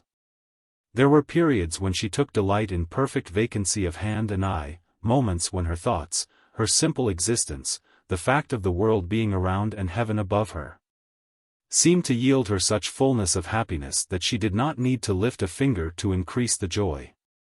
Often, after an active morning, she would spend a sunny afternoon in lying stirless on the turf, at the foot of some tree of friendly umbrage. No society did she need but that of Caroline, and it sufficed if she were within call. No spectacle did she ask but that of the deep blue sky, and such cloudlets as sailed afar and aloft across its span, no sound but that of the bee's hum, the leaf's whisper. Her sole book in such hours was the dim chronicle of memory or the Sibyl page of anticipation. From her young eyes fell on each volume a glorious light to read by. Round her lips at moments played a smile which revealed glimpses of the tale or prophecy. It was not sad, not dark. Fate had been benign to the blissful dreamer, and promised to favor her yet again. In her past were sweet passages, in her future rosy hopes. Yet one day when Caroline drew near to rouse her, thinking she had lain long enough, behold, as she looked down, Shirley's cheek was wet as if with dew. Those fine eyes of hers shone humid and brimming. "Shirley, why do you cry?" asked Caroline, involuntarily laying stress on you. Miss Keeldar smiled, and turned her picturesque head towards the questioner. "Because it pleases me mightily to cry," she said. "My heart is both sad and glad. But why, you good, patient child, why do you not bear me company? I only weep tears, delightful and soon wiped away. You might weep gall, if you choose." "Why should I weep gall?" "Mateless, solitary bird," was the only answer. "And are not you too mateless, Shirley?" "At heart, no." "Oh! Who nestles there, Shirley?" But Shirley only laughed gaily at this question, and alertly started up. "I have dreamed," she said, "a mere daydream, certainly bright, probably baseless." Miss Helstone was by this time free enough from illusions. She took a sufficiently grave view of the future, and fancied she knew pretty well how her own destiny and that of some others were tending. Yet old associations retained their influence over her. And it was these and the power of habit which still frequently drew her of an evening to the field stile and the old thorn overlooking the hollow. One night, the night after the incident of the note, she had been at her usual post, watching for her beacon, watching vainly. That evening no lamp was lit. She waited till the rising of certain constellations warned her of lateness and signed her away. In passing Fieldhead, on her return, its moonlight beauty attracted her glance, and stayed her step an instant. Tree and hall rose peaceful under the night sky and clear full orb. Pearly paleness gilded the building, mellow brown gloom bosomed it round, shadows of deep green brooded above its oak-wreathed roof. The broad pavement in front shone pale also. It gleamed as if some spell had transformed the dark granite to glistering Parian. On the silvery space slept two sable shadows, thrown sharply defined from two human figures. These figures when first seen were motionless and mute, presently they moved in harmonious step, and spoke low in harmonious key. Earnest was the gaze that scrutinized them as they emerged from behind the trunk of the cedar. Is it Mrs. Prior and Shirley? Certainly it is Shirley. Who else has a shape so lithe, and proud, and graceful? And her face, too, is visible, her countenance careless and pensive, and musing and mirthful, and mocking and tender. Not fearing the dew, she has not covered her head, her curls are free, they veil her neck and caress her shoulder with their tendril rings. An ornament of gold gleams through the half-closed folds of the scarf she has wrapped across her bust, and a large bright gem glitters on the white hand which confines it. Yes, that is Shirley. Her companion then is, of course, Mrs. Prior? Yes, if Mrs. Prior owns 6 feet of stature, and if she has changed her decent widow's weeds for masculine disguise. The figure walking at Miss Keeldar's side is a man, a tall, young, stately man. It is her tenant, Robert Moore. The pair speak softly, their words are not distinguishable. To remain a moment to gaze is not to be an eavesdropper, and as the moon shines so clearly and their countenances are so distinctly apparent, who can resist the attraction of such interest? Caroline, it seems, cannot, for she lingers. There was a time when, on summer nights, Moore had been wont to walk with his cousin, as he was now walking with the heiress. Often had she gone up the hollow with him after sunset, to scent the freshness of the earth, where a growth of fragrant herbage carpeted a certain narrow terrace, edging a deep ravine, from whose rift gloom was heard a sound like the spirit of the lonely watercourse, moaning amongst its wet stones, and between its weedy banks, and under its dark bower of alders. But I used to be closer to him, thought Caroline. He felt no obligation to treat me with homage, I needed only kindness. He used to hold my hand, he does not touch hers. And yet Shirley is not proud where she loves. There is no haughtiness in her aspect now, only a little in her port, what is natural to and inseparable from her, what she retains in her most careless as in her most guarded moments. Robert must think, as I think, that he is at this instant looking down on a fine face, and he must think it with a man's brain, not with mine. She has such generous yet soft fire in her eyes. She smiles. What makes her smile so sweet? I saw that Robert felt its beauty, and he must have felt it with his man's heart, not with my dim woman's perceptions. They look to me like two great happy spirits. Yonder silvered pavement reminds me of that white shore we believe to be beyond the death flood.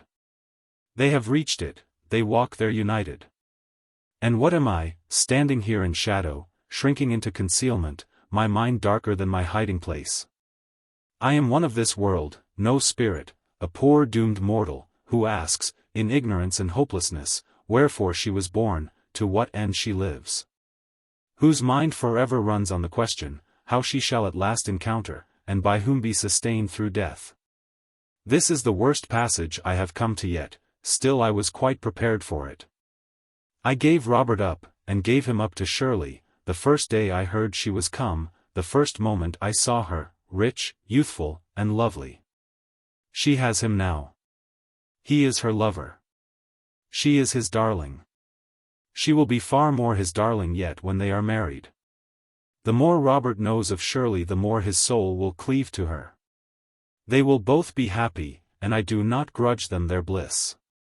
But I groan under my own misery. Some of my suffering is very acute. Truly I ought not to have been born, they should have smothered me at the first cry. Here, Shirley stepping aside to gather a dewy flower, she and her companion turned into a path that lay nearer the gate. Some of their conversation became audible. Caroline would not stay to listen. She passed away noiselessly, and the moonlight kissed the wall which her shadow had dimmed. The reader is privileged to remain, and try what he can make of the discourse. I cannot conceive why nature did not give you a bulldog's head, for you have all a bulldog's tenacity, said Shirley. Not a flattering idea. Am I so ignoble? And something also you have of the same animal's silent ways of going about its work. You give no warning, you come noiselessly behind, seize fast, and hold on. This is guesswork. You have witnessed no such feat on my part. In your presence I have been no bulldog. Your very silence indicates your race. How little you talk in general, yet how deeply you scheme. You are far-seeing, you are calculating. I know the ways of these people. I have gathered information of their intentions. My note last night informed you that Barraclough's trial had ended in his conviction and sentence to transportation. His associates will plot vengeance. I shall lay my plans so as to counteract or at least be prepared for theirs, that is all. Having now given you as clear an explanation as I can, am I to understand that for what I propose doing I have your approbation? I shall stand by you so long as you remain on the defensive. Yes. Good. Without any aid, even opposed or disapproved by you, I believe I should have acted precisely as I now intend to act, but in another spirit. I now feel satisfied. On the whole, I relish the position. I dare say you do. That is evident. You relish the work which lies before you still better than you would relish the execution of a government order for army cloth. I certainly feel it congenial. So would old Helstone. It is true there is a shade of difference in your motives, many shades, perhaps. Shall I speak to Mr. Helstone? I will, if you like. Act as you please. Your judgment, Miss Keeldar, will guide you accurately. I could rely on it myself in a more difficult crisis. But I should inform you Mr. Helstone is somewhat prejudiced against me at present. I am aware, I have heard all about your differences. Depend upon it, they will melt away. He cannot resist the temptation of an alliance under present circumstances. I should be glad to have him, he is of true metal. I think so also. An old blade, and rusty somewhat, but the edge and temper still excellent. Well, you shall have him, Mr. Moore, that is, if I can win him. Whom can you not win? Perhaps not the rector, but I will make the effort. Effort. He will yield for a word, a smile. By no means. It will cost me several cups of tea, some toast and cake, and an ample measure of remonstrances, expostulations, and persuasions. It grows rather chill. I perceive you shiver. Am I acting wrongly to detain you here? Yet it is so calm, I even feel it warm, and society such as yours is a pleasure to me so rare. If you were wrapped in a thicker shawl, I might stay longer, and forget how late it is, which would chagrin Mrs. Pryor. We keep early in regular hours at Fieldhead, Mr. Moore. And so, I am sure, does your sister at the cottage. Yes, but Hortense and I have an understanding the most convenient in the world, that we shall each do as we please. How do you please to do? 3 nights in the week I sleep in the mill, but I require little rest, and when it is moonlight and mild I often haunt the hollow till daybreak. When I was a very little girl, Mr. Moore, my nurse used to tell me tales of fairies being seen in that hollow. That was before my father built the mill, when it was a perfectly solitary ravine. You will be falling under enchantment. I fear it is done, said Moore, in a low voice. But there are worse things than fairies to be guarded against, pursued Miss Keeldar. Things more perilous, he subjoined. Far more so. For instance, how would you like to meet Michael Hartley, that mad Calvinist and Jacobin weaver? They say he is addicted to poaching, and often goes abroad at night with his gun. I have already had the luck to meet him. We held a long argument together one night. A strange little incident it was, I liked it. Liked it? I admire your taste. Michael is not sane. Where did you meet him? In the deepest, shadiest spot in the glen, where the water runs low, under brushwood. We sat down near that plank bridge. It was moonlight, but clouded, and very windy. We had a talk. On politics? And religion. I think the moon was at the full, and Michael was as near crazed as possible. He uttered strange blasphemy in his antinomian fashion. Excuse me, but I think you must have been nearly as mad as he, to sit listening to him. There is a wild interest in his ravings. The man would be half a poet, if he were not wholly a maniac. And perhaps a prophet, if he were not a profligate. He solemnly informed me that hell was foreordained my inevitable portion, that he read the mark of the beast on my brow. That I had been an outcast from the beginning. God's vengeance, he said, was preparing for me, and affirmed that in a vision of the night he had beheld the manner and the instrument of my doom. I wanted to know further, but he left me with these words, "The end is not yet."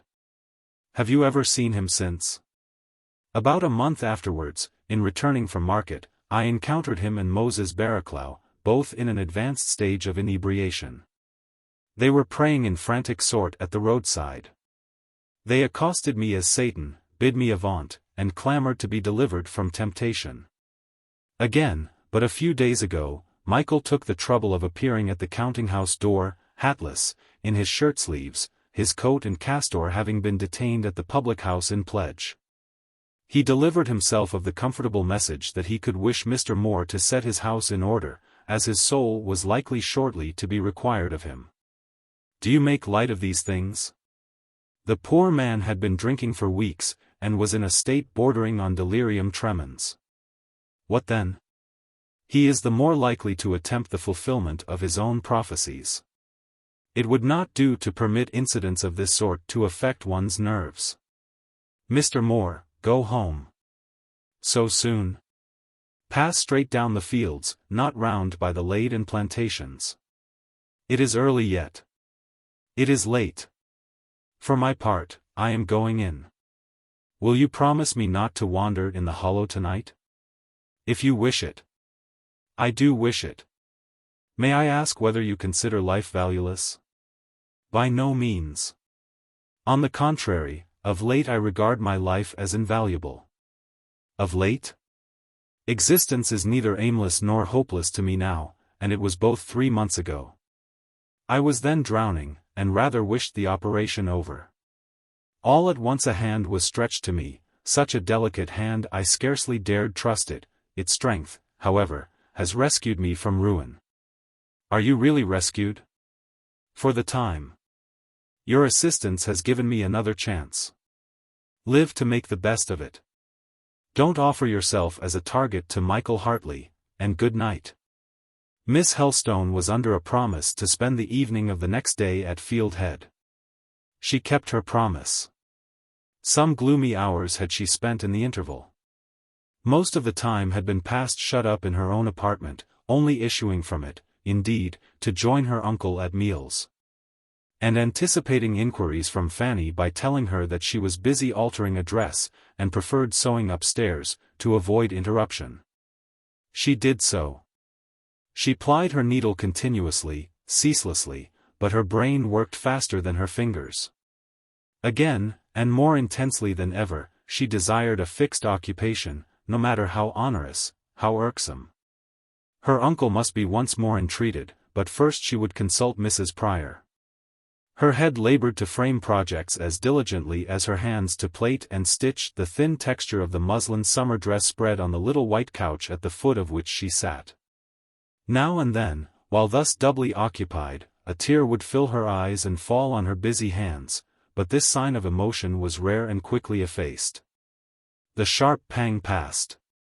The dimness cleared from her vision. She would rethread her needle, rearrange tuck and trimming, and work on.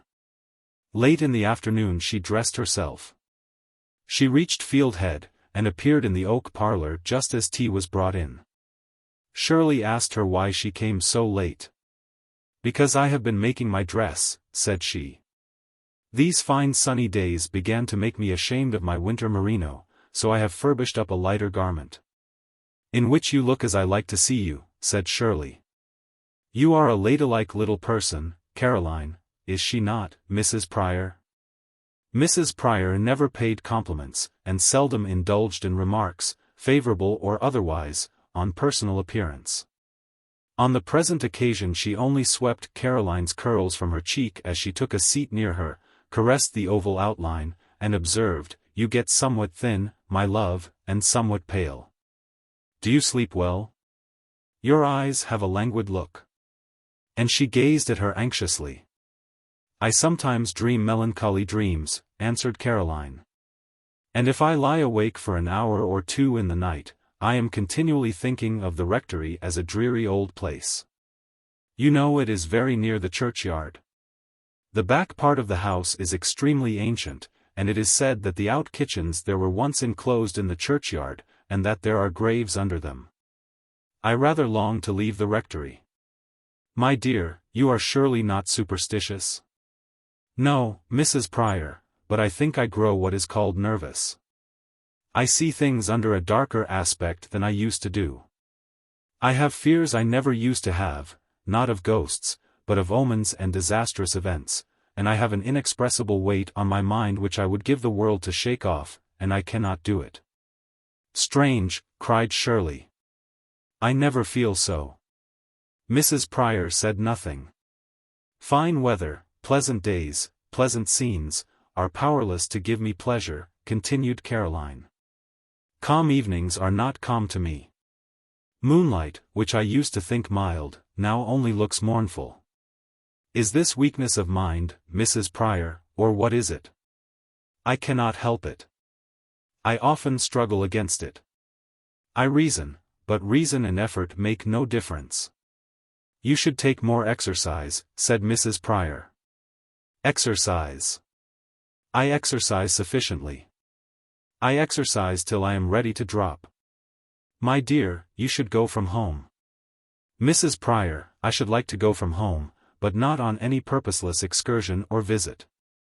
I wish to be a governess, as you have been. It would oblige me greatly if you would speak to my uncle on the subject." "Nonsense," broke in Shirley. "What an idea! Be a governess. Better be a slave at once. Where is the necessity of it? Why should you dream of such a painful step?"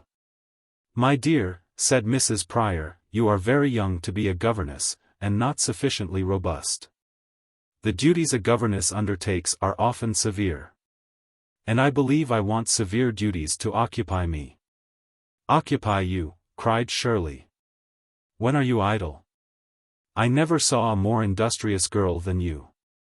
You are always at work. Come," she continued, "come and sit by my side, and take some tea to refresh you. You don't care much for my friendship, then, that you wish to leave me?" "Indeed I do, Shirley. And I don't wish to leave you. I shall never find another friend so dear." At which words Miss Keeldar put her hand into Caroline's with an impulsively affectionate movement, which was well seconded by the expression of her face. "If you think so, you had better make much of me," she said, "and not run away from me. I hate to part with those to whom I am become attached. Mrs. Prior there sometimes talks of leaving me, and says I might make a more advantageous connection than herself. I should as soon think of exchanging an old-fashioned mother for something modish and stylish. As for you, why, I began to flatter myself we were thoroughly friends. That you liked Shirley almost as well as Shirley likes you, and she does not stint her regard. I do like Shirley. I like her more and more every day. But that does not make me strong or happy. And would it make you strong or happy to go and live as a dependent amongst utter strangers? It would not. And the experiment must not be tried, I tell you it would fail. It is not in your nature to bear the desolate life governesses generally lead, you would fall ill. I won't hear of it." And Miss Keeldar paused, having uttered this prohibition very decidedly.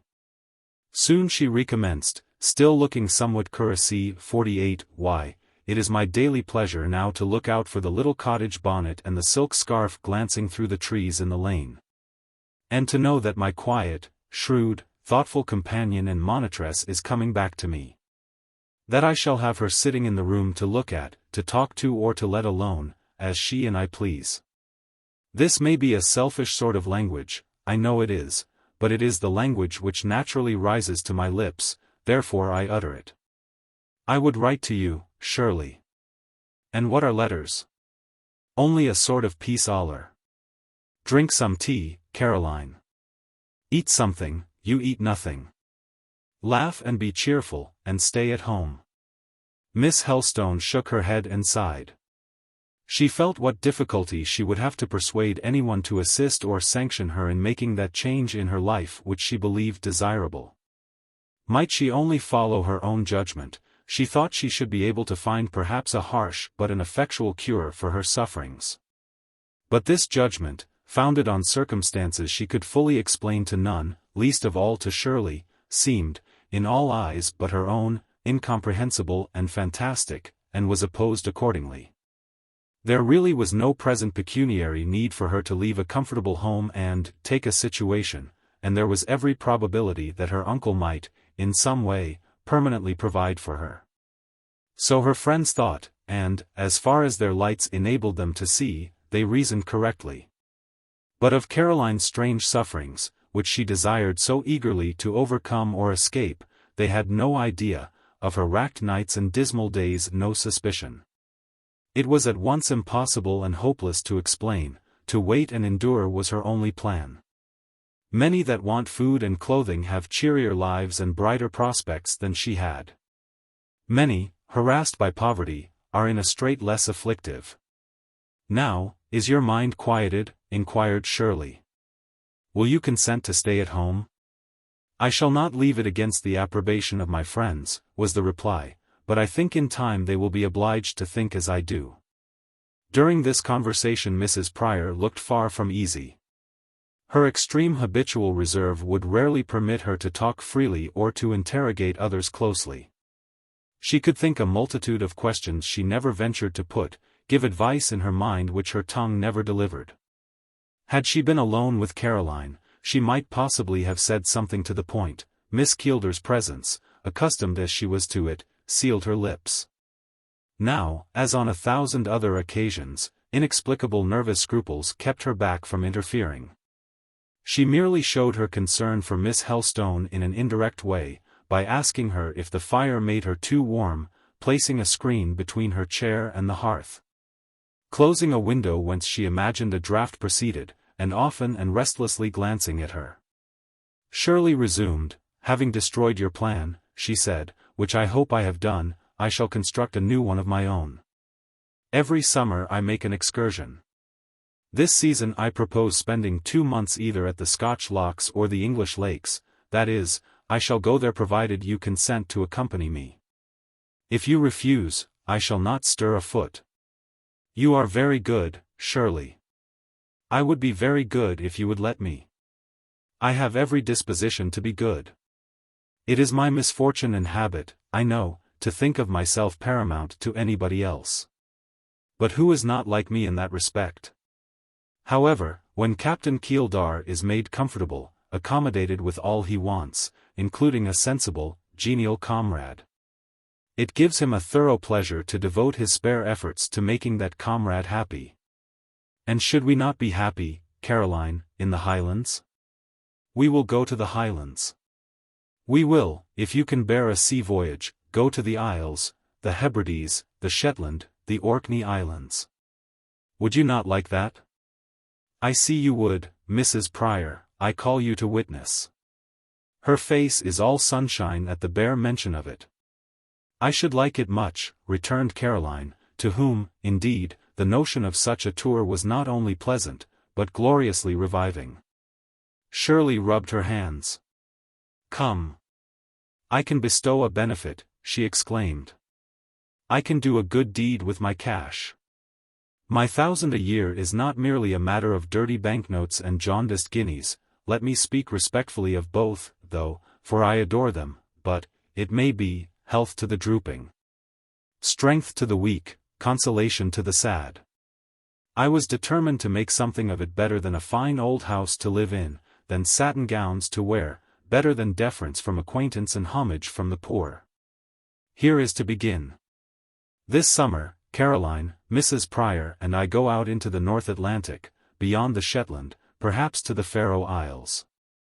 We will see seals in Suderoe, and, doubtless, mermaids in Stromo. Caroline is laughing, Mrs. Pryor.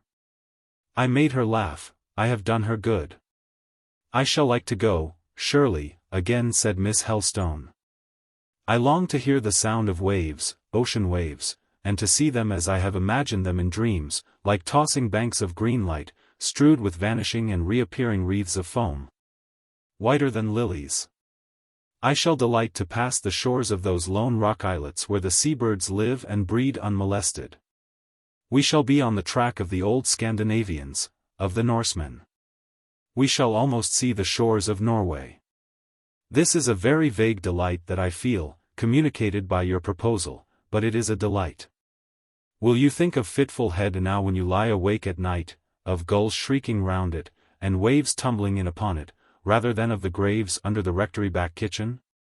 I will try.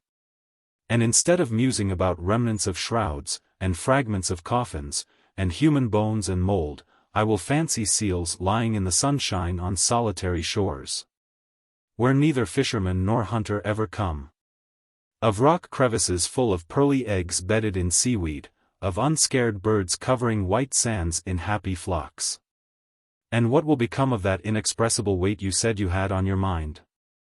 I will try to forget it in speculation on the sway of the whole great deep above a herd of whales rushing through the livid and liquid thunder down from the frozen zone, 100 of them, perhaps, wallowing, flashing, rolling in the wake of a patriarch bull, huge enough to have been spawned before the flood.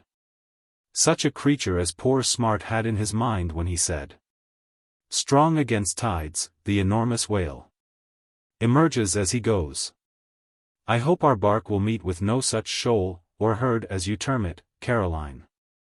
I suppose you fancy the sea mammoths pasturing about the bases of the everlasting hills, devouring strange provender in the vast valleys through and above which sea billows roll. I should not like to be capsized by the patriarch bull. I suppose you expect to see mermaids, Shirley? One of them, at any rate, I do not bargain for less, and she is to appear in some such fashion as this. I am to be walking by myself on deck, rather late of an August evening, watching and being watched by a full harvest moon. Something is to rise white on the surface of the sea, over which that moon mounts silent and hangs glorious. The object glitters and sinks. It rises again. I think I hear it cry with an articulate voice, I call you up from the cabin, I show you an image, fair as alabaster, emerging from the dim wave. We both see the long hair, the lifted and foam-white arm, the oval mirror brilliant as a star. It glides nearer. A human face is plainly visible, a face in the style of yours, whose straight, pure, excuse the word, it is appropriate, whose straight, pure lineaments paleness does not disfigure. It looks at us, but not with your eyes. I see a preternatural lure in its wily glance. It beckons. Were we men, we should spring at the sign, the cold billow would be dared for the sake of the colder enchantress, being women, we stand safe, though not dreadless. She comprehends our unmoved gaze. She feels herself powerless, anger crosses her front, she cannot charm, but she will appall us, she rises high, and glides all revealed on the dark wave ridge. Temptress terror. Monstrous likeness of ourselves. Are you not glad, Caroline, when at last, and with a wild shriek, she dives? But, surely, she is not like us. We are neither temptresses, nor terrors, nor monsters. Some of our kind, it is said, are all three. There are men who ascribe to woman, in general, such attributes. My dears, here interrupted Mrs. Pryor, does it not strike you that your conversation for the last 10 minutes has been rather fanciful? But there is no harm in our fancies, is there, ma'am? We are aware that mermaids do not exist, why speak of them as if they did? How can you find interest in speaking of a nonentity? I don't know, said Shirley. My dear, I think there is an arrival. I heard a step in the lane while you were talking, and is not that the garden gate which creaks? Shirley stepped to the window. "Yes, there is someone," said she, turning quietly away, and as she resumed her seat a sensitive flush animated her face, while a trembling ray at once kindled and softened her eye. She raised her hand to her chin, cast her gaze down, and seemed to think as she waited. The servant announced Mr. Moore, and Shirley turned round when Mr. Moore appeared at the door. His figure seemed very tall as he entered, and stood in contrast with the three ladies, none of whom could boast a stature much beyond the average. He was looking well, better than he had been known to look for the past 12 months. A sort of renewed youth glowed in his eye and color, and an invigorated hope and settled purpose sustained his bearing. Firmness his countenance still indicated, but not austerity.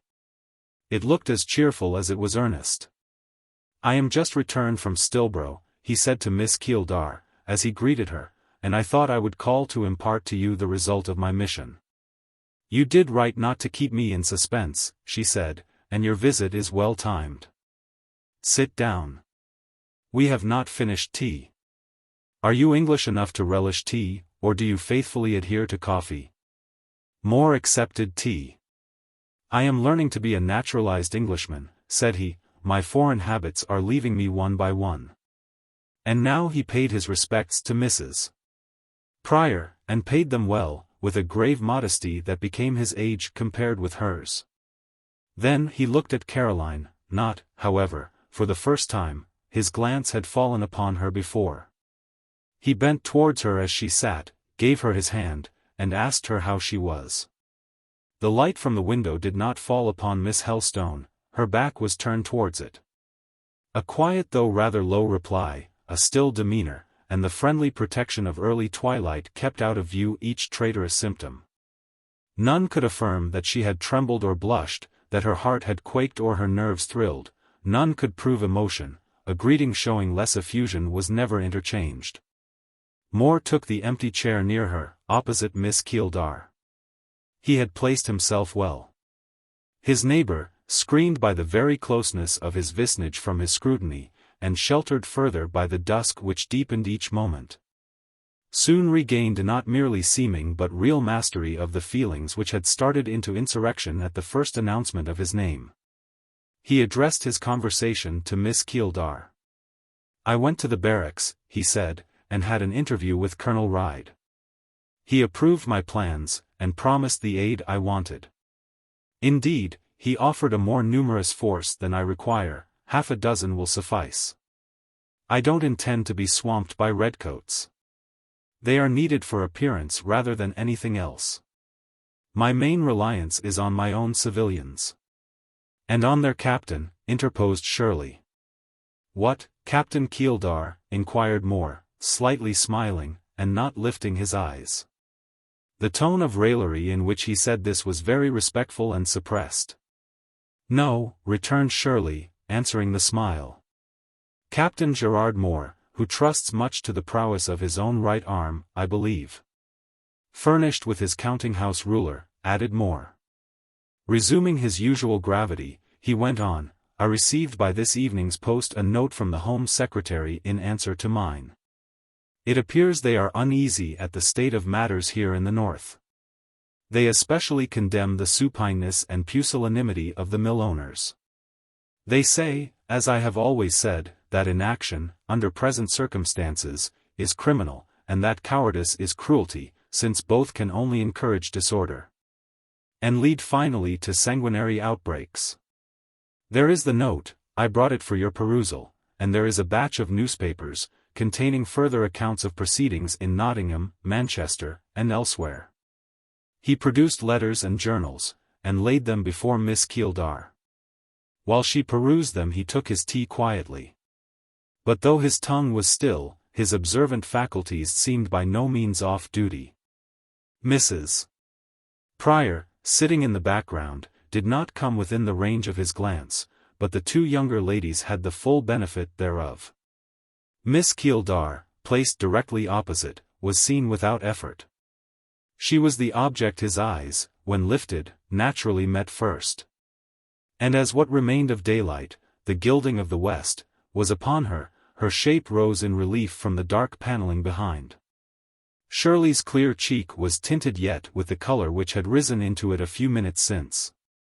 The dark lashes of her eyes looking down as she read, the dusk yet delicate line of her eyebrows, the almost sable gloss of her curls, made her heightened complexion look fine as the bloom of a red wild flower by contrast.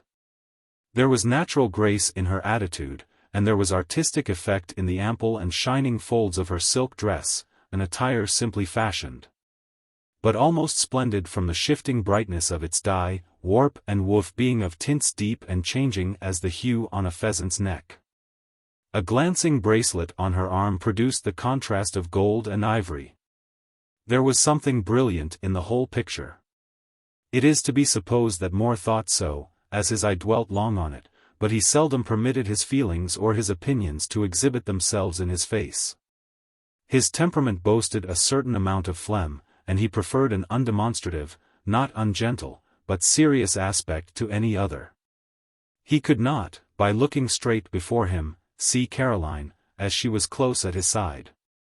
It was necessary, therefore, to maneuver a little to get her well within the range of his observation.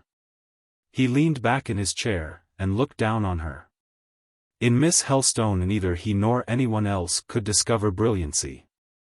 Sitting in the shade, without flowers or ornaments, her attire the modest muslin dress, colorless but for its narrow stripe of pale azure, her complexion unflushed, unexcited. The very brownness of her hair and eyes invisible by this faint light, she was, compared with the heiress, as a graceful pencil sketch compared with a vivid painting. Since Robert had seen her last a great change had been wrought in her. Whether he perceived it might not be ascertained. He said nothing to that effect. "How is Hortense?" asked Caroline softly. "Very well, but she complains of being unemployed. She misses you.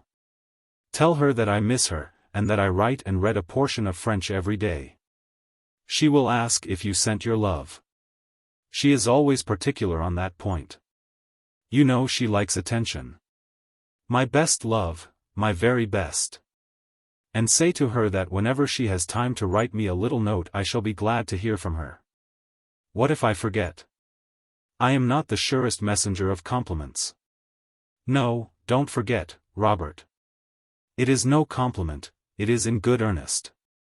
And must, therefore, be delivered punctually.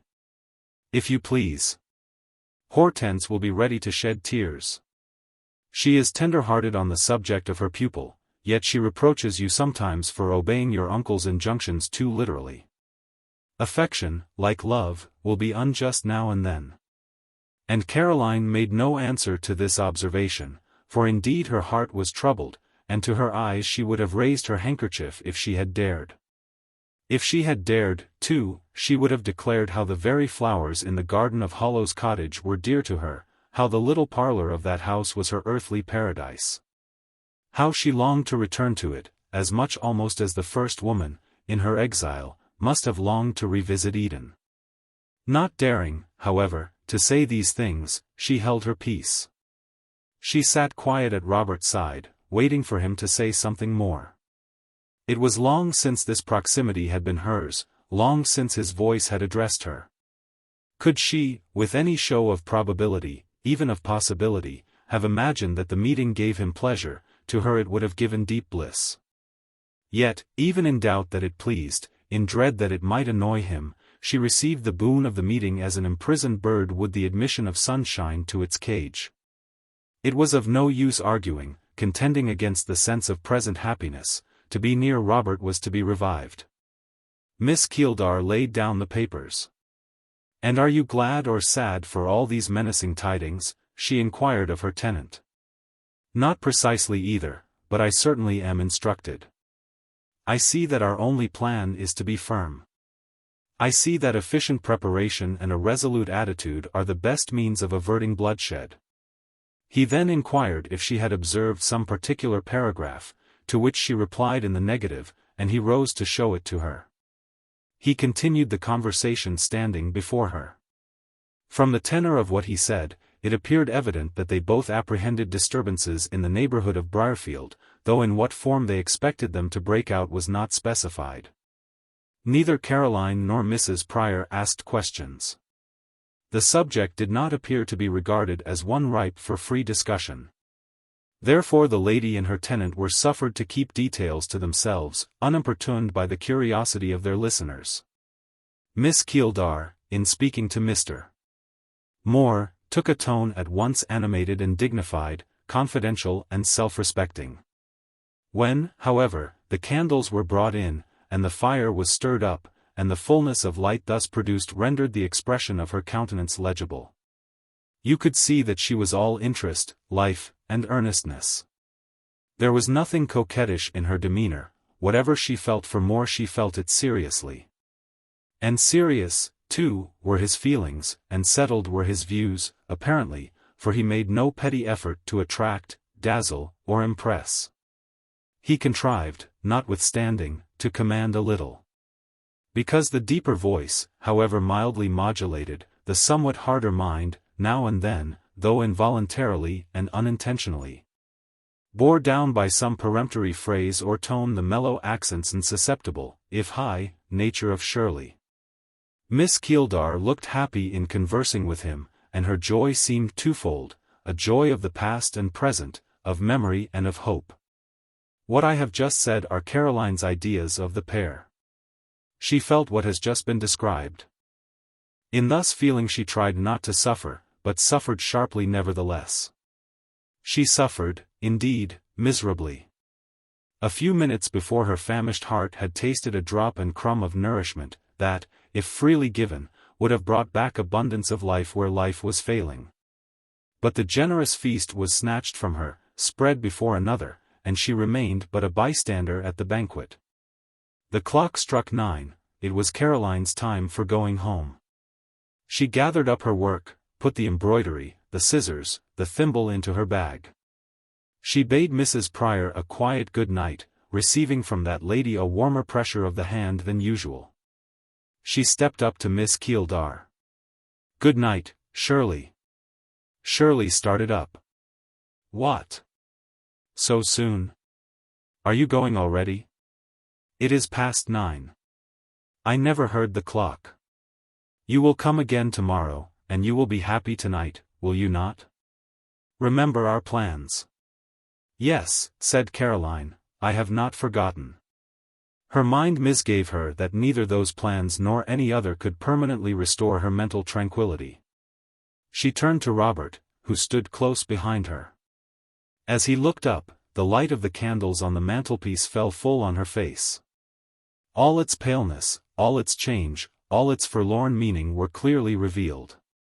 Robert had good eyes, and might have seen it if he would. Whether he did see it, nothing indicated.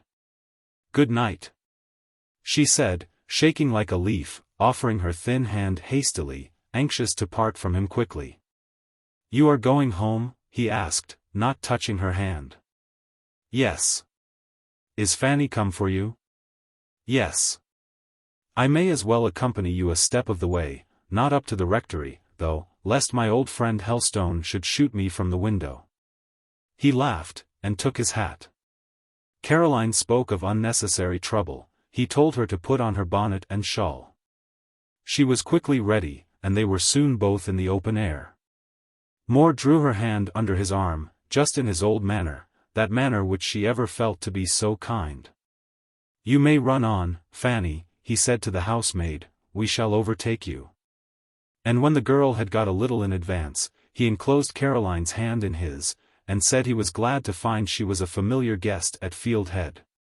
He hoped her intimacy with Miss Keeldar would continue, such society would be both pleasant and improving.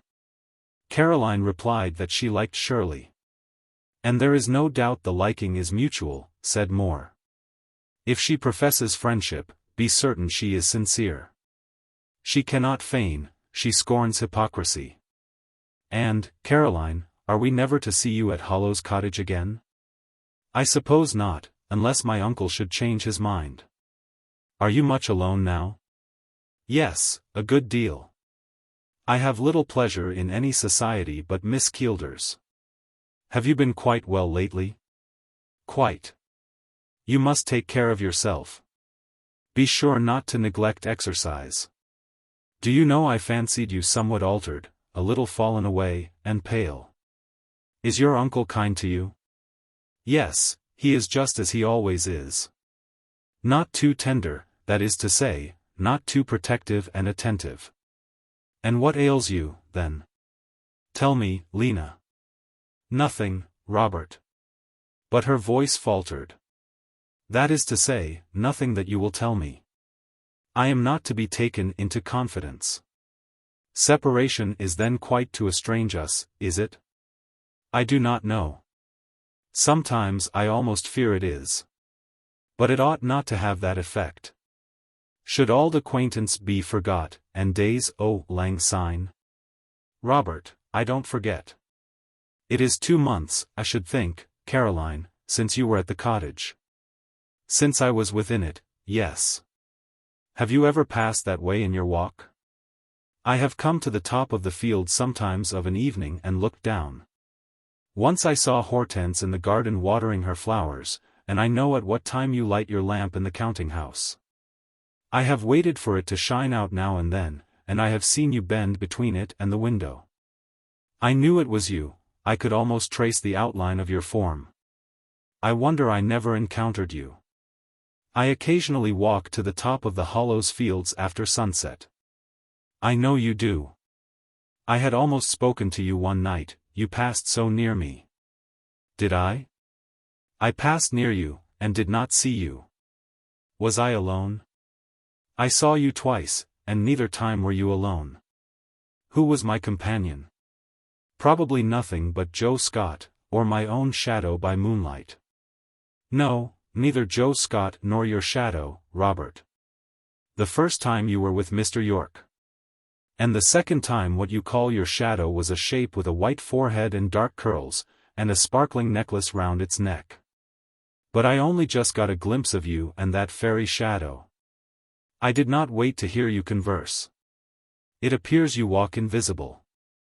I noticed a ring on your hand this evening. Can it be the ring of Gyges?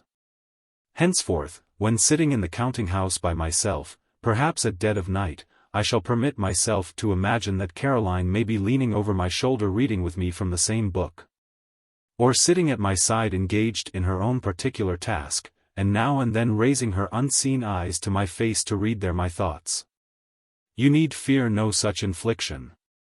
I do not come near you, I only stand afar off, watching what may become of you. When I walk out along the hedgerows in the evening after the mill is shut, or at night when I take the watchman's place, I shall fancy the flutter of every little bird over its nest. The rustle of every leaf, a movement made by you.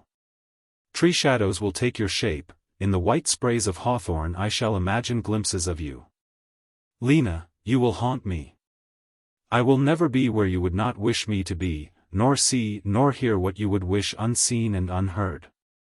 I shall see you in my very mill in broad daylight. Indeed, I have seen you there once. But a week ago I was standing at the top of one of my long rooms, girls were working at the other end, and amongst half a dozen of them, moving to and fro, I seemed to see a figure resembling yours. It was some effect of doubtful light or shade, or of dazzling sunbeam. I walked up to this group.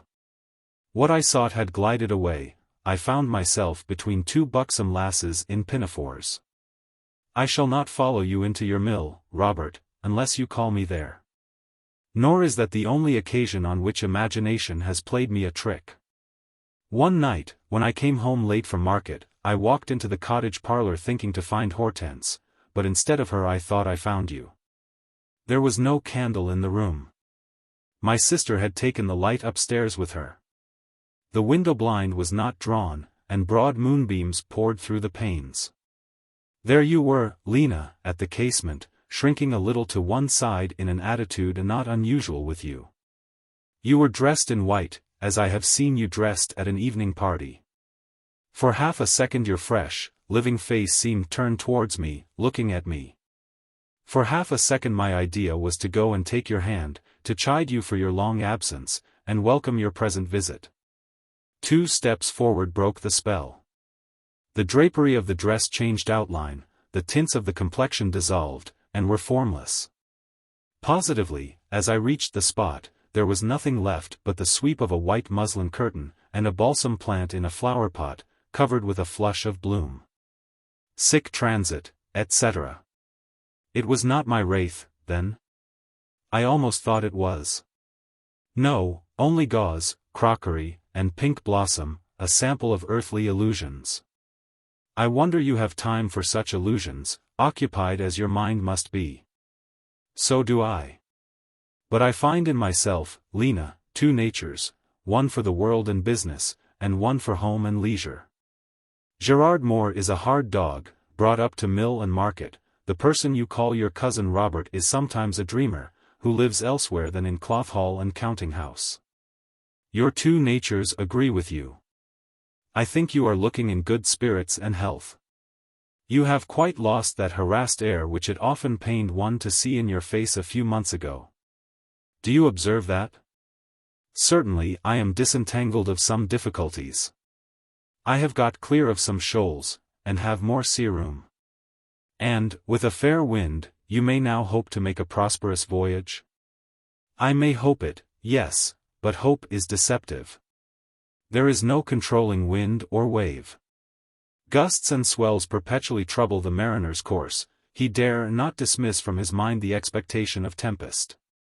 But you are ready for a breeze, you are a good seaman, an able commander. You are a skillful pilot, Robert, you will weather the storm. My kinswoman always thinks the best of me, but I will take her words for a propitious omen. I will consider that in meeting her tonight I have met with one of those birds whose appearance is to the sailor the harbinger of good luck. A poor harbinger of good luck is she who can do nothing, who has no power. I feel my incapacity. It is of no use saying I have the will to serve you when I cannot prove it. Yet I have that will. I wish you success. I wish you high fortune and true happiness. When did you ever wish me anything else? What is Fanny waiting for? I told her to walk on. Oh. We have reached the churchyard. Then we are to part here, I suppose. We might have sat a few minutes in the church porch, if the girl had not been with us. It is so fine a night, so summer mild and still, I have no particular wish to return yet to the hollow. But we cannot sit in the porch now, Robert. Caroline said this because Moore was turning her round towards it. Perhaps not. But tell Fanny to go in. Say we are coming. A few minutes will make no difference. The church clock struck 10. My uncle will be coming out to take his usual sentinel round, and he always surveys the church and churchyard. And if he does? If it were not for Fanny, who knows we are here, should find pleasure in dodging and eluding him. We could be under the east window when he is at the porch. As he came round to the north side we could will off to the south, we might at a pinch hide behind some of the monuments. That tall erection of the Wyness would screen us completely. Robert, what good spirits you have. Go. Go, added Caroline hastily. I hear the front door. I don't want to go, on the contrary, I want to stay. You know my uncle will be terribly angry. He forbade me to see you because you are a Jacobin. A queer Jacobin. Go, Robert, he is coming, I hear him cough. Diable, 47 it is strange, what a pugnacious wish I feel to stay. You remember what he did to Fanny's, began Caroline, and stopped abruptly short. Sweetheart was the word that ought to have followed, but she could not utter it. It seemed calculated to suggest ideas she had no intention to suggest, ideas delusive and disturbing. Moore was less scrupulous. Fanny's sweetheart, he said at once. He gave him a shower bath under the pump, did he not? He'd do as much for me, I dare say, with pleasure. I should like to provoke the old Turk, not, however, against you. But he would make a distinction between a cousin and a lover, would he not? Oh, he would not think of you in that way, of course not, his quarrel with you is entirely political. Yet I should not like the breach to be widened, and he is so testy. Here he is at the garden gate. For your own sake and mine, Robert, go. The beseeching words were aided by a beseeching gesture and a more beseeching look. More covered her clasped hands an instant with his, answered her upward by a downward gaze, said, "Good night," and went. Caroline was in a moment at the kitchen door behind Fanny. The shadow of the shovel hat at that very instant fell on a moonlit tomb. The rector emerged, erect as a cane, from his garden, and proceeded in slow march, his hands behind him, down the cemetery. More was almost caught. He had to dodge, after all, to coast round the church, and finally to bend his tall form behind the Wyness ambitious monument. There he was forced to hide full 10 minutes, kneeling with one knee on the turf, his hat off, his curls bare to the dew, his dark eye shining, and his lips parted with inward laughter at his position. For the rector meantime stood coolly stargazing, and taking snuff within 3 feet of him. It happened, however, that Mr. Helstone had no suspicion whatever on his mind. For being usually but vaguely informed of his niece's movements, not thinking it worth while to follow them closely, he was not aware that she had been out at all that day, and imagined her then occupied with book or work in her chamber, where, indeed, she was by this time, though not absorbed in the tranquil employment he ascribed to her, but standing at her window with fast-throbbing heart, peeping anxiously from behind the blind, watching for her uncle to re-enter and her cousin to escape. And at last she was gratified. She heard Mr. Helstone come in, she saw Robert stride the tombs and vault the wall, she then went down to prayers. When she returned to her chamber, it was to meet the memory of Robert. Slumber's visitation was long averted. Long she sat at her lattice, long gazed down on the old garden and older church, on the tombs laid out all grey and calm, and clear in moonlight. She followed the steps of the night, on its pathway of stars, far into the VIII hours ayant the 12. She was with More, in spirit, the whole time, she was at his side, she heard his voice. She gave her hand into his hand, it rested warm in his fingers. When the church clock struck, when any other sound stirred, when a little mouse familiar to her chamber, an intruder for which she would never permit Fanny to lay a trap, came rattling amongst the links of her locket chain, her one ring, and another trinket or two on the toilet table, to nibble a bit of biscuit laid ready for it, she looked up, recalled momentarily to the real.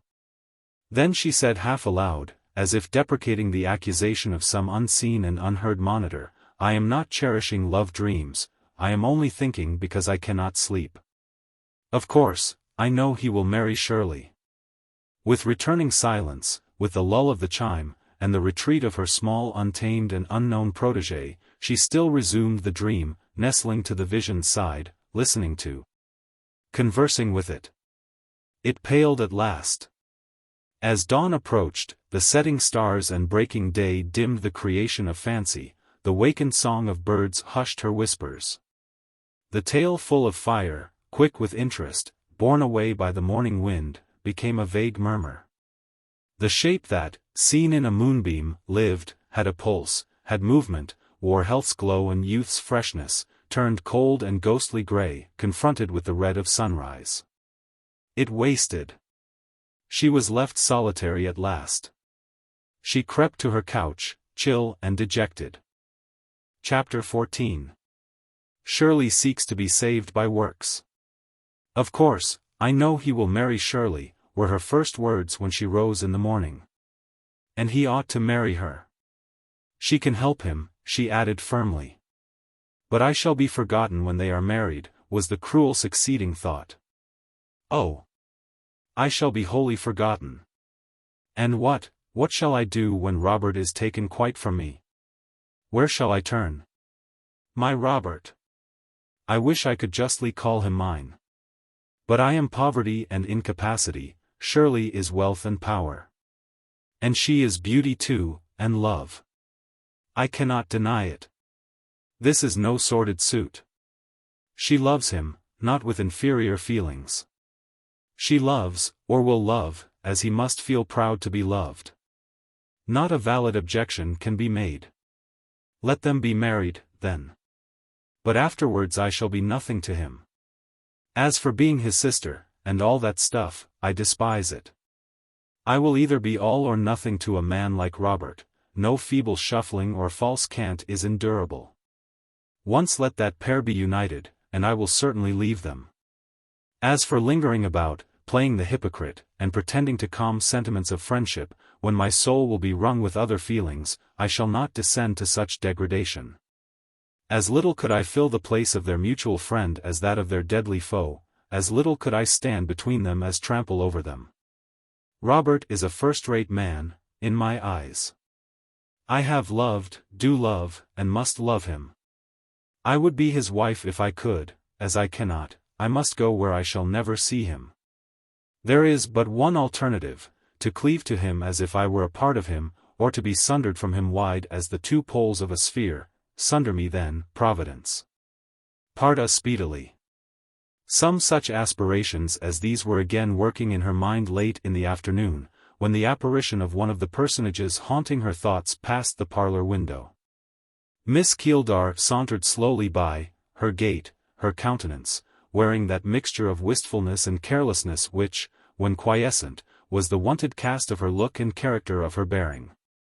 When animated, the carelessness quite vanished, the wistfulness became blended with a genial gaiety, seasoning the laugh, the smile, the glance, with a unique flavour of sentiment. So that mirth from her never resembled the crackling of thorns under a pot. "What do you mean by not coming to see me this afternoon, as you promised?" was her address to Caroline as she entered the room. "I was not in the humour," replied Miss Helstone, very truly. Shirley had already fixed on her a penetrating eye. "No," she said, "I see you are not in the humour for loving me. You are in one of your sunless, inclement moods, when one feels a fellow creature's presence is not welcome to you. You have such moods. Are you aware of it? Do you mean to stay long, Shirley?" "Yes. I am come to have my tea, and must have it before I go. I shall take the liberty, then, of removing my bonnet, without being asked." And this she did, and then stood on the rug with her hands behind her. "A pretty expression you have in your countenance," she went on, still gazing keenly, though not inimically, rather indeed pityingly, at Caroline. "Wonderfully self-supported you look, you solitude-seeking, wounded dear.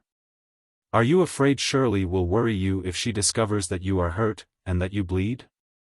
"I never do fear Shirley. But sometimes you dislike her, often you avoid her. Shirley can feel when she is slighted and shunned. If you had not walked home in the company you did last night, you would have been a different girl today. What time did you reach the rectory?" "By 10. "Humph. You took 3/4 of an hour to walk a mile. Was it you, or more, who lingered so?" "Shirley, you talk nonsense." "He talked nonsense, that I doubt not. Or he looked it, which is 1,000 times worse.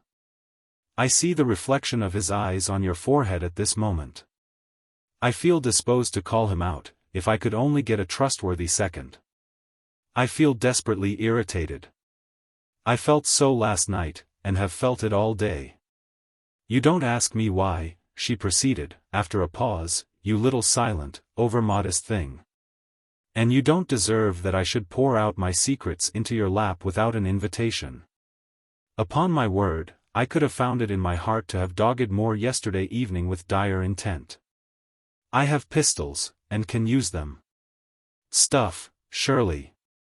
Which would you have shot, me or Robert?" "Neither, perhaps. Perhaps myself, more likely a bat or a tree bough. He is a puppy, your cousin, a quiet, serious, sensible, judicious, ambitious puppy. I see him standing before me, talking his half-stern, half-gentle talk, bearing me down, as I am very conscious he does, with his fixity of purpose, etc., and then, I have no patience with him." Miss Keeldar started off on a rapid walk through the room, repeating energetically that she had no patience with men in general, and with her tenant in particular. "You are mistaken," urged Caroline, in some anxiety. "Robert is no puppy or male flirt, I can vouch for that." "You vouch for it. Do you think I'll take your word on the subject?" There is no one's testimony I would not credit sooner than yours. To advance Moore's fortune you would cut off your right hand. But not tell lies.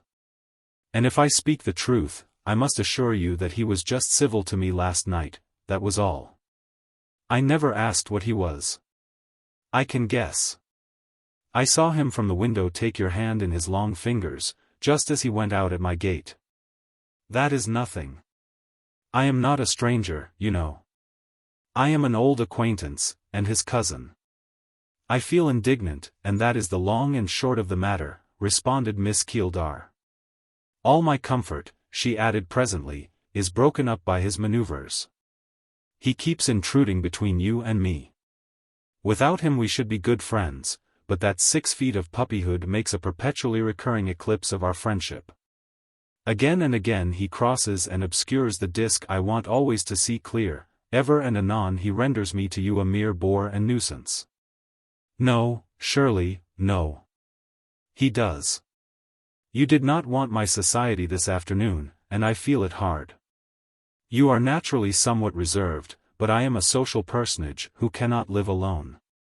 If we were but left unmolested, I have that regard for you that I could bear you in my presence forever, and not for the fraction of a second do I ever wish to be rid of you. You cannot say as much respecting me.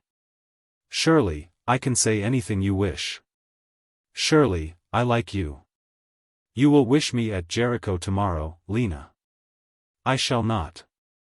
I am every day growing more accustomed to, fonder of you. You know I am too English to get up a vehement friendship all at once. But you are so much better than common, you are so different to everyday young ladies, I esteem you, I value you, you are never a burden to me, never. Do you believe what I say? Partly, replied Miss Keeldar, smiling rather incredulously, but you are a peculiar personage. Quiet as you look, there is both a force and a depth somewhere within not easily reached or appreciated. Then you certainly are not happy. And unhappy people are rarely good. Is that what you mean? Not at all. I mean rather that unhappy people are often preoccupied, and not in the mood for discoursing with companions of my nature. Moreover, there is a sort of unhappiness which not only depresses, but corrodes, and that, I fear, is your portion. Will pity do you any good, Lena? If it will, take some from Shirley. She offers largely, and warrants the article genuine. Shirley, I never had a sister, you never had a sister. But it flashes on me at this moment how sisters feel towards each other, affection twined with their life, which no shocks of feeling can uproot, which little quarrels only trample an instant. That it may spring more freshly when the pressure is removed. Affection that no passion can ultimately outrival, with which even love itself cannot do more than compete in force and truth. Love hurts us so, Shirley. It is so tormenting, so racking, and it burns away our strength with its flame. In affection is no pain and no fire, only sustenance and balm. I am supported and soothed when you, that is, you only, are near, Shirley. Do you believe me now? I am always easy of belief when the creed pleases me. We really are friends, then, Lena, in spite of the black eclipse? We really are, returned the other, drawing Shirley towards her, and making her sit down, chance what may. Come, then. We will talk of something else than the troubler. But at this moment the rector came in, and the something else, of which Miss Keeldar was about to talk was not again alluded to till the moment of her departure. She then delayed a few minutes in the passage to say, Caroline, I wish to tell you that I have a great weight on my mind. My conscience is quite uneasy as if I had committed, or was going to commit, a crime. It is not my private conscience, you must understand, but my landed proprietor and lord of the manor conscience. I have got into the clutch of an eagle with iron talons. I have fallen under a stern influence, which I scarcely approve, but cannot resist. Something will be done ere long, I fear, which it by no means pleases me to think of. To ease my mind, and to prevent harm as far as I can, I mean to enter on a series of good works. Don't be surprised, therefore, if you see me all at once turn outrageously charitable. I have no idea how to begin, but you must give me some advice. We will talk more on the subject tomorrow. And just ask that excellent person, Miss Ainley, to step up to Fieldhead. I have some notion of putting myself under her tuition. Won't she have a precious pupil? Drop a hint to her, Lena, that, though a well-meaning, I am rather a neglected character, and then she will feel less scandalized at my ignorance about clothing societies and such things. On the morrow Caroline found Shirley sitting gravely at her desk, with an account book, a bundle of banknotes, and a well-filled purse before her. She was looking mighty serious, but a little puzzled. She said she had been casting an eye over the weekly expenditure in housekeeping at the Hall, trying to find out where she could retrench. That she had also just given audience to Mrs. Gill, the cook, and had sent that person away with a notion that her, Shirley's, brain was certainly crazed. I have lectured her on the duty of being careful, said she, in a way quite new to her. So eloquent was I on the text of economy that I surprised myself. For, you see, it is altogether a fresh idea. I never thought, much less spoke, on the subject till lately. But it is all theory, for when I came to the practical part one could retrench nothing. I had not firmness to take off a single pound of butter, or to prosecute to any clear result an inquest into the destiny of either dripping, lard, bread, cold meat, or other kitchen perquisite whatever. I know we never get up illuminations at Fieldhead, but I could not ask the meaning of sundry quite unaccountable pounds of candles. We do not wash for the parish. Yet I viewed in silence items of soap and bleaching powder calculated to satisfy the solicitude of the most anxious inquirer after our position in reference to those articles. Carnivorous I am not, nor is Mrs. Pryor, nor is Mrs. Gill herself, yet I only hemmed and opened my eyes a little wide when I saw butchers' bills whose figures seemed to prove that fact, falsehood, I mean. Caroline, you may laugh at me, but you can't change me. I am a poltroon on certain points, I feel it. There is a base alloy of moral cowardice in my composition. I blushed and hung my head before Mrs. Gill, when she ought to have been faltering confessions to me. I found it impossible to get up the spirit even to hint, much less to prove, to her that she was a cheat. I have no calm dignity, no true courage about me. Surely, what fit of self-injustice is this? My uncle, who is not given to speak well of women, says there are not 10,000 men in England as genuinely fearless as you. I am fearless, physically, I am never nervous about danger. I was not startled from self-possession when Mr. Wynn's great red bull rose with a bellow before my face, as I was crossing the cowslip Leah alone, stooped his begrimed, sullen head, and made a run at me, but I was afraid of seeing Mrs. Gill brought to shame and confusion of face. You have twice, 10 times, my strength of mind on certain subjects, Caroline. You, whom no persuasion can induce to pass a bull, however quiet he looks, would have firmly shown my housekeeper she had done wrong, then you would have gently and wisely admonished her. And at last, I dare say, provided she had seemed penitent, you would have very sweetly forgiven her. Of this conduct I am incapable. However, in spite of exaggerated imposition, I still find we live within our means. I have money in hand, and I really must do some good with it. The Briarfield poor are badly off. They must be helped. What ought I to do, think you, Lena? Had I not better distribute the cash at once? No, indeed, Shirley, you will not manage properly. I have often noticed that your only notion of charity is to give shillings and half-crowns in a careless, freehand sort of way, which is liable to continual abuse. You must have a prime minister, or you will get yourself into a series of scrapes. You suggested Miss Ainley yourself, to Miss Ainley I will apply. And, meantime, promise to keep quiet, and not begin throwing away your money. What a great deal you have, Shirley. You must feel very rich with all that? Yes, I feel of consequence.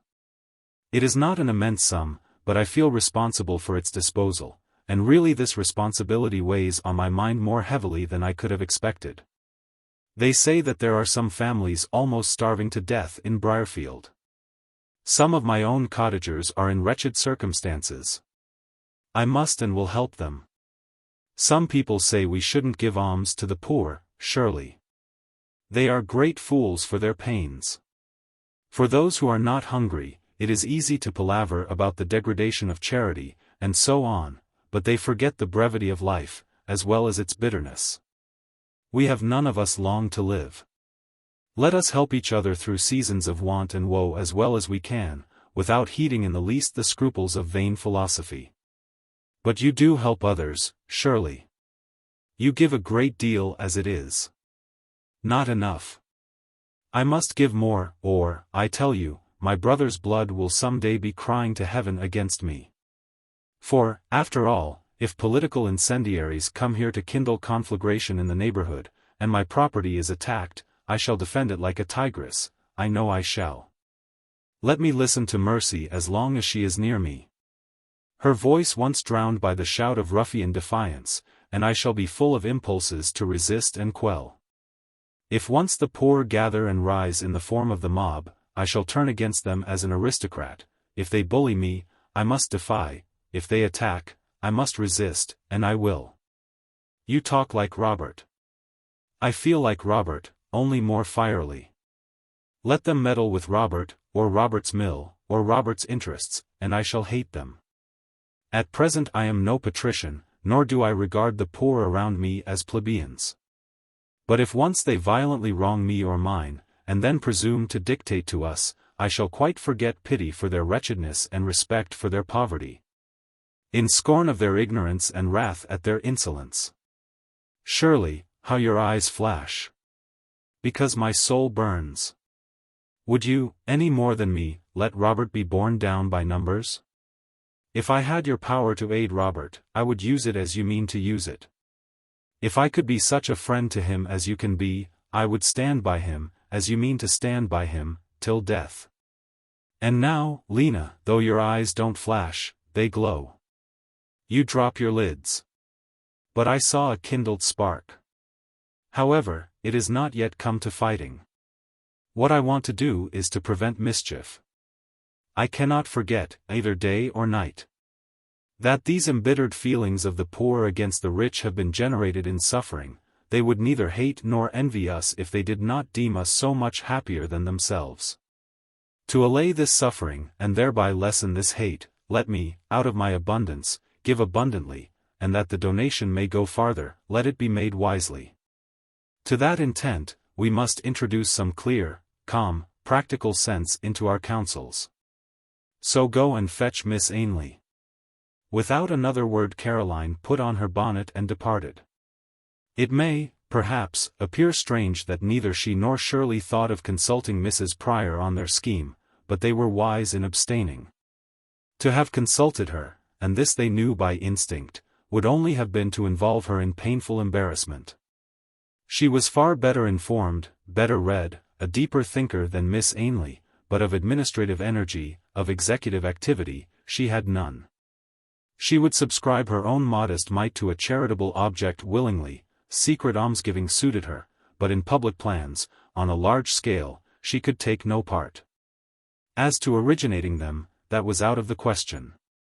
This Shirley knew, and therefore she did not trouble Mrs. Pryor by unavailing conferences, which could only remind her of her own deficiencies, and do no good. It was a bright day for Miss Ainley when she was summoned to Fieldhead to deliberate on projects so congenial to her. When she was seated with all honor and deference at a table with paper, pen, ink, and, what was best of all, cash before her, and requested to draw up a regular plan for administering relief to the destitute poor of Briarfield. She, who knew them all, had studied their wants, had again and again felt in what way they might best be succored, could the means of succor only be found, was fully competent to the undertaking. And a meek exultation gladdened her kind heart as she felt herself able to answer clearly and promptly the eager questions put by the two young girls. As she showed them in her answers how much and what serviceable knowledge she had acquired of the condition of her fellow creatures around her. Shirley placed at her disposal £300, and at sight of the money Miss Ainley's eyes filled with joyful tears, for she already saw the hungry fed, the naked clothed, the sick comforted thereby. She quickly drew up a simple, sensible plan for its expenditure. And she assured them brighter times would now come round, for she doubted not the Lady of Fieldhead's example would be followed by others. She should try to get additional subscriptions, and to form a fund, but first she must consult the clergy. Yes, on that point she was peremptory. Mr. Helstone, Dr. Boltby, Mr. Hall, must be consulted, for not only must Briarfield be relieved, but Winbury and Nunneley. It would, she averred, be presumption in her to take a single step unauthorized by them. The clergy were sacred beings in Miss Ainley's eyes, no matter what might be the insignificance of the individual, his station made him holy. The very curates, who, in their trivial arrogance, were hardly worthy to tie her patent strings, or carry her cotton umbrella, or check woolen shawl, she, in her pure, sincere enthusiasm, looked upon as sucking saints.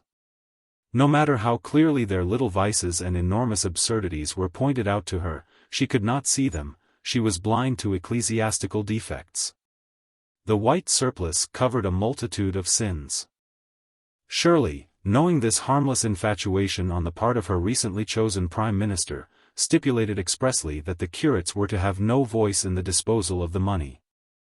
That their meddling fingers were not to be inserted into the pie. The rectors, of course, must be paramount, and they might be trusted. They had some experience, some sagacity, and Mr. Hall, at least, had sympathy and loving kindness for his fellow men. But as for the youth under them, they must be set aside, kept down, and taught that subordination and silence best became their years and capacity. It was with some horror Miss Ainley heard this language. Caroline, however, interposing with a mild word or two in praise of Mr. Sweeting, calmed her again. Sweeting was, indeed, her own favourite. She endeavoured to respect Messrs. Malone and Donne, but the slices of sponge cake and glasses of cowslip or primrose wine she had at different times administered to Sweeting, when he came to see her in her little cottage, were ever offered with sentiments of truly motherly regard. The same innocuous collation she had once presented to Malone, but that personage evinced such open scorn of the offering, she had never ventured to renew it. To Donne she always served the treat, and was happy to see his approbation of it proved beyond a doubt by the fact of his usually eating 2 pieces of cake, and putting a third in his pocket. Indefatigable in her exertions where good was to be done, Miss Ainley would immediately have set out on a walk of 10 miles round to the 3 rectors, in order to show her plan, and humbly solicit their approval. But Miss Keeldar interdicted this, and proposed, as an amendment, to collect the clergy in a small select reunion that evening at Fieldhead. Miss Ainley was to meet them, and the plan was to be discussed in full privy council. Shirley managed to get the senior priesthood together accordingly, and before the old maid's arrival, she had, further, talked all the gentlemen into the most charming mood imaginable. She herself had taken in hand Dr. Boltby and Mr. Helstone.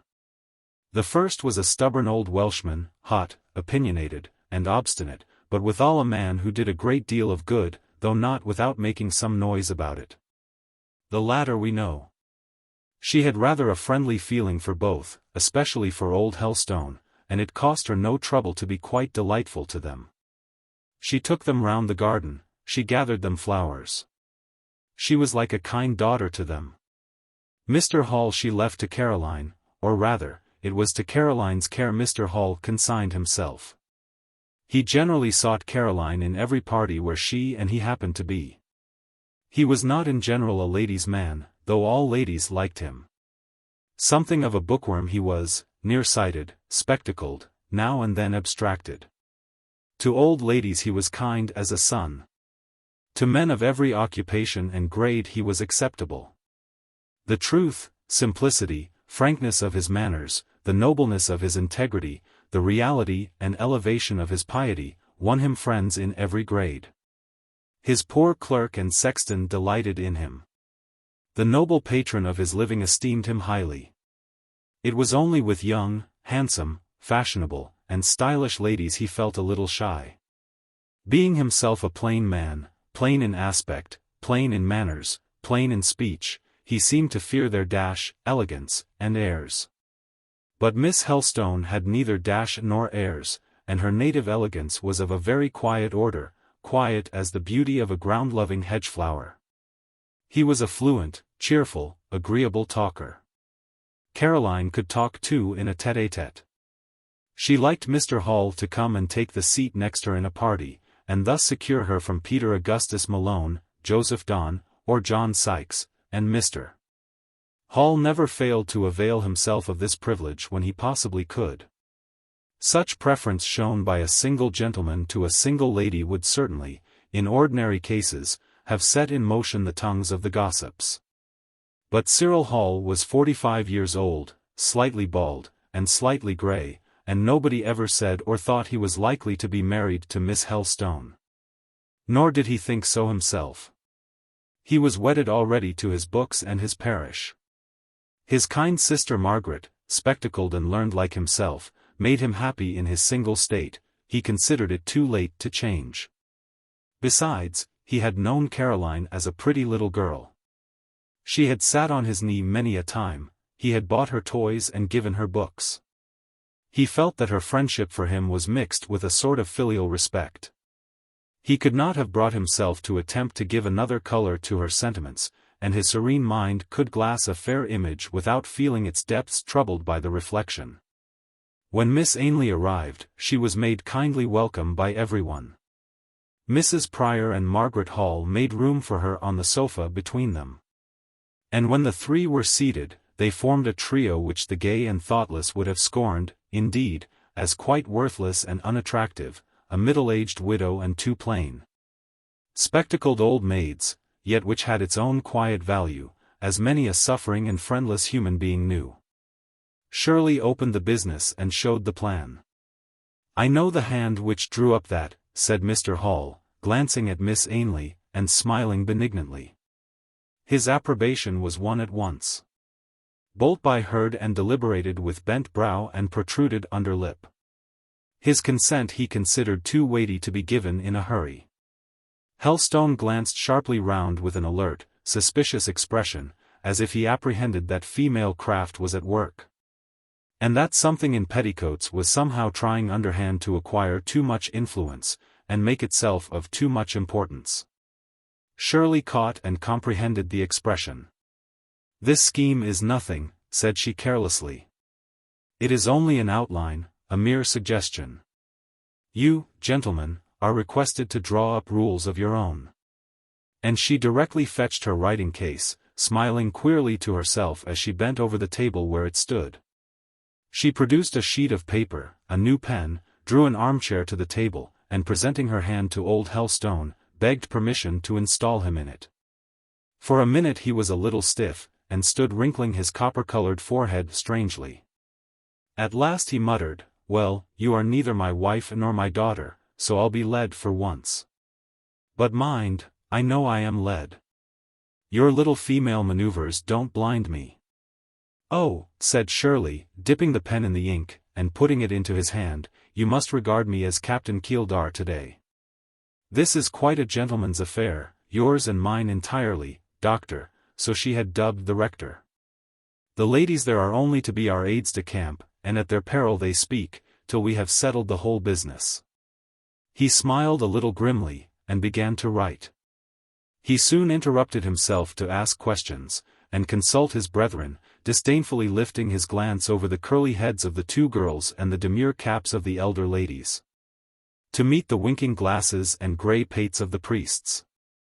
In the discussion which ensued, all three gentlemen, to their infinite credit, showed a thorough acquaintance with the poor of their parishes, an even minute knowledge of their separate wants. Each rector knew where clothing was needed, where food would be most acceptable, where money could be bestowed with a probability of it being judiciously laid out. Wherever their memories fell short, Miss Ainley or Miss Hall, if applied to, could help them out, but both ladies took care not to speak unless spoken to. Neither of them wanted to be foremost, but each sincerely desired to be useful, and useful the clergy consented to make them, with which boon they were content. Shirley stood behind the rectors, leaning over their shoulders now and then to glance at the rules drawn up and the list of cases making out, listening to all they said. And still at intervals smiling her queer smile, a smile not ill-natured, but significant, too significant to be generally thought amiable. Men rarely like such of their fellows as read their inward nature too clearly and truly. It is good for women, especially, to be endowed with a soft blindness. To have mild, dim eyes, that never penetrate below the surface of things, that take all for what it seems.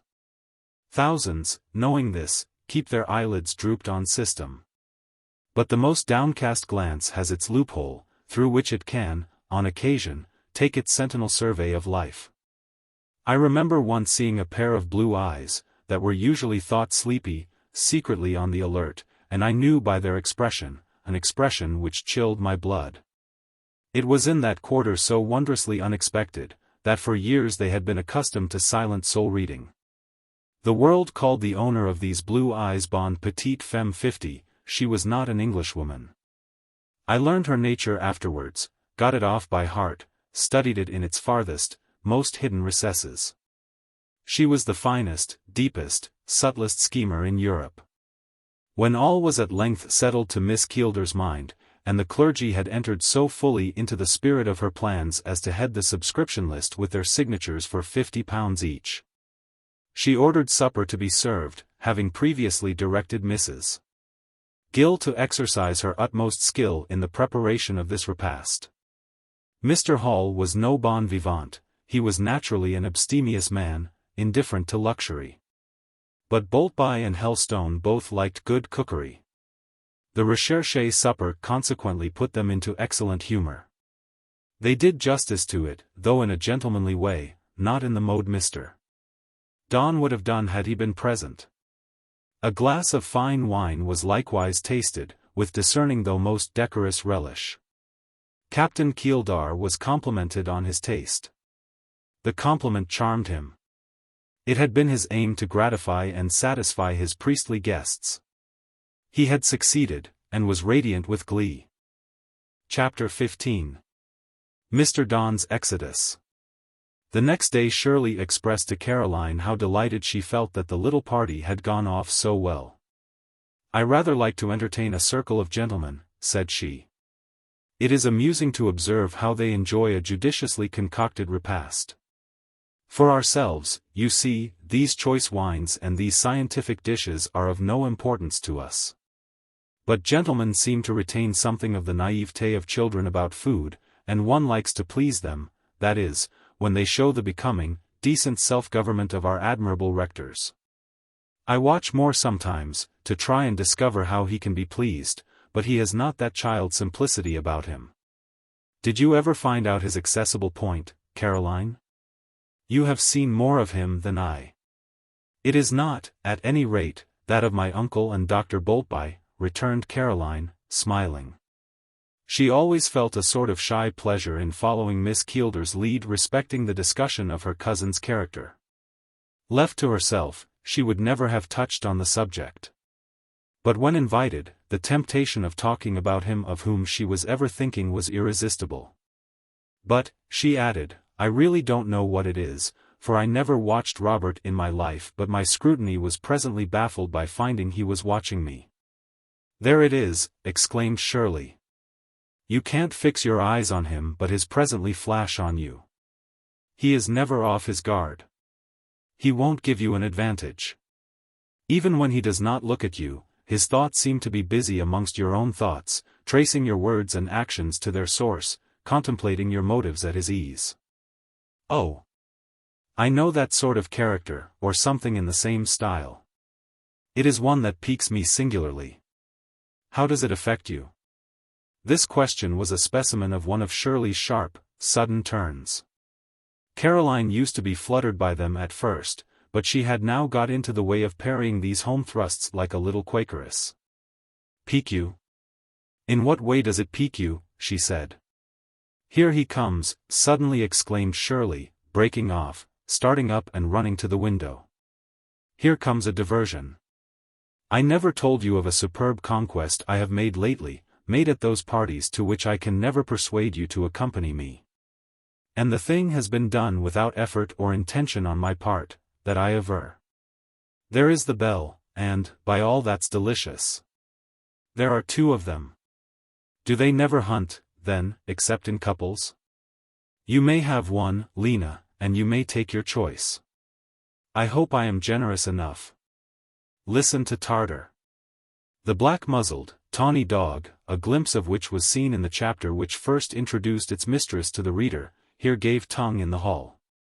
Amidst whose hollow space the deep bark resounded formidably. A growl more terrible than the bark, menacing as muttered thunder, succeeded. Listen, again cried Shirley, laughing. You would think that the prelude to a bloody onslaught. They will be frightened. They don't know old Tartar as I do. They are not aware his uproars are all sound and fury, signifying nothing. Some bustle was heard. Down, sir, down! Exclaimed a high-toned, imperious voice, and then came a crack of a cane or whip. Immediately there was a yell, a scutter, a run, a positive tumult. Oh Malone, Malone! Down! Down! Down! Cried the high voice. He really is worrying them, exclaimed Shirley. They have struck him. A blow is what he is not used to, and will not take. Out she ran. A gentleman was fleeing up the oak staircase, making for refuge in the gallery or chambers in hot haste. Another was backing fast to the stair foot, wildly flourishing a knotty stick, at the same time reiterating, down! Down! Down! While the tawny dog bayed, bellowed, howled at him, and a group of servants came bundling from the kitchen. The dog made a spring, the second gentleman turned tail and rushed after his comrade. The first was already safe in a bedroom, he held the door against his fellow, nothing so merciless as terror. But the other fugitive struggled hard, the door was about to yield to his strength. Gentlemen, was uttered in Miss Keeldar's silvery but vibrating tones, spare my locks, if you please. Calm yourselves. Come down. Look at Tartar, he won't harm a cat. She was caressing the said Tartar.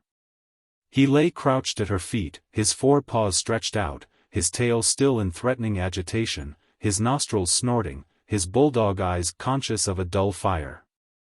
He was an honest, phlegmatic, stupid, but stubborn canine character. He loved his mistress and John, the man who fed him, but was mostly indifferent to the rest of the world.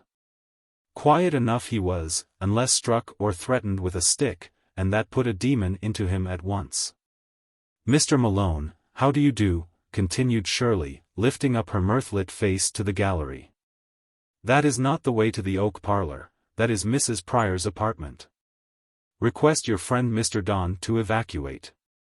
I shall have the greatest pleasure in receiving him in a lower room. Ha! Ha! Cried Malone, in hollow laughter, quitting the door, and leaning over the massive balustrade. Really that animal alarmed Donne. He is a little timid, he proceeded, stiffening himself, and walking trimly to the stair-head. I thought it better to follow, in order to reassure him. It appears you did. Well, come down, if you please, John, turning to her manservant, go upstairs and liberate Mr. Donne. Take care, Mr. Malone, the stairs are slippery. In truth they were, being of polished oak. The caution came a little late for Malone. He had slipped already in his stately descent, and was only saved from falling by a clutch at the banisters, which made the whole structure creak again. Tartar seemed to think the visitor's descent effected with unwarranted éclat, and accordingly he growled once more. Malone, however, was no coward. The spring of the dog had taken him by surprise, but he passed him now in suppressed fury rather than fear. If a look could have strangled Tartar, he would have breathed no more. Forgetting politeness in his sullen rage, Malone pushed into the parlor before Miss Keeldar. He glanced at Miss Helstone, he could scarcely bring himself to bend to her. He glared on both the ladies. He looked as if, had either of them been his wife, he would have made a glorious husband at the moment. In each hand he seemed as if he would have liked to clutch one and grip her to death. However, Shirley took pity. She ceased to laugh. And Caroline was too true a lady to smile even at anyone under mortification.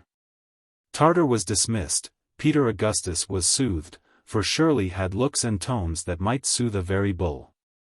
He had sense to feel that, since he could not challenge the owner of the dog, he had better be civil.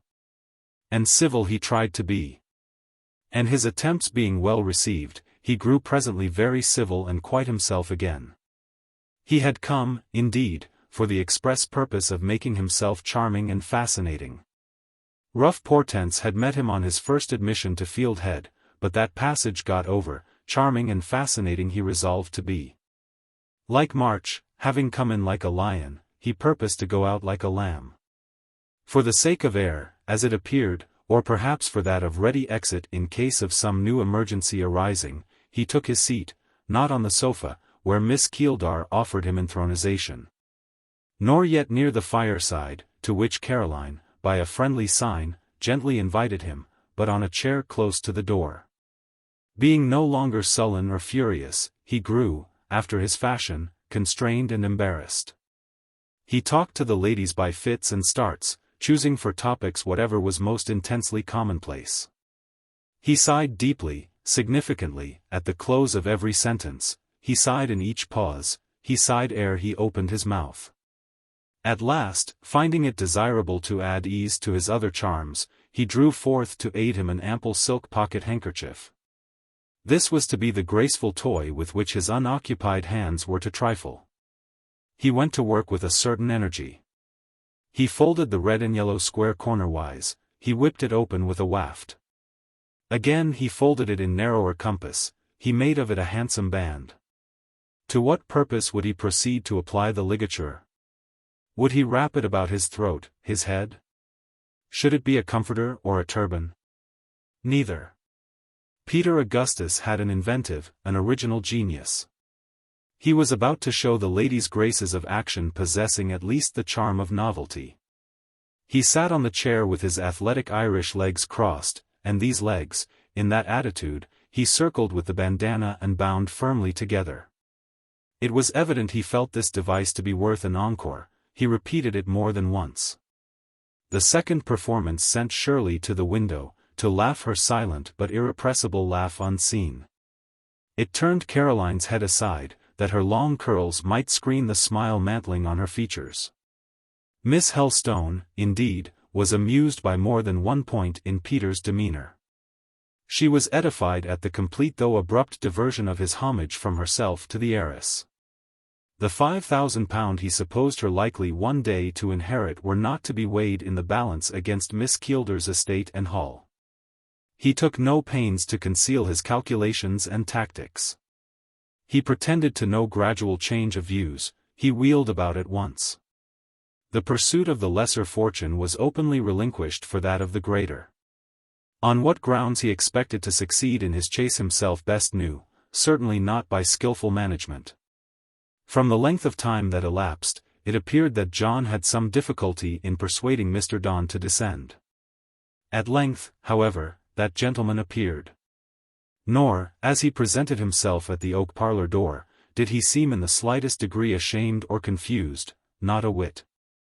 Donne, indeed, was of that coldly phlegmatic, immovably complacent, densely self-satisfied nature which is insensible to shame. He had never blushed in his life, no humiliation could abash him. His nerves were not capable of sensation enough to stir his life and make colour mount to his cheek, he had no fire in his blood and no modesty in his soul. He was a frontless, arrogant, decorous slip of the commonplace, conceited, inane, insipid, and this gentleman had a notion of wooing Miss Keeldar. He knew no more, however, how to set about the business than if he had been an image carved in wood. He had no idea of a taste to be pleased, a heart to be reached in courtship. His notion was, when he should have formally visited her a few times, to write a letter proposing marriage. Then he calculated she would accept him for love of his office, then they would be married. Then he should be master of Fieldhead, and he should live very comfortably, have servants at his command, eat and drink of the best, and be a great man. You would not have suspected his intentions when he addressed his intended bride in an impertinent, injured tone, a very dangerous dog that, Miss Keeldar. I wonder you should keep such an animal. Do you, Mr. Donne? Perhaps you will wonder more when I tell you I am very fond of him. I should say you are not serious in the assertion. Can't fancy a lady fond of that brute, 'tis so ugly, a mere carter's dog. Pray hang him. Hang what I am fond of. And purchase in his stead some sweetly pooty pug or poodle, something appropriate to the fair sex. Ladies generally like lapdogs. Perhaps I am an exception. Oh, you can't be, you know. All ladies are alike in those matters. That is universally allowed. Tartar frightened you terribly, Mr. Donne. I hope you won't take any harm. That I shall, no doubt. He gave me a turn I shall not soon forget. When I saw him, such was Mr. Donne's pronunciation, about to spring, I thought I should have fainted. Perhaps you did faint in the bedroom. You were a long time there. No, I bore up that I might hold the door fast. I was determined not to let anyone enter. I thought I would keep a barrier between me and the enemy. But what if your friend Mr. Malone had been worried? Malone must take care of himself. Your man persuaded me to come out at last by saying the dog was chained up in his kennel. If I had not been assured of this, I would have remained all day in the chamber. But what is that? I declare the man has told a falsehood. The dog is there. And indeed Tartar walked past the glass door opening to the garden, stiff, tawny, and black-muzzled as ever. He still seemed in bad humor. He was growling again, and whistling a half-strangled whistle, being an inheritance from the bulldog side of his ancestry. There are other visitors coming, observed Shirley, with that provoking coolness which the owners of formidable-looking dogs are apt to show while their animals are all bristle and bay. Tartar sprang down the pavement towards the gate, bellowing avec explosion. 51 His mistress quietly opened the glass door, and stepped out chirping to him. His bellow was already silenced, and he was lifting up his huge, blunt, stupid head to the new collars to be patted. What? Tartar, Tartar, said a cheery, rather boyish voice, don't you know us? Good morning, old boy. And little Mr. Sweeting, whose conscious good nature made him comparatively fearless of man, woman, child, or brute, came through the gate, caressing the guardian. His vicar, Mr. Hall, followed. He had no fear of Tartar either, and Tartar had no ill will to him. He snuffed both the gentlemen round, and then, as if concluding that they were harmless, and might be allowed to pass, he withdrew to the sunny front of the hall, leaving the archway free. Mr. Sweeting followed, and would have played with him, but Tartar took no notice of his caresses. It was only his mistress's hand whose touch gave him pleasure.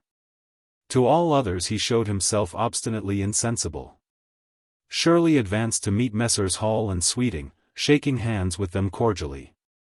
They were come to tell her of certain successes they had achieved that morning in applications for subscriptions to the fund. Mr. Hall's eyes beamed benignantly through his spectacles, his plain face looked positively handsome with goodness. And when Caroline, seeing who was come, ran out to meet him, and put both her hands into his, he gazed down on her with a gentle, serene, affectionate expression that gave him the aspect of a smiling Melanchthon. Instead of re-entering the house, they strayed through the garden, the ladies walking one on each side of Mr. Hall. It was a breezy sunny day. The air freshened the girls' cheeks and gracefully dishevelled their ringlets. Both of them looked pretty, one gay. Mr. Hall spoke oftenest to his brilliant companion, looked most frequently at the quiet one. Miss Keeldar gathered handfuls of the profusely blooming flowers whose perfume filled the enclosure. She gave some to Caroline, telling her to choose a nosegay for Mr. Hall, and with her lap filled with delicate and splendid blossoms, Caroline sat down on the steps of a summer-house. The vicar stood near her, leaning on his cane. Shirley, who could not be inhospitable, now called out the neglected pair in the oak parlor. She convoyed Donne past his dread enemy Tartar, who, with his nose on his fore paws, lay snoring under the meridian sun.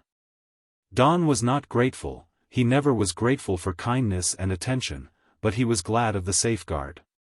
Miss Keeldar, desirous of being impartial, offered the curates flowers. They accepted them with native awkwardness. Malone seemed specially at a loss, when a bouquet filled one hand, while his shillelagh occupied the other.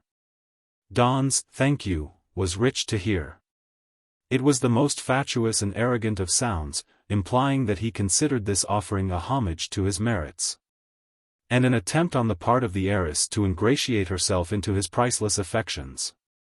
Sweeting alone received the posy like a smart, sensible little man, as he was, putting it gallantly and nattily into his buttonhole.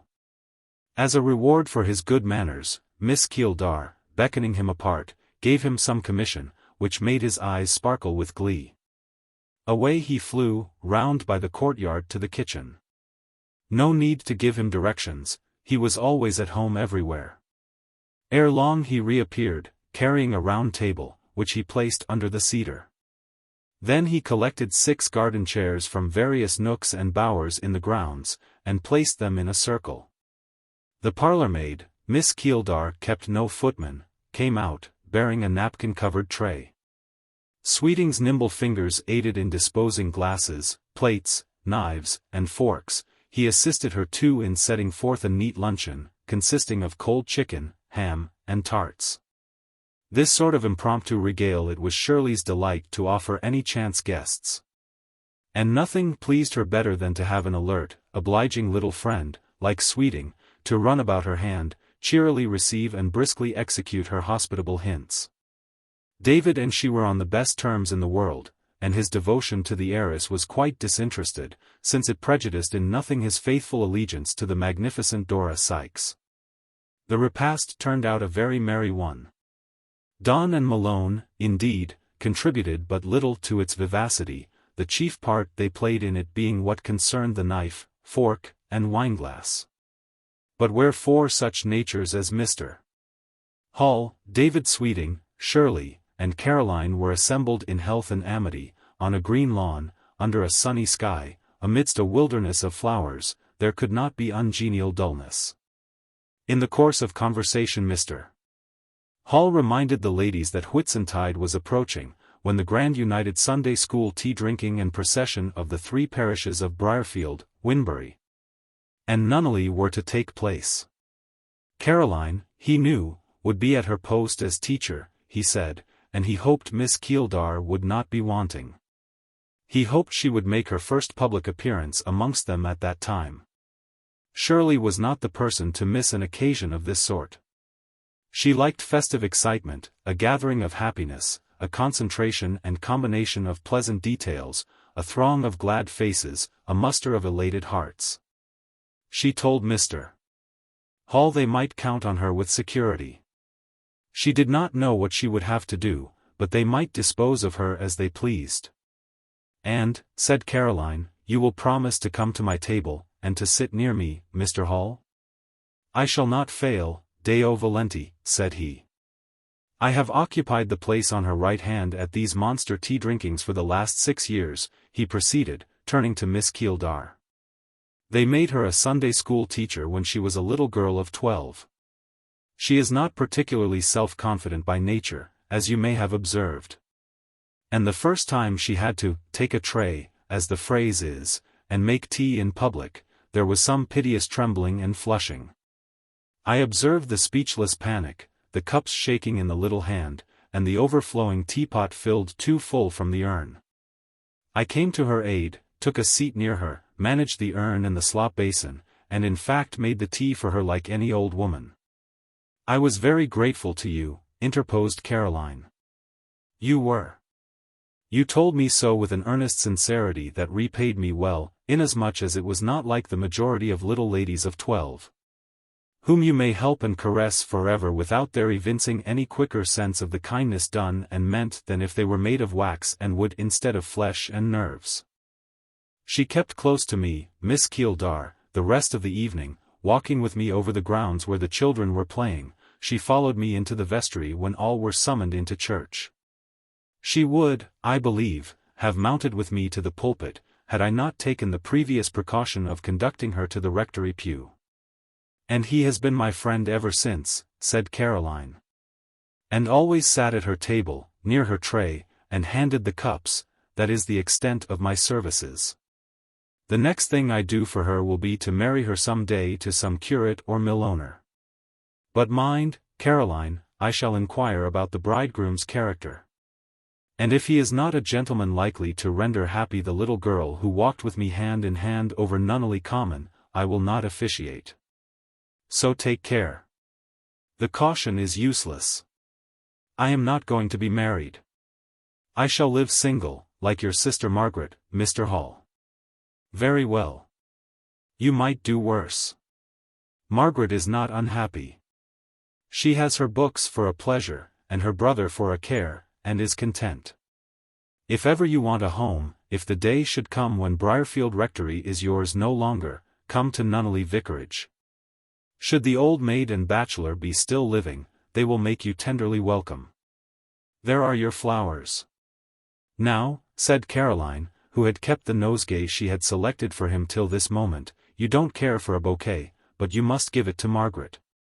Only, to be sentimental for once, keep that little forget-me-not, which is a wild flower I gathered from the grass.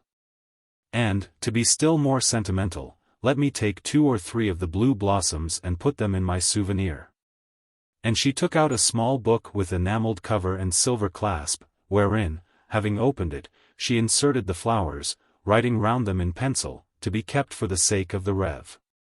Cyril Hall, my friend. May, 18. The Reverend Cyril Hall, on his part, also placed a sprig in safety between the leaves of a pocket testament. He only wrote on the margin, Caroline. Now, said he, smiling, I trust we are romantic enough. Miss Keeldar, he continued, the curates, by the by, during this conversation, were too much occupied with their own jokes to notice what passed at the other end of the table. I hope you are laughing at this trait of exaltation in the old grey-headed vicar. But the fact is, I am so used to comply with the requests of this young friend of yours, I don't know how to refuse her when she tells me to do anything. You would say it is not much in my way to traffic with flowers and forget-me-nots, but, you see, when requested to be sentimental, I am obedient. He is naturally rather sentimental, remarked Caroline. Margaret told me so, and I know what pleases him. That you should be good and happy? Yes, that is one of my greatest pleasures. May God long preserve to you the blessings of peace and innocence. By which phrase I mean comparative innocence, for in his sight, I am well aware, none are pure. What to our human perceptions looks spotless as we fancy angels, is to him but frailty, needing the blood of his Son to cleanse, and the strength of his Spirit to sustain.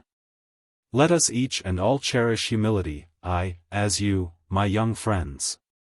And we may well do it when we look into our own hearts, and see their temptations, inconsistencies, propensities, even we blush to recognize. And it is not youth, nor good looks, nor grace, nor any gentle outside charm which makes either beauty or goodness in God's eyes. Young ladies, when your mirror or men's tongues flatter you, remember that, in the sight of her Maker, Mary Ann Ainley, a woman whom neither glass nor lips have ever panegyrized, is fairer and better than either of you. She is indeed, he added, after a pause, she is indeed. You young things, wrapped up in yourselves and in earthly hopes, scarcely live as Christ lived.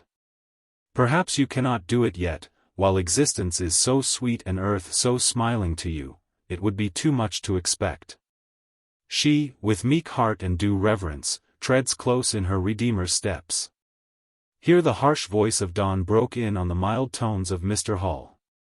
Ahem, he began, clearing his throat evidently for a speech of some importance, ahem. Miss Keeldar, your attention an instant, if you please. Well, said Shirley nonchalantly, what is it? I listen. All of me is ear that is not eye.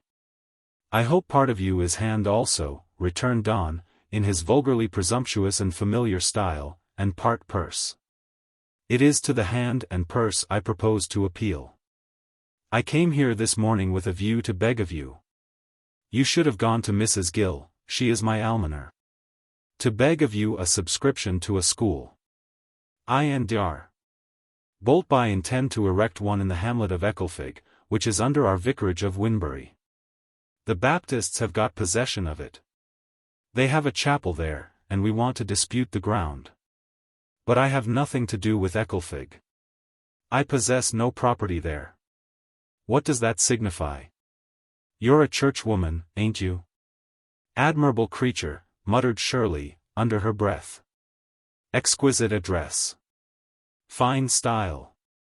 What raptures he excites in me. Then aloud, I am a churchwoman, certainly. Then you can't refuse to contribute in this case. The population of Ecclefig are a parcel of brutes, we want to civilize them. Who is to be the missionary? Myself, probably. You won't fail through lack of sympathy with your flock.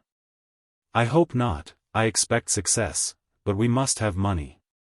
There is the paper. Pray give a handsome sum. When asked for money, Shirley rarely held back. She put down her name for £5. After the £300 she had lately given, and the many smaller sums she was giving constantly, it was as much as she could at present afford. Donne looked at it, declared the subscription shabby, and clamorously demanded more. Miss Keeldar flushed up with some indignation and more astonishment. At present I shall give no more, said she. Not give more?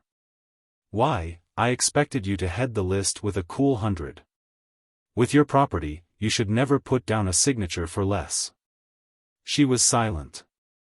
In the South, went on Donne, a lady with 1,000 a year would be ashamed to give £5 for a public object. Shirley, so rarely haughty, looked so now.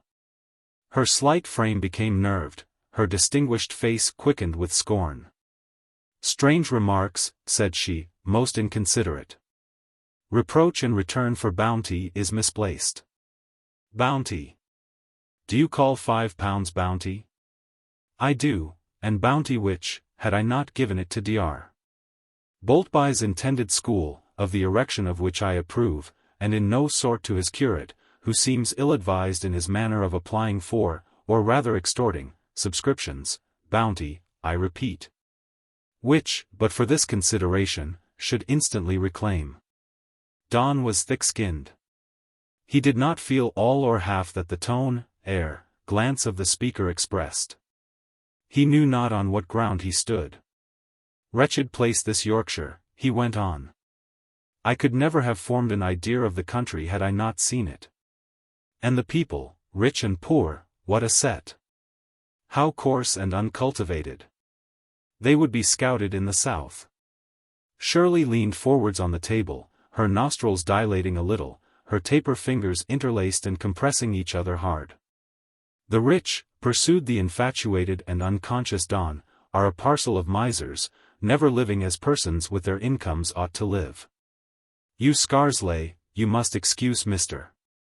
Donne's pronunciation, reader, it was very choice, he considered it genteel, and prided himself on his southern accent. Northern ears received with singular sensations his utterance of certain words. You Scarsley ever see a family where a proper carriage or a reg-law butler is kept? And as to the poor, just look at them when they come crowding about the church doors on the occasion of a marriage or a funeral, clattering in clogs.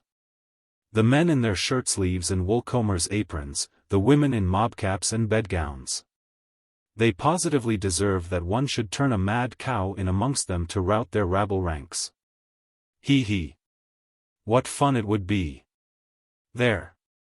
You have reached the climax, said Shirley quietly. You have reached the climax, she repeated, turning her glowing glance towards him. You cannot go beyond it, and, she added with emphasis, you shall not, in my house. Up she rose, nobody could control her now, for she was exasperated, straight she walked to her garden gates, wide she flung them open. Walk through, she said austerely, and pretty quickly, and set foot on this pavement no more. Donne was astounded. He had thought all the time he was showing himself off to high advantage, as a lofty-souled person of the first ton. He imagined he was producing a crushing impression. Had he not expressed disdain of everything in Yorkshire? What more conclusive proof could be given that he was better than anything there? And yet here was he about to be turned like a dog out of a Yorkshire garden. Where, under such circumstances, was the concatenation accordingly? "Rid me of you instantly, instantly," reiterated Shirley, as he lingered. "Madam, a clergyman. Turn out a clergyman. Off. Were you an archbishop you have proved yourself no gentleman, and must go. Quick." She was quite resolved. There was no trifling with her. Besides, Tartar was again rising, he perceived symptoms of a commotion, he manifested a disposition to join in. There was evidently nothing for it but to go, and Donne made his exodus, the heiress sweeping him a deep curtsy as she closed the gates on him. How dare the pompous priest abuse his flock? How dare the lisping Cockney revile Yorkshire, was her sole observation on the circumstance, as she returned to the table. Ere long the little party broke up. Miss Keeldar's ruffled and darkened brow, curled lip, and incensed eye gave no invitation to further social enjoyment. Chapter 16. Whitsuntide. The fund prospered. By dint of Miss Keeldar's example, the three rectors' vigorous exertions, and the efficient though quiet aid of their spinster and spectacled lieutenants, Mary and Ainley and Margaret Hall, a handsome sum was raised. And this being judiciously managed, served for the present greatly to alleviate the distress of the unemployed poor. The neighborhood seemed to grow calmer. For a fortnight past no cloth had been destroyed, no outrage on mill or mansion had been committed in the three parishes. Shirley was sanguine that the evil she wished to avert was almost escaped, that the threatened storm was passing over. With the approach of summer she felt certain that trade would improve, it always did, and then this weary war could not last forever, peace must return one day. With peace, what an impulse would be given to commerce! Such was the usual tenor of her observations to her tenant, Gerard Moore, whenever she met him where they could converse. And Moore would listen very quietly, too quietly to satisfy her. She would then by her impatient glance demand something more from him, some explanation, or at least some additional remark. Smiling in his way, with that expression which gave a remarkable cast of sweetness to his mouth, while his brow remained grave, he would answer to the effect that himself too trusted in the finite nature of the war. That it was indeed on that ground the anchor of his hopes was fixed, thereon his speculations depended. For you are aware, he would continue, that I now work Hollow's mill entirely on speculation. I sell nothing, there is no market for my goods. I manufacture for a future day. I make myself ready to take advantage of the first opening that shall occur. 3 months ago this was impossible to me, I had exhausted both credit and capital. You well know who came to my rescue, from what hand I received the loan which saved me. It is on the strength of that loan I am enabled to continue the bold game which, a while since, I feared I should never play more. Total ruin I know will follow loss, and I am aware that gain is doubtful, but I am quite cheerful. So long as I can be active, so long as I can strive, so long, in short, as my hands are not tied, it is impossible for me to be depressed. 1 year, nay, but 6 months, of the reign of the olive, and I am safe, for, as you say, peace will give an impulse to commerce. In this you are right. But as to the restored tranquility of the neighborhood, as to the permanent good effect of your charitable fund, I doubt.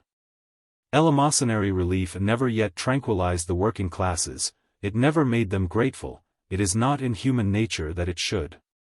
I suppose, were all things ordered aright, they ought not to be in a position to need that humiliating relief, and this they feel. We should feel it were we so placed. Besides, to whom should they be grateful? To you, to the clergy perhaps, but not to us mill owners. They hate us worse than ever. Then the disaffected here are in correspondence with the disaffected elsewhere. Nottingham is one of their headquarters, Manchester another, Birmingham a third. The subalterns receive orders from their chiefs, they are in a good state of discipline, no blow is struck without mature deliberation. In sultry weather you have seen the sky threaten thunder day by day, and yet night after night the clouds have cleared, and the sun has set quietly, but the danger was not gone, it was only delayed. The long-threatening storm is sure to break at last. There is analogy between the moral and physical atmosphere. Well, Mr. Moore, so these conferences always ended, take care of yourself. If you think that I have ever done you any good, reward me by promising to take care of yourself. I do, I will take close and watchful care. I wish to live, not to die. The future opens like Eden before me, and still, when I look deep into the shades of my paradise, I see a vision that I like better than seraph or cherub glide across remote vistas. Do you? Pray, what vision? I see. The maid came bustling in with the tea things. The early part of that May, as we have seen, was fine, the middle was wet. But in the last week, at change of moon, it cleared again. A fresh wind swept off the silver-white, deep-piled rain clouds, bearing them, mass on mass, to the eastern horizon, on whose verge they dwindled, and behind whose rim they disappeared. Leaving the vault behind all pure blue space, ready for the reign of the summer sun. That sun rose broad on Whitsuntide. The gathering of the schools was signalized by splendid weather. Whit Tuesday was the great day, in preparation for which the two large schoolrooms of Briarfield, built by the present rector, chiefly at his own expense, were cleaned out, whitewashed, repainted, and decorated with flowers and evergreens, some from the rectory garden, 2 cartloads from Fieldhead, and a wheelbarrowful from the more stingy domain of De Walden, the residence of Mr. Wynne. In these schoolrooms 20 tables, each calculated to accommodate 20 guests, were laid out, surrounded with benches, and covered with white cloths. Above them were suspended at least some 20 cages, containing as many canaries, according to a fancy of the district, specially cherished by Mr. Helstone's clerk, who delighted in the piercing song of these birds, and knew that amidst confusion of tongues they always caroled loudest. These tables, be it understood, were not spread for the 1,200 scholars to be assembled from the 3 parishes, but only for the patrons and teachers of the schools. The children's feast was to be spread in the open air. At 1 o'clock the troops were to come in, at 2 they were to be marshalled, till 4 they were to parade the parish. Then came the feast, and afterwards the meeting, with music and speechifying in the church. Why Briarfield was chosen for the point of rendezvous, the scene of the fete, should be explained. It was not because it was the largest or most populous parish, Winbury far outdid it in that respect. Nor because it was the oldest, antique as were the hoary church and rectory, Nunnally's low-roofed temple and mossy parsonage, buried both in coeval oaks, outstanding sentinels of Nun wood, were older still. It was simply because Mr. Helstone willed it so, and Mr. Helstone's will was stronger than that of Boltby or Hull. The former could not, the latter would not, dispute a point of precedence with their resolute and imperious brother. They let him lead and rule. This notable anniversary had always hitherto been a trying day to Caroline Helstone, because it dragged her perforce into public, compelling her to face all that was wealthy, respectable, influential in the neighborhood, in whose presence, but for the kind countenance of Mr. Hall, she would have appeared unsupported. Obliged to be conspicuous. Obliged to walk at the head of her regiment as the rector's niece, and first teacher of the first class. Obliged to make tea at the first table for a mixed multitude of ladies and gentlemen, and to do all this without the countenance of mother, aunt, or other chaperone, she, meantime, being a nervous person, who mortally feared publicity, it will be comprehended that, under these circumstances, she trembled at the approach of Whitsuntide. But this year Shirley was to be with her, and that changed the aspect of the trial singularly, it changed it utterly. It was a trial no longer, it was almost an enjoyment. Miss Keeldar was better in her single self than a host of ordinary friends. Quite self-possessed, and always spirited and easy. Conscious of her social importance, yet never presuming upon it, it would be enough to give one courage only to look at her. The only fear was lest the heiress should not be punctual to tryst.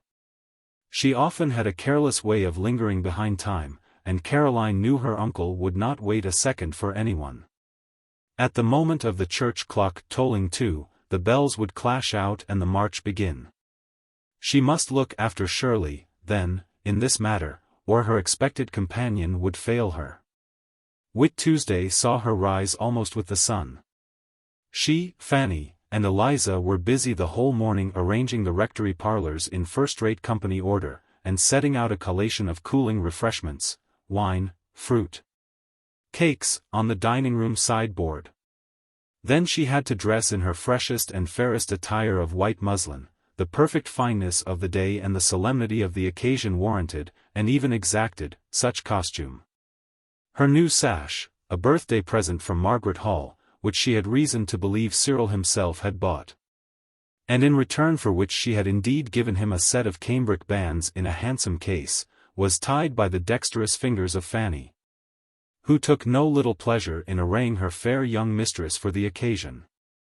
Her simple bonnet had been trimmed to correspond with her sash, her pretty but inexpensive scarf of white crepe suited her dress. When ready she formed a picture, not bright enough to dazzle, but fair enough to interest. Not brilliantly striking, but very delicately pleasing, a picture in which sweetness of tint, purity of air, and grace of mien atoned for the absence of rich coloring and magnificent contour. What her brown eye and clear forehead showed of her mind was in keeping with her dress and face, modest, gentle, and, though pensive, harmonious. It appeared that neither lamb nor dove need fear her, but would welcome rather, in her look of simplicity and softness, a sympathy with their own natures, or with the natures we ascribe to them.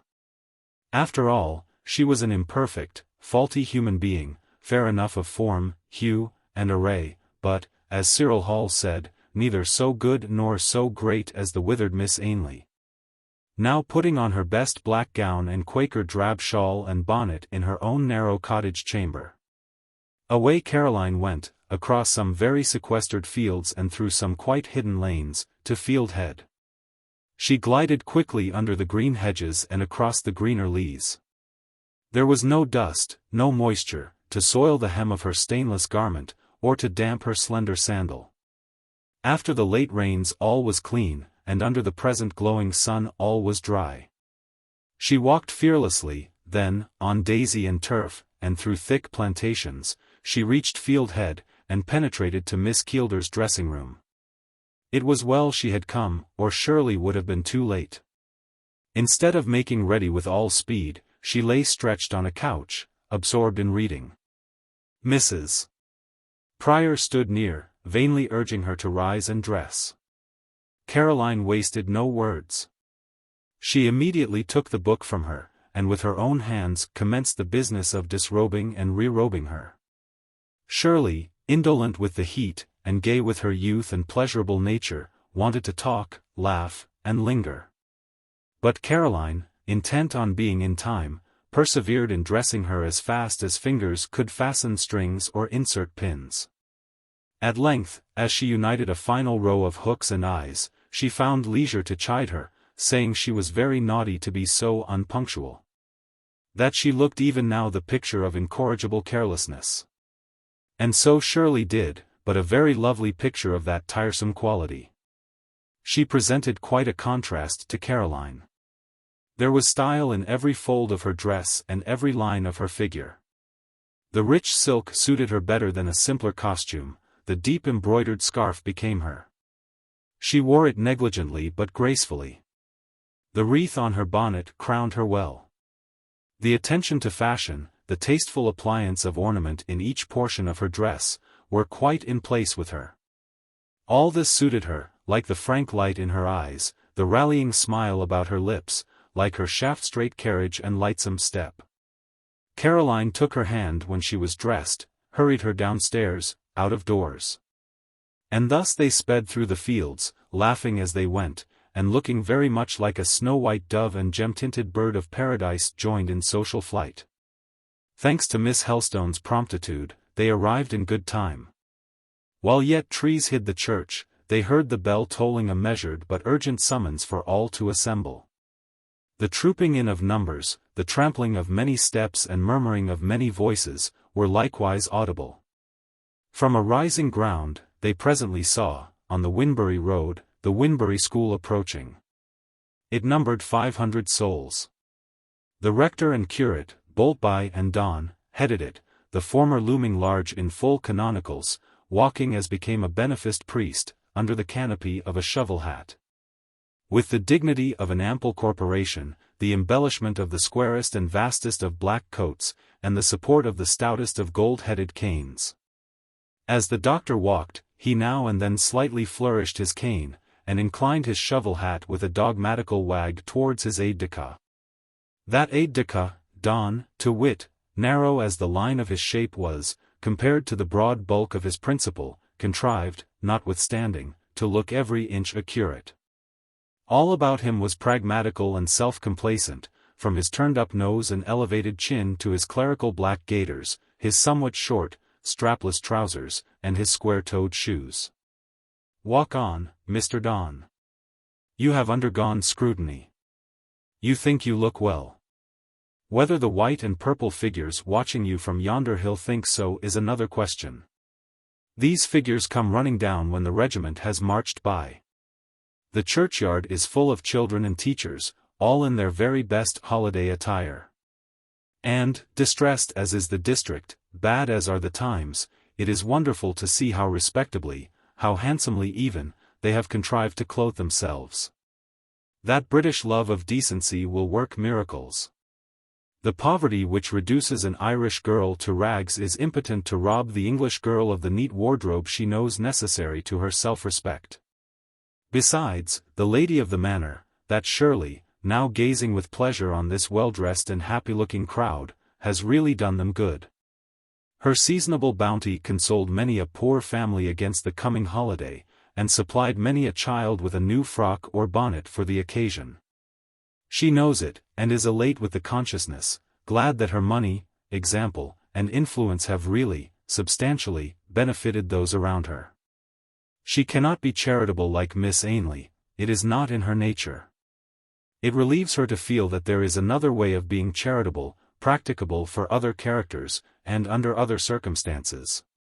Caroline, too, is pleased, for she also has done good in her small way, robbed herself of more than one dress, ribbon, or collar she could ill spare, to aid in fitting out the scholars of her class. And as she could not give money, she has followed Miss Ainley's example in giving her time and her industry to sew for the children. Not only is the churchyard full, but the rectory garden is also thronged. Pairs and parties of ladies and gentlemen are seen walking amongst the waving lilacs and laburnums. The house also is occupied. At the wide-open parlor windows gay groups are standing. These are the patrons and teachers, who are to swell the procession. In the parson's croft, behind the rectory, are the musicians of the 3 parish bands, with their instruments.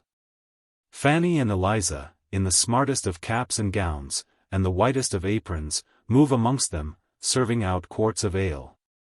Whereof a stock was brewed very sound and strong some weeks since by the rector's orders, and under his special superintendence. Whatever he had a hand in must be managed handsomely. Shabby doings, of any description were not endured under his sanction. From the erection of a public building, a church, school, or courthouse, to the cooking of a dinner, he still advocated the lordly, liberal, and effective. Miss Keeldar was like him in this respect, and they mutually approved each other's arrangements. Caroline and Shirley were soon in the midst of the company. The former met them very easily for her. Instead of sitting down in a retired corner, or stealing away to her own room till the procession should be marshalled, according to her wont, she moved through the 3 parlors. Conversed and smiled, absolutely spoke once or twice ere she was spoken to, and, in short, seemed a new creature. It was Shirley's presence which thus transformed her. The view of Miss Keeldar's air and manner did her a world of good. Shirley had no fear of her kind, no tendency to shrink from, to avoid it. All human beings, men, women, or children, whom low breeding or coarse presumption did not render positively offensive, were welcome enough to her, some much more so than others, of course. But, generally speaking, till a man had indisputably proved himself bad and a nuisance, Shirley was willing to think him good and an acquisition, and to treat him accordingly. This disposition made her a general favorite, for it robbed her very raillery of its sting, and gave her serious or smiling conversation a happy charm. Nor did it diminish the value of her intimate friendship, which was a distinct thing from this social benevolence, depending, indeed, on quite a different part of her character. Miss Helstone was the choice of her affection and intellect, the Mrs. Pearson, Sykes, Wynne, etc., etc., only the profiteers by her good nature and vivacity. Donne happened to come into the drawing-room while Shirley, sitting on the sofa, formed the center of a tolerably wide circle. She had already forgotten her exasperation against him, and she bowed and smiled good-humoredly. The disposition of the man was then seen. He knew neither how to decline the advance with dignity, as one whose just pride has been wounded, nor how to meet it with frankness, as one who is glad to forget and forgive. His punishment had impressed him with no sense of shame, and he did not experience that feeling on encountering his chastiser. He was not vigorous enough in evil to be actively malignant, he merely passed by sheepishly with a rated, scowling look. Nothing could ever again reconcile him to his enemy. While no passion of resentment, for even sharper and more ignominious inflictions, could his lymphatic nature know. He was not worth a scene, said Shirley to Caroline. What a fool I was. To revenge on poor Donne his silly spite at Yorkshire is something like crushing a gnat for attacking the hide of a rhinoceros. Had I been a gentleman, I believe I should have helped him off the premises by dint of physical force. I am glad now I only employed the moral weapon. But he must come near me no more. I don't like him. He irritates me. There is not even amusement to be had out of him. Malone is better sport. It seemed as if Malone wished to justify the preference, for the words were scarcely out of the speaker's mouth when Peter Augustus came up, all in grande tenue, 52 gloved and scented. With his hair oiled and brushed to perfection, and bearing in one hand a huge bunch of cabbage roses, 5 or 6 in full blow. These he presented to the heiress with a grace to which the most cunning pencil could do but defective justice. And who, after this, could dare to say that Peter was not a ladies' man? He had gathered and he had given flowers, he had offered a sentimental, a poetic tribute at the shrine of love or mammon. Hercules holding the distaff was but a faint type of Peter bearing the roses. He must have thought this himself, for he seemed amazed at what he had done. He backed without a word, he was going away with a husky chuckle of self-satisfaction. Then he bethought himself to stop and turn, to ascertain by ocular testimony that he really had presented a bouquet. Yes, there were the 6 red cabbages on the purple satin lap, a very white hand, with some gold rings on the fingers, slightly holding them together, and streaming ringlets. Half hiding a laughing face, drooped over them. Only half hiding. Peter saw the laugh, it was unmistakable. He was made a joke of. His gallantry, his chivalry, were the subject of a jest for a petticoat, for 2 petticoats. Miss Helstone too was smiling. Moreover, he felt he was seen through, and Peter grew black as a thundercloud. When Shirley looked up, a fell eye was fastened on her. Malone, at least, had energy enough in hate. She saw it in his glance. Peter is worth a scene, and shall have it, if he likes, one day, she whispered to her friend. And now, solemn and somber as to their color, though bland enough as to their faces, appeared at the dining-room door the 3 rectors. They had hitherto been busy in the church, and were now coming to take some little refreshment for the body, ere the march commenced. The large morocco-covered easy-chair had been left vacant for Dr. Boltby. He was put into it, and Caroline, obeying the instigations of Shirley, who told her now was the time to play the hostess, hastened to hand to her uncle's vast, revered, and, on the whole, worthy friend, a glass of wine and a plate of macaroons. Boltby's churchwardens, patrons of the Sunday school both, as he insisted on their being, were already beside him. Mrs. Sykes and the other ladies of his congregation were on his right hand and on his left, expressing their hopes that he was not fatigued, their fears that the day would be too warm for him. Mrs. Boltby, who held an opinion that when her lord dropped asleep after a good dinner his face became as the face of an angel, was bending over him, tenderly wiping some perspiration, real or imaginary, from his brow. Boltby, in short, was in his glory, and in a round, sound voix de poitrine 53 he rumbled out thanks for attentions and assurances of his tolerable health. Of Caroline he took no manner of notice as she came near, save to accept what she offered. He did not see her, he never did see her, he hardly knew that such a person existed. He saw the macaroons, however, and being fond of sweets, possessed himself of a small handful thereof. The wine Mrs. Boltby insisted on mingling with hot water, and qualifying with sugar and nutmeg. Mr. Hall stood near an open window, breathing the fresh air and scent of flowers, and talking like a brother to Miss Ainley. To him Caroline turned her attention with pleasure. What should she bring him? He must not help himself, he must be served by her. And she provided herself with a little salver, that she might offer him variety. Margaret Hall joined them. So did Miss Keeldar. The four ladies stood round their favourite pastor. They also had an idea that they looked on the face of an earthly angel. Cyril Hall was their pope, infallible to them as Dr.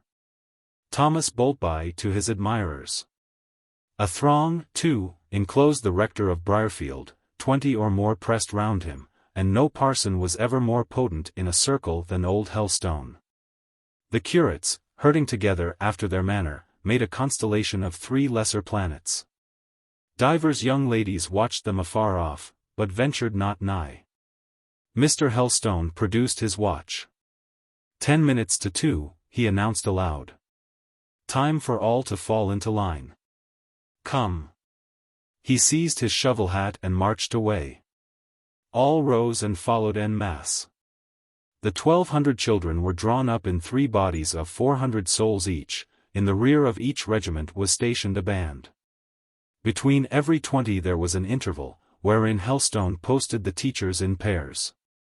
To the van of the armies he summoned Grace Boltby and Mary Sykes lead out Winbury. Margaret Hall and Mary and Ainley conduct Nunneley. Caroline Helstone and Shirley Keeldar head Briarfield. Then again he gave command. Mr. Donne to Winbury, Mr. Sweeting to Nunneley, Mr. Malone to Briarfield. And these gentlemen stepped up before the lady generals. The rectors passed to the full front, the parish clerks fell to the extreme rear. Helstone lifted his shovel hat. In an instant out clashed the 8 bells in the tower, loud swelled the sounding bands, flute spoke and clarion answered, deep rolled the drums, and away they marched. The broad white road unrolled before the long procession, the sun and sky surveyed it cloudless, the wind tossed the tree boughs above it. And the 1,200 children and 140 adults of which it was composed trod on in time and tune, with gay faces and glad hearts. It was a joyous scene, and a scene to do good. It was a day of happiness for rich and poor, the work, first of God, and then of the clergy. Let England's priests have their due. They are a faulty set in some respects, being only of common flesh and blood like us all, but the land would be badly off without them. Britain would miss her church, if that church fell. God save it. God also reform it. Chapter 17. The School Feast.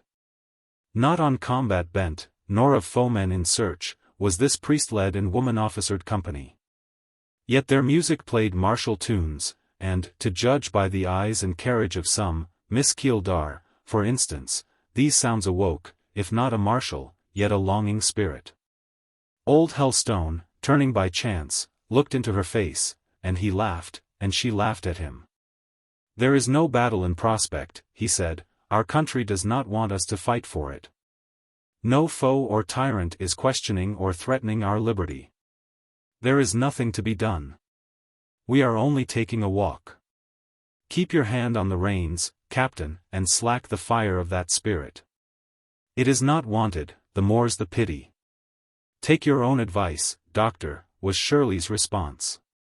To Caroline she murmured, I'll borrow of imagination what reality will not give me. We are not soldiers, bloodshed is not my desire, or if we are soldiers of the cross. Time has rolled back some hundreds of years, and we are bound on a pilgrimage to Palestine. But no. That is too visionary. I need a sterner dream. We are lowlanders of Scotland, following a covenanting captain up into the hills to hold a meeting out of the reach of persecuting troopers. We know that battle may follow prayer, and as we believe that in the worst issue of battle heaven must be our reward, we are ready and willing to redden the peat moss with our blood. That music stirs my soul, it wakens all my life, it makes my heart beat, not with its tempered daily pulse, but with a new, thrilling vigor. I almost long for danger, for a faith, a land, or at least a lover to defend. Look, Shirley, interrupted Caroline. What is that red speck above Stilbrow brow? You have keener sight than I. Just turn your eagle eye to it. Miss Keeldar looked. I see, she said, then added presently, there is a line of red. They are soldiers, cavalry soldiers, she subjoined quickly. They ride fast. There are 6 of them. They will pass us. No, they have turned off to the right. They saw our procession, and avoid it by making a circuit. Where are they going? Perhaps they are only exercising their horses. Perhaps so. We see them no more now. Mr. Helstone here spoke. We shall pass through Royd Lane, to reach Nunneley Common by a shortcut, said he. And into the straits of Royd Lane they accordingly defiled. It was very narrow, so narrow that only 2 could walk abreast without falling into the ditch which ran along each side. They had gained the middle of it, when excitement became obvious in the clerical commanders. Boltby's spectacles and Helstone's rehoboam were agitated, the curates nudged each other, Mr. Hall turned to the ladies and smiled. What is the matter, was the demand. He pointed with his staff to the end of the lane before them. Lo and behold! Another, an opposition, procession was there entering, headed also by men in black, and followed also, as they could now hear, by music. Is it our double? Asked Shirley, our manifold wraith. Here is a card turned up. If you wanted a battle, you are likely to get one, at least of looks, whispered Caroline, laughing. They shall not pass us, cried the curates unanimously. We'll not give way. Give way, retorted Helstone sternly, turning round, who talks of giving way? You, boys, mind what you are about. The ladies, I know, will be firm. I can trust them. There is not a churchwoman here but will stand her ground against these folks, for the honor of the establishment. What does Miss Keeldar say? She asks what is it? The dissenting and Methodist schools, the Baptists, Independents, and Wesleyans, joined in unholy alliance. And turning purposely into this lane with the intention of obstructing our march and driving us back. Bad manners, said Shirley, and I hate bad manners. Of course, they must have a lesson. A lesson in politeness, suggested Mr. Hall, who was ever for peace, not an example of rudeness. Old Helstone moved on. Quickening his step, he marched some yards in advance of his company. He had nearly reached the other sable leaders, when he who appeared to act as the hostile commander-in-chief, a large, greasy man, with black hair combed flat on his forehead, called a halt. The procession paused. He drew forth a hymn book, gave out a verse, set a tune, and they all struck up the most dolorous of canticles. Helstone signed to his bands. They clashed out with all the power of brass. He desired them to play Rule, Britannia, and ordered the children to join in vocally, which they did with enthusiastic spirit. The enemy was sung and stormed down, his psalm quelled. As far as noise went, he was conquered. "Now, follow me," exclaimed Helstone, not at a run, but at a firm, smart pace. "Be steady, every child and woman of you. Keep together. Hold on by each other's skirts, if necessary." And he strode on with such a determined and deliberate gait, and was, besides, so well seconded by his scholars and teachers, who did exactly as he told them, neither running nor faltering, but marching with cool, solid impetus, the curates, too, being compelled to do the same, as they were between two fires, Helstone and Miss Keeldar, both of whom watched any deviation with lynx-eyed vigilance, and were ready, the one with his cane, the other with her parasol, to rebuke the slightest breach of orders. The least independent or irregular demonstration, that the body of dissenters were first amazed, then alarmed, then borne down and pressed back, and at last forced to turn tail and leave the outlet from Royd Lane free. Boltby suffered in the onslaught, but Helstone and Malone, between them, held him up, and brought him through the business, whole in limb, though sorely tried in wind. The fat dissenter who had given out the hymn was left sitting in the ditch.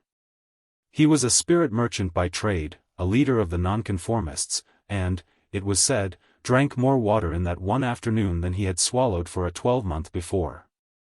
Mr. Hall had taken care of Caroline, and Caroline of him. He and Miss Ainley made their own quiet comments to each other afterwards on the incident. Miss Keeldar and Mr. Helstone shook hands heartily when they had fairly got the whole party through the lane.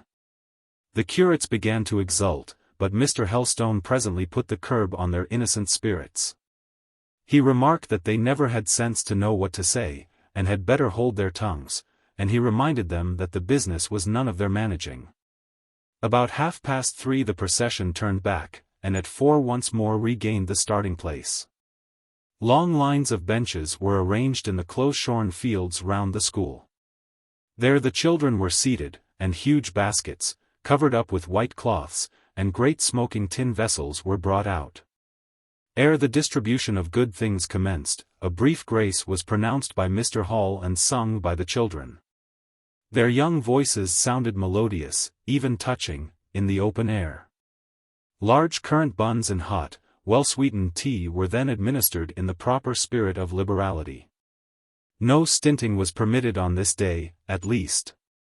The rule for each child's allowance being that it was to have about twice as much as it could possibly eat, thus leaving a reserve to be carried home for such as age, sickness, or other impediment prevented from coming to the feast. Buns and beer circulated, meantime, amongst the musicians and church singers. Afterwards the benches were removed, and they were left to unbend their spirits in licensed play. A bell summoned the teachers, patrons, and patronesses to the schoolroom. Miss Keeldar, Miss Helstone, and many other ladies were already there, glancing over the arrangement of their separate trays and tables. Most of the female servants of the neighborhood, together with the clerks, the singers, and the musicians' wives, had been pressed into the service of the day as waiters. Each vied with the other in smartness and daintiness of dress, and many handsome forms were seen amongst the younger ones. About 60 were cutting bread and butter, another 60 supplying hot water, brought from the coppers of the rector's kitchen. The profusion of flowers and evergreens decorating the white walls, the show of silver teapots and bright porcelain on the tables, the active figures, blithe faces, gay dresses flitting about everywhere, formed altogether a refreshing and lively spectacle. Everybody talked, not very loudly, but merrily, and the canary birds sang shrill in their high-hung cages. Caroline, as the rector's niece, took her place at one of the 3 first tables, Mrs. Boltby and Margaret Hall officiated at the others. At these tables the elite of the company were to be entertained, strict rules of equality not being more in fashion at Briarfield than elsewhere. Miss Helstone removed her bonnet and scarf, that she might be less oppressed with the heat. Her long curls, falling on her neck, served almost in place of a veil. And for the rest, her muslin dress was fashioned modestly as a nun's robe, enabling her thus to dispense with the encumbrance of a shawl. The room was filling. Mr. Hall had taken his post beside Caroline, who now, as she rearranged the cups and spoons before her, whispered to him in a low voice remarks on the events of the day. He looked a little grave about what had taken place in Royd Lane, and she tried to smile him out of his seriousness. Miss Keeldar sat near, for a wonder, neither laughing nor talking. On the contrary, very still, and gazing round her vigilantly. She seemed afraid lest some intruder should take a seat she apparently wished to reserve next her own. Ever and anon she spread her satin dress over an undue portion of the bench, or laid her gloves or her embroidered handkerchief upon it. Caroline noticed this manège 54 at last, and asked her what friend she expected. Shirley bent towards her, almost touched her ear with her rosy lips, and whispered with a musical softness that often characterized her tones when what she said tended even remotely to stir some sweet secret source of feeling in her heart, "I expect Mr. Moore. I saw him last night, and I made him promise to come with his sister, and to sit at our table. He won't fail me, I feel certain. But I apprehend his coming too late, and being separated from us. Here is a fresh batch arriving, every place will be taken. Provoking. In fact, Mr. Wynne the magistrate, his wife, his son, and his 2 daughters now entered in high state. They were Briarfield gentry. Of course their place was at the first table, and being conducted thither, they filled up the whole remaining space. For Miss Keeldar's comfort, Mr. Sam Wynne inducted himself into the very vacancy she had kept for Moore, planting himself solidly on her gown, her gloves, and her handkerchief. Mr. Sam was one of the objects of her aversion, and the more so because he showed serious symptoms of an aim at her hand. The old gentleman, too, had publicly declared that the Fieldhead estate and the D. Walden estate were delightfully contagious, a malapropism which rumour had not failed to repeat to Shirley. Caroline's ears yet rung with that thrilling whisper, "I expect Mr. Moore." Her heart yet beat and her cheek yet glowed with it, when a note from the organ pealed above the confused hum of the place. Dr. Boltby, Mr. Helstone, and Mr. Hall rose, so did all present, and grace was sung to the accompaniment of the music, and then tea began.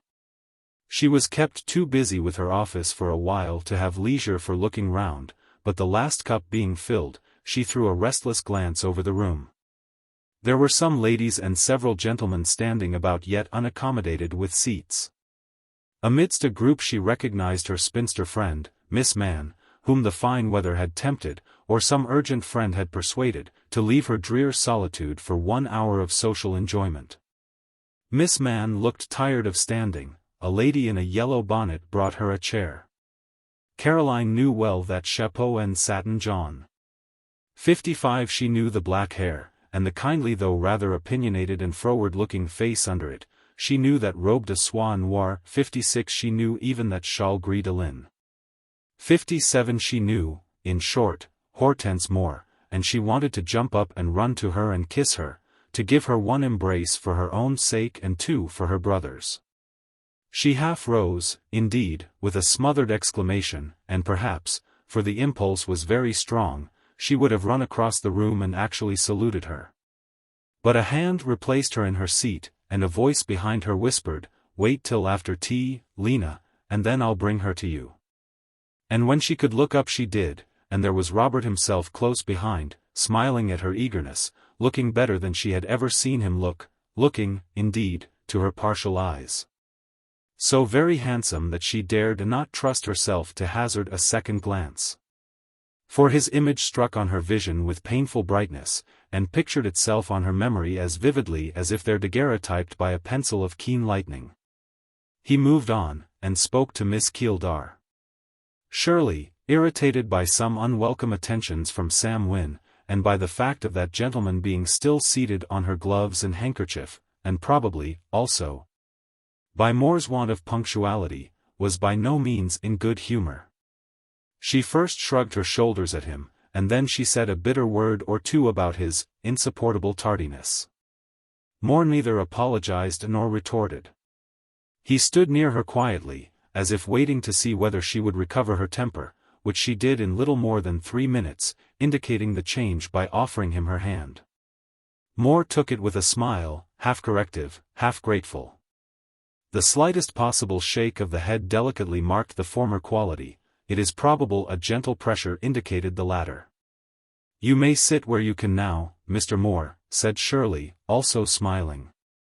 "You see there is not an inch of room for you here, but I discern plenty of space at Mrs. Boltby's table, between Miss Armitage and Miss Birdwhistle. Go. John Sykes will be your vis-a-vis, and you will sit with your back towards us." Moore, however, preferred lingering about where he was. He now and then took a turn down the long room, pausing in his walk to interchange greetings with other gentlemen in his own placeless predicament.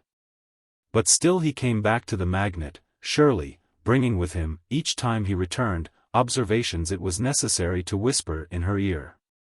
Meantime poor Sam Wynne looked far from comfortable. His fair neighbor, judging from her movements, appeared in a mood the most unquiet and unaccommodating. She would not sit still 2 seconds. She was hot, she fanned herself. Complained of want of air and space. She remarked that, in her opinion, when people had finished their tea they ought to leave the tables, and announced distinctly that she expected to faint if the present state of things continued. Mr. Sam offered to accompany her into the open air, just the way to give her her death of cold, she alleged. In short, his post became untenable. And having swallowed his quantum of tea, he judged it expedient to evacuate. Moore should have been at hand, whereas he was quite at the other extremity of the room, deep in conference with Christopher Sykes. A large corn factor, Timothy Ramsden, Esq., happened to be nearer. And feeling himself tired of standing, he advanced to fill the vacant seat. Shirley's expedients did not fail her. A sweep of her scarf upset her teacup, its contents were shared between the bench and her own satin dress. Of course, it became necessary to call a waiter to remedy the mischief. Mr. Ramsden, a stout, puffy gentleman, as large in person as he was in property, held aloof from the consequent commotion. Shirley, usually almost culpably indifferent to slight accidents affecting dress, etc., now made a commotion that might have become the most delicate and nervous of her sex. Mr. Ramsden opened his mouth, withdrew slowly, and, as Miss Keeldar again intimated her intention to give way and swoon on the spot, he turned on his heel, and beat a heavy retreat. Moore at last returned.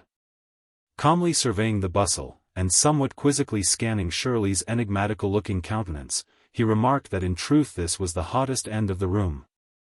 That he found a climate there calculated to agree with none but cool temperaments like his own. And putting the waiters, the napkins, the satin robe, the whole turmoil, in short, to one side, he installed himself where destiny evidently decreed he should sit. Shirley subsided. Her features altered their lines, the raised knit brow and inexplicable curve of the mouth became straight again, willfulness and roguery gave place to other expressions. And all the angular movements with which she had vexed the soul of Sam Wynne were conjured to rest as by a charm. Still no gracious glance was cast on Moore.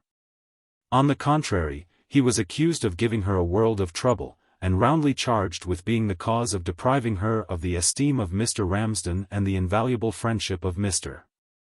Samuel Wynne.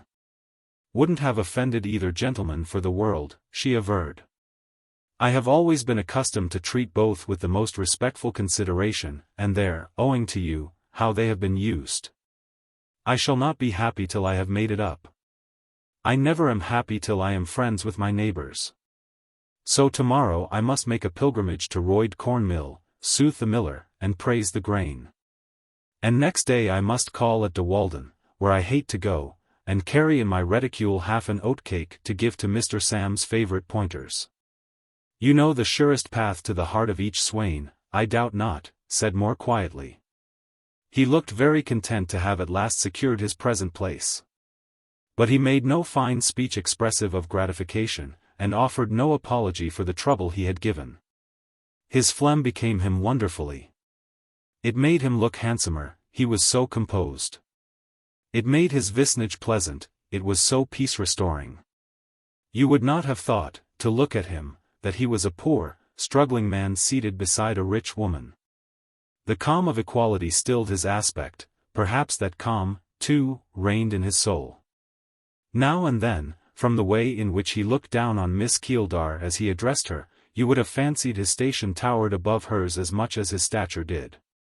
Almost stern lights sometimes crossed his brow and gleamed in his eyes. Their conversation had become animated, though it was confined to a low key.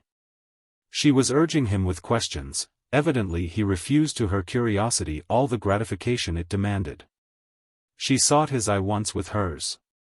You read, in its soft yet eager expression, that it solicited clearer replies. Moore smiled pleasantly, but his lips continued sealed. Then she was piqued, and turned away. But he recalled her attention in 2 minutes. He seemed making promises, which he soothed her into accepting in lieu of information. It appeared that the heat of the room did not suit Miss Helstone. She grew paler and paler as the process of tea-making was protracted. The moment thanks were returned she quitted the table, and hastened to follow her cousin Hortense, who, with Miss Mann, had already sought the open air. Robert Moore had risen when she did, perhaps he meant to speak to her. But there was yet a parting word to exchange with Miss Keeldar, and while it was being uttered Caroline had vanished. Hortense received her former pupil with a demeanor of more dignity than warmth. She had been seriously offended by Mr.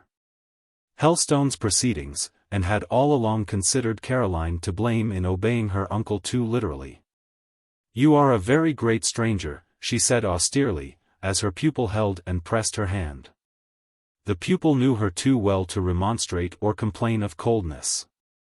She let the punctilious whim pass, sure that her natural bont, I use this French word because it expresses just what I mean, neither goodness nor good nature, but something between the two, would presently get the upper hand.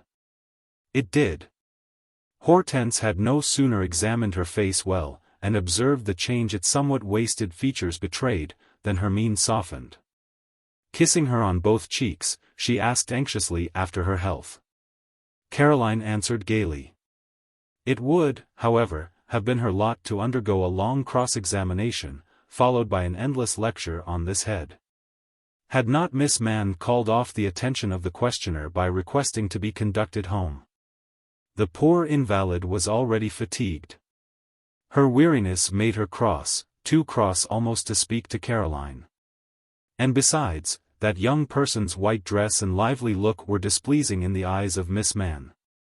The everyday garb of brown stuff or grey gingham, and the everyday air of melancholy, suited the solitary spinster better. She would hardly know her young friend tonight, and quitted her with a cool nod. Hortense having promised to accompany her home, they departed together. Caroline now looked round for Shirley.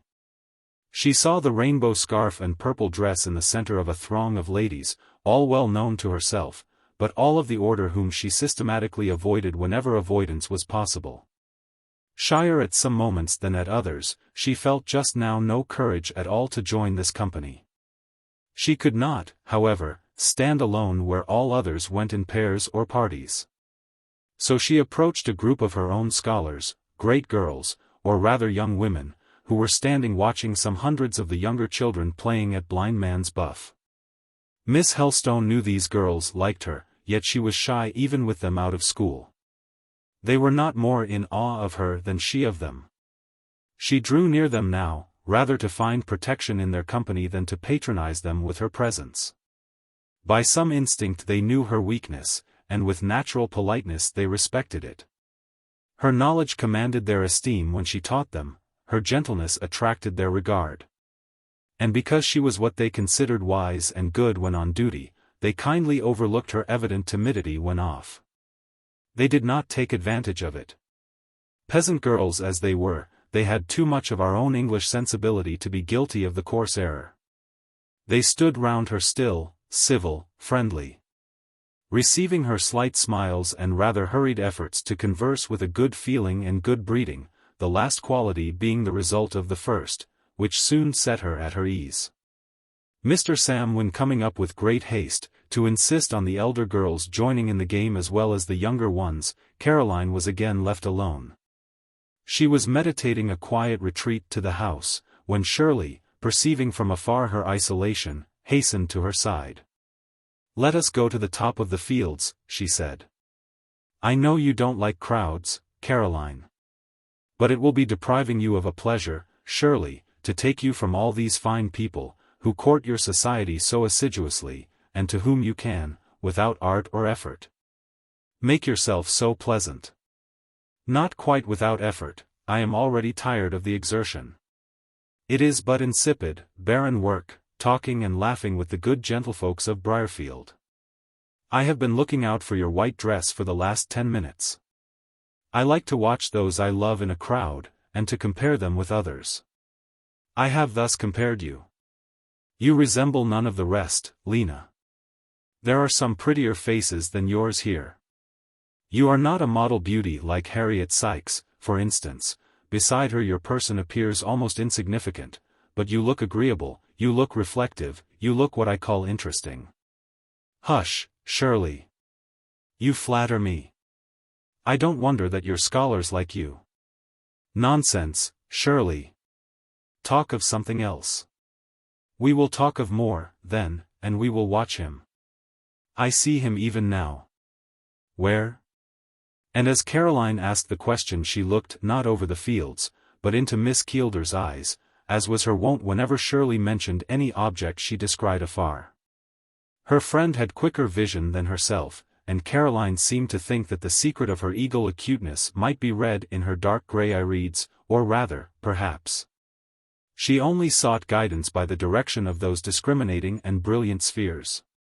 "There is more," said Shirley, pointing right across the wide field where 1,000 children were playing, and now nearly 1,000 adult spectators walking about. "There, can you miss the tall stature and straight port? He looks amidst the set that surround him like Eliab amongst humbler shepherds, like Saul in a war council. And a war council it is, if I am not mistaken." "Why so, Shirley?" asked Caroline, whose eye had at last caught the object it sought. "Robert is just now speaking to my uncle, and they are shaking hands. They are then reconciled. Reconciled and not without good reason, depend on it, making common cause against some common foe. And why, think you, are Messrs. Wynne and Sykes, and Armitage and Ramsden, gathered in such a close circle round them? And why is Malone beckoned to join them? Where he is summoned, be sure a strong arm is needed." Shirley, as she watched, grew restless, her eyes flashed. "They won't trust me," she said. "That is always the way when it comes to the point. What about? Cannot you feel? There is some mystery afloat, some event is expected, some preparation is to be made, I am certain. I saw it all in Mr. Moore's manner this evening. He was excited, yet hard." "Hard to you, Shirley?" "Yes, to me. He often is hard to me. We seldom converse tête-à-tête, but I am made to feel that the basis of his character is not of eiderdown. Yet he seemed to talk to you softly. Did he not? Very gentle tones and quiet manner. Yet the man is peremptory and secret, his secrecy vexes me. Yes, Robert is secret. Which he has scarcely a right to be with me, especially as he commenced by giving me his confidence. Having done nothing to forfeit that confidence, it ought not to be withdrawn, but I suppose I am not considered iron-souled enough to be trusted in a crisis. He fears, probably, to occasion you uneasiness. An unnecessary precaution. I am of elastic materials, not soon crushed. He ought to know that. But the man is proud. He has his faults, say what you will, Lena. Observe how engaged that group appear. They do not know we are watching them. If we keep on the alert, surely, we shall perhaps find the clue to their secret. There will be some unusual movements ere long, perhaps tomorrow, possibly tonight. But my eyes and ears are wide open. Mr. Moore, you shall be under surveillance. Be you vigilant also, Lena. I will. Robert is going, I saw him turn. I believe he noticed us. They are shaking hands. Shaking hands, with emphasis, added Shirley, as if they were ratifying some solemn league and covenant. They saw Robert quit the group, pass through a gate, and disappear. And he has not bid us goodbye, murmured Caroline. Scarcely had the words escaped her lips when she tried by a smile to deny the confession of disappointment they seemed to imply. An unbidden suffusion for one moment both softened and brightened her eyes. "Oh, that is soon remedied," exclaimed Shirley, "we'll make him bid us goodbye." "Make him."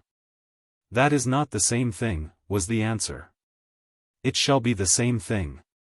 But he is gone, you can't overtake him. I know a shorter way than that he has taken. We will intercept him.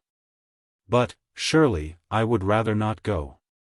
Caroline said this as Miss Keeldar seized her arm and hurried her down the fields.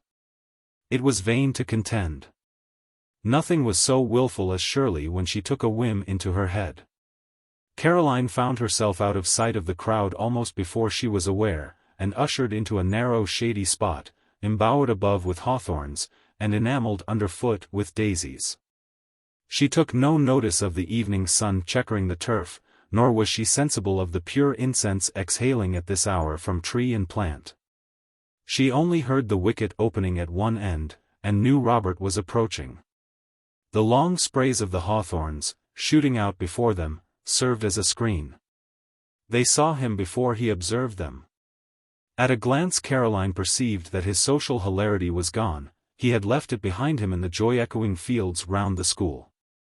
What remained now was his dark, quiet, business countenance. As Shirley had said, a certain hardness characterized his air, while his eye was excited, but austere. So much the worse timed was the present freak of Shirley's. If he had looked disposed for holiday mirth, it would not have mattered much, but now. "I told you not to come," said Caroline, somewhat bitterly, to her friend. She seemed truly perturbed. To be intruded on Robert thus, against her will and his expectation, and when he evidently would rather not be delayed, keenly annoyed her. It did not annoy Miss Keeldar in the least. She stepped forward and faced her tenant, barring his way. "You omitted to bid us goodbye," she said. "Omitted to bid you goodbye? Where did you come from? Are you fairies? I left two like you, one in purple and one in white, standing at the top of a bank, 4 fields off, but a minute ago. You left us there and find us here. We have been watching you, and shall watch you still. You must be questioned one day, but not now. At present all you have to do is to say good night, and then pass." Moore glanced from one to the other without unbending his aspect.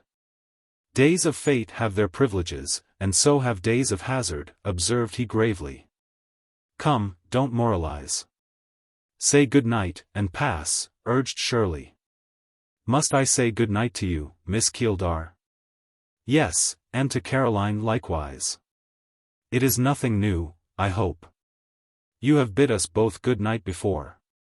He took her hand, held it in one of his, and covered it with the other. He looked down at her gravely, kindly, yet commandingly. The heiress could not make this man her subject. In his gaze on her bright face there was no servility, hardly homage, but there were interest and affection, heightened by another feeling. Something in his tone when he spoke, as well as in his words, marked that last sentiment to be gratitude. "Your debtor bids you good night. May you rest safely and serenely till morning. And you, Mr. Moore, what are you going to do? What have you been saying to Mr. Helstone, with whom I saw you shake hands? Why did all those gentlemen gather round you? Put away reserve for once. Be frank with me. Who can resist you? I will be frank. Tomorrow, if there is anything to relate, you shall hear it. Just now," pleaded Shirley, "don't procrastinate. But I could only tell half a tale. And my time is limited, I have not a moment to spare." Hereafter I will make amends for delay by candor. But are you going home? Yes. Not to leave it any more tonight? Certainly not. At present, farewell to both of you.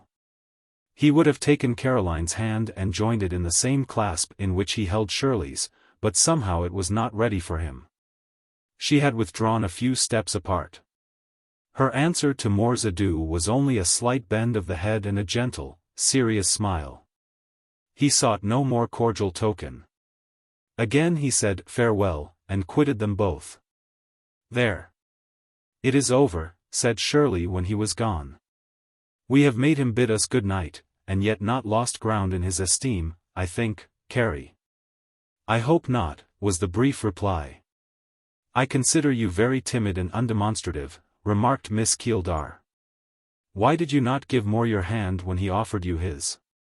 He is your cousin, you like him.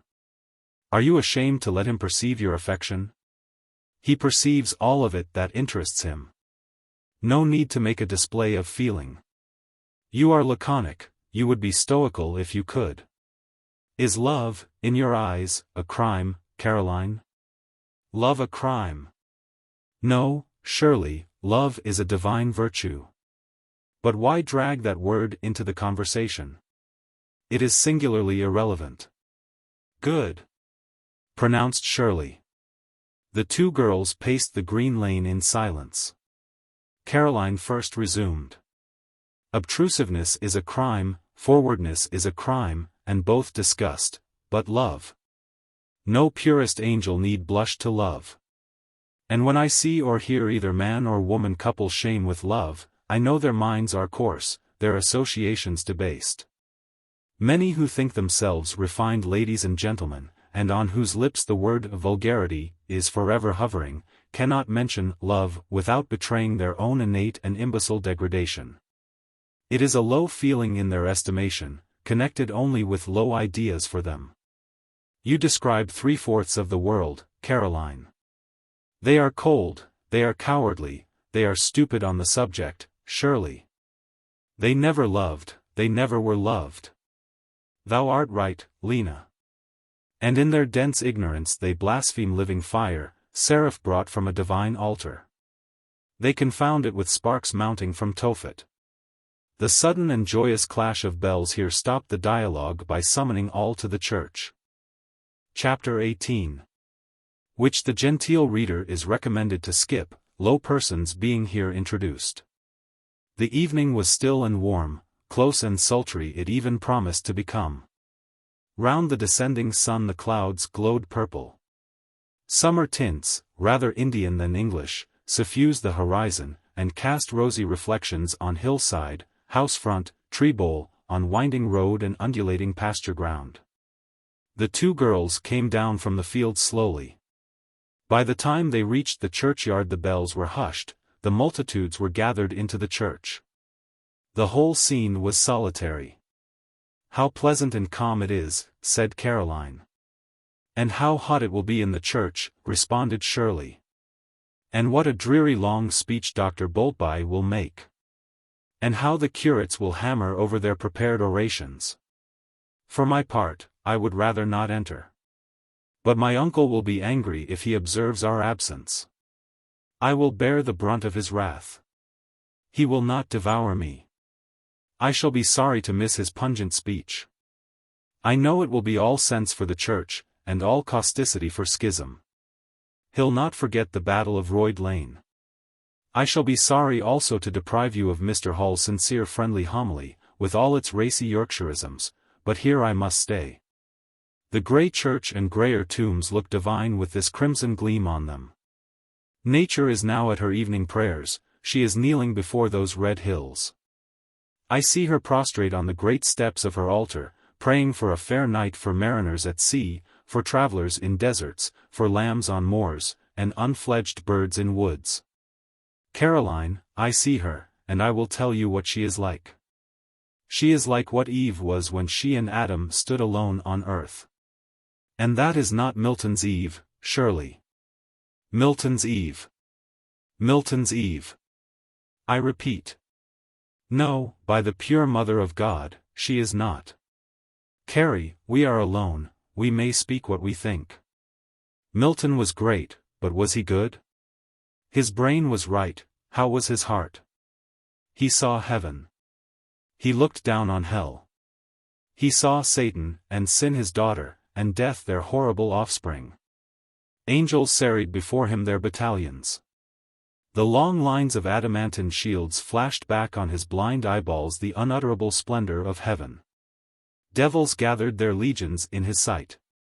Their dim, discrowned, and tarnished armies passed rank and file before him. Milton tried to see the first woman, but, Carrie, he saw her not. You are bold to say so, Shirley. Not more bold than faithful. It was his cook that he saw, or it was Mrs. Gill, as I have seen her, making custards, in the heat of summer, in the cool dairy, with rose-trees and nasturtiums about the latticed window. Preparing a cold collation for the rectors, preserves and dulcet creams. Puzzled what choice to choose for delicacy best, what order so contrived as not to mix tastes, not well joined, inelegant, but bring taste after taste, upheld with kindliest change.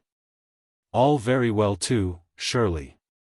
I would beg to remind him that the first men of the earth were Titans, and that Eve was their mother, from her sprang Saturn, Hyperion, Oceanus. She bore Prometheus. Pagan that you are!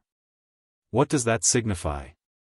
I say, there were giants on the earth in those days, giants that strove to scale heaven. The first woman's breast that heaved with life on this world yielded the daring which could contend with omnipotence, the strength which could bear 1,000 years of bondage. The vitality which could feed that vulture death through uncounted ages, the unexhausted life and uncorrupted excellence, sisters to immortality, which, after millenniums of crimes, struggles, and woes, could conceive and bring forth a Messiah. The first woman was heaven-born. Vast was the heart whence gushed the wellspring of the blood of nations, and grand the undegenerate head where rested the consort crown of creation. She coveted an apple, and was cheated by a snake, but you have got such a hash of scripture and mythology into your head that there is no making any sense of you. You have not yet told me what you saw kneeling on those hills. I now see, a woman Titan. Her robe of blue air spreads to the outskirts of the heath, where yonder flock is grazing. A veil white as an avalanche sweeps from her head to her feet, and arabesques of lightning flame on its borders. Under her breast I see her zone, purple like that horizon. Through its blush shines the star of evening. Her steady eyes I cannot picture. They are clear, they are deep as lakes, they are lifted and full of worship, they tremble with the softness of love and the luster of prayer. Her forehead has the expanse of a cloud, and is paler than the early moon, risen long before dark gathers. She reclines her bosom on the ridge of Stilbro Moor. Her mighty hands are joined beneath it. So kneeling, face to face she speaks with God. That Eve is Jehovah's daughter, as Adam was his son. She is very vague and visionary. Come, Shirley, we ought to go into church. Caroline, I will not, I will stay out here with my mother Eve, in these days called nature. I love her, undying, mighty being. Heaven may have faded from her brow when she fell in paradise, but all that is glorious on earth shines there still. She is taking me to her bosom, and showing me her heart. Hush, Caroline. You will see her and feel as I do, if we are both silent. I will humor your whim, but you will begin talking again ere 10 minutes are over. Miss Keeldar, on whom the soft excitement of the warm summer evening seemed working with unwonted power, leaned against an upright headstone. She fixed her eyes on the deep burning west, and sank into a pleasurable trance. Caroline, going a little apart, paced to and fro beneath the rectory garden wall, dreaming too in her way. Shirley had mentioned the word mother. That word suggested to Caroline's imagination not the mighty and mystical parent of Shirley's visions, but a gentle human form, the form she ascribed to her own mother, unknown, unloved, but not unlonged for. Oh, that the day would come when she would remember her child. Oh, that I might know her, and knowing, love her. Such was her aspiration. The longing of her childhood filled her soul again. The desire which many a night had kept her awake in her crib, and which fear of its fallacy had of late years almost extinguished, relit suddenly, and glowed warm in her heart. That her mother might come some happy day, and send for her to her presence, look upon her fondly with loving eyes, and say to her tenderly, in a sweet voice, "Caroline, my child, I have a home for you. You shall live with me. All the love you have needed, and not tasted, from infancy, I have saved for you carefully. Come, it shall cherish you now." A noise on the road roused Caroline from her filial hopes, and Shirley from her Titan visions. They listened, and heard the tramp of horses. They looked, and saw a glitter through the trees. They caught through the foliage glimpses of martial scarlet, helm shone, plume waved. Silent and orderly, 6 soldiers rode softly by. "The same we saw this afternoon," whispered Shirley. "They have been halting somewhere till now. They wish to be as little noticed as possible, and are seeking their rendezvous at this quiet hour, while the people are at church. Did I not say we should see unusual things ere long?" Scarcely were sight and sound of the soldiers lost, when another and somewhat different disturbance broke the night hush, a child's impatient scream. They looked. A man issued from the church, carrying in his arms an infant, a robust, ruddy little boy of some 2 years old, roaring with all the power of his lungs.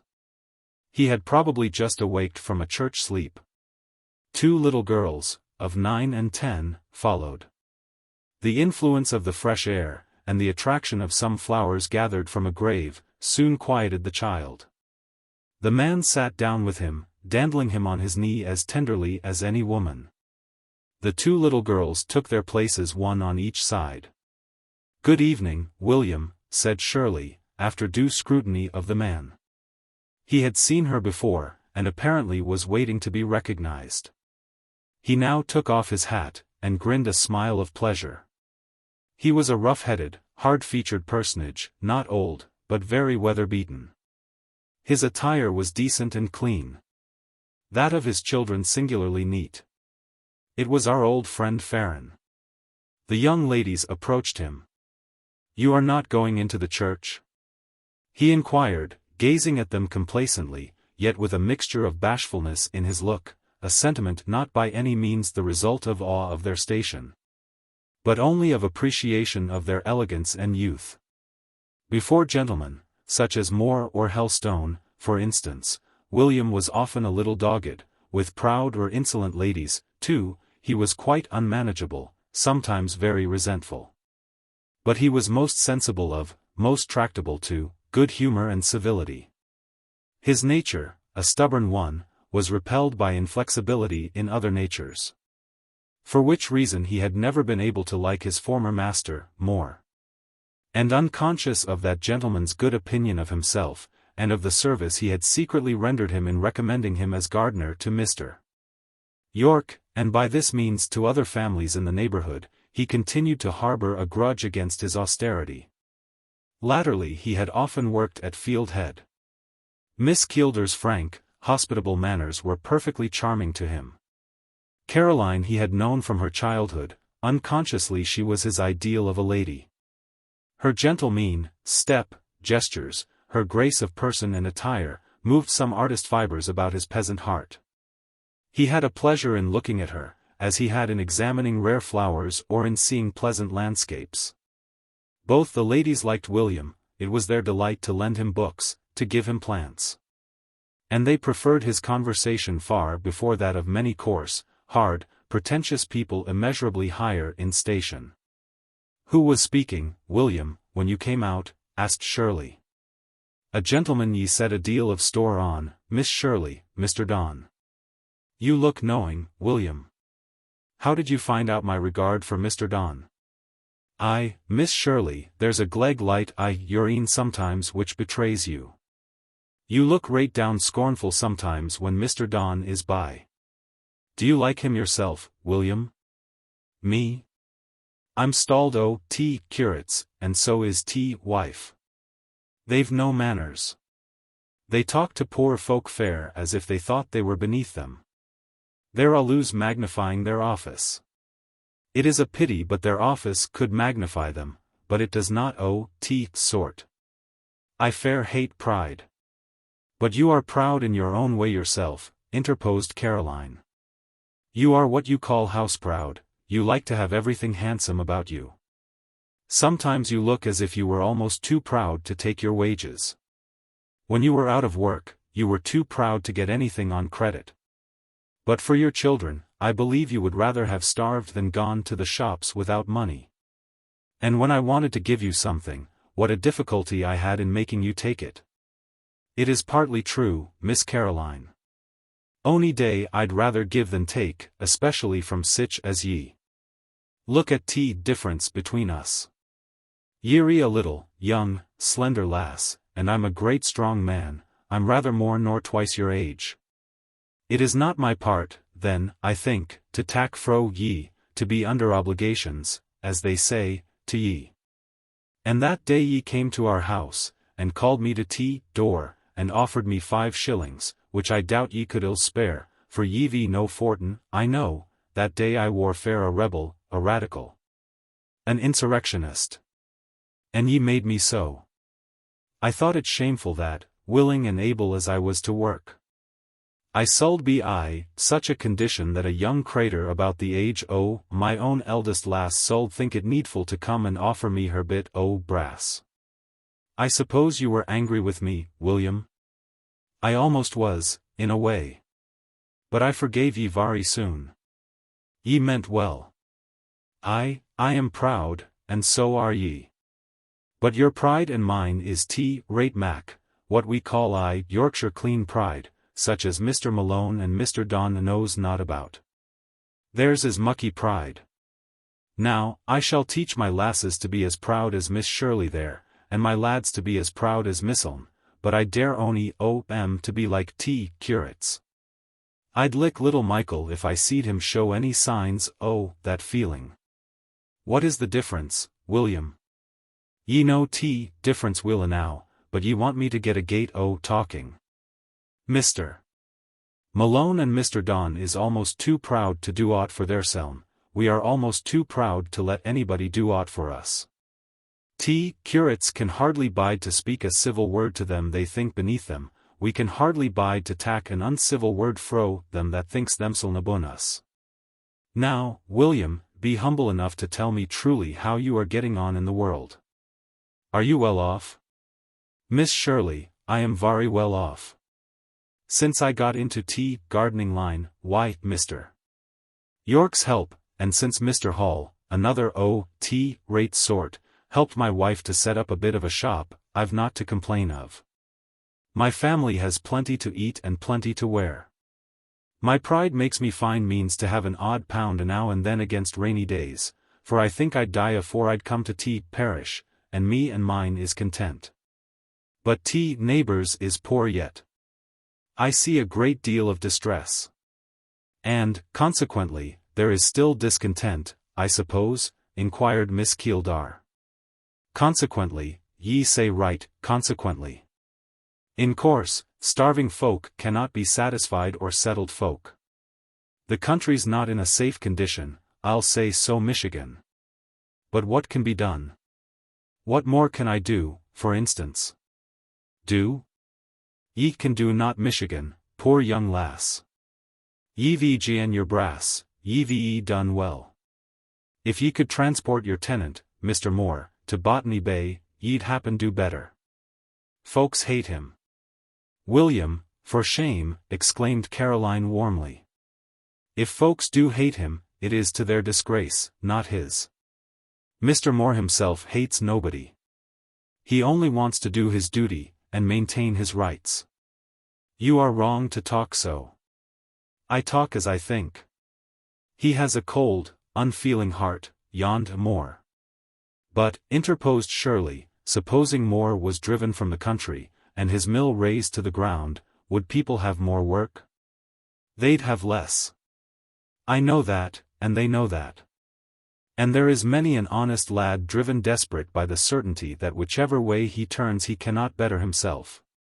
And there is dishonest men plenty to guide them to the devil, scoundrels that reckons to be the people's friends, and that knows not about the people, and is as insincere as Lucifer. I've lived abune 40 year in the world. And I believe that, the people, will never have any true friends but theirseln and them 2 or 3 good folk at different stations that is friends to all the world. Human nature, taking it lump, is not but selfishness. It is but excessive few, it is but just an exception here and there, now and then, such as ye 2 young uns and me, that, being in a different sphere, can understand one other. And be friends without slavishness one hand or pride other. Them that reckons to be friends to a lower class than their own fro political motives is never to be trusted, they always try to make their inferiors tools. For my own part, I will neither be patronized nor misled for no man's pleasure. I've had overtures made to me lately that I saw were treacherous, and I flung back the faces them that offered You won't tell us what overtures? I will not. It would do no good. It would mak no difference. Them they concerned can look after theirseln. We look after worseln, said another voice. Joe Scott had sauntered forth from the church to get a breath of fresh air, and there he stood. I'll warrant ye, Joe, observed William, smiling. And I'll warrant my maester, was the answer. Young ladies, continued Joe, assuming a lordly air, ye'd better go into house. I wonder what for? Inquired Shirley, to whom the overlooker's somewhat pragmatical manners were familiar, and who was often at war with him. For Joe, holding supercilious theories about women in general, resented greatly, in his secret soul, the fact of his master and his master's mill being, in a manner, under petticoat government. And had felt as wormwood and gall certain business visits of the heiress to the Hollows counting-house. Because there is not agate that fits women to be consarned in. Indeed. There is prayer and preaching agate in that church. Are we not concerned in that? Ye have been present neither at the prayer or preaching, ma'am, if I have observed aright. What I alluded to was politics. William Farron here was touching on that subject, if I'm not mistaken. Well, what then? Politics are our habitual study, Joe. Do you know I see a newspaper every day, and 2 of a Sunday? I should think you'll read the marriages, probably, miss, and the murders, and the accidents, and sich like. I read the leading articles, Joe, and the foreign intelligence, and I look over the market prices. In short, I read just what gentlemen read. Joe looked as if he thought this talk was like the chattering of a pie. He replied to it by a disdainful silence. Joe, continued Miss Keeldar, I never yet could ascertain properly whether you are a Whig or a Tory. Pray, which party has the honor of your alliance? It is rather difficult to explain where you are sure not to be understood, was Joe's haughty response. But as to being a Tory, I'd as soon be an old woman, or a young one, which is a more flimsier article still. It is the Tories that carries on the war and ruins trade. And if I be of any party, though political parties is all nonsense, I'm of that which is most favorable to peace, and, by consequence, to the mercantile interests of this here land. So am I, Joe, replied Shirley, who had rather a pleasure in teasing the overlooker, by persisting in talking on subjects with which he opined she, as a woman, had no right to meddle, partly. At least. I have rather a leaning to the agricultural interest, too. As good reason is, seeing that I don't desire England to be under the feet of France, and that if a share of my income comes from Hollow's Mill, a larger share comes from the landed estate around it. It would not do to take any measures injurious to the farmers, Joe, I think. The dues at this hour is unwholesome for females, observed Joe. If you make that remark out of interest in me, I have merely to assure you that I am impervious to cold. I should not mind taking my turn to watch the mill one of these summer nights, armed with your musket, Joe. Joe Scott's chin was always rather prominent. He poked it out, at this speech, some inches farther than usual. But, to go back to my sheep, she proceeded, clothier and mill owner as I am, besides farmer. I cannot get out of my head a certain idea that we manufacturers and persons of business are sometimes a very little, selfish and short-sighted in our views. And rather too regardless of human suffering, rather heartless in our pursuit of gain. Don't you agree with me, Joe? I cannot argue where I cannot be comprehended, was again the answer. Man of mystery. Your master will argue with me sometimes, Joe. He is not so stiff as you are. Maybe not. We've all our own ways. Joe, do you seriously think all the wisdom in the world is lodged in male skulls? I think that women are a kittle and a froward generation. And I've a great respect for the doctrines delivered in the 2nd chapter of St. Paul's first epistle to Timothy. What doctrines, Joe? Let the woman learn in silence, with all subjection. I suffer not a woman to teach, nor to usurp authority over the man, but to be in silence. For Adam was first formed, then Eve. What has that to do with the business? Interjected Shirley. That smacks of rights of primogeniture. I'll bring it up to Mr. Yorke the first time he inveighs against those rights. And, continued Joe Scott, Adam was not deceived, but the woman being deceived was in the transgression. More shame to Adam to sin with his eyes open, cried Miss Keeldar. To confess the honest truth, Joe, I never was easy in my mind concerning that chapter. It puzzles me. It is very plain, miss. He that runs may read. He may read it in his own fashion, remarked Caroline, now joining in the dialogue for the first time. You allow the right of private judgment, I suppose, Joe? My certy, that I do. I allow and claim it for every line of the Holy Book. Women may exercise it as well as men. Nay. Women is to take their husband's opinion, both in politics and religion. It's wholesomest for them. Oh! Oh! Exclaimed both Shirley and Caroline. To be sure, no doubt, aunt, persisted the stubborn overlooker. Consider yourself grown down, and cried shame over, for such a stupid observation, said Miss Keeldar. You might as well say men are to take the opinions of their priests without examination. Of what value would a religion so adopted be? It would be mere blind, besotted superstition. And what is your reading, Miss Helstone? Oh, these words, oh, St. Paul's. Hem. I account for them in this way. He wrote that chapter for a particular congregation of Christians, under peculiar circumstances. And besides, I dare say, if I could read the original Greek, should find that many of the words have been wrongly translated, perhaps misapprehended altogether. It would be possible, I doubt not, with a little ingenuity, to give the passage quite a contrary turn, to make it say, let the woman speak out whenever she sees fit to make an objection. It is permitted to a woman to teach and to exercise authority as much as may be. Man, meantime, cannot do better than hold his peace, and so on. That willn't wash, miss. I dare say it will. My notions are dyed in faster colors than yours, Joe. Mr. Scott, you are a thoroughly dogmatical person, and always were. I like William better than you. Joe is well enough in his own house, said Shirley. I have seen him as quiet as a lamb at home. There is not a better nor a kinder husband in Briarfield. He does not dogmatize to his wife. My wife is a hard-working, plain woman, time and trouble has ta'en all the conceit out of her. But that is not the case with you, young missus. And then you reckon to have so much knowledge.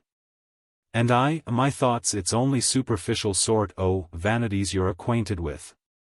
I can tell, happen a year sin, one day Miss Caroline coming into our counting house when I wore packing up summit behind great desk, and she didn't see me.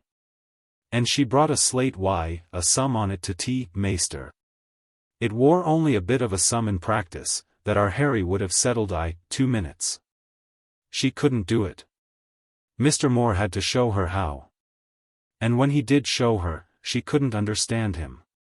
Nonsense, Joe. Nay, it's no nonsense. And Miss Shirley there reckons to hearken to Maester when he's talking our trade, so attentive like, as if she followed him word for word. And all wore as clear as a lady's looking-glass to her een. And all while she's peeping and peeping out window to see if mare stands quiet, and then looking at a bit of a splash on her riding skirt. And then glancing glegly round at Wr counting house cobwebs and dust, and thinking what mucky folk we are, and what a grand ride she'll have just now our Nunneley Common. She hears no more Mr. Moore's talk nor if he spake Hebrew. Joe, you are a real slanderer. I would give you your answer, only the people are coming out of church. We must leave you. Man of prejudice, goodbye. William, goodbye. Children, come up to Fieldhead tomorrow, and you shall choose what you like best out of Mrs. Gill's storeroom.